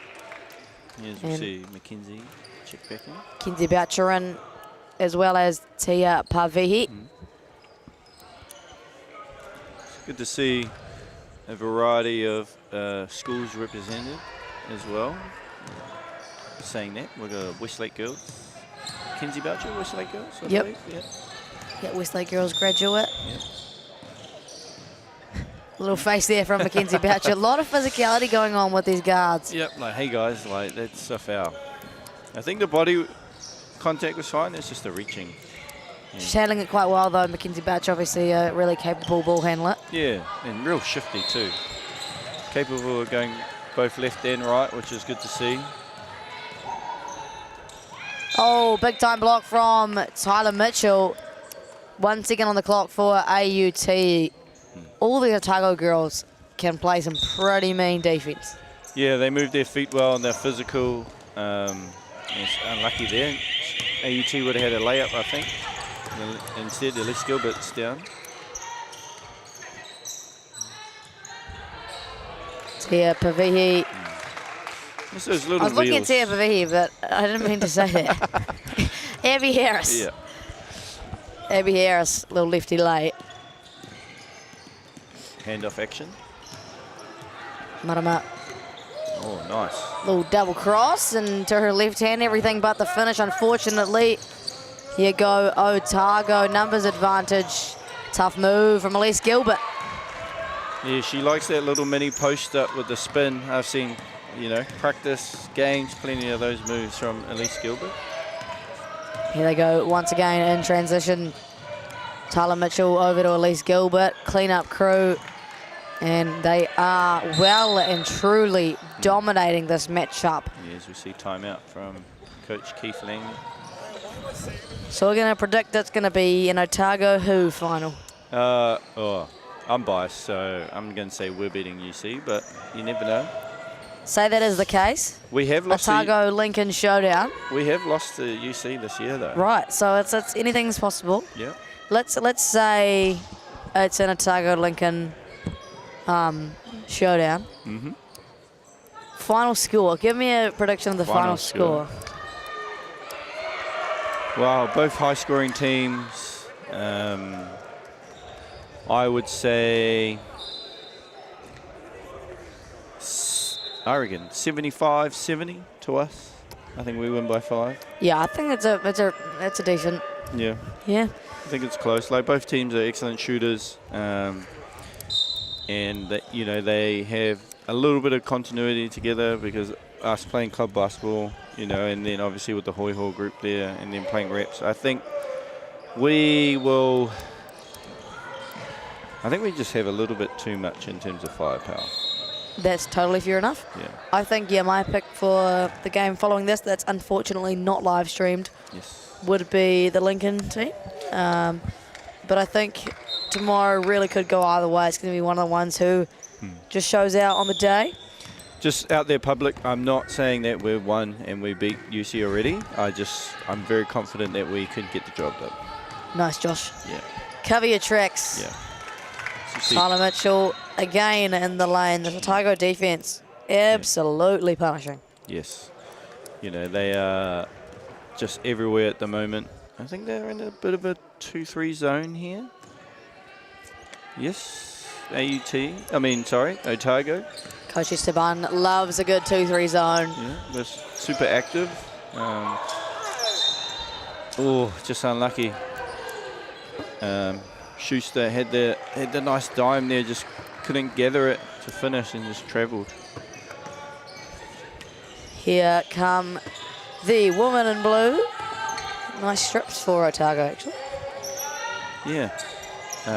Similar colours to us, so it'll be interesting to see. I think they will be wearing white, and if we win, we'll be wearing blue because they obviously were the winners last year. Nice. I see. Yes, if we manage to get past UC, it'll be a repeat of last year's final. True. Yeah, back-to-back Lincoln Otago finals, and University of Canterbury men obviously looking to go back-to-back against the Lincoln University men. Yeah, now that game, that is a coin toss. Look, we're gonna have a good day tomorrow. Yeah. That's all I'm saying. Coin toss. Like, I'm confident that we can win, but UC have played some good basketball as we did their semi-final. Down 20 to come back and win by 9. It was very impressive. It's going to be a good day of hoops tomorrow, so make sure you either get down to Walter Nash or tune in on this live stream. At least Gilbert unhappy with the bank, but 3 points is 3 points, and they have a pretty comfortable lead as we speak. Yeah, Esteban's just chilling, arms folded, leg crossed. Yeah. He hasn't even stood up this entire game, I don't think. Young Esteban. Tough step back from Kenzie. Trying to make something out of nothing, I think. Yeah, just use the body there, Mackenzie Boucher. As he's making subs now, Esteban. Oh, he's getting up. Esteban has lifted out of his chair. Yeah, it's high-fiving now. Send the people to see. Take a screen grab of this moment. And there it goes back down. Oh, no, he's still standing. Yes. Oh, no. No, he's back. Spoke too soon. Tia Pavihi, little step back. We'll call that a pass. Good rebound there by number 4, Sherman. As we have AUT bring the ball down the left wing. Great cut. Kenzie Boucher, a little too fast coming down Bloody Nose Lane. Yeah, just think she just needed to take that dribble and stride stop. I know that you're big on stride stops. Love a good 2-foot finish. Yeah. I think we harp on. How many times do we talk about that at Polokai? Too much. Yeah. Well, if you're a young baller or any baller watching, Yeah. 2-foot finishes are the way to play. Yep. As we saw Brody Cooper, finishing off 2 feet previous game. So. Exactly. You got to come to jump stop or a stride stop. So much better in terms of your decision making and your balance. Zach McKenzie finishing off 2 feet. Yep. Some thunderous throwdowns, you could say, in that Lincoln AUT matchup. So you see Otago still in their 2-3 zone. Nice. Nikita Marama. Nice looking jump shot there. Yeah, not bad. Nikita Marama. Yeah, got good form. Pure.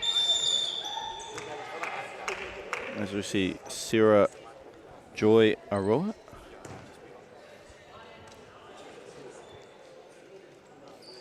As we see that. Nice pure. Yeah, a bit of a long two though. We don't like those. Tough shot in basketball, isn't it? Sarah Joy, good on her second. And Otago, a lot of good momentum heading into a grand final matchup tomorrow. Yeah. Looking at some of their other games, Otago have played, battled it out with a 1-point win over Auckland.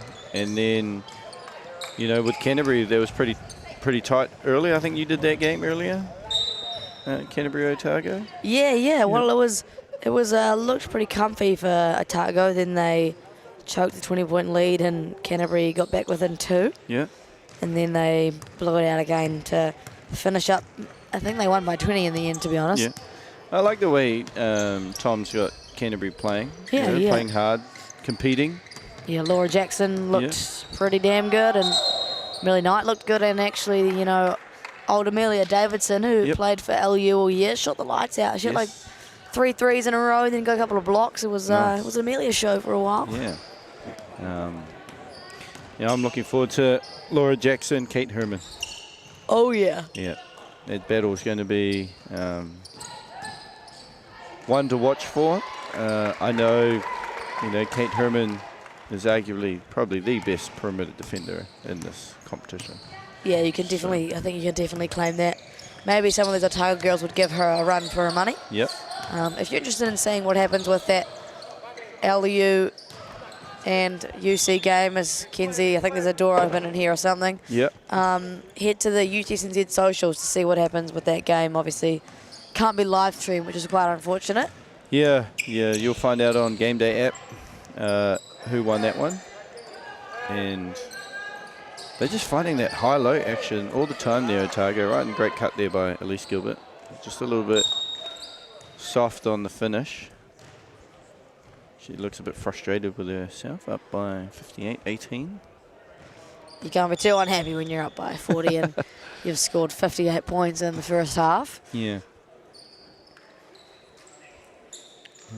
Wellington East girls taking on Vic University over the other court. A little bit of prep before they head away to secondary school nationals. How good would that be? As you as a coach, you have your team coming to play in this against, some good competition, but getting games in before you head away. Oh, so key for these guys, getting game prep before they head away to secondary school nationals, as Maddie Sherman connects from her second 3 of the game. Secondary school nationals is a huge week. Obviously, 6 days of basketball, which is probably the biggest tournament these kids will play in their life. Yep. So really good to get, the proper game reps that they need before they head away to the big smoke, really. Yes, and I believe 3 live stream courts this year. 3 live stream courts, I'll be there. Handling one of those, courtesy of Whakata Māori. Yeah, unfortunately, I won't be there for the first time in a while. Yeah, I was going to say that must be the first time in years. Yeah, I think. Oh, it would be probably a good 5-6 years. Yeah. Puakai's got you. Yeah. Got you covered. Yep. We're off to play the Tauranga Whai. So whānau, remember, 2 weeks away, Tauihi League. Tauihi League, and it is looking epic this year. Some new rules this year, so lots and lots of talent from all around the globe coming to play in New Zealand. Yeah, you'll be seeing a few of these Otago girls for the Southern Hoiho. Doan, the blue and yellow in the watch. Yeah, make sure you watch on Sky Sport, or even better, head down when it's playing at your local facility, because those games are epic. And from what we've seen from the Poakai so far, it's going to be a huge year. Yeah, new coach, Paul Flynn. Flinny, he is awesome. Yeah, hails from Melbourne, Australia.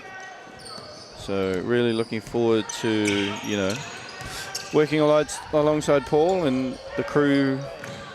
Obviously Sam Watkins, who coaches the LU girls, Sam Jenkins and Holly Parrish. Unfortunately, you're just there practice. I would be there at game days, but I am going to commentate instead. Yep. So get the best of both worlds in that way. You do. So Paul likes to tell me that I've got commitment issues. But hey, you've done a great job over the last year, Maya. Thanks so much. So looking forward to hearing your. Wow, Yeah, I'll be doing coding. So yeah, when you watch the film back, you can hear me loud and clear. You lucky bastard. As you see the high post catch from Sarah. Yes, overly physical there by AUT. It's their 6th foul, I think, of the quarter. So Sarah Joy gets another pair of free throws. Got some NBL stars in the building. Yep. Josh Tutagalavau and Campbell Scott to his left. And then, if you keep going. No, we're not going to keep going. Would have seen the mullet flying around. Leaping Liam Judd. Yeah, and there we go. Oh, and Josh Thompson. I don't know about me. Leaping the zero bunnies. Kinsey Boucher had an inch of space but chose not to take it. Nice find. Really like the way that Schuster's just kind of just let it fly, right? You're down big, kind of just let it go. And there she is there with the steal. And there you have it, Otago lead by 40 heading into the half-time mark. We'll just see one of our last highlight plays one more time. Great hands. Great hands at the end of that half. Take a quick break and we'll be back on the other side.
Kia ora, no mai, hoki mai, and welcome back to second half action of the women's first semi-final of the night.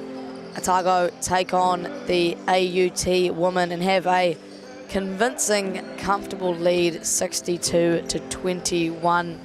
We can be pretty confident in their ability to head through unless a miracle happens. Yep. I'm Maya Williamson alongside Josh Thompson. What have you made of it all so far, Josh? Oh, I just think the ability for Otago to shoot the three kind of softened up the zone, and then when they started coming out, their little high-low action to get the ball in the paint and finish, has been really telling, I think. And defensively, Otago has been very good. They've made it hard for AUT to just move the ball. As I say that, they're doing a good job here. And you see Marama with a nice left-hand hook. I've been impressed. She's got some skill, Nikita Marama. Indeed she does, but so does Faye Fualau, who finishes that one easily and back like we never left. Otago looking dominant. Oh, Sarah Joy called for Yeah, I think that's more of a blocking foul. one. Was it maybe on Tia? Wasn't Sarah Joy with the block? As we get the replay here. Oh, got herself wide open there. Oh, yeah, just a body with the hip, I think. It's more...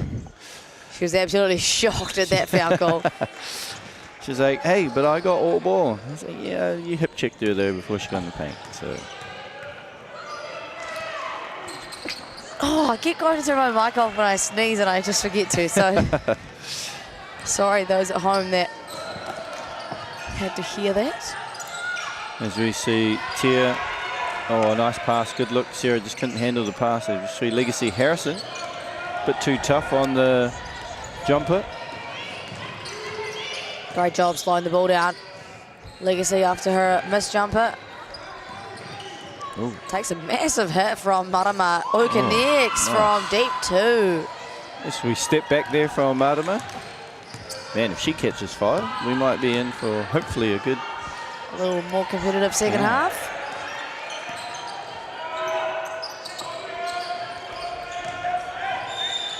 Yeah. I guess that's the same call on the other end, right? Body foul. And if you're interested in the other game, oh, here's we see the replay. Oh, yeah, the hands, I think, there. Could have just let it go. I think it's fair enough. If you're interested in the other game over there, I believe Wellington East, they're up 38-36 on Victoria University. Cool to have, like we said, the Wellington East girls team competing, and also Wellington Boys College are playing in the men's side of things as well.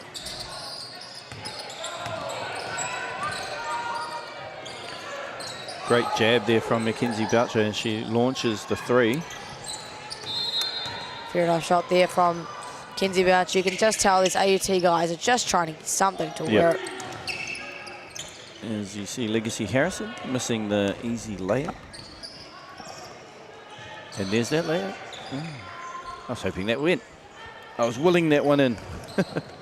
Would have been a little exciting to see that one go down. Unfortunately misses, but AUT will regain possession and Tyler Mitchell will come back into the ball game. One more game of the night after this, like we've already spoken about, and then 8 a.m. tomorrow, the men's 5th and 6th playoff.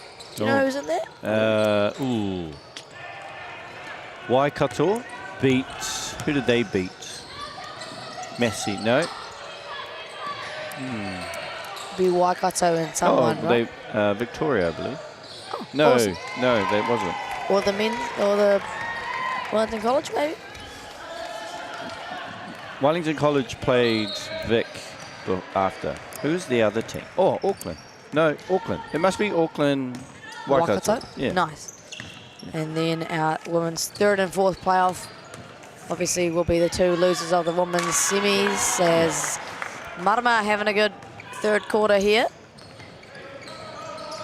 Otago still dominant lead at the moment. Yeah, Marama has played quite nicely in this second half. Just that little high-low action. They're just not aware that they're just Sarah and whoever's just snuck in there and kind of grabbed that. Tough for this AUT team. I was speaking to Kenzie Boucher before, and I think there was about 4 or 5 girls who actually pulled out Yeah, I heard for, about that. you know, not long before the tournament was set to go ahead. So it has been tough for Kenzie, these AUT girls. I believe training to be a chiropractor is Mackenzie Boucher. Is that right? Yeah.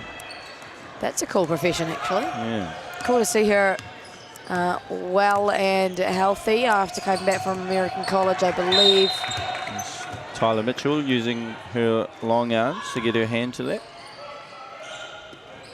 Product out of Hamilton Girls. Is that right? Yes. Tyler yeah, Mitchell. you did not know that, No, did you? I did not know that. You thought she was from Dunedin. She just emulates such Dunedin basketball culture. Just Was a teammate of River Walker Pittman. River Walker Pittman. Yes. Awesome. In their epic semi-final against final against Charlize. Yeah, I remember that. That was 2019. 2019. Yeah, 2019. Hamilton Girls High gave St. Peter's a run for their money, which is unpredictable given that Charlize Edge Walker is the absolute GOAT of women's basketball in New Zealand. Yeah, coming back from a ACL injury, so looking forward to seeing her play at UCLA this year. Yeah, massive transfer to have a Kiwi going to UCLA. Pretty exciting stuff. Can't wait to see it happen. And congratulations to sister Crystal Ledger Walker, who has had her baby girl and is playing this year for Tauihi and the Coming Kahu. back for the Kahu, which is cool to see. And sister Tanika Ledger Walker on an amateur contract. Yep. You had a lot of experience with Tanika? Yep, Tanika was in my JTF team. You know, such a lovely family and just a real good development of female basketball, right? Real advocate of female basketball, that family, which is awesome. Yeah, you need that in New Zealand, and just awesome to see the women's game growing so much. The Tauihi League at the moment. Yep. The fact that women get paid more than men. Yeah, it's awesome Historical. to see. You know, we have Mackenzie Forbes, whose teammate in college was Juju Watkins at USC. So That's so cool. yeah, have you managed to get around talking about that? On the commentary? No, Or to her? to her. I didn't want to approach her with her and be like, oh my gosh, do you know Juju Watkins? Because it's a little cringe, Yeah. you know. But if it comes up, it'll come up. No, I brought it up, so I was like, hey, what was it like playing? She said awesome. Bit of a media frenzy because how good she is. Yeah, true. But I think Mackenzie was back at USC before she came to New Zealand. Couple workouts. So yeah, she said on campus it feels quite cool. So that's awesome. As we see Sherman, this is her third three of the Maddie game. Sherman, third triple. She's letting it fly, and Yeah. as she should. You got time and space to do so. Why not tee up a V here with the same philosophy? Yep. We're just letting it fly. It's raining threes. It's raining here in windy Welly. Mackenzie using her speed. And Nadi there. Another one for Maddie Sherman, surely. Front rim, unfortunately. Otago still got the juice in their legs to run. Yeah, you'd think you'd want to like just settle down a little bit, just kill some clock so that you can, you know, rest up for their final. I think it's at 1:15 tomorrow. Yeah, 1:15 tomorrow, I believe, is the girls' final, and 3 o'clock for the men's final. If anyone wants to know an update on the rugby, it is 31-14 to the ABs. Woohoo, we're winning! Yes. I have a theory about the All Blacks and the domination that South Africa have right now. And what's that theory? When we were the best, probably arguably their best 2011 to 18. Yeah. No one could touch us. Now South Africa, you know, arguably they're the best rugby team in the world, but we are almost there or thereabouts. You know what I mean? So. Yeah. So, yeah. So I don't think it's as dominant Yeah. as what people think it is. It's dominant, right? But like nobody could get in our way when we were. No, we were beating South Africa 57-0. 100%. Yeah. So. What year was it that Stephen Donald got the dub. Oh. 2015? 11. That was 2011, wasn't it? 11. 2015 was Dan Carter. Bodie Barrett. Yeah, wasn't Bodie it? Barrett. That's the one that I got in mind. That's just my take on it. Not too relevant right now, the rugby, but you know, No. it's exciting to see the ABs get up on a Saturday night and also to 100%. see them actually winning a game. Oh, nice move from Millie. Just couldn't finish. Millie Simpson there. As we see another 3. I like the fact she's just putting them up. Look, why would you not? Yeah. You're down big, you know. There's no real, you know, way of like, yeah, you just got to chuck it up. You just got to chuck it Yeah, up, I was trying to come up with something fancy there, but it wasn't. There was nothing there. There's nothing to be fancy. I think, Yeah. they just need to put shots up. Yeah. When you aren't getting any easy shots given how good the defense is, you just got to force, no, not force, but take anything that's given to you kind of thing. You know, as you've been told, you miss 100% of the shots you don't take. Amen, Josh. Get that on a t-shirt. Yeah. So. Legacy Harrison downhill herself, given to Tyler Mitchell. Great ball movement. Faye in the corner. Oh, there we go. 3 ball of her own. Josh Nicol will be cheering that one on. Heck yeah. You know, shout out to Josh Nicol. I think he had a really bad injury. Yeah, tore his Achilles, unfortunately. Just had surgery the other day. Josh Nicol was part of the Canterbury Rams squad So this year and last. Get well soon, Josh. Yep. Look after yourself, man. Teammate of the year as Tyler Mitchell.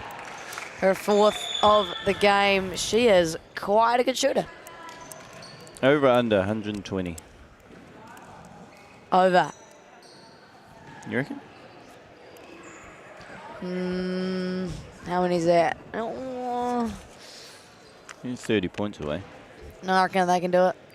What do you reckon? Yeah, just under 12 minutes to go.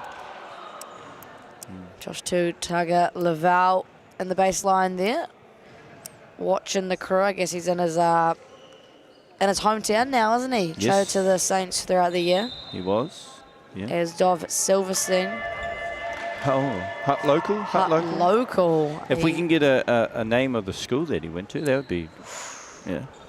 He was traded using the new South WBL trade window this year. Dov Silverstein transferred to Fielding High School. Yep. Out of Wellington College. Got the chip. Dipped. Yes, he did. Yes. Trying to get another chip this year with Lockie Crate and Darren Larson. Yeah. He was actually in Jordan with the Junior Yeah, Tall he Blacks. was with Matt Lacey. Yeah, shout out Matt Lacey. Congrats, Matt Lacey. Off to Switzerland, I believe. At World Cup. World Cool. Cup. Done pretty damn well on the international stage this year, New Zealand has. Yes.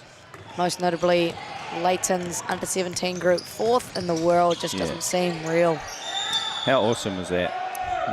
As we see Elise Gilbert drawing the hara, as we say in Te Reo Māori. There you go. Oh. Te Wiki o Te Reo Māori. We Yeah. did start off with that in commentating when I think I did the first game. Today. Yesterday. I hadn't arrived quite yet at that point. Yeah, so that was me yesterday. As we saw on our social media, gave the old Pokai that was funny. import some lessons. They were not great, but not terrible. At the Te Reo pronunciation. Yeah, it was more the roar, Aotearoa. It's the rolling of the R's that always gets them. Yeah, and then obviously you didn't see it on the video, but we did have whakarongo and whakapapa in there, so that would have been tough. As we see a foul committed on Legacy Harrison. We just got intel that Josh Tutaga-Laval, who's here on the baseline, is a St. Pat's Silverstream graduate. They had a good season this year. Unfortunately, they didn't make secondary schools. They got bumped out by Hutt International. Jackson Stubbins. Is that right? Yeah. So they didn't qualify for nationals? No, Silverstream didn't qualify for nationals this year. So, yeah. So see Legacy Harrison making the first free throw, you know, and back here in Hutt Valley of Walter Nash, Otago with the big 93-30 lead. Oh, Mitchell, nice little dump down pass over to Faye, who can't connect, but she does get her O board. Legacy with a tray of her own, no good. O boards for days for these Otago women. I have a question for you. I was talking to Dylan Boucher about this. Open threes in a 40-point game, different to open threes in a tie game. If you get the same exact shot and you're wide open, are they different? I'd say so. Yeah, I was like that too. It's the pressure, right? It's the pressure and situation. Typically, if you're winning a game by that much, you don't have to do a lot of work to create a wide open three. But if you create an uncontested shot in a close game, you've obviously done a really good job. And those are the shots you're searching for. Is speaking of wide open shots, Faye, the hoop and the harm. Yeah, nice finish there. Saturday evening at Walter Nash. Playing off 2 feet. That's what I'm talking about. Yeah. Great pass there by Elise Gilbert on the break and finishing off 2 feet, drawing the foul. Score for the ABs, 21-31. Yeah, I think we got someone in to the our bin boys. there. Yeah. So you know, Kenzie Boucher's going to see this quarter out. Going downhill, using her speed in mismatch to go against Elise Gilbert. Yeah, great. She's got that good, real quick jump stop, pump fake, step through. You know, great footwork. Obviously, you know, her dad was a legend in New Zealand basketball, so would have taught her some footwork. 100%. Absolute legend of the game, Dylan Boucher, and giving back as the CEO of Basketball New Zealand. Can we go into the shooting of Dylan Boucher, or should we leave that? Well, we've got a whole quarter to go, man. We can unpack the entire 2004 roster if we want. Yeah. We'll take a quick break and we're back for the fourth quarter action of the women's semi-final. Otago with a convincing 96-31 lead. Be back soon.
Kia ora, no mai, hoki mai, and welcome back to the fourth and final quarter here on Saturday evening.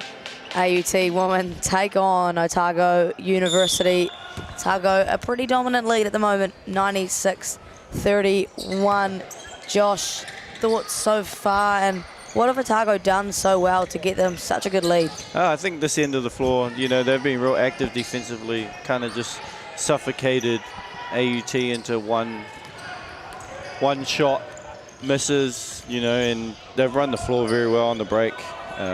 which has led to leak-out layups. And as you see, AUT change it up a little bit. They're in a man-to-man, which is, you know, good to see as Tia step back, create some space. Left it alone, a little bit of a miscommunication. AUT both going to the roller. Paviti couldn't capitalise nonetheless. Ball reversal back to Kenzie Boucher. An offensive foul call against Felici. Yeah. Hannah Felici. Just kind of got in the way using her arms there a little bit, but it's good to see them fighting. You know, I know they're down big. Yeah, there's nothing you love to see more than teams who continue to fight and battle and players if it's a close game. Tyler Mitchell downhill finds Abby in the corner. Great extra pass. Beautiful modern basketball. Faye O-board and foul call goes against. I didn't actually see. Yeah, I think there's Felici. Oh, yeah. Pushing the back. back. Double digits gone up, so not 100% sure. Unfortunately, Jaden Rosnowski needs to make that more clear. This is Faye making the first. Had some legends in the Walter Nash today, haven't we? We've had Dylan Boucher here all day. We've had Miles Pearce in the building. You know, Campbell Scott, like a younger up-and-coming legend, you know, from the Jets. Who else we had? Lauren Hippolyte. Lauren Hippolyte. Alana Paiwai's been around here, so some good basketball. Mel Bennett. Mel Bennett, big one. Yeah, she's been here, so it's awesome to see. Yeah, great to have Lauren Hippolyte in the commentary box as well. Great pass from Elise Gilbert. Lauren Hippolyte, a recent Tokomanawa queen as opposed to mainland Pokai, which she's been for the last 2 years. Product of out of Nelson, Waimea College, and then to Middleton Grange, and then spent a lot of her pro years in Canterbury, and then decided to make the move north to the capital. So good to see. She had a great career so far. Obviously went over for a year and a bit to Hawaii and came back to LU. A lot of NBL 1 experience. And played for Casey Cavaliers. Was MVP of their NBL 1 team last season, I believe. Won a WNBL championship in Australia with the Melbourne Boomers and Guy Malloy and Paul Flynn. Flinny. There you go. Yeah. Paul Flynn, the new Poakai head coach, has come in and just made the program so great from the very beginning. Yeah.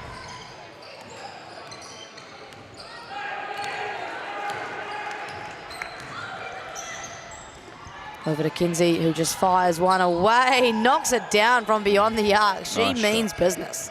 Great take from Mackenzie Boucher. You know, got to get a hand up on Tyler Mitchell as we see Elise Gilbert missing the right-hand scoop shot. Yeah, rare miss there from Elise Gilbert. Doesn't typically miss many around the rack. No.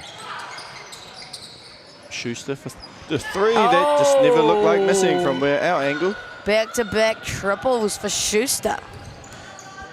Oh, Caleb Clark, Simbad, as well as Anton Leonard-Brown. Tyler Mitchell. Oh, it's just become a three-point shootout, really. Yeah. We want to see more. Coach Esteban Erdori sitting on the bench there. Very happy with his team's progress. He's giving me a weird look at the moment. Oh! Nikita Martima for three. It's a three-point shootout. Yeah, we've got 4 in a row from either team. Do we see a fifth? Let's pull one from the red line. Why not? Yeah, why not?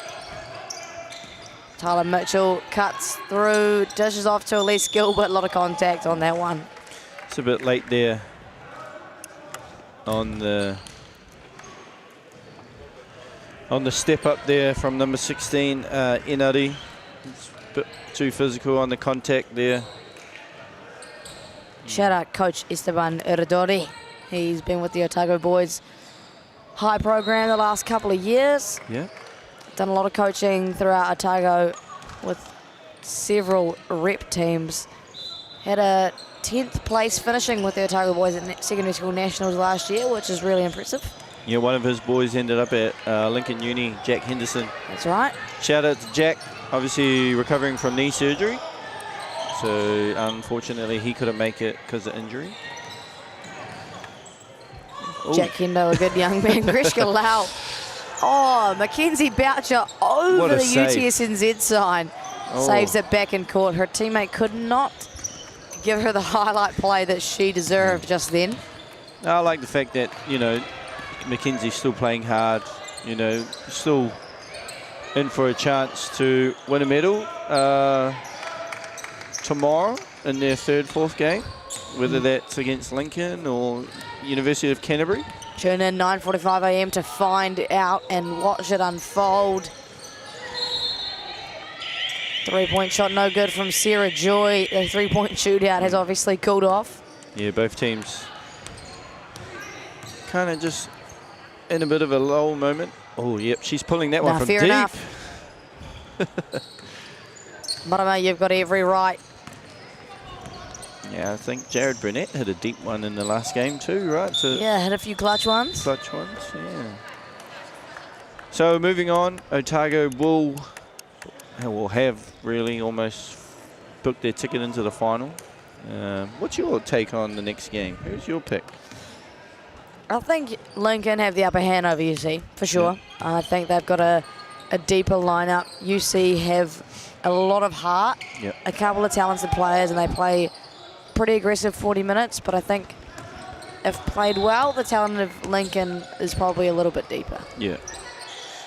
Yeah, some good matchups here. It'll be interesting to see. Obviously, we talked about Kate Herman, Laura Jackson. Yeah, obviously, Emma Loughagan will have a go at Laura Jackson as well, who's a tough product out of Rangiora. Then you have the Millie Knight, Hannah Lacey.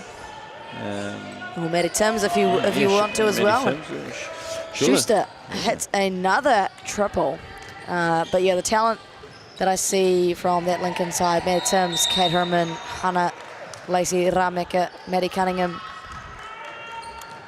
A lot of talent in that LU program, and obviously credit to you, Josh, and the rest of your staff at LU for developing a really great program. And, you know, it's a very desirable place for kids to come after they finish school. Oh, Schuster. Oh, Schuster. Back to back.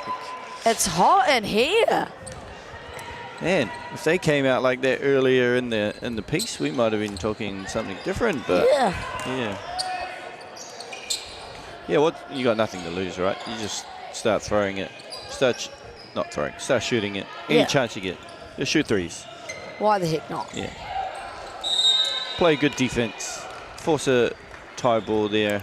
Schuster doing a good job there. And then Felicie will come in, leave Schuster on the court for sure. Nice. It's a bit of a great run here from AUT. Both teams, you know, competing in the semi-finals. So impressive. 100%. It's been really cool to see the school spirit as well with the AUT boys that hang around for a little bit and watch these girls regardless of their result. Yeah, I believe our boys are making their way, as we said. Nice give and go. Covers her face. Hand of Felicie. I've got a feeling might have been her she's not first. the same age as all these AUT girls. Yeah. Which probably makes that a bit more exciting. A bit like Auntie with Waikato. They're a bit of a father-mother figure, right? Yeah. And she gets the stop, and she's all embarrassed, and her team's hyping her up. And I must say, I'm hoping that we don't have a repeat of last year's semi-final when we had to win on the buzzer. Rosie Samia buzzer beater. Oh my, Rosie Samia buzzer beater against AUT, right? Yeah, were you the commentator for that one? No, I wasn't even there for that one. Oh, here we go again, another one. Oh, that looked good.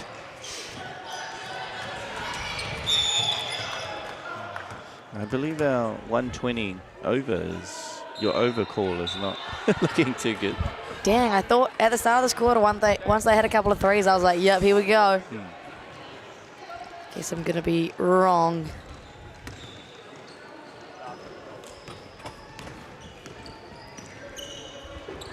Hand off to Sarah Joy.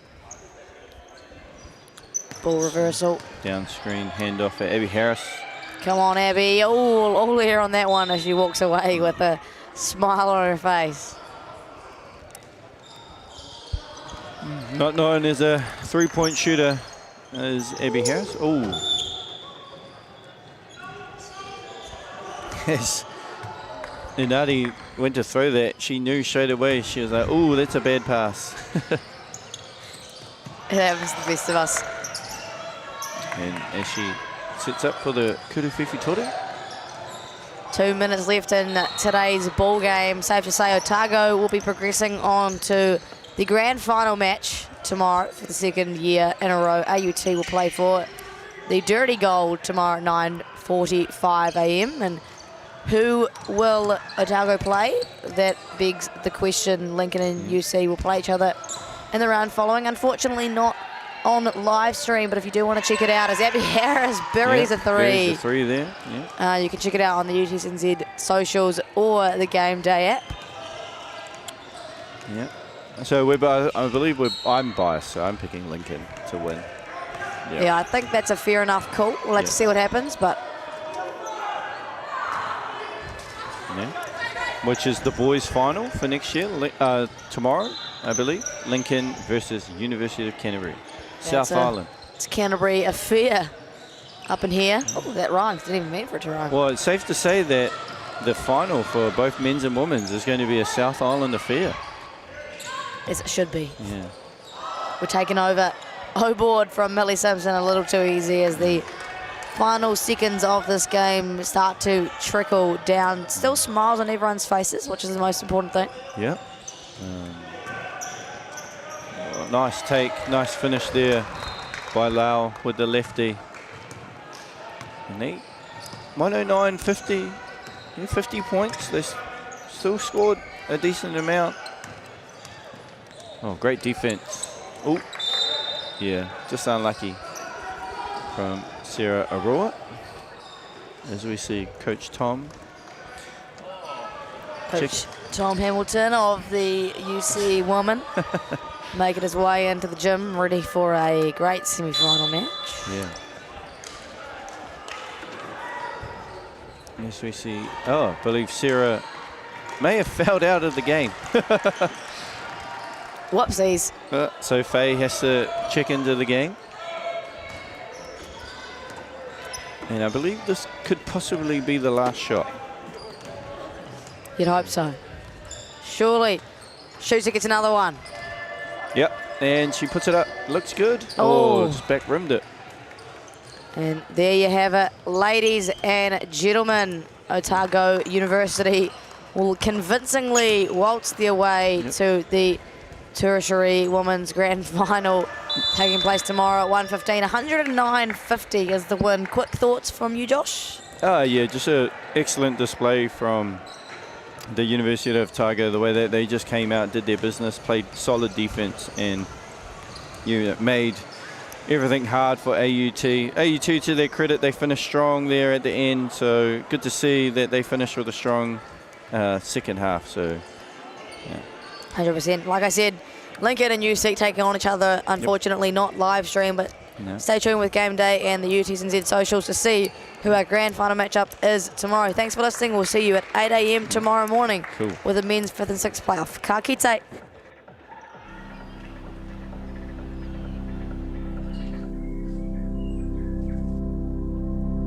This is a big moment for the University of Otago. The next chapter in our story. Firsts have always been a part of us.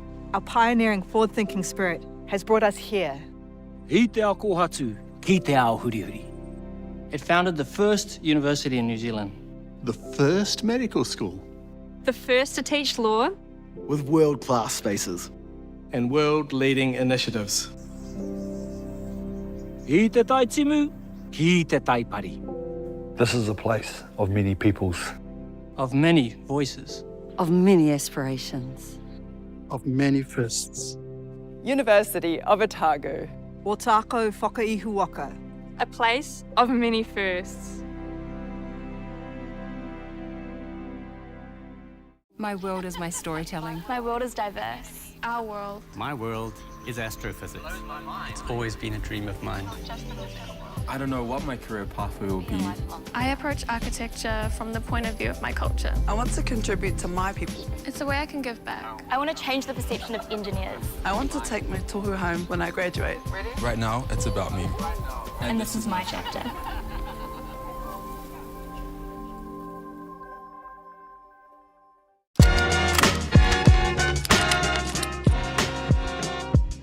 Just want to welcome everyone here today, all you beautiful Whanganui people.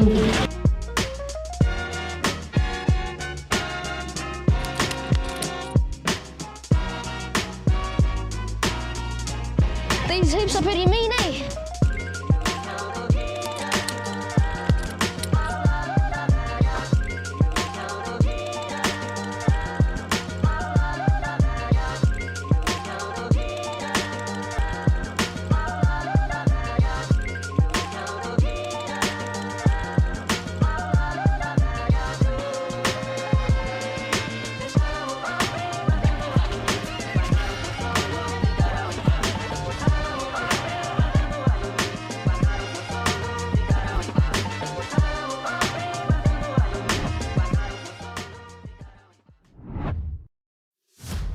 This season, Basketball New Zealand takes coaching to the next level, featuring BNZ Kiwi Hoops and 2 Degrees Girls Got Game on Coachmate. For coaches, discover engaging practices with ready-made plans featuring easy-to-follow games that kids will love. Or tap into your creative side and make your own sessions with our library of great activities that you can learn in under 90 seconds. And level up your coaching skills with lessons, tips, and official resources. Managing a team this year? Get your team in sync with improved team management features, like sharing training and game information. Create polls, see who's attending practice, and communicate directly with parents to arrange things like carpools. Or just share the fun with photo uploads and team chat. Saying yes to coaching has never been easier. Download the free app now and support the next wave of basketball lovers to have their best season yet with Basketball New Zealand on Coachmate. This is the University of Waikato, where every day people are making a positive change. Where research helps tackle global challenges and elite athletes can compete at the top of their game. A place where people are given the tools to protect their whenua for future generations. Where talent is nurtured and excellence is celebrated. It's a place where industry, innovation and education converge, and where moments are shared with loved ones. It's a place where teaching and learning has no borders, and people of all races and cultures work together as one. Our people, our future. Positive change starts here.